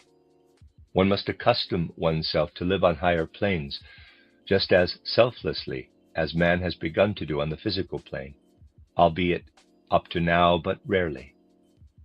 The objects of the physical plane compel man to become selfless and to give something to the object, which is not I. In regard to desires, to that which lives in the soul, man still orders his life in accordance with his desires. He must learn on the physical plane to renounce his desires. That is the first step. The next step is to order himself not according to his own wishes, but according to those coming to him from outside. Further, when man consciously and out of his own will does not act in accordance with the thoughts that arise within him, but surrenders himself to thoughts which are not his own, then he soars upward to the devaconic plane. We must therefore seek in the higher worlds for something lying outside us in order to relate ourselves to it as we do to objects in the physical world. Hence we must consider the wishes of the initiates.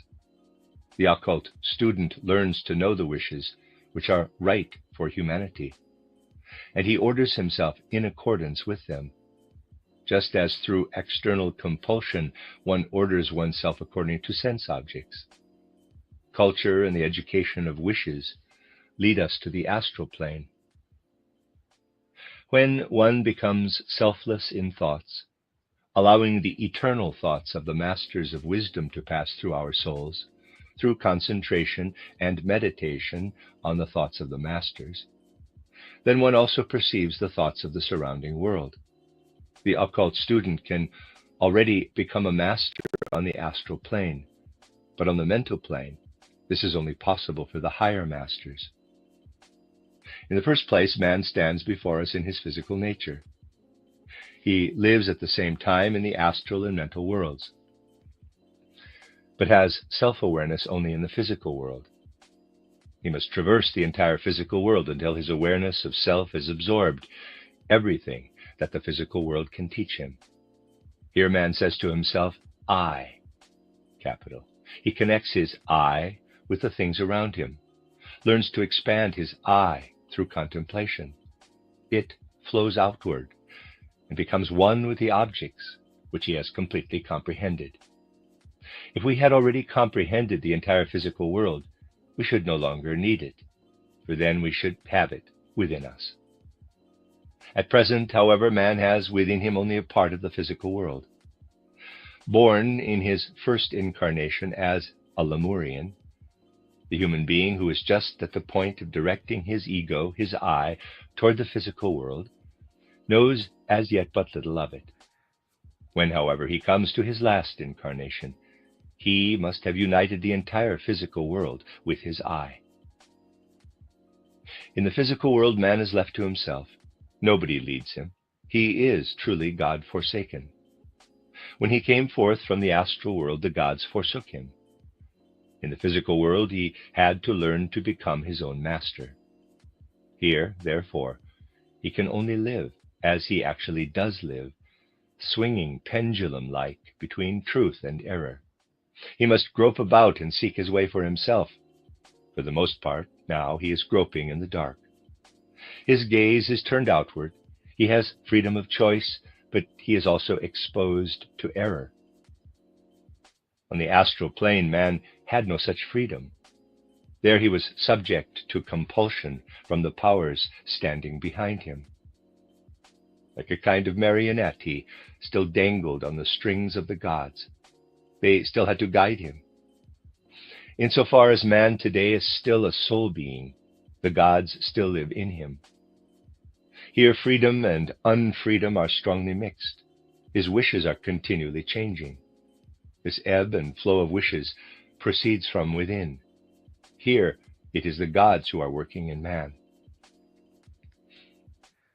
Man is still less free on the Rupa plane of the mental world, and even less free on the Arupa plane of the higher mental world. Man gradually becomes free on the physical plane, the more through knowledge he has become incapable of error. To the same degree that he works on the physical plane and learns to know it, he gains the faculty of carrying up into the Arupa plane what he has learned to know in the physical world. The Arupa plane is in itself formless, but gains form through human life. Man gathers the results of the lessons he has learned on the physical plane and carries these as firmly established forms in the soul up into the Arupa plane. This is why in the Greek mysteries the soul was called a bee, the Arupa plane a beehive, and the physical earth a field of flowers. This was taught in the Greek mysteries. Now, what was it that drove the soul down onto the physical plane? It was desire, craving. In no other way does one descend to a lower plane, except through desire. Previously, the soul was in the astral world. This is the world of wishes. Everything which the gods in the astral world have implanted into human beings was purely a world of wishes. The most outstanding attribute of these pre-Lemurian beings was the wish for the physical. Man at that time had a real craving for the physical. He had within him an unconscious blind craving for the physical. This craving is only to be appeased through its satisfaction. Through the ideas, through the aspects of knowledge which he gains, this craving for the physical disappears. After death, the soul goes to the astral plane, and thence to the Rupa and Arupa planes. What the soul has gained, it deposits there. What it has not yet brought with it, what is still unknown, drives it down again. This engenders the longing for new incarnations. How long the soul remains on the Arupa plane depends upon how much the human being has gained on the physical plane. In the case of the least developed human being, this is very little, and so in his case there is only a weak flashing up onto the Arupa plane. Then he descends again to the physical world. One who has learned everything in the physical world no longer needs to leave the Arupa plane, no longer needs to return to the physical plane, for he has fulfilled his duty in the physical world. In regard to his astral being, man today still half belongs to the astral world. The astral sheath has been half broken through, and he perceives the world of the physical through his senses. When he succeeds in living on the astral plane as he now lives on the physical plane, when he learns to make observations there in a similar way, then he also carries the perceptions of the astral plane up to the Arupa plane. What he then bears upward from the astral plane streams, however, still higher, from the Arupa plane up to the next higher, the Buddhi plane. That too which he achieves on the Rupa plane through meditation and concentration, he takes with him up to the Arupa plane, and there gives it over to still higher planes. That part of the human being which is astral is opened half toward the physical world and half toward higher worlds. When it is opened to the physical world, he allows himself to be directed by the perceptions of the sense world. From the other side, he is subject to direction from above. The same is the case with his mental body. The latter is also partly directed from outside and partly directed from the inner world by the gods, the devas. Because this is so, man must dream and sleep. Now, we can also understand the nature of sleeping and dreaming. To dream means to turn toward the inner deva forces. Man dreams almost the whole night, only he does not remember it. During sleep, the mental body is continually guided by the devas. Man has as yet no consciousness of self on the higher planes, hence in dream he is not self-conscious. He begins to be so on the astral plane. In deep sleep he is on the mental plane. There he has absolutely no self-consciousness. It is only on the physical plane that man is awake. Here his ego, his I, is present and finds its full expression. The astral ego cannot yet fully express itself on the physical plane, and must therefore at times leave the body. Man must sleep in order that this can take place. The conditions of dreaming and sleeping are only a repetition of earlier development. On the astral plane, he was in a state of dream. On the mental plane, he slept. He repeats these conditions every night. Only when he has acquired senses for the other planes does he no longer dream and no longer sleep, but he then perceives realities. The occult pupil learns to perceive such realities on the astral plane. He then has a reality around him. Whoever carries his development to a still higher stage is surrounded by a reality even in deep sleep. Then begins continuity of consciousness. One must understand this sequence of delicate concepts. Then one comprehends why man, when he has been on the higher planes, again descends. What he does not yet know, what he has not yet recognized, what the Buddhists call avidya, not knowing, drives him back into physical existence.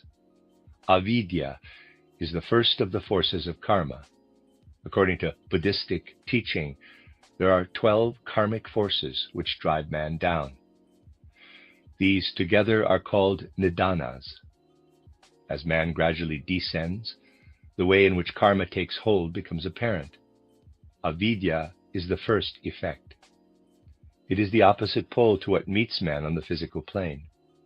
Because he treads the physical plane and there unites himself with something, a reaction is called forth. Action always calls forth reaction. Everything that man does in the physical world also produces a reaction and works back as karma. Action and reaction is the technique, the mechanism of karma. The end of Lecture 11. You are listening to RudolfSteinerAudio.com. As well, these podcasts can be heard at RudolfSteiner.podbean.com. Please consider becoming a patron. As well, there are two publishing houses, SteinerBooks.org in America and RudolfSteinerPress.com in England, which are the sole publishers of Steiner into English and have given me permission to do these recordings. Please consider patronizing them as well. This is a reading of Collected Works Volume 93A by Rudolf Steiner. It is the lecture notes by participants of 31 lectures, early lectures, entitled Foundations of Esotericism, translated by Vera and Judith Compton Burnett. This is Lecture 12, given in Berlin on the 7th of October, 1905. When the physical body is discussed, most people have a very unclear, confused idea of what it actually is. In point of fact, what we have before us is not just the physical body, but a combination of the physical body with higher forces. A piece of rock crystal is also physical, but in its very nature, this is something quite different from the human eye, EYE, or heart, which are also physical. The eye and heart are parts of the physical body, but they are intermixed with man's higher members, and through this, something is brought about which is completely different from other aspects of the physical. In water, we find oxygen and hydrogen, but they look quite different from when we see them separated. Then we are aware of their difference. In water, we have before us a mixture of both. What meets us in the physical body of man is also a mixture, comprised of the physical, etheric, and astral bodies. The physical human eye is similar to a camera, for as with the camera, there appears within it a picture of the surrounding world. Only when one takes away from the physical eye everything that one cannot find in the camera, does one discover the specific nature of the physical eye. So, too, one must take away from the entire physical body everything that is not purely physical. Only then does one have what in occultism is called the physical body. In itself, it can neither live, think, nor feel. There, then, remains a very wisely ordered, extremely complicated automaton, a purely physical apparatus. This alone was all there was of human existence at the old Saturn stage. At that time, the eyes were present only as little cameras. What was produced as a picture of the surrounding world came to the consciousness of a deva being. In the middle of the Saturn evolution, the so-called asuras, the archai, were sufficiently advanced to make use of the apparatus. At that time, they were at the human stage. They made use of the automata and the pictures they produced. The asuras themselves were not within the apparatus, but outside, and only made use of the pictures as we make use of photographic apparatus in order to take pictures of a landscape. Thus, the physical body of man was at that time an architectural structure of a physical apparatus operated from outside. This is the first stage of human existence. The second stage of development was the permeation of this physical apparatus with the etheric body. It then became a living organism. That also found expression in the configuration of the body. The automaton was built up out of a quite firm, undifferentiated mass, similar to what today is a jelly-like substance, like a soft crystal. In the second round of evolution, in the old sun existence, the physical automaton was imbued with the etheric body. In this round, the solar plexus developed. It is so called because still today only rudiments of the organ are present. It fashions a nervous system into the physical apparatus. In the case of the plant, something similar is present. That is the second stage. But these stages are not final. Evolution gradually progresses. Even today, the solar plexus is an active agent in certain animals which have not developed a spinal cord. All animals without backbones are single forms from left-behind stages of what was laid down earlier. It was only on the earth that man cast out from himself the animals with backbones. In earlier times, his organism was still somewhat similar to that of the crab at the present day. Man has progressed beyond that earlier stage, whereas the crab has remained stationary. It is an astonishing fact that the whole inner formation of the crab has a certain similarity to the human brain. There is actually a similarity between the internal formation of the crab and the human brain. Like the human brain, the crab too is enclosed in a hard shell. After man had developed a spine and had metamorphosed the upper vertebra, he cast off the hard shell. The crab has not developed further. It has adapted itself to its environment by means of a hard shell that it needed to have, and which serves the same purpose as does the protective covering of the whole body in man. The third stage is that in which the whole is transformed by the astral body working within it. This organic transformation is connected with the development of the heart and the circulation of the blood. The heart of the fish has remained stationary at a halfway stage. The development of the heart is proportionate to the degree in which there is an increase in the inner warmth of the body. This signifies nothing other than a drawing of the astral into the body. The spinal cord with the brain is the organ of the ego, the I capital. This is surrounded by the threefold protective sheath of the astral, etheric, and physical bodies. After the organ, spinal cord, and brain of the ego had been prepared, the ego laid itself in the bed made ready for it, and the spinal cord and brain appear as organs in the service of the ego. The fourfold man is put together in this way. It is the Pythagorean square. Number 1, the spinal cord and brain are the organ of the ego or I. Number 2, the warm blood and the heart are the organ of Kama, astral body. Number 3, the solar plexus is the organ of the etheric body. Number 4, the actual physical body is the complicated physical apparatus. Thus has the fourfold being of man been built up. In occultism, what we have now described is again called a spiral, verbal, something that builds from outside inward and unites with what builds up from within. Physical body, etheric, and astral bodies have built up the human being. Then the ego, the I, makes itself felt, and this builds from within outward. These are the four constituents of man. Here we find in the outer an imprint of the fourfold man. All further development is of such a nature that the human being, starting from this point of the ego, consciously experiences what previously he went through unconsciously. Today, in order to realize that this is so, one must in the first place investigate what took place when our ego, our I, was being developed. In order to do this, we must, as it were, take up our position under a certain organ. This is most aptly expressed in the Buddha legend.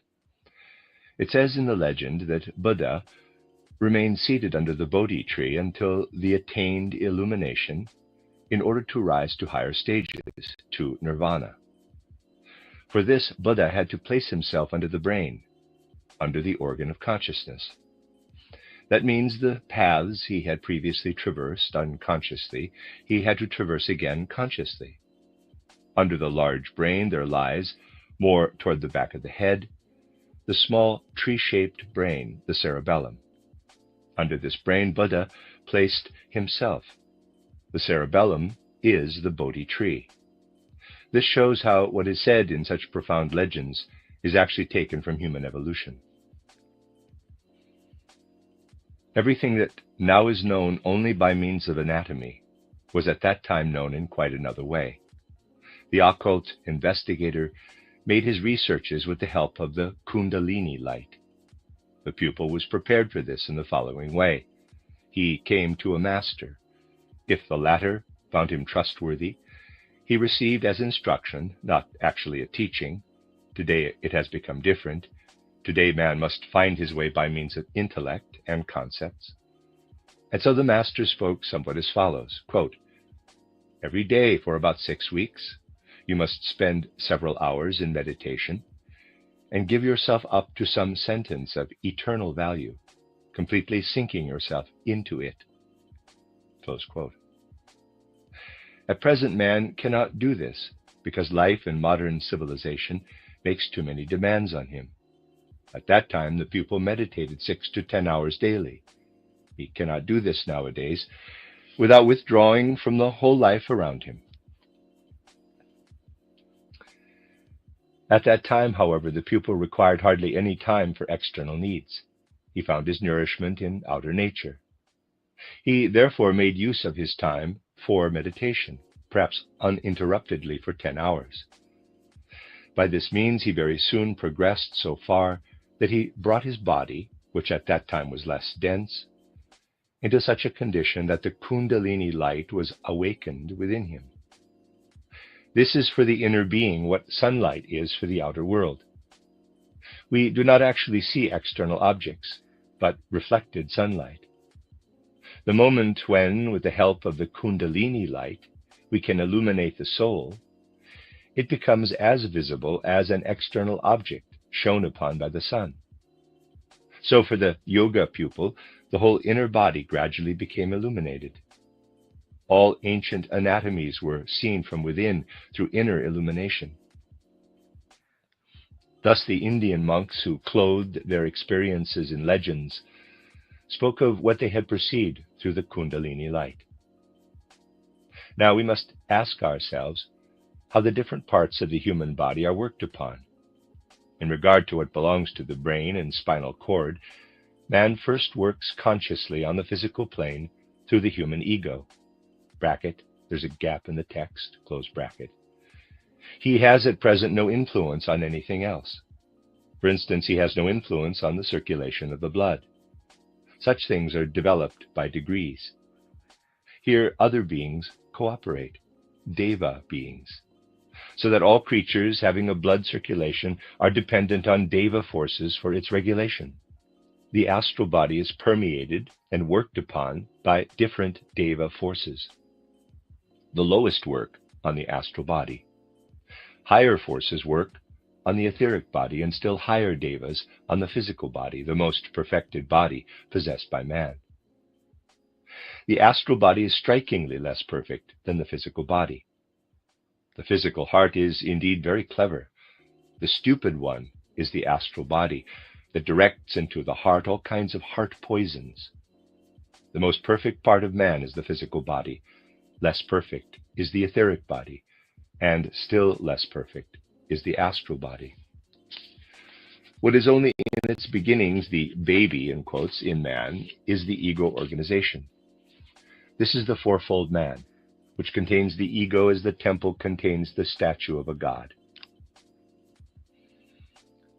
The whole development of human culture is nothing other than the working of the ego, the I, into the astral body, the education of the astral body. Filled with desires, impulses, and passions, the human being enters into life. And so far as he masters these impulses, desires, and passions, he works with his I, his ego, on the astral body.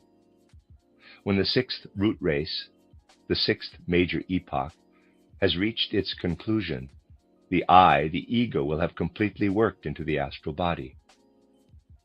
Until then, the astral body will continue to be dependent on the support of the deva forces. For as long as the I, the ego, has not permeated the entire astral body, so long must the deva forces support the work. The second stage of development, which follows the stage of his cultural development, is his development as an esoteric student. The human being works with his I, his ego, into the etheric body. Through this, the deva forces are gradually released by the work of his own I. Then he also gradually begins to see into himself. We can now ask, what is the significance of the astral body? For what purpose does man have an astral body? It is to give him the possibility, by way of his desires, to do what otherwise he would not have done, and to betake himself to the physical plane. For before man can acquire objective knowledge on the physical plane, he must direct to it his wishes and desires. Without these, he would have been unable to develop an objective observation of the world or a sense of duty and morality. Only after a gradual transformation of his desires can these be changed into duties and ideals. Man can only pursue this path by means of the driving, organizing power of the astral body. The etheric body is the bearer of thoughts. What is thought within man is etheric outside, just as what is desire within him is astral outside. But it is only when pure thinking begins that etheric substance is radiated into the astral impulses. As long as thinking is not yet pure thinking, we have astral substance surrounding the etheric form. So thought forms, as they are called, are made out of a kernel of etheric substance surrounded by astral substance. Along the paths of the nerves stream the so-called abstract thoughts, which, however, are in reality the most concrete, for they are etheric forces. As soon as man even begins to think, he is already working with his I, his ego, on his etheric body. When a man dies, it becomes clear that the physical body has nothing to do with the I, the ego. Every connection between the physical body and the I is broken off after death.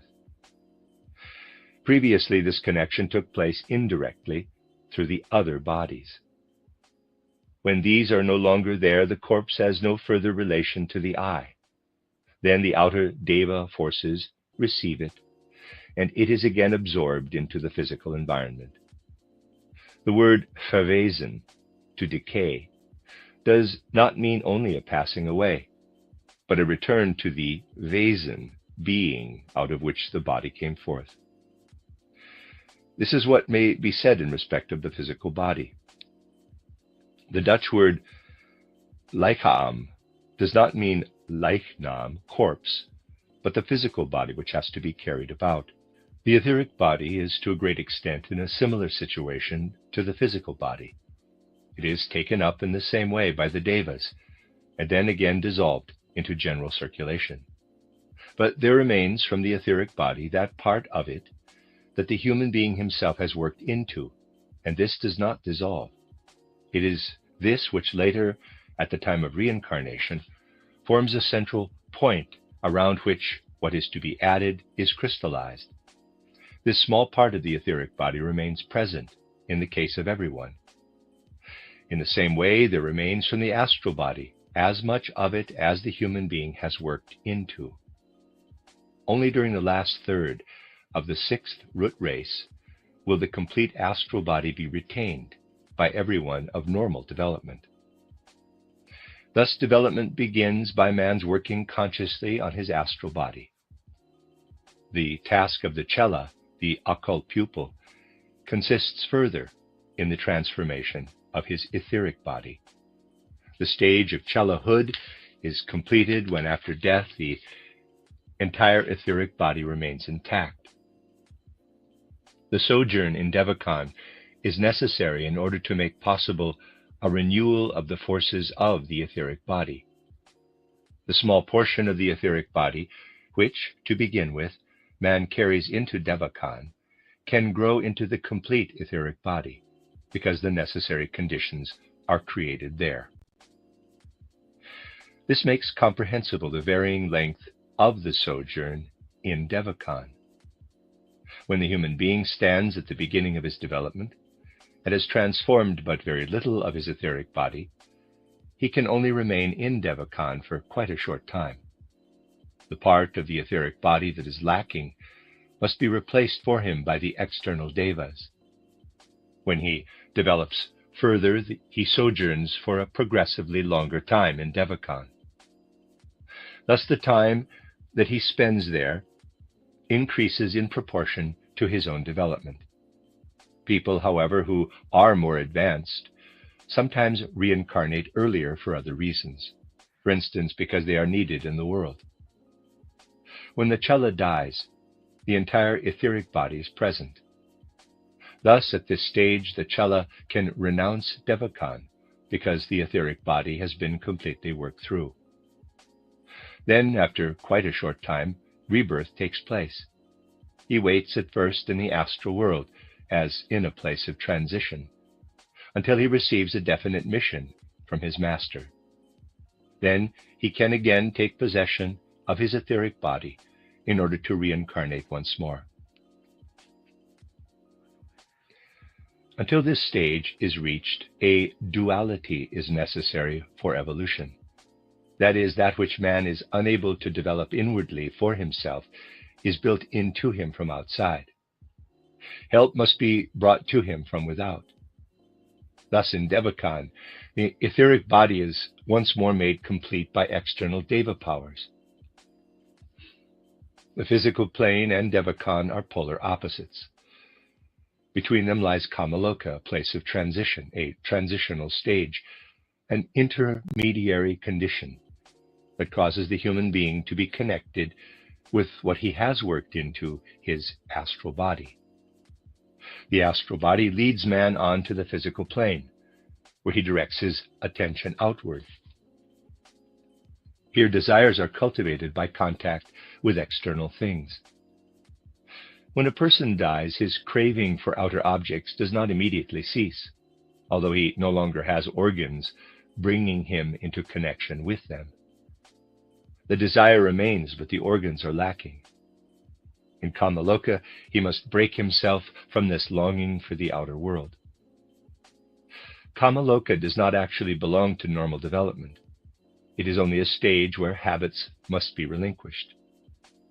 It is because man can no longer satisfy his wishes, because he no longer has organs for the physical world, that Kamaloka comes about.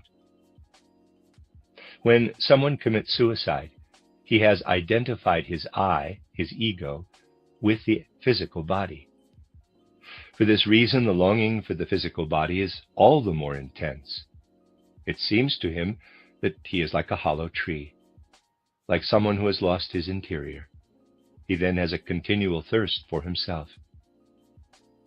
When a man is put to death by violence, he is in a similar situation. In the case of someone who meets a violent death, he continues seeking for his physical body until the time when he would otherwise have died. This seeking can bring about harmful reactions. In such a case, it can happen that a man who meets his end by violence is filled with a terrible rage against those who have caused his death. Then, in the murdered man, the blow is changed into a counter-blow. Thus, from the astral world, the souls of Russians executed for political reasons fought against their own countrymen on the side of the Japanese. This happened in the Russo-Japanese War. It is, however, not a general rule. The end of Lecture 12.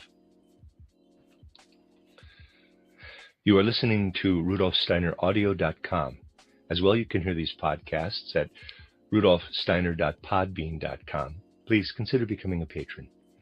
There are also two publishing houses, SteinerBooks.org in America and RudolfSteinerPress.com in England, which are the sole publishers of Steiner into English and have given me permission to do these recordings. Please consider patronizing them as well. This is a reading of Collected Works, Volume 93A by Rudolf Steiner. It's the participants' notes to 31 lectures from the early years entitled Foundations of Esotericism. This is Lecture 13, given in Berlin on the 8th of October, 1905, translated by Vera and Judith Compton Burnett. The present lecture is inserted into this course to shed light on many things spoken of in the other lectures. It will deal with the activity and the nature of the devas. At the present time, it is very difficult to speak about the gods or devas, because even those people who still have a positive attitude toward religion and still believe in the gods no longer have any living relationship to divine spiritual beings. This living relationship to the gods, to beings, that is to say, who are exalted far above human beings, has disappeared in the course of the age of materialism, especially during the materialistic age, which developed from the turning point of the 15th and 16th centuries on into our own time. This living connection with the gods has been lost. It makes little difference whether a person takes his stand on Darwinian materialism or whether he speaks about the gods in a more or less religious sense. It is much more to the point to become livingly aware that we ourselves have ascended from lower stages of existence and have yet to ascend to higher stages. We must realize that we have a relationship both with what is below and what is above. Instruction about the gods was first systematized by Dionysius the Areopagite, the pupil of the Apostle Paul. It was, however, not written down until the 6th century. This is why scholars deny the existence of Dionysius the Areopagite and speak about the writings of the pseudo-Dionysius, as though it was in the 6th century that old traditions were first put together. The truth of the matter can only be substantiated by reading in the Akashic Chronicle. The Akashic Chronicle does, however, teach that Dionysius actually lived in Athens, that he was initiated by Paul and was commissioned by him to lay the foundation of the teaching about the higher spiritual beings and to impart this knowledge to special initiates. At that time, certain lofty teachings were never written down, but only communicated as tradition by word of mouth. The teaching about the gods was also given in this way by Dionysius to his pupils, who then passed it on further. These pupils in direct succession were intentionally called Dionysius, so that the last of these who wrote down this teaching was one of those who was given this name. This teaching about the gods, as given by Dionysius, encompasses 3 times 3 ranks of divine beings. The 3 highest are seraphim, cherubim, thrones, the next degree dominions, mights, powers, the 3rd degree primal beginnings, archangels, and angels. In the Bible, the words, quote, "in the beginning," close quote, often occur. They refer to the primal beginnings, or archai. Quote, "in the beginning God created the heavens and the earth," close quote. This means the God of the beginnings, who stands at this stage, created heaven and earth. It was one of the archai belonging to the 3rd rank of the hierarchies. Above the seraphims stand divine beings whose nature is so exalted that the human power of understanding is not able to comprehend them. After the 3rd rank follows the 4th hierarchy, man as the 10th in the entire sequence. The names of the hierarchies do not refer to individuals, but to certain stages of consciousness of the great universe, and the beings move from one stage to another. Eliphas Levi perceived this clearly and laid stress on the fact that with these names, one has to do with stages of development, with hierarchies. The basis of the organization of the Church goes back also to the same Dionysius who formulated the teaching about the gods. The Church hierarchy was to be an outer image of the inner hierarchy of the world. This grandiose thought could only have been carried through if the time had been ripe for an understanding of all this in its true form. Dionysius had bequeathed to his pupils such a teaching in regard to the Church, so that, could it have been realized, a powerful and magnificent organization would have come into being. At that time, the attempt was made to promulgate the teachings in such a way that the thread was never broken from one teacher to the next, who then also carried on the name. It is therefore not so astonishing that as late as the 6th century, Dionysius committed the teachings to writing. These teachings, however, could not find general understanding, because for this humanity was not yet ripe. They therefore remain as a kind of testament. The further we go back, the more living are the concepts man had about beings standing above humanity. Now, let us develop certain concepts as to how the human being, the ordinary person in the average cultural environment of our time, meets the gods. After death, the human being first goes through Kamaloka, the condition in which he gradually gets rid of the habits of earthly life and frees himself from his desires. It is actually only in its first stages that the sojourn in Kamaloka is often frightening and terrible. Later, man goes through that period of Kamaloka when he has to purify himself from the more delicate connections with the earthly world. This sojourn in Kamaloka is not only important for the person in question. As we shall see, the activity of human beings in the higher conditions of Kamaloka can also be made use of in the world outside them.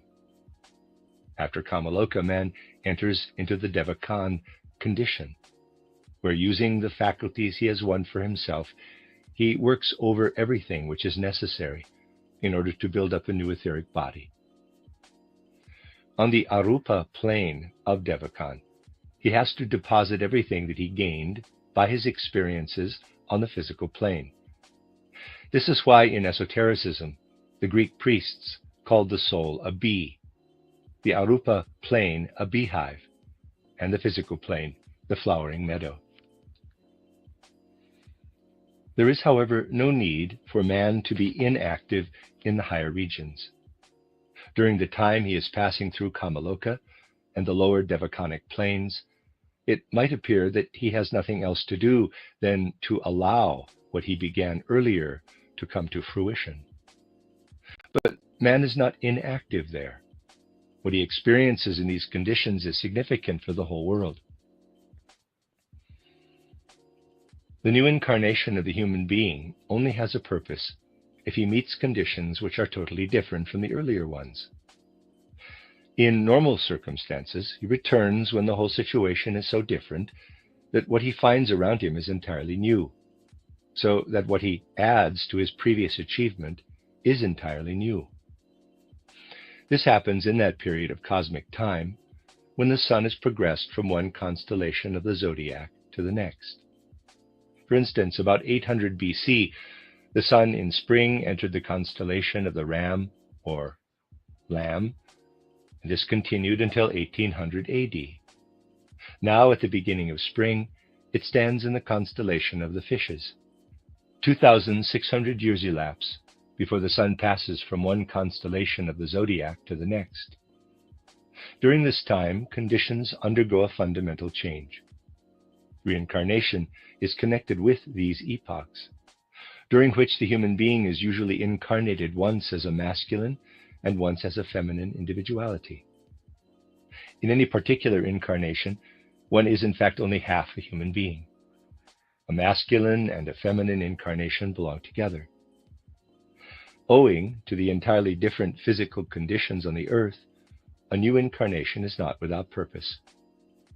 If, for example, someone was incarnated at the time of Homer in the sign of the ram or lamb, Jason, the golden fleece, he would have experienced something quite different from what he would experience now. These incarnations taken by themselves might appear to be part of a completely mechanical process. There is, however, nothing outward that is not brought about from within.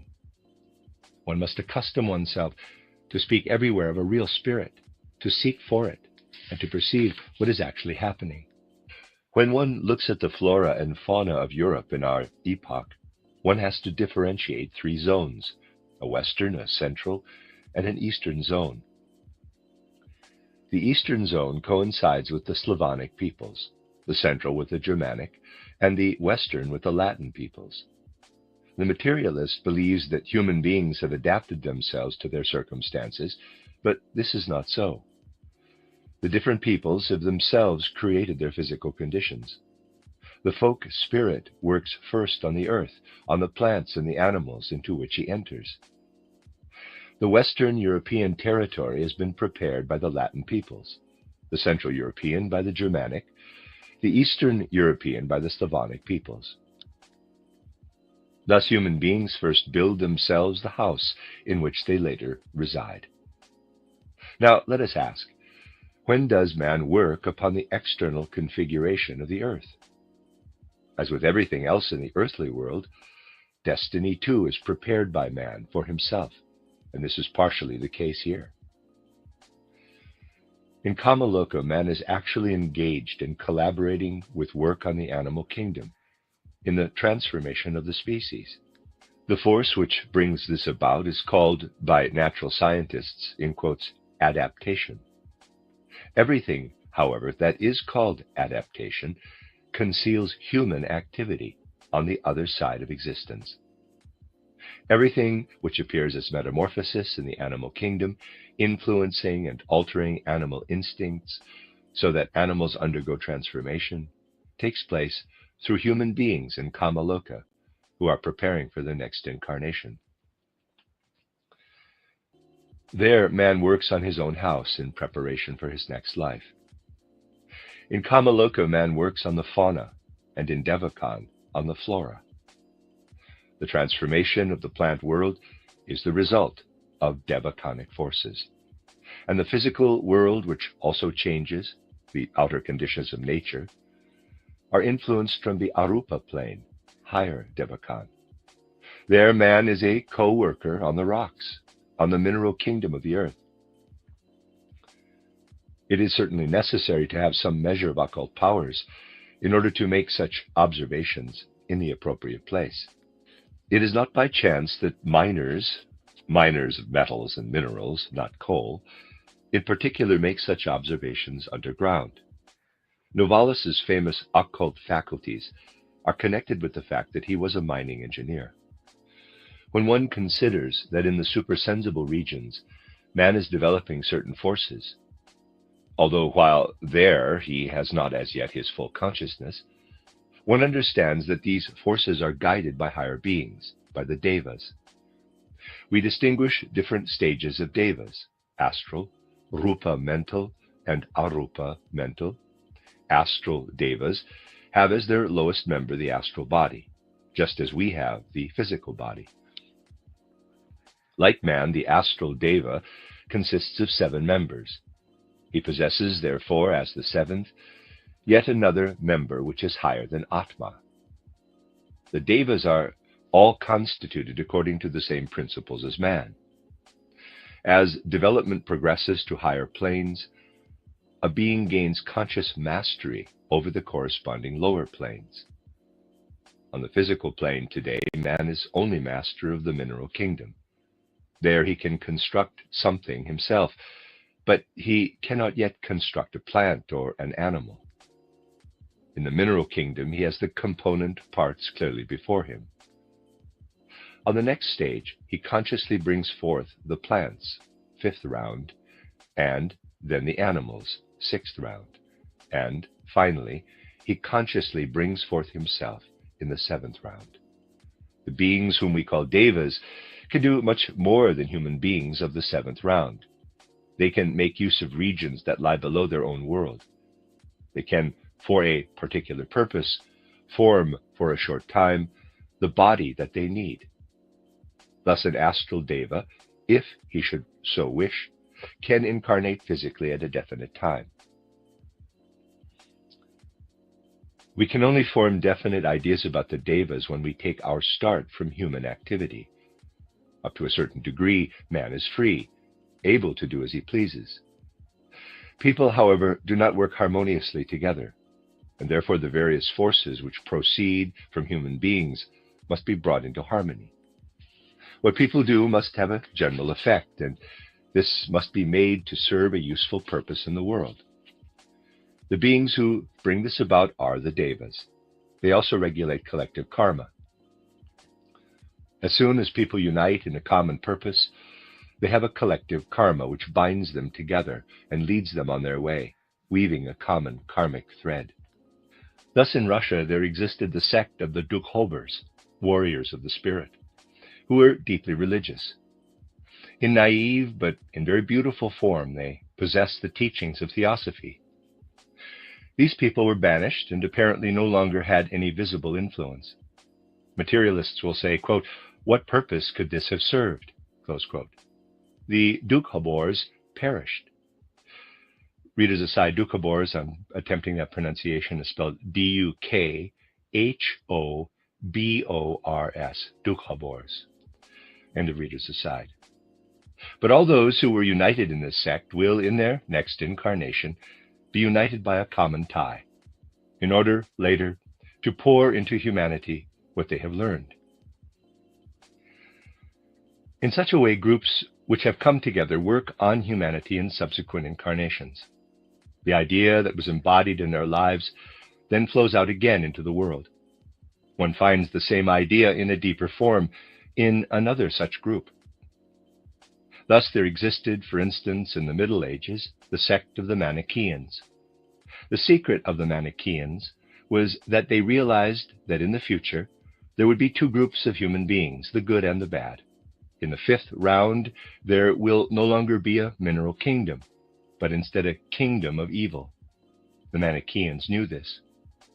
They therefore made it their task already then, so to educate people, that later they might become educators of the evil human beings. Again and again a deeper profundity is seen in the sect of the Manichaeans. We have to distinguish the separate wills of individual human beings from the powers which stand behind them in order to unite these individual wills into a common will. In this way, we have a collective karma. The Rosicrucians spoke about beings who are connected with groups of people. The physical body belongs to the single human being. The astral body, on the other hand, already belongs to a group. In one part of his astral body, man is connected with a group soul. What he cannot yet do for himself is today done for him by a deva. They are still working on man's astral body. The devas cooperate even more strongly in what man achieves today through work on his etheric body. We have seen that in a part of Kamaloka, the human being's forces are used in the service of the animal kingdom, but they are guided by the devas. Thence, man is progressing ever further on his way to Devakan. A special class of devas are the planetary spirits, the Jnana Chohanic beings, who earlier reached the stage which human beings will only attain much later. They stand at the stage that will only be reached by man in the 6th and 7th rounds. A planetary spirit is engaged with others in creative work on certain aspects of planetary evolution. At present, man is active on the physical, astral, and devaconic planes. Everything is activity. Now, what significance have the planetary spirits for man in any particular situation? The activity which is at present being carried out by man was carried out by the planetary spirits during previous stages of evolution, during previous planetary conditions. What they then absorbed, they now have within them as wisdom. This enables them to become the teachers of the next planetary epoch. Those devas who were actively engaged in the formation of the earth were not yet able to recognize the underlying laws. This was only possible for beings at the higher stage of wisdom. Above the stage of wisdom is the stage of will, of manifested activity. The spirits of wisdom, Kyriates, and the spirits of will, thrones, are the actual leaders of planetary evolution. At the time when man was still an astral being, before the Lemurian age, the devas worked within him and built into him in advance what came forth from him later. Before the Lemurian age, there rose up in the inner being of man a picture of his environment. Feelings of sympathy and antipathy also arose in picture form within him. All this was brought about by the Devas. At that time, he was governed by the regency of the Devas. Later, he assumed in some measure the regency over himself, becoming a subordinate member in the service of the Devas. Now, he is to some extent God-forsaken. Only in the part that is not God-forsaken do the Devas still work within him. The Chela consciously brings to life within him that world which man in the pre-Lemurian age had learned to know in pictures. Then desires and passions approached man in the form of auric pictures, in which lived the thoughts of the Devas. But it was all in deep twilight consciousness. Now, after all this has been lost, man had to struggle to attain conscious seeing of an external world. The further development of Chela-ship consists in gaining this also incomplete awareness. He retains full consciousness throughout. The medium, that is to say, the practice of mediumship, is a relapse into an earlier age. What the human being experiences on the physical plane is the skeleton of his creative activity, the foundation for the following periods of evolution. Through his contact with the outer world, faculties are formed within him, according to which later planetary activity is ordered, after man himself will have become a planetary spirit. In our speech, we create the foundation for later planetary conditions. What we speak today will actually be present there as foundation, just as the rocks and stones form the foundation of the earth. In one sphere, the experiences pass through a process of involution, so that in another sphere, they may be able to proceed through evolution. And individuality is divine insofar as he is able to breathe out again what he has taken in. The Devas become Devas as soon as they are able to give back again what they have previously absorbed. It is a primeval wisdom that was absorbed earlier and is now being given back. It is, in quotes, theosophy, inasmuch as the gods themselves were once the teachers of mankind. Karma is the law. The Deva is the one who brings the law into application. The angel of the rotation of time brings about the application of the law governing groups of human beings. The single person in a group acts instinctively. The Deva guides the folk soul. He is, in fact, the folk soul. The folk soul is no abstraction, but a living spirit. The end of Lecture 13. You are listening to RudolfSteinerAudio.com. As well, these podcasts can be heard at RudolfSteiner.podbean.com. Please consider becoming a patron. Also, there are two publishing houses, SteinerBooks.org in America and RudolfSteinerPress.com in England, which are the sole publishers of Steiner into English and have given me permission to do these recordings. Please consider patronizing them as well. This is a reading of Collected Works Volume 93A by Rudolf Steiner. It is 31 lectures, notes by participants, entitled Foundations of Esotericism, and it is translated by Vera and Judith Compton Burnett. This is Lecture 14, given in Berlin on the 9th of October, 1905. We will speak today about man's sojourn in Devachan, between two incarnations. Again and again, we must make clear to ourselves that this sojourn in Devachan is no other place than where we ourselves are now, in physical life. For all three worlds, Devachan, the astral, and the physical, are nothing other than three interpenetrating worlds. If we think of the world of electric forces before electricity had been discovered, we can form the most correct idea of Devachan. There was a time when all this was contained in the physical world only. It was then an occult world. everything that is occult has, at some time, to be discovered. The difference between life in Devachan and that in the physical world is that man in his present epoch is endowed with organs enabling him to perceive the physical world, but not with organs that enable him to behold the phenomena of Devachan. Let us imagine ourselves in the soul of someone living between two incarnations.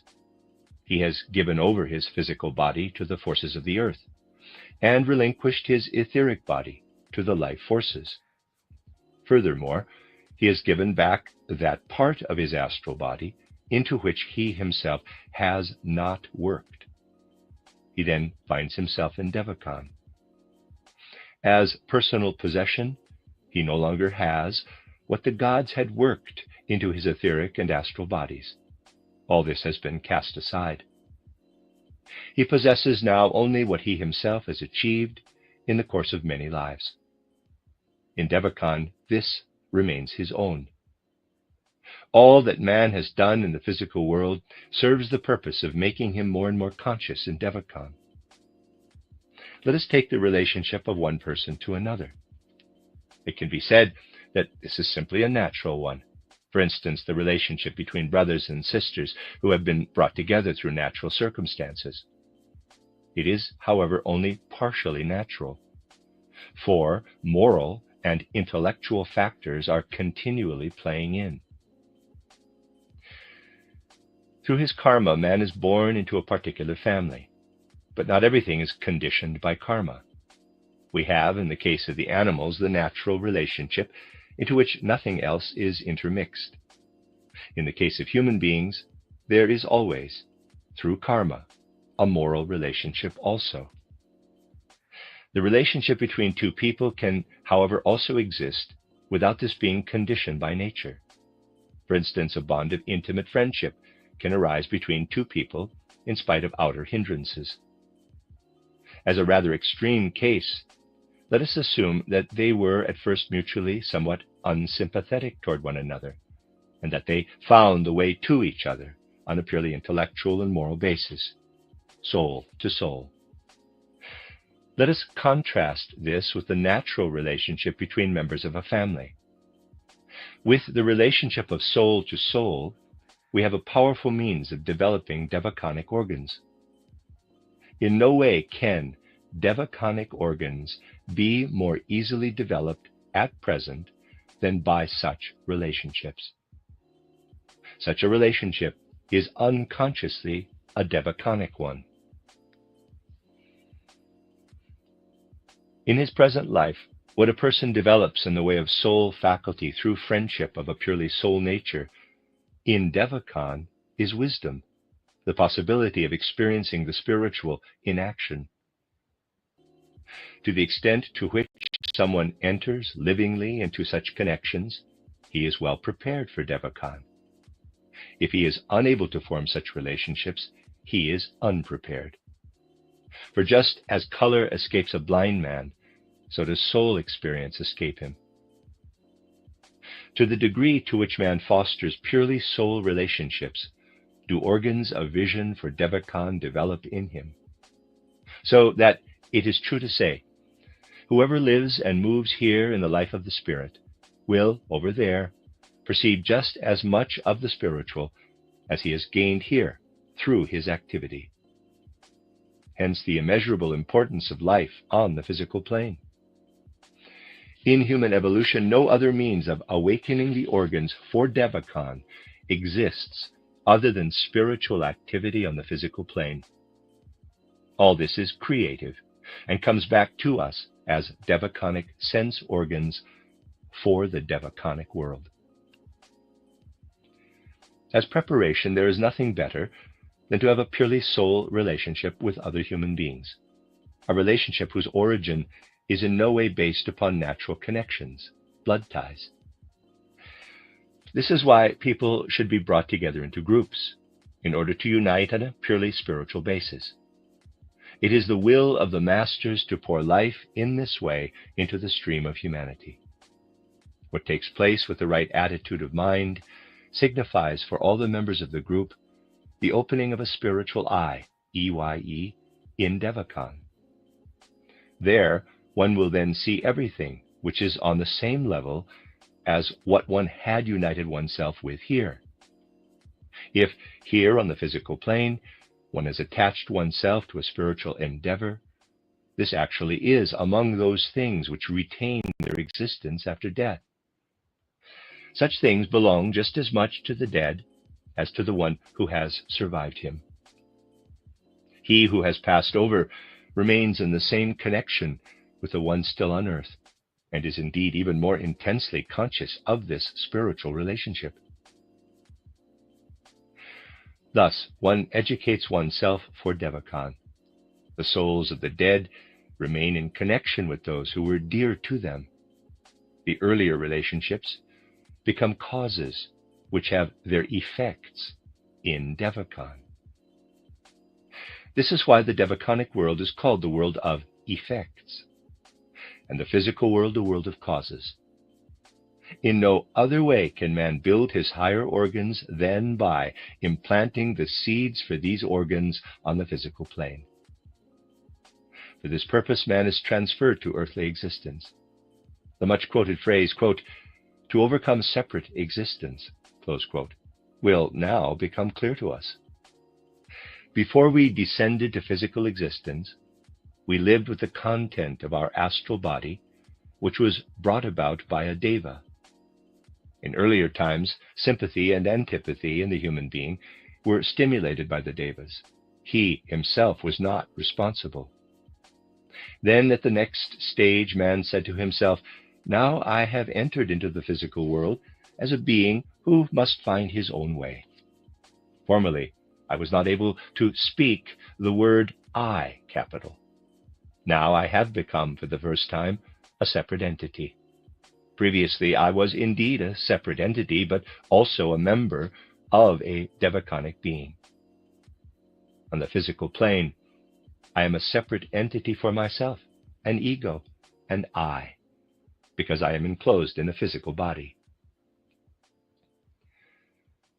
The higher bodies flow into one another. For instance, Atma is in truth a oneness for the whole of humanity, like an atmosphere shared in common.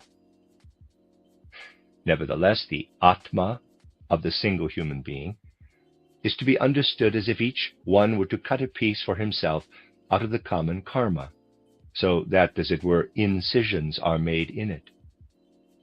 But the separateness must be overcome. This we do when we form human attachments of a purely soul nature. By so doing, we do away with the separateness and recognize the unity of Atma in everything. By establishing such human relationships, I awaken sympathy within me. I then undertake the task of selflessly fitting myself into the world plan. Through this, the divine is awakened in man. That is why we look out into the world. Today we are surrounded by physical reality, by sun, moon, and stars. What man had around him in the old moon existence, he has today within himself. The forces of the moon now live within him. Had man not existed on the old moon, he would not have possessed these forces. This is why in Egyptian esoteric centers, the occult teaching called the moon Isis, the goddess of fertility. Isis is the soul of the moon, the precursor of the earth. Then all the forces which now live in plants and animals, for the purpose of reproduction, lived in the environment. Just as fire, chemical ether, magnetism, and so on are now around us and surround the earth, so the moon was surrounded by those forces which enabled man, animal, and plant to propagate.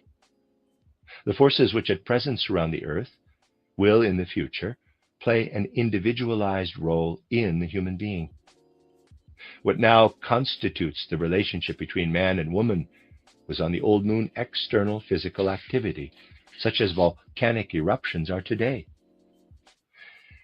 These forces surrounded man during the old moon existence, and he drew them in through his moon senses in order to evolve them now.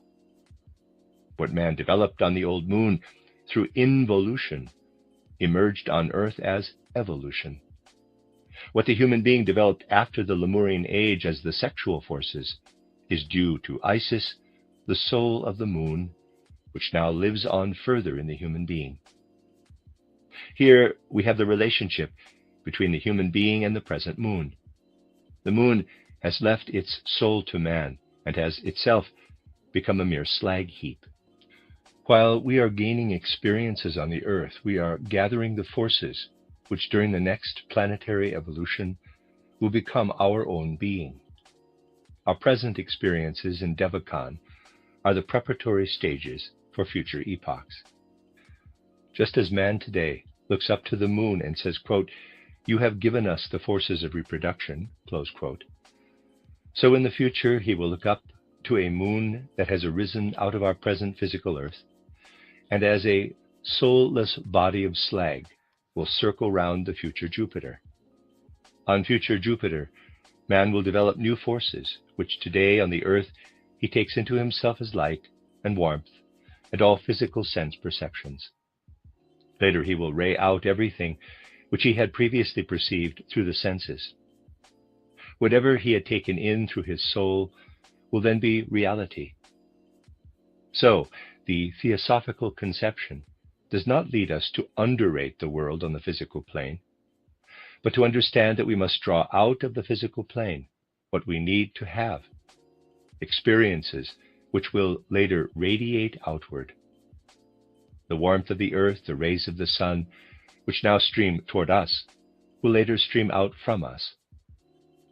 Just as at the present time the sexual forces emanate from us, so it will be with these new forces. Now let us make clear to ourselves the significance of the Devachan conditions which follow one another. At first, Devachan is only short, but ever more and more spiritual organs are being formed in the mental body, until at last, when his understanding has embraced the wisdom of the earth, man will have completely fashioned the organs of the Devachanic body. This will come about for the whole of mankind when all the world rounds are completed. Then everything will have become human wisdom.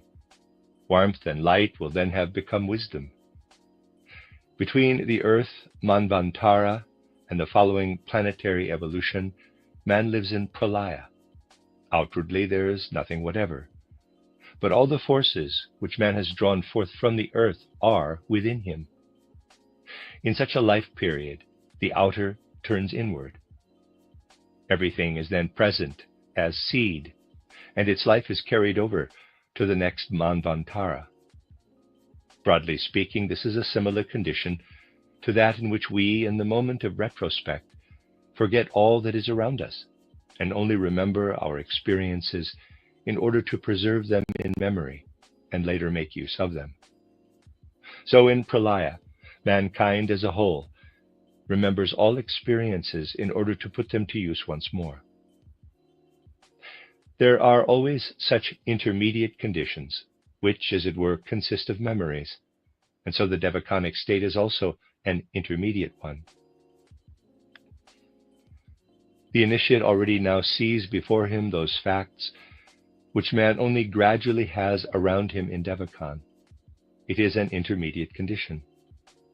All similar conditions are of an intermediate nature. The initiate describes the world as it is on the other side, in Devachan, in the intermediate state. When he gets beyond Devachan and reaches a still higher condition, he again describes an intermediate state. The first stage of initiation consists in the pupil learning to penetrate through the veil of the external world and to look at the world from the other side. The initiate is homeless here on the earth. He must build himself a home on the other side. When the disciples were with Jesus, quote, on the mountain, close quote, they were led into the Devachanic world, beyond space and time. They built themselves a tabernacle, in quotes, a home. This is the first stage of initiation. At the second stage of initiation, something similar occurs, but on a higher level. At this stage, the initiate has a state of consciousness corresponding to the intermediate period between two conditions of form, globes, a state of pralaya that comes about when everything is achieved that can be achieved in the physical condition of form, and the earth is metamorphosed into a so-called astral condition of form, globe. The third stage of initiate consciousness is that which corresponds to the intermediate state between two rounds, from the old arupa globe of the previous round to the new arupa globe of the following round. The initiate is in the pralaya between two rounds, when he raises himself into the third stage. He is then an initiate of the third degree. So we can now understand why Jesus had to reach the third stage before he could place his body at the service of Christ. Christ stands above all the spirits who live in the rounds. The initiate who had raised himself above the rounds could place his body at the service of Christ. The human ego consciousness was to be purified and healed through Christianity. Christ had to raise and purify the self-centered ego, the self-centered I, capital, so that when it has reached self-consciousness, it may die selflessly. This he could only do in a body which had become one with, bracket, there's a gap in the text, close bracket. Thus, only an initiate of the third grade could sacrifice his body for the Christ. In our time, it is extraordinarily difficult to attain to a complete awareness of these lofty conditions. The profoundly wise Suba-ro had his own knowledge. He describes 3 such stages of discipleship. We see the moon as the lifeless residue of ourselves, and we ourselves have in us the forces which once gave the moon its life. That is also the reason for the special sentimental mood in all poets who sing the praises of the moon. All poetical feelings are faint echoes of living occult streams deeply hidden in man. A being can, however, become entangled in what should actually remain behind as slag. Something must remain behind from the earth that is destined to become later what the moon is today. This must be overcome by man. But someone can have a liking for such things and so unites himself with them.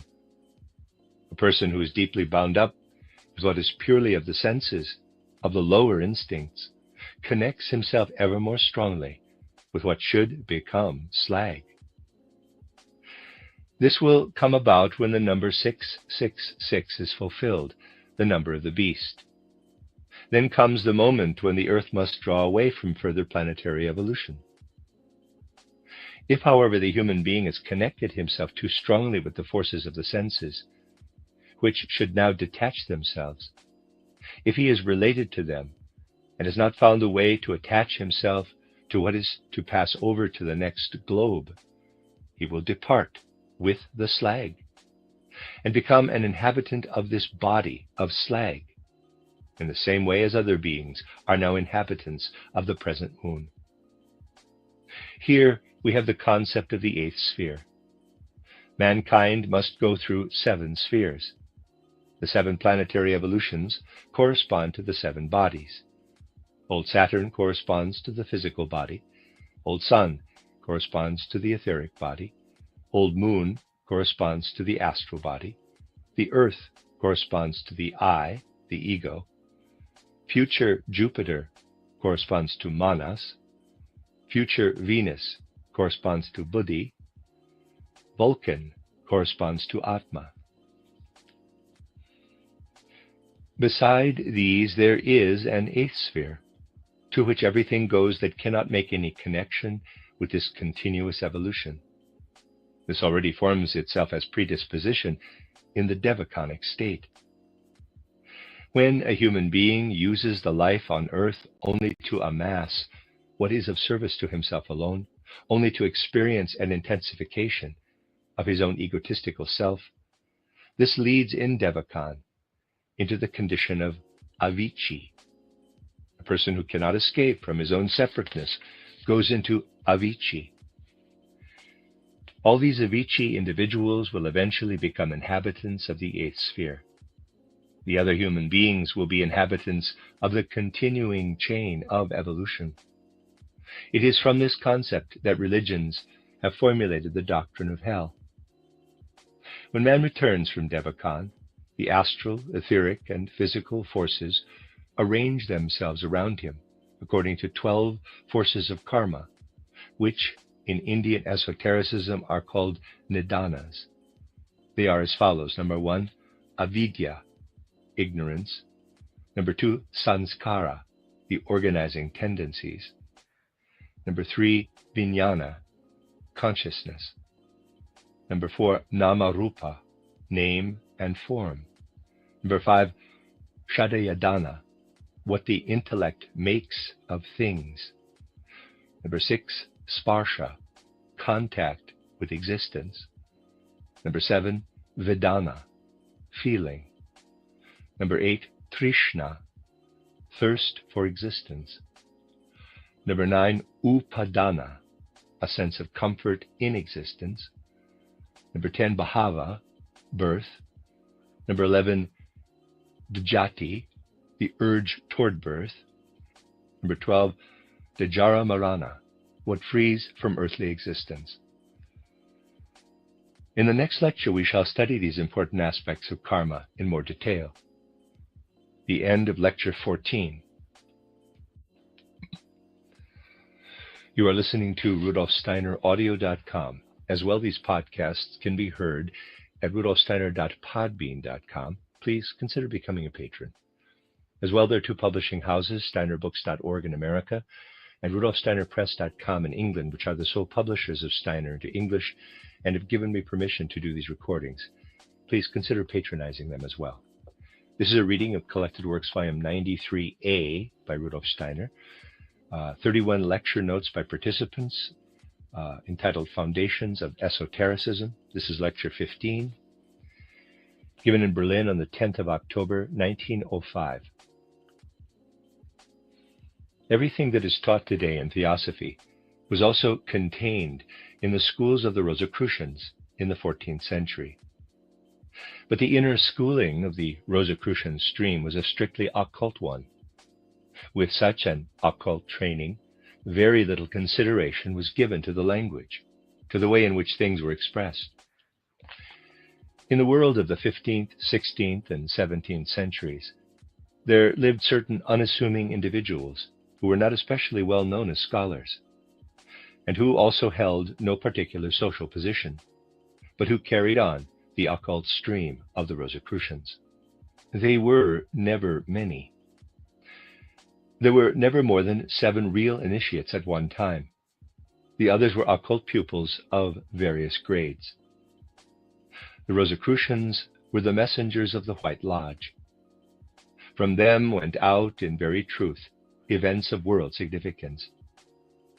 Everything of importance that happened during this time could eventually be traced back to the lodges of the Rosicrucians. Outwardly, quite other personalities made the history of Europe, but seen from within, the latter were the instruments of occult individualities. Even Rousseau and Voltaire were such instruments of occult individualities standing behind them. These occultists could not themselves appear under their own names. The impulse which, in the carrying out of their mission, they gave to other people could be outwardly a very simple, inconspicuous one. Sometimes the short meeting with such an unassuming man provided the opportunity for the right impulse to be given to these instruments of the occult individuals. Up to the time of the French Revolution, occult forces stood behind significant statesmen. Then they gradually withdrew, for human beings were now to become masters of their destiny. For the first time in the speeches of the French Revolution, individuals speak as individuals. The inner life remained in the background, in the occult schools. In the schools of the Rosicrucians, those things were taught which are now known as the main teachings of Theosophy. The occult brotherhoods gave the impulse to every important discovery. Only then did the events play their part in the outside world. Voltaire was, in the most eminent sense, an individual directed by forward-striving brotherhoods, for the actual purpose of his being there was to set human beings on their own feet.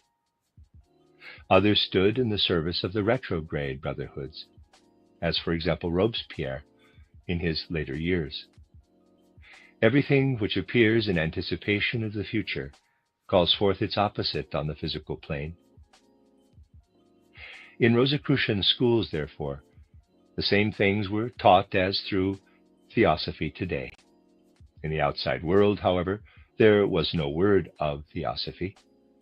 In the occult schools themselves, value is only laid on language in order to teach the outside world. The occult pupil himself must learn to use the symbols, the signs. Thus, in order to make themselves understood in the world, the initiates only have at their disposal the language used by the world at large. At the time when knowledge was still kept secret, there existed a certain system of symbols, and anyone wishing to be initiated had to learn the language of symbols. No value was laid on the spoken word as a means of expression. Even at that time, the teachings were there, but the descriptive expressions were frequently lacking. Such expressions for occult teaching are, however, present in the Eastern method, which is derived from the very earliest people of India, who had received their teaching from the ancient rishis. These Indian expressions are not yet influenced by the materialistic age. The words which the Indians created are still full of the magic of the sacred primeval language. Nevertheless, what is of Indian origin cannot be made use of by us in Europe. What is right for the Indian people is not right for Europe. To begin with, because Europe itself had developed too few expressions able to introduce such teachings, an Indian impulse was necessary. Even today, we must still describe many things with Indian words. But everything in occult teachings that today is brought into the open was also possessed by the Rosicrucians in the Middle Ages and beginning of modern times. There were already appropriate expressions for the most fundamental teachings. But at that time, it was not yet possible to speak openly about reincarnation and karma. These truths could, however, be allowed to flow subconsciously into European culture. Paracelsus and other mystics did not speak about reincarnation.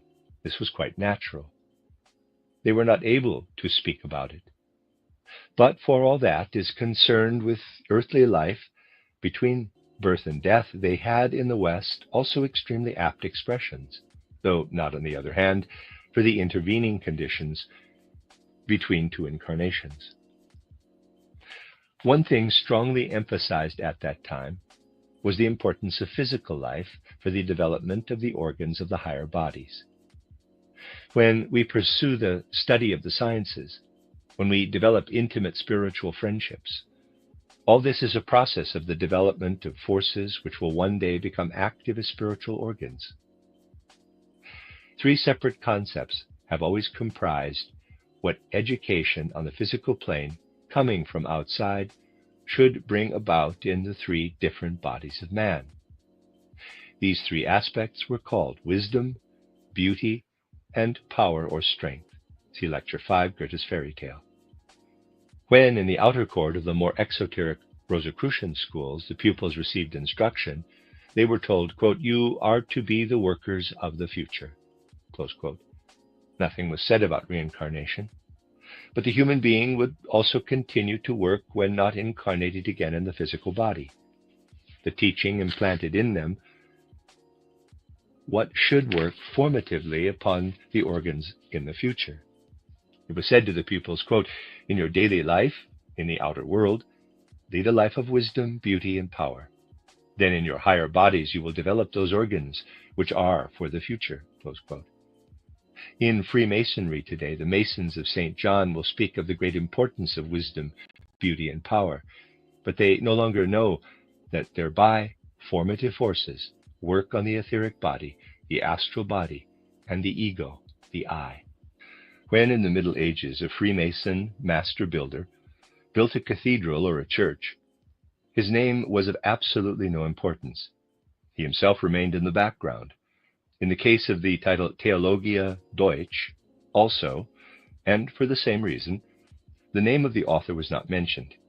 He calls himself, quote, "the Frankfurter," close quote. No amount of learned research can discover the name.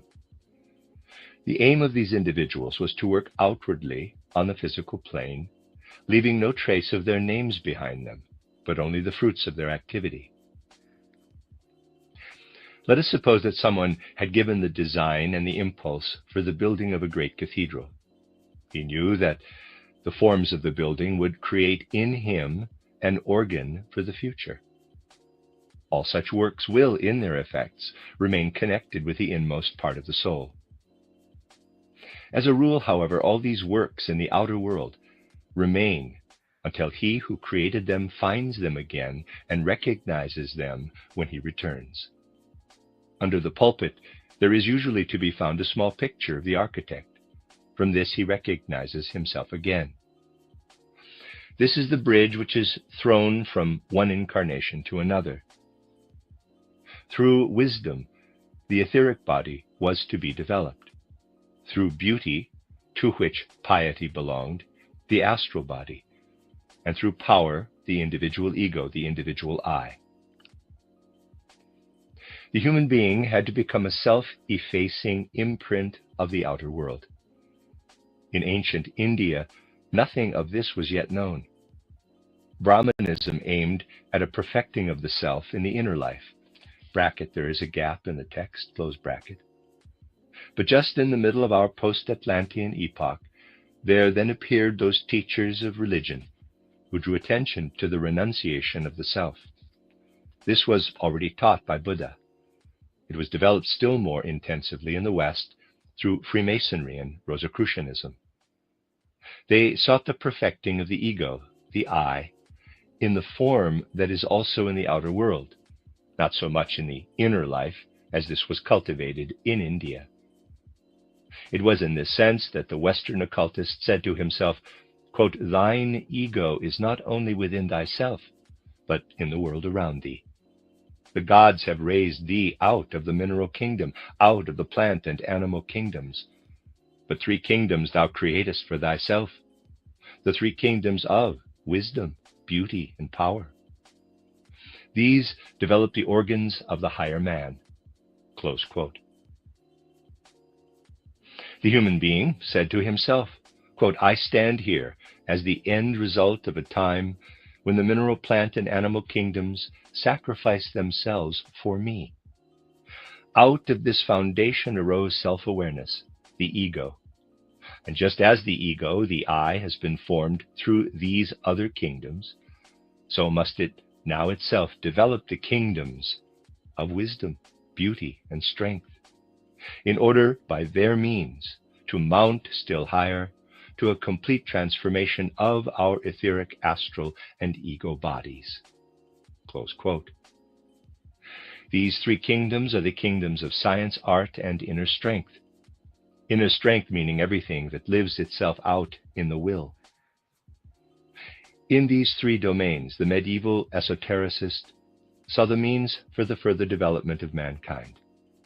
The transformation of the world was not given over to blind chance, but according to these three aspects of wisdom, beauty, and strength, the mineral, plant, and animal kingdoms were to be transformed.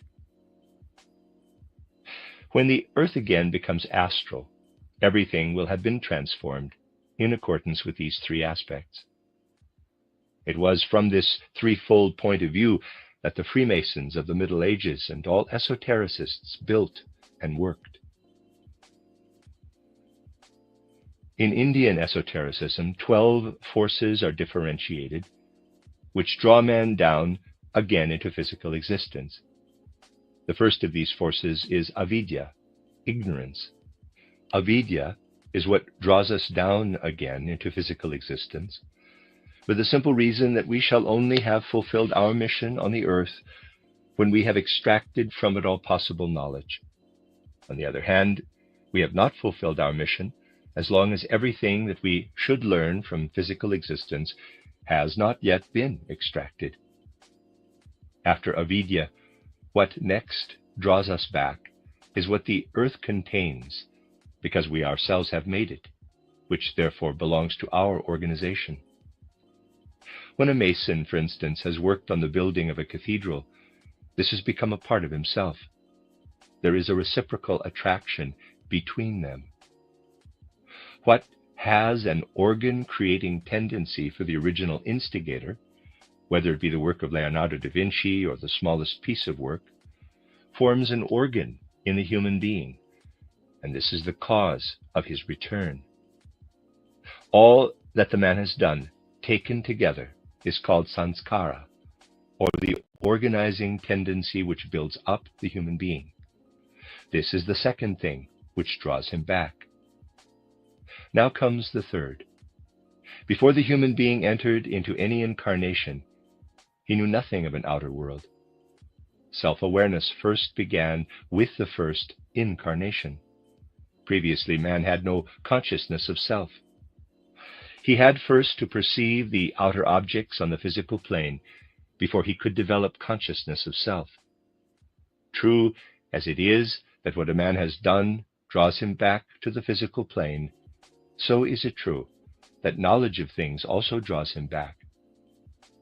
Consciousness is a new force which binds him to what is here. This is the third element that draws him into a new earth life. This third force is called vijnana, equals consciousness. I'm pronouncing it vijnana, readers aside. It is spelled Vijnana, end of readers aside. Up to this point, we have remained very intimately within the human soul.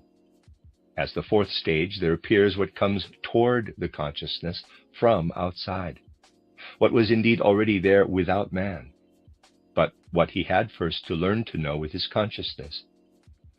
This was present outside in his earlier existence, but only disclosed itself after his consciousness opened to it. It is the separation between subject and object, or as the Sanskrit writer says, the separation between name and form, in parentheses, nama rupa. Through this, man reached the outer object. This is the fourth force that draws him back. For instance, the memory of a being to which he has attached himself. Next comes what we form as mental image in connection with an external object. For example, picturing a dog is merely making a mental image, which is, however, the essential thing for the painter. It is what the intellect makes of a thing, shadayadana. Now there is a further descent into the earthly. The mental picture leads us to what we call contact with existence, sparsha. Whoever depends on the object stands at the stage of namarupa. Whoever forms pictures stands at the stage of shadayadana. The one, however, who differentiates between the pleasing and the unpleasing will reach the point where he prefers the beautiful to the unbeautiful. This is called contact with existence, sparsha. Somewhat different, however, from this contact with the outer world is what at the same time stirs inwardly as feeling. Now I myself come into action. I connect my feeling with one thing or another.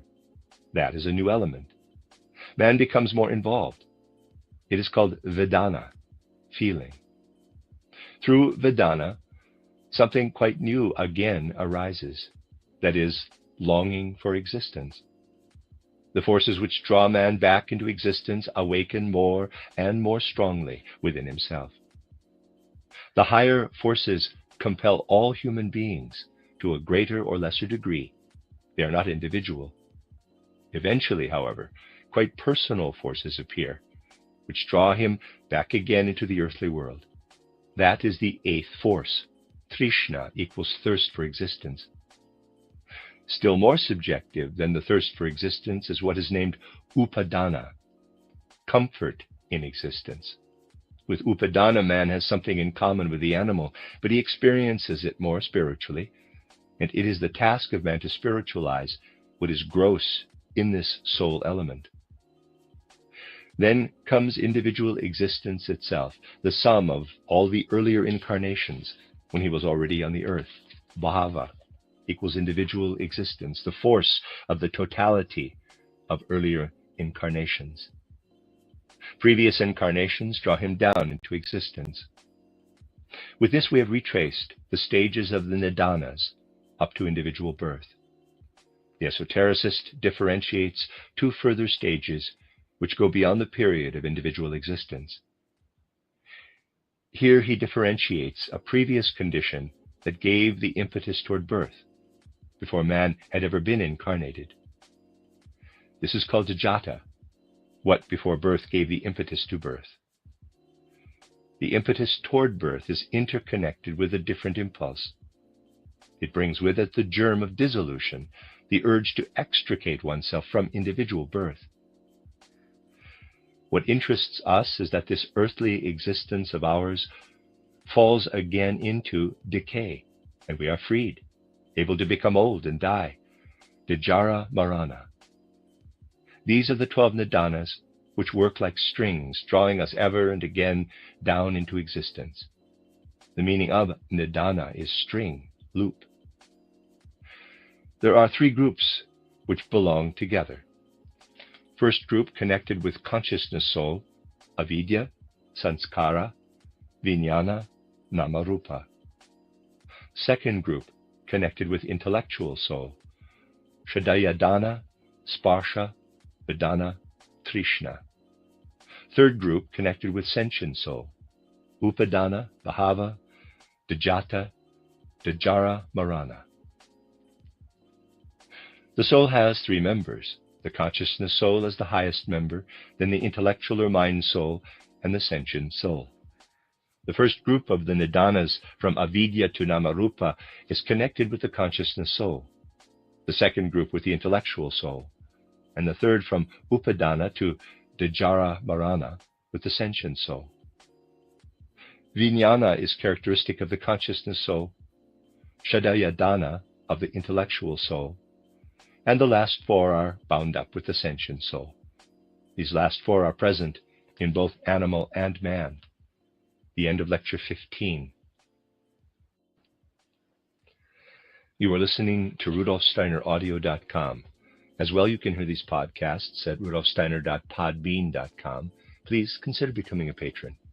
As well, there are two publishing houses, SteinerBooks.org in America and RudolfSteinerPress.com in England, which are the sole publishers of Steiner into English and have given me permission to do these recordings. Please consider patronizing them as well. This is a reading of Collected Works, Volume 93A by Rudolf Steiner, the lecture notes of 31 lectures by participants, entitled Foundations of Esotericism, translated by Vera and Judith Compton Burnett. This is Lecture 16. Given in Berlin on the 11th of October, 1905. If we wish to understand the whole way in which karma works, a subject we are now going to approach, we must be able to form a conception of what is called nirvana. Very much is involved in a complete understanding of the significance of nirvana, but we will try to gain an introductory idea of it.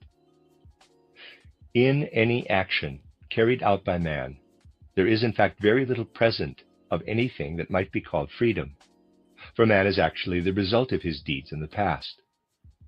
This is the case in the widest sense of the word. In order that he should become what he is, all the kingdoms of nature had first to be created. The mineral, plant, and animal kingdoms, which he once had within him, he gradually put out from himself.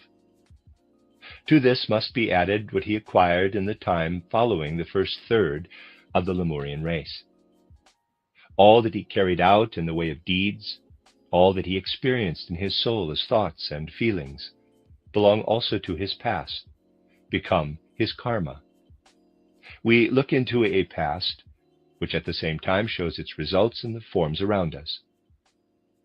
The whole of our surrounding world is nothing other than the result of past deeds. In the same way, man is now making preparation for what will happen in the future. We are, nevertheless, continually faced with things which are not altogether the results of past deeds, but which bring something new into the world. A certain man, let us say Mr. Keim, is the result of past deeds. The Theosophical Society, too, is the result of past deeds, and that he is brought into connection with it is also such a result. Something new arises, however, through Mr. Keim's relationship to the Theosophical Society. This again is the cause of future deeds. When light shines against a stick, a shadow arises behind it. That is actually something new. When we observe this effect, we say to ourselves, something has taken place that is new. The relationship of one thing to another is something new, the forming of the shadow. Everything which a person usually thinks, he thinks about things that have already come into being. He can, however, turn his thoughts toward relationships of a kind that have not been brought about as the result of earlier causes, but that appear in the present. This happens very seldom, for people hang on to the old, to what has formed like strata around them. Relationships which make their appearance as something altogether new form very little of the content of human thoughts. Anyone wishing to work for the future must, however, have those thoughts which will produce new connections between one thing and another. Only thoughts dealing with such connections can yield something new. One sees this best in art. What the artist creates is not there in reality. The mere form worked upon by the sculptor is not in fact there. It is not a product of nature. In nature there is only the form that is pulsed through with life. Form, by itself, would contradict natural laws. The artist builds something new out of relationships. The painter paints what arises out of relationships, light and shade. He does not paint what is actually there. He does not paint the tree, but an impression which is called up by all he experiences with regard to the tree. In practical actions, also, the human being usually produces nothing new. The majority of people do only what has already been done. Only a few people create out of moral intuition, in that they bring new duties, new deeds into the world. What is new comes into the world through relationships. This is why it is often said that the very nature of simple moral action lies in relationships. Such moral action consists, for example, in deeds brought about by a relationship based on goodwill. One finds with most actions that they are rooted in the old, even in the case of actions and events where something new makes its appearance. These too are generally rooted in the old. With more exact investigation, this usually becomes apparent. Only those actions are free which are in no way based on a foundation of the past, but where man carries out in the world only actions which are combined with the productive activity of his reason. Such actions are called in occultism creation out of nothing. All other actions are produced out of karma. Here we have two opposites, karma and its opposite, nothingness, an activity that is not rooted in karma. And now let us imagine a person whose actions, thoughts, and feelings are conditioned by karma, through deeds, thoughts, feelings rising out of the past. One may then think of him having advanced so far that all karma is eliminated, and he is therefore faced with nothingness. When he then does something, one says in occultism, he acts out of nirvana. For example, it was out of nirvana that the actions of a Buddha or a Christ arose, at least in part. In the ordinary way, a person approaches this only when he is inspired by art, religion, or world history. Action arising out of intuition comes out of nothingness. Whoever would attain to this must become completely free from karma. He can then no longer draw his impulses from the usual sources. The mood which then comes over him is that of divine bliss, a state which is also called nirvana. How does the human being ascend to nirvana? We must look back into Lemurian times. There we find man, as he is on the earth, at first going on all fours. These beings in which at that time man, in quotes, pure man, as monad, incarnated, went on all fours. Through the fact that the monads incarnated in them, these beings gradually raised their front limbs and attained an upright posture. Now for the first time, karma begins. Karma, as human karma, first became possible when human beings made use of their hands for work. Before this, man made no individual karma. It was a very important stage of human development when man, from an horizontal, became a vertical being, thereby freeing his hands. In this way, his development led over into the Atlantean epoch. At the next stage, man learned to make use of speech. To begin with, he learned the use of his hands, later on the use of language. Through his hands, he filled the surrounding world with deeds. Through speech, he filled it with words. When a man dies, there lives on in the surrounding world all that he accomplished through deeds and words. Everything that he accomplished in the way of deeds remains present as human karma. What, however, he produced in the way of words not only remains as his individual karma, but as something else essentially different. We can look back at the time when man did not as yet speak, but only performed actions. Then actions were something which only came from the single personality. They ceased, however, to be only personal when speech began. For now, human beings established understanding with one another. This is an extraordinarily important moment in Atlantean development. The moment when the first sound was produced, the karma of humanity began in the world. As soon as human beings speak with one another, something common to all flows out from the whole of mankind. Then the purely personal, individual karma passes over into the general karma of humanity.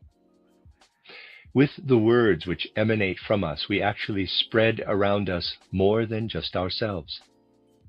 The whole of humanity is living in what we speak. Only when the deeds of our hands become selfless will they too become something for the whole of humanity. In his speaking, however, a man cannot be entirely selfish, for what he says would have to belong then to himself alone. A language can never be entirely selfish, whereas the deeds performed by the hands are mostly so. The occultist says, "What I do with my hands can be my own concern simply. But I speak as member of a nation or a tribe." Thus our life creates around us remains, personal, rudimentary remains, brought about by the deeds of our hands, and general human rudimentary remains brought about by words. These must be clearly differentiated. Everything that surrounds us in nature, in the mineral, plant, and animal kingdoms, is there as the result of earlier deeds. What is now being built up around us by our deeds is actually something new coming into the world. Each single human being brings something new into the world. Something new strikes in, and new impulses also strike in, coming from mankind as a whole. If therefore we must say, man appeared on the earth in the middle of the Lemurian age, and for the first time created his own karma. Before this, he had not created any individual karma. We must ask ourselves, where then can this karma come from, since its action played in as something new? It can only come from nirvana. At that time, something had to become active in the world that came forth from nirvana, from that which is, quote, created out of nothing, close quote. The beings who at that time fructified the earth had to reach up into nirvana.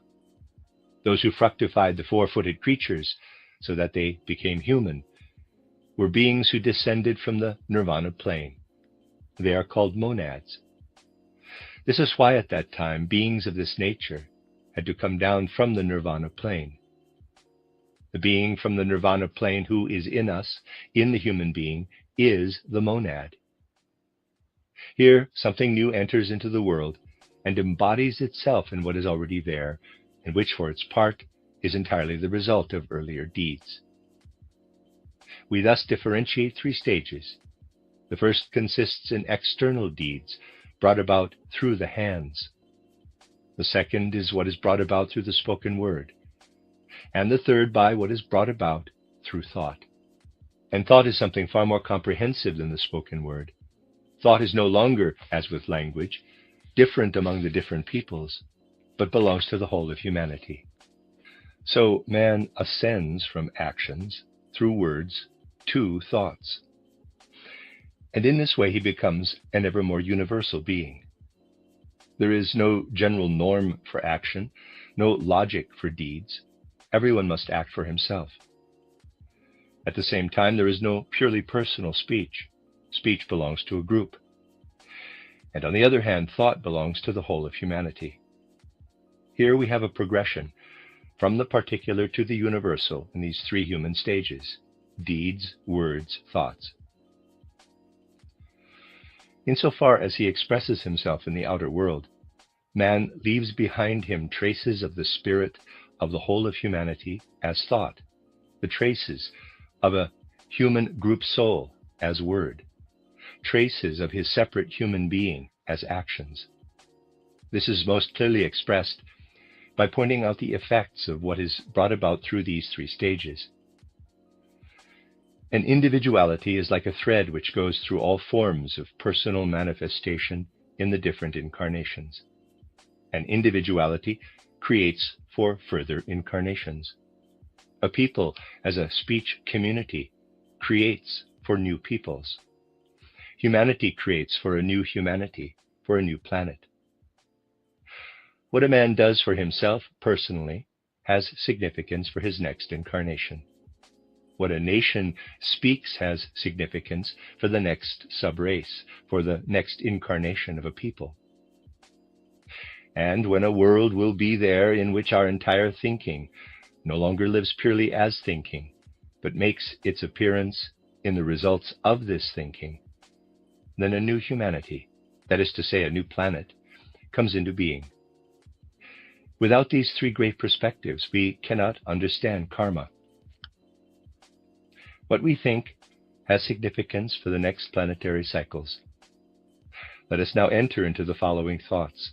Will the humanity, what remains of us, which will inhabit a future planet, will this humanity still think?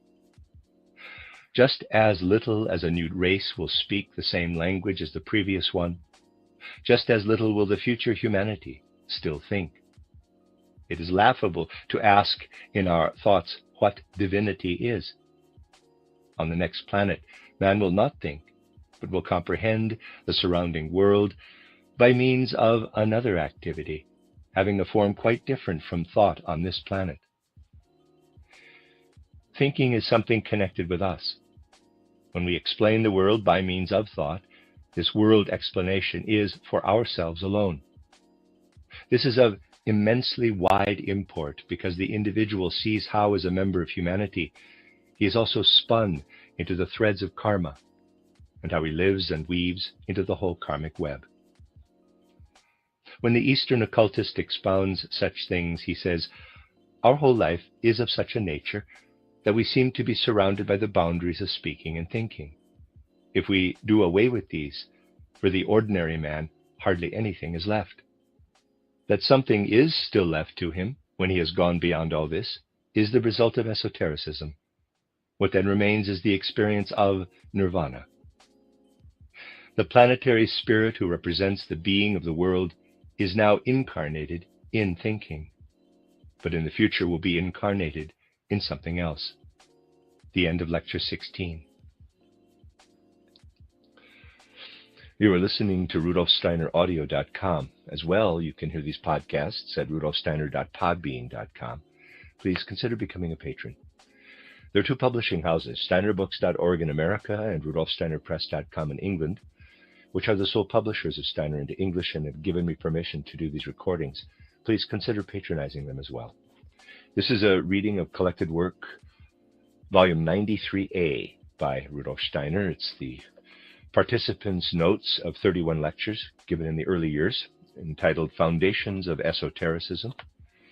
This is lecture 17, given in Berlin on the 12th of October 1905, translated by Vera and Judith Compton Burnett. In occultism, we differentiate in man, firstly, his actions. Insofar as, by actions, we understand everything which proceeds from any kind of activity connected with his hands. Secondly, speech, and thirdly, thoughts. Everything which in this sense he accomplishes with his hands brings about its karmic results in his next earthly existence. What we speak concerns not just ourselves alone, but also a group of human beings having the same language, and this affects the karma of the group or race. In words lies a greater responsibility than in deeds alone, for with them we are preparing the configuration of a future race. What we think works on even into a new formation of our earth. We therefore distinguish three stages. Firstly, human action is individual, with the exception of those actions in the human being that arise from nothingness. Secondly, man cannot speak for himself alone.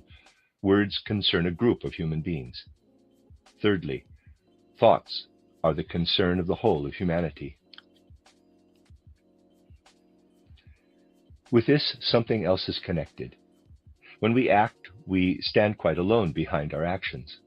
When we speak, we are not quite alone in our words. Behind our words, a spiritual being is working with us, standing behind us.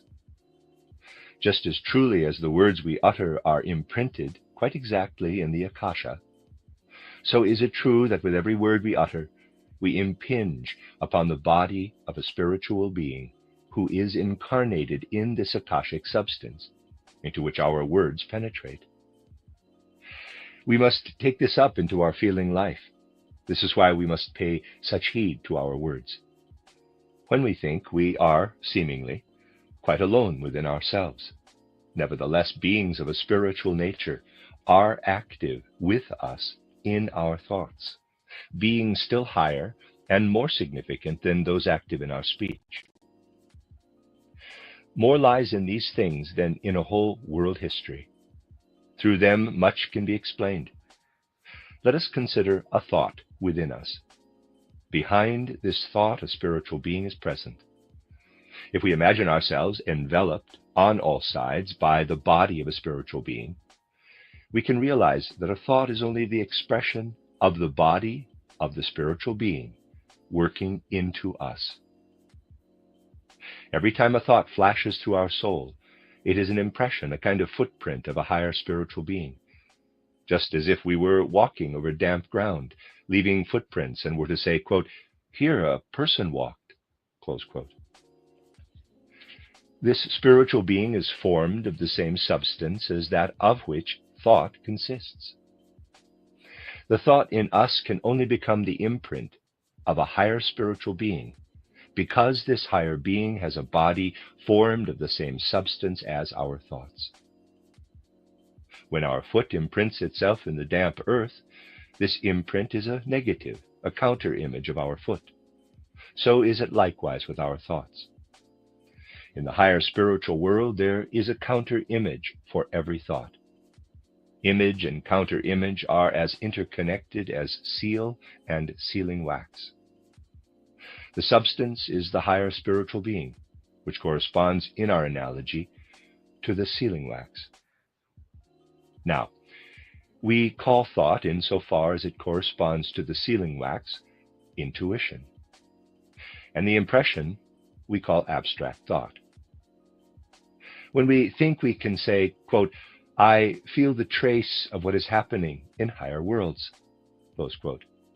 It is with regard to this fact that in religious writings, for instance in the Revelation of St. John, the expression, in quotes, "seal," is used. This corresponds with reality. It is also because a higher being is working with us in our words that every word is the impression of a seal. With the mystics, the counter-image is called imagination. Thus we have three levels of the thought element: the intuitive, the imaginative, and the ordinary abstract thinking. When man develops further, when abstract thought itself develops to the stage at which the beings are incarnated, who work with us when we speak, then he is a cella, an occult pupil. To be a master means to work in the substance in which the beings are incarnated, who work with us in our thoughts. Imagination gives the picture. This is why the great religious teachers of earlier times spoke pictorially, for imagination gives the picture, not abstract thoughts. In all religions, teachings were expressed in pictures. At first, the picture is for man something of lesser importance. But when he understands how to form again for himself a picture out of every thought, then he has reached a higher stage. This is the prerequisite for a quite new kind of perception. Everything depends on a man developing to the point at which he no longer thinks merely abstractly, but at all times has his thoughts in pictures. As a rule, man forms merely thoughts. The more highly developed man must think in pictures, in images. That means, quote, "to imagine," close quote. In this expression, there already lies what is meant, quote, "by means of a certain power to make an imprint in something, to imagine," close quote. In creative fantasy, in the case of poet and artist, we find only a weak reflection of imagination. When a man who is seeking higher development speaks, he will try in certain cases, while speaking, to have before him the counter-image, the imago. This is the source of the mighty pictures in religious writings. Whoever develops himself so far that he can create such pictures has attained the stage of the spiritual beings who are involved in the creation of races. One who develops in himself not only pictures but intuitions is not only involved in the creation of races, but in the creation of the next planetary existence. From the pictures there will resound what later will be manifested on the earth. But whoever works out of intuition creates something which is not yet existent, which is nowhere manifested. That is to say, he creates out of nirvana. This concept is inherent in every apocalypse. What will be manifested in the future can only be created out of intuition. Through abstract thinking, one makes a copy of something that exists. Through imagination, a man allows himself to be fructified by the formative spirit within him. Imagination corresponds to hidden realities which have arisen through the fructifying impulse of higher beings. Thus one can see these higher spiritual beings on the astral plane. The prerequisite for this is to develop a speech that is not the expression of abstract thoughts, but of pictures. This is why mediums also speak in imaginations, in pictures and symbols, but unconsciously. Behind them, the spirit is forming the symbols. The occult pupil does this in full consciousness, nevertheless in a way that is not arbitrary. In so doing, he allows himself to be fructified by the spirit. Just as man develops himself to the stage when he can create pictures and receive intuitions, so before he came into existence, the external world was active, and indeed in such a way that in everything which is around us as mineral existence, as purely physical nature, intuitions are working as creative forces. The crystal is external, insofar as it reveals itself to the senses. It is, however, created by means of intuitions. Behind the entire physical world lies a cosmos of intuitions, and finally a being, the planetary spirit, who produces the intuitions. Behind all language, beings of imagination are working, and with them the spirit of the race. In all living things, beings at the same spiritual level are at work. Behind all plants, imaginations are active. The completed form of the plant comes forth from imagination, and behind it stands a spiritual being, and everything imbued with consciousness and perception has arisen out of thought itself. Now let us look at the whole universe, to begin with in its physical aspect: Earth, sun, moon, and stars, the Milky Way, and so on. Behind it stands a great intuitive spirit. It is the same spirit that manifests in our actions. He also stands behind the whole universe. Christianity calls him the Father. Because he is so little known, he is also called the unknown God, and in theosophical literature, the first Logos. Behind everything living stands the spirit of imagination. It is the same spirit who is also working in our speech. This is why the Christian religion calls him the Word. Here something quite exact and actual is meant. This spirit who stands behind everything living is still working today in our speech, in each of our words, and is therefore rightly called, quote, the Word, close quote. Another designation is the Son, or Christ. He is the spirit who lives as imagination in everything that has life. Then we ascend to what is conscious, what has a certain degree of perception, of consciousness. Everything of an animal nature and what in man, bracket, there is a gap in the text, close bracket. This can already be grasped by thoughts. It is contained in every being. What takes place in the animal occurs in the first place within itself, abstract consciousness. All consciousness existent in the world also lives in man, in abstract thinking. Within himself, man calls it, in quotes, spirit, insofar as it works outside in the creative forces of nature. He calls it, in quotes, Holy Spirit. This is what underlies all perception and consciousness. Illness exists only in separateness. Spirit as such cannot be ill, but only when it is incarnated in lower bodies. The word heilig, holy, means heil sein, to be whole or well. It expresses the fact that the spirit which flows through the world outside is healthy. The Holy Spirit is nothing other than spirit which is healthy through and through. This is why anyone who truly unites himself with the Holy Spirit, Heiliger Geist, receives the power of healing, heilen. This must be in harmony with the Holy Spirit, flowing through the world. This is the Spirit which works from man to man as the true healer. If we now turn our attention to the physical plane, we find in the first place what we perceive through the senses.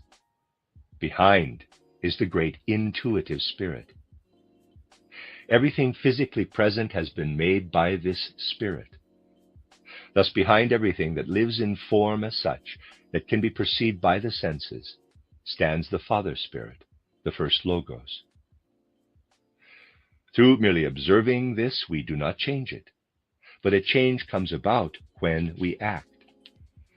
Then we not only change what exists outside in the world, but also the forces working outside in the world.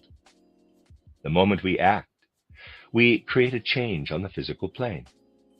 Behind these changes is also the change in the underlying force corresponding to the first Logos. This we influence by our actions, and that remains is there, cannot pass away, unless it be eradicated by the same force which called it forth. And the change that is evoked in the great intuitive world through our deeds is what takes hold of us again as karma. From the point of view of karma, what calls the human being to return to the physical world once more is rupa. This is because it was accomplished in rupa, through the body, through man's external nature. Thus we create in the body, in rupa, when we act on the external intuitions. The second sphere in which man is not so self-reliant today, but where another spirit is working with him, is speech. Here we make impressions in a world that is not only physical but has life. In the world of life, the imaginations remain from what we speak about, formative forces which create new races. Our present race has been created out of what lay behind the words of earlier races. This is embodied in our race. In addition, we have to consider everything which belongs in any way to imagination. This shows us that with our words we make impressions in the realm of the sun, in the realm of the second logos. These come back as the collective karma of the whole race. For the word is not created by each of us alone. The spirit of the race is working with us. What is the foundation for this form of karma? Where is the spirit of the race working? The spirit of the race is active in man's feeling, permeates the entire world of feeling. This resonates with what a human being has in common with his group. What works in a much wider sense on karma is feeling, vedana. Thus, firstly, rupa, the corporality. Secondly, vedana, feeling. For those people who have not yet become chelas, feeling has great importance where the perception of the second logos and everything living is concerned. The aim of science is to study animals and plants aside from life. Even the greatest individuals of learning today have not yet advanced beyond the stage of comprehending life with feeling. It is the imaginative understanding which first enables them to look into life itself. In the outer world, thought is connected with everything having sensation and consciousness. This has one thing in common for us: perception. The fact that we can in any way perceive the outer world in physical space as a world of color and sound is only possible because we are able to transpose it into thoughts. We receive perceptions, we think about them. If there were no thoughts in the perceptions already, it would be the greatest folly on man's part to form thoughts about them. Thoughts would then be mere illusions if the perceptions had not arisen through thoughts. From the combination of perceptions, it follows that, in the first place, perceptions are built up by thoughts from which we can then extract the laws of nature. These are nothing other than thoughts. It is the creative spirit, the Holy Spirit. Perception is the boundary between the two, where our thoughts come in contact with the creative thoughts outside us.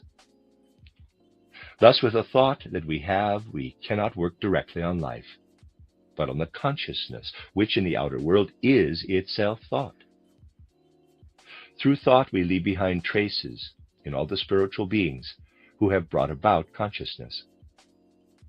What man builds up on the basis of perception in the way of thoughts, and what he produces as thoughts, has its repercussions on everything which makes perception necessary.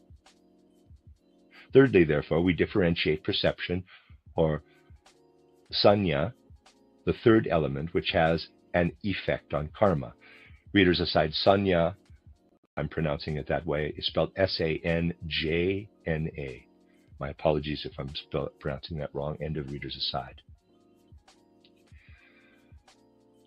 Through all actions, we call forth counter actions as karma, because we make an impact on the intuitive world, Rupa. Through all words, we make an impact on the world of creative feelings around us, Vedana. With our thoughts about perceptions, we make an impact on the whole world of thoughts outside us, Sanya.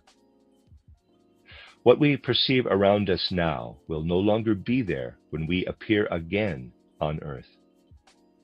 Everything, therefore, which we think in connection with our world of perception will have no effect whatever on the future incarnation. Only in this incarnation will it have a karma-building force. Thought works upon our present character. What comes forth from feeling is essentially connected with our surroundings. What enters into the world of imagination comes back to us in the following incarnation in such a way that it appears within as inborn tendencies and outside as opportunities. Through our inborn tendencies, we call toward us opportunities offered by the world, opportunities which form our destiny through tendencies which have their source in karma. Thoughts form the character. The tendencies or disposition lead karmically to the opportunities. Actions bring about the external destiny, all the bodily circumstances into which man is born. What we carry out through Rupa, our bodily nature, is our actual destiny. That comes back to us karmically. Only by reaching the stage of imagination can one consciously create inborn tendencies for further incarnations. Herein we find the secret of how the great founders of religions projected their influence beyond their own time. The pictures which they gave the people released dispositional tendencies for the following incarnations. Every picture that they instilled into the soul reappeared in the entire feeling world of the human being. Either he wins such imaginations for himself, or he receives them from his teacher. We win them for ourselves when we have gained control over our entire life of feeling. This is the case with the occult pupil. His feelings are subject to his own control. The rest of humanity is cared for in this respect by the founders of religions. A religion is the feeling world of future races. Outwardly, therefore, it can be submerged, for it lives on in human tendencies. Today, tendencies are coming to the surface which were implanted in mankind in the 13th and 14th centuries. It is important that the materialistic images of the present day do not take root in human hearts, for in future times, if they were not opposed by spiritual ideas, they would fill human beings with the most brutal instincts, directed to the world of the senses only. Those desires and wishes live in man, which are produced out of imagination. This is his desire nature, sanskara. Everything intuitive in man, the great impulses which he receives from the highest initiates, these actually overcome the karma of deeds. He who raises himself to intuitions as such penetrates through the physical world up to the Father Spirit. He who possesses intuitive knowledge can affect the karma arising out of deeds. He begins to consciously limit his karma. For the ordinary person, only those beings are comprehensible who also have consciousness. When he progresses to imagination, life also becomes comprehensible. When he progresses to intuition, he can advance as far as the intuitive forces. A person can affect his karma to the degree in which he himself possesses intuition, or he must receive it in the form of great moral laws from the high initiates. Vijnana is the name used for the consciousness necessary for the overcoming of karma. And now let us think of a man living in the world, carrying out his actions, and dying. After his death, something of him still remains here in this world, which he has woven into it. Rupa, Vedana, Sanya, Sanskara, and Vijnana. These five are the balance of his account. his personal destiny as Rupa, the destiny of the nation into which he is born as Vedana, the actual fact of his birth on this earth as Sanya. In addition, working with Sanskara, the desire nature, and Vijnana, the consciousness. These are the 5 skandhas.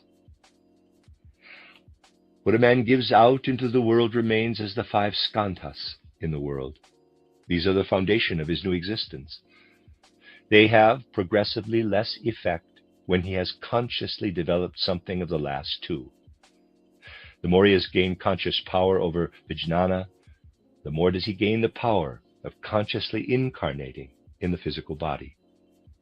In their essential nature, the skandhas are identical with karma. Number 1, rupa, corporality, actions. Number 2, vedana, feeling. Number 3, sanya, perception. Number 4, sanskara, desire. Number 5, vijnana, consciousness necessary to the overcoming of karma. The end of Lecture 17. You are listening to RudolfSteinerAudio.com. As well, you can hear these podcasts at RudolfSteiner.podbean.com. Please consider becoming a patron.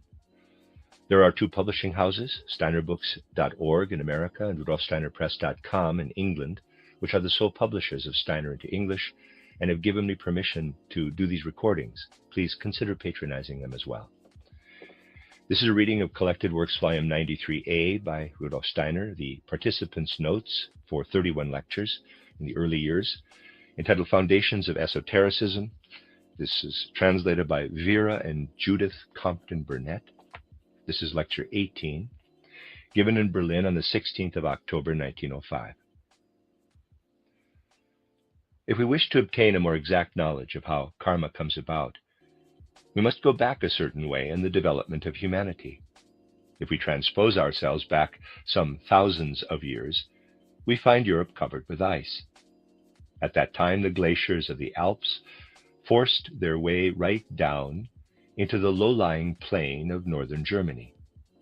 The districts in which we now live were then cold and raw. Here dwelt a race of human beings who made use of extremely simple and primitive tools. If we go back about 1 million years, we find in the same territory a tropical climate, such as today is only to be found in the hottest regions of Africa. In some parts, there were huge primeval forests in which lived parrots, monkeys, especially the gibbon, and elephants. Wandering in these forests, however, we would hardly have met anything approximating to present-day human beings, and not even to those of periods some thousands of years later.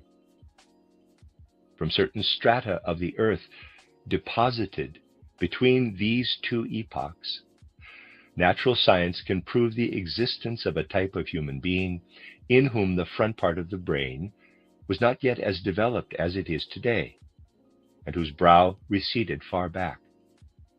Only the back part of the brain was developed. We can go back still further to times in which people did not yet know the use of fire and made their weapons by grinding pieces of stone. The natural scientist likes to compare this stage of humanity with that of the least developed human beings, or that of a clumsy child. Remains of such human beings have been found in the Neanderthal and Croatia. They have a skull similar to that of the ape, and it can be seen from the finds in Croatia that they were roasted before they died, thus proving that cannibals lived there at that time. Now, the materialistic thinker says, we trace man back into the times in which he was still undeveloped and clumsy, and assume that the human being has developed from this childish stage of existence up to the present stage of human culture, and that this primitive man has evolved from animals, bearing a similarity to man. In this theory of evolution, therefore, he simply makes a leap from primitive human beings to animals similar to man. The natural scientist takes for granted that the more perfect has always evolved from the less perfect. This, however, is not always the case. Consider that if we trace the human being back to childhood, we do not come to a greater imperfection, since the child is descended from father and mother.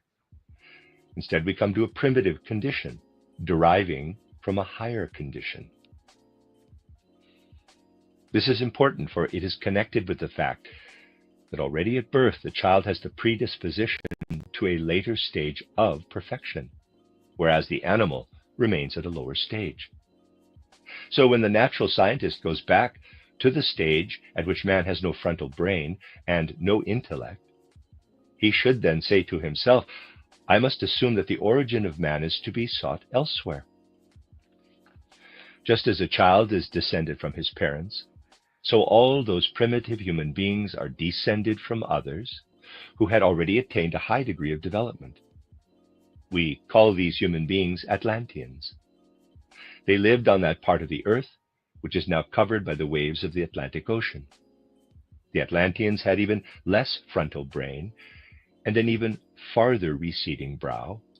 Nevertheless, they still possessed something which differed from later human beings. They still had a much stronger, more vigorous etheric body. The etheric body of the Atlanteans had not yet developed certain connections with the brain. These arose later. Thus, above the head, there was still an immense etheric head. The physical head was comparatively small and embedded in an etheric head of immense size. The functions which people now carry out with the help of the frontal brain were carried out in the case of the Atlanteans with the help of organs in the etheric body. By this means, they could enter into connection with beings to whom today access is barred to us, just because our frontal brain has been developed. With the Atlantean, a kind of fiery-colored formation was visible, which streamed out from the opening of the physical head toward the etheric head. He had access to all sorts of psychic influences. A head of this kind, which thinks as an etheric head, has power over the etheric, whereas a head which thinks in the physical brain has power only over the physical, over the putting together of purely mechanical things. He can make physical tools, while someone who still thinks in the etheric can cause a seed to grow and bloom. The Atlantean civilization was still in close connection with the growth forces of nature, of the vegetation, a power which present-day man has lost. For instance, the Atlantean did not make use of steam power to bring vehicles into motion, but used instead the seed power of plants with which to propel his vehicles. Only from the last third of the Atlantean epoch, from the time of the original Semites until the time when Atlantis was covered with the waters of the Atlantic Ocean, did the frontal etheric head develop the frontal brain. Through this, man lost the power of influencing the growth of plants, and now gained the capacity of the physical brain, of intellect. With many things, he now had to make a new beginning. He had to begin to learn mechanical work. In this, he was like a child, clumsy and awkward, whereas before, in unfolding the vegetable kingdom, he had achieved great skill. It is necessary for man to pass through the stage of intelligence, and then to regain what he could do earlier. At that time, higher spiritual beings had an influence on the unfree will. Through the etheric head that was left open, they worked through the intellect. Going still further back, we reach the Lemurian epoch.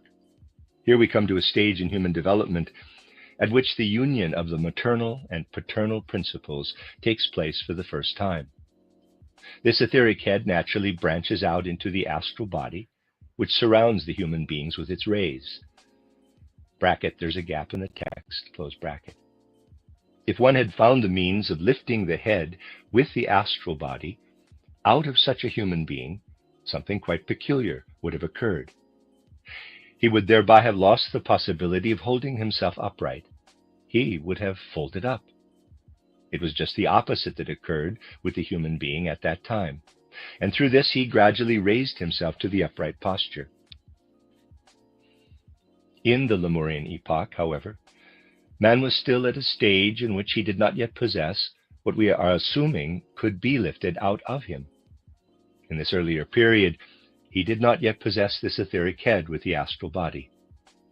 At that time, they were not yet there. Man, as he wandered over the earth, was then really a being folded together. The two organs now used for work, the hands, were then turned backward and formed additional organs of movement, so that he went on all fours.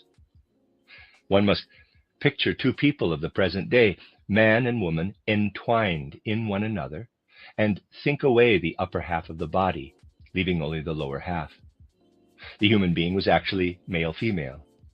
He also had at that time an astral and etheric body, but not the ones which he had later. This was a different astral body, namely, one that had reached its highest perfection on Old Moon.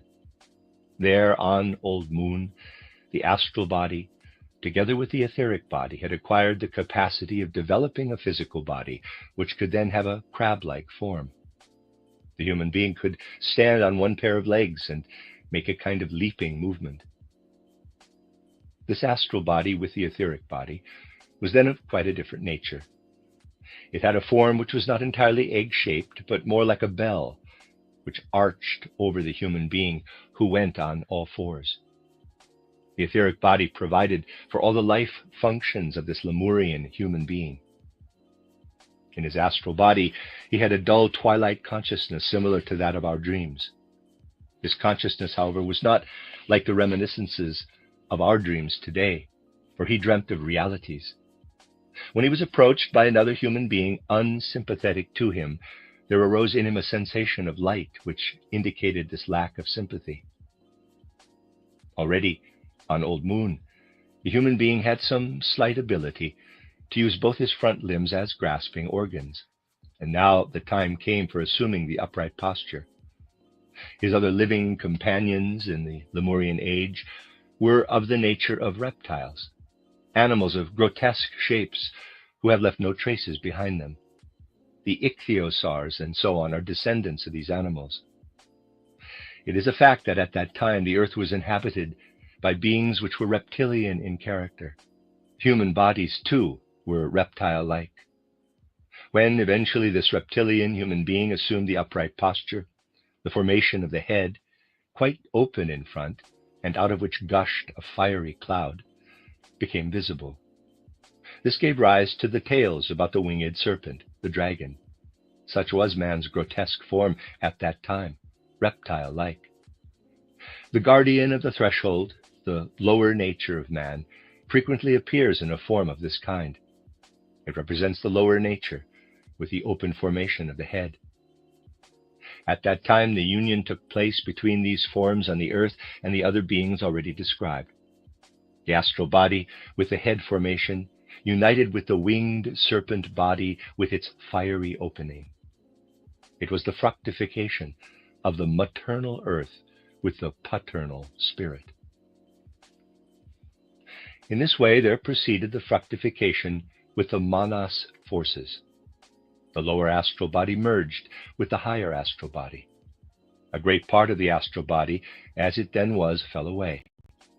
One portion formed the lower parts of the human astral body, and the other newly acquired astral body connected with the head, united with the upper parts of the human being. What was then peeled off abandoned this astral body, which was bound up with the form of the winged serpent that could no longer have any further development on the earth. It formed as a conglomerate substance the astral sphere of the moon, the so-called eighth sphere. The moon actually houses astral beings which have come into existence through the fact that man has thrown something off. This union of the paternal spirit with the maternal substance was described in Egypt as the union of Osiris and Isis.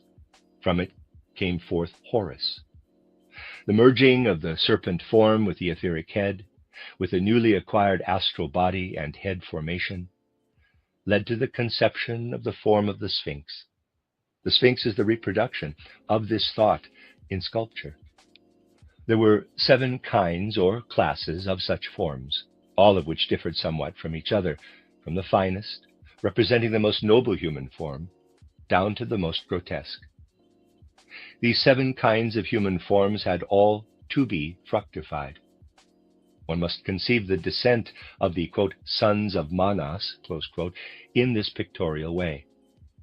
Only then can one understand how the astral body of man came into existence. It is composed of 2 different members. If we consider human development, we shall find that the one part of the astral body is continually endeavoring to overcome the other half, the lower nature, and transform it. Insofar as man today consists of astral body with etheric body and physical body, it is in fact only the physical body, which in its present state is a product which has reached completion. In the case of the etheric body also, there are 2 parts that seek to merge into one another. Now, when man dies, he gives over to the forces of the earth his whole physical body. But the etheric body divides itself into 2 members. The one member is derived from the upper formation, and this man takes with him. The remainder falls away, for over this he can exert no mastery. It came to him from outside. He can only exert mastery over it when he has become an occult pupil. This part of the etheric body, therefore, in the case of the ordinary person, is given over to the etheric forces of cosmic space. What clings to the person from that astral body, which he had received from Old Moon, compels him to spend a period of time in Kamaloka, until he has freed himself of this part of the astral body as regards that particular life. Then he still has that part of the astral body which has found a state of balance. With this he makes his journey through Devakan and back to physical life. This is why one sees bell-like formations in astral space rushing about with terrific speed. These are the human souls, again seeking incarnation. If such a bell-like human being is darting through astral space here with us, and an embryo in South America is in a karmic relationship with it, this human bell must immediately be there. So these returning souls are rushing through astral space. This bell formation is reminiscent of those which appeared in the Lemurian age, only it has already found its state of balance with the higher astral body. We know that the human being develops by working from the ego, the I, upon the 3 other bodies.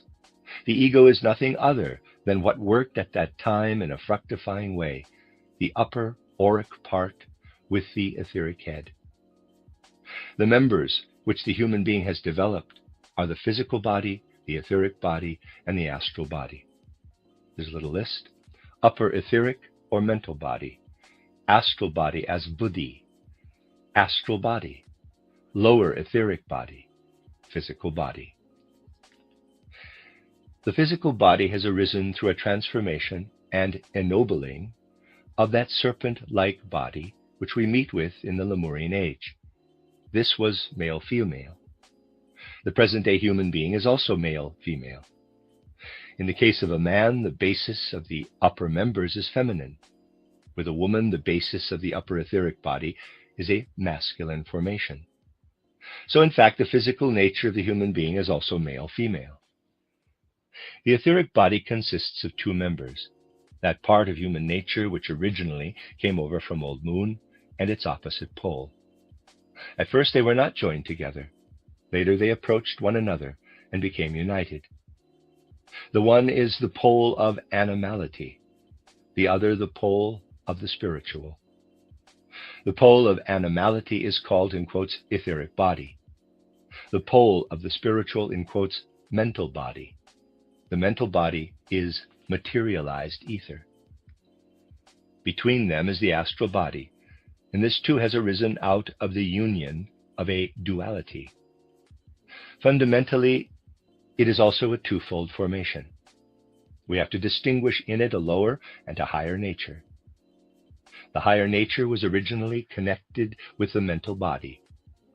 This part of the astral body, which has its seat in the mental body, so what has come into it from above, is the other pole of the lower astral body. A characteristic of the lower astral body is that it has desires. The upper part has instead of these devotion, love, the giving virtue. This part of the astral body is called buddhi. The description here given of the human being is as seen in the cosmic light. When man himself works into his sheaths, things are different. The one portrays his cosmic structure, the other how he himself works into it. Thus buddhi is the ennobled astral, the mental is the ennobled etheric, and the physical has its opposite pole in Atma. The end of Lecture 18. You are listening to RudolfSteinerAudio.com. As well, you can hear these podcasts at rudolfsteiner.podbean.com. Please consider becoming a patron.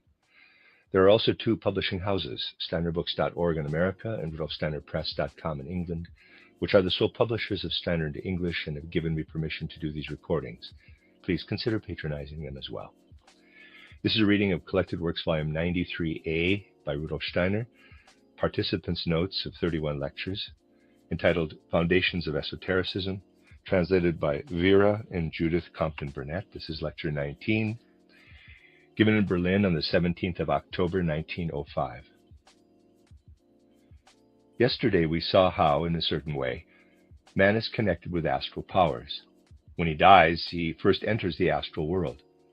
But even now in life, he stands in a continual relationship with the astral plane.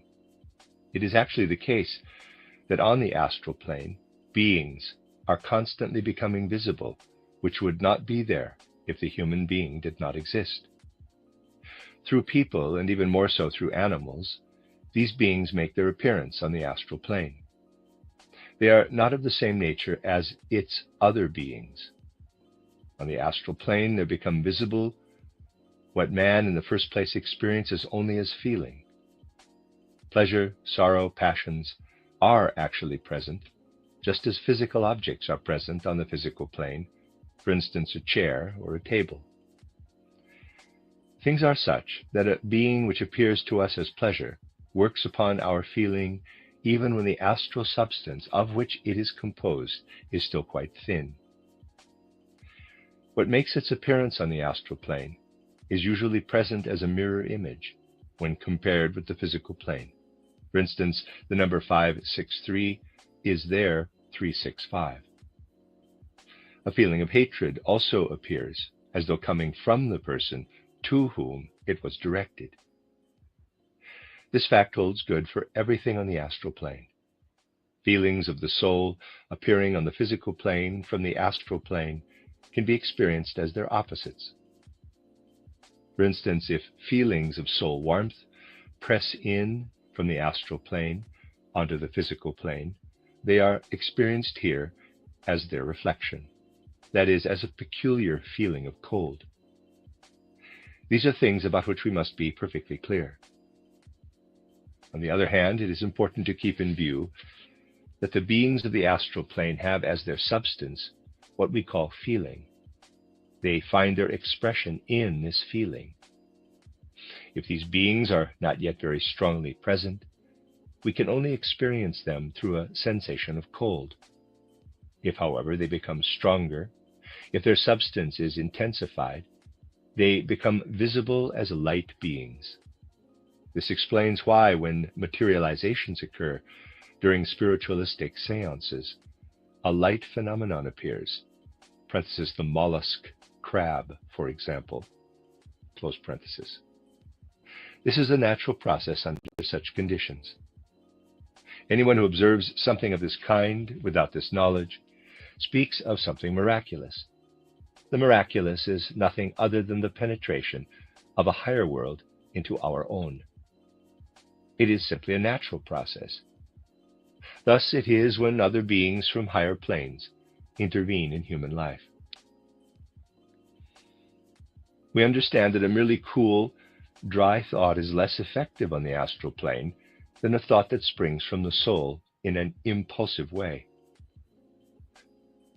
When a person in the present stage of civilization has come so far as not to be at the mercy of his passions, our civilization has a certain sophisticated cunning, when cold thoughts about the affairs of the world rise from him into the astral plane, they show themselves there as hollow spaces.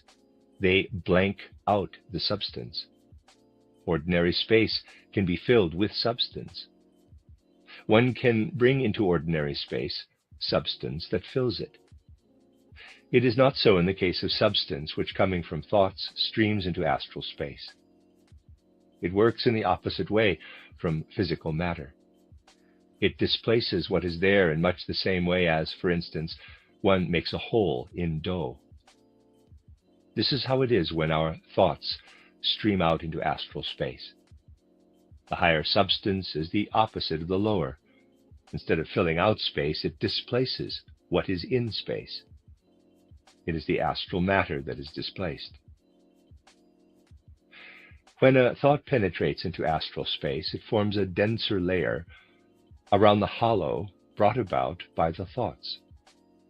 Around this hollow, colored phenomena make their appearance. A glimmer begins to light up.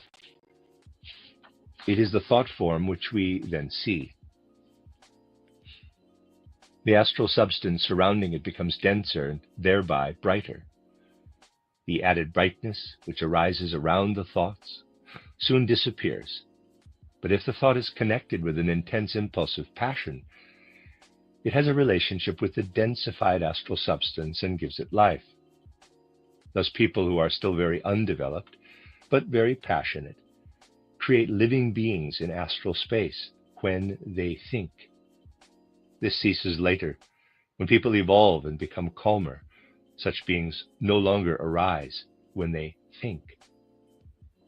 But now you understand that there are beings on the astral plane which originate from human beings and also from animals. For in the case of certain animals too, such beings are formed, and indeed with far greater intensity.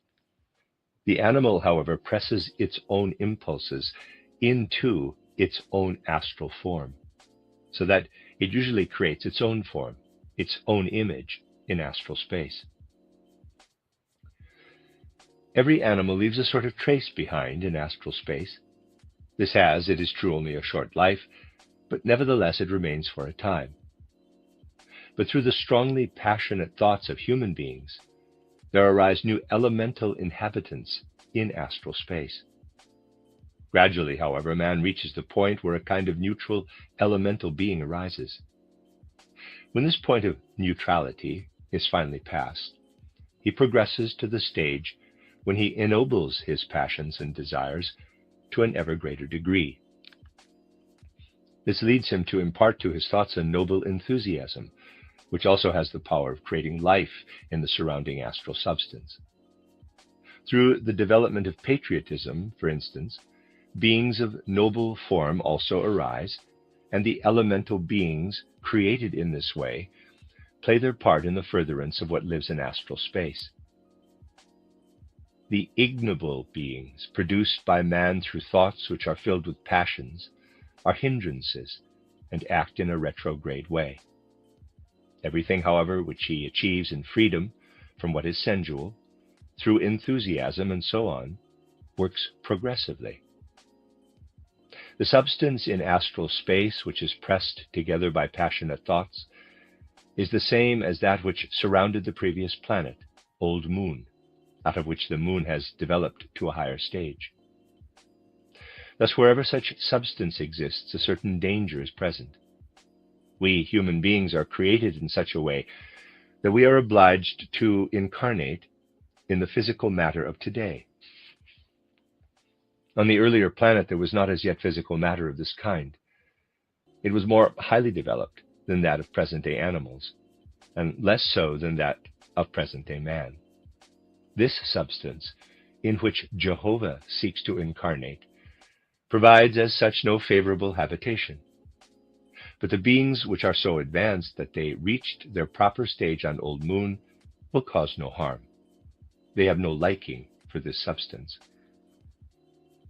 It is not the substance in which man is now incarnated, but certain retrograde beings who had fallen behind on Old Moon had discovered in this astral substance food for their gluttony.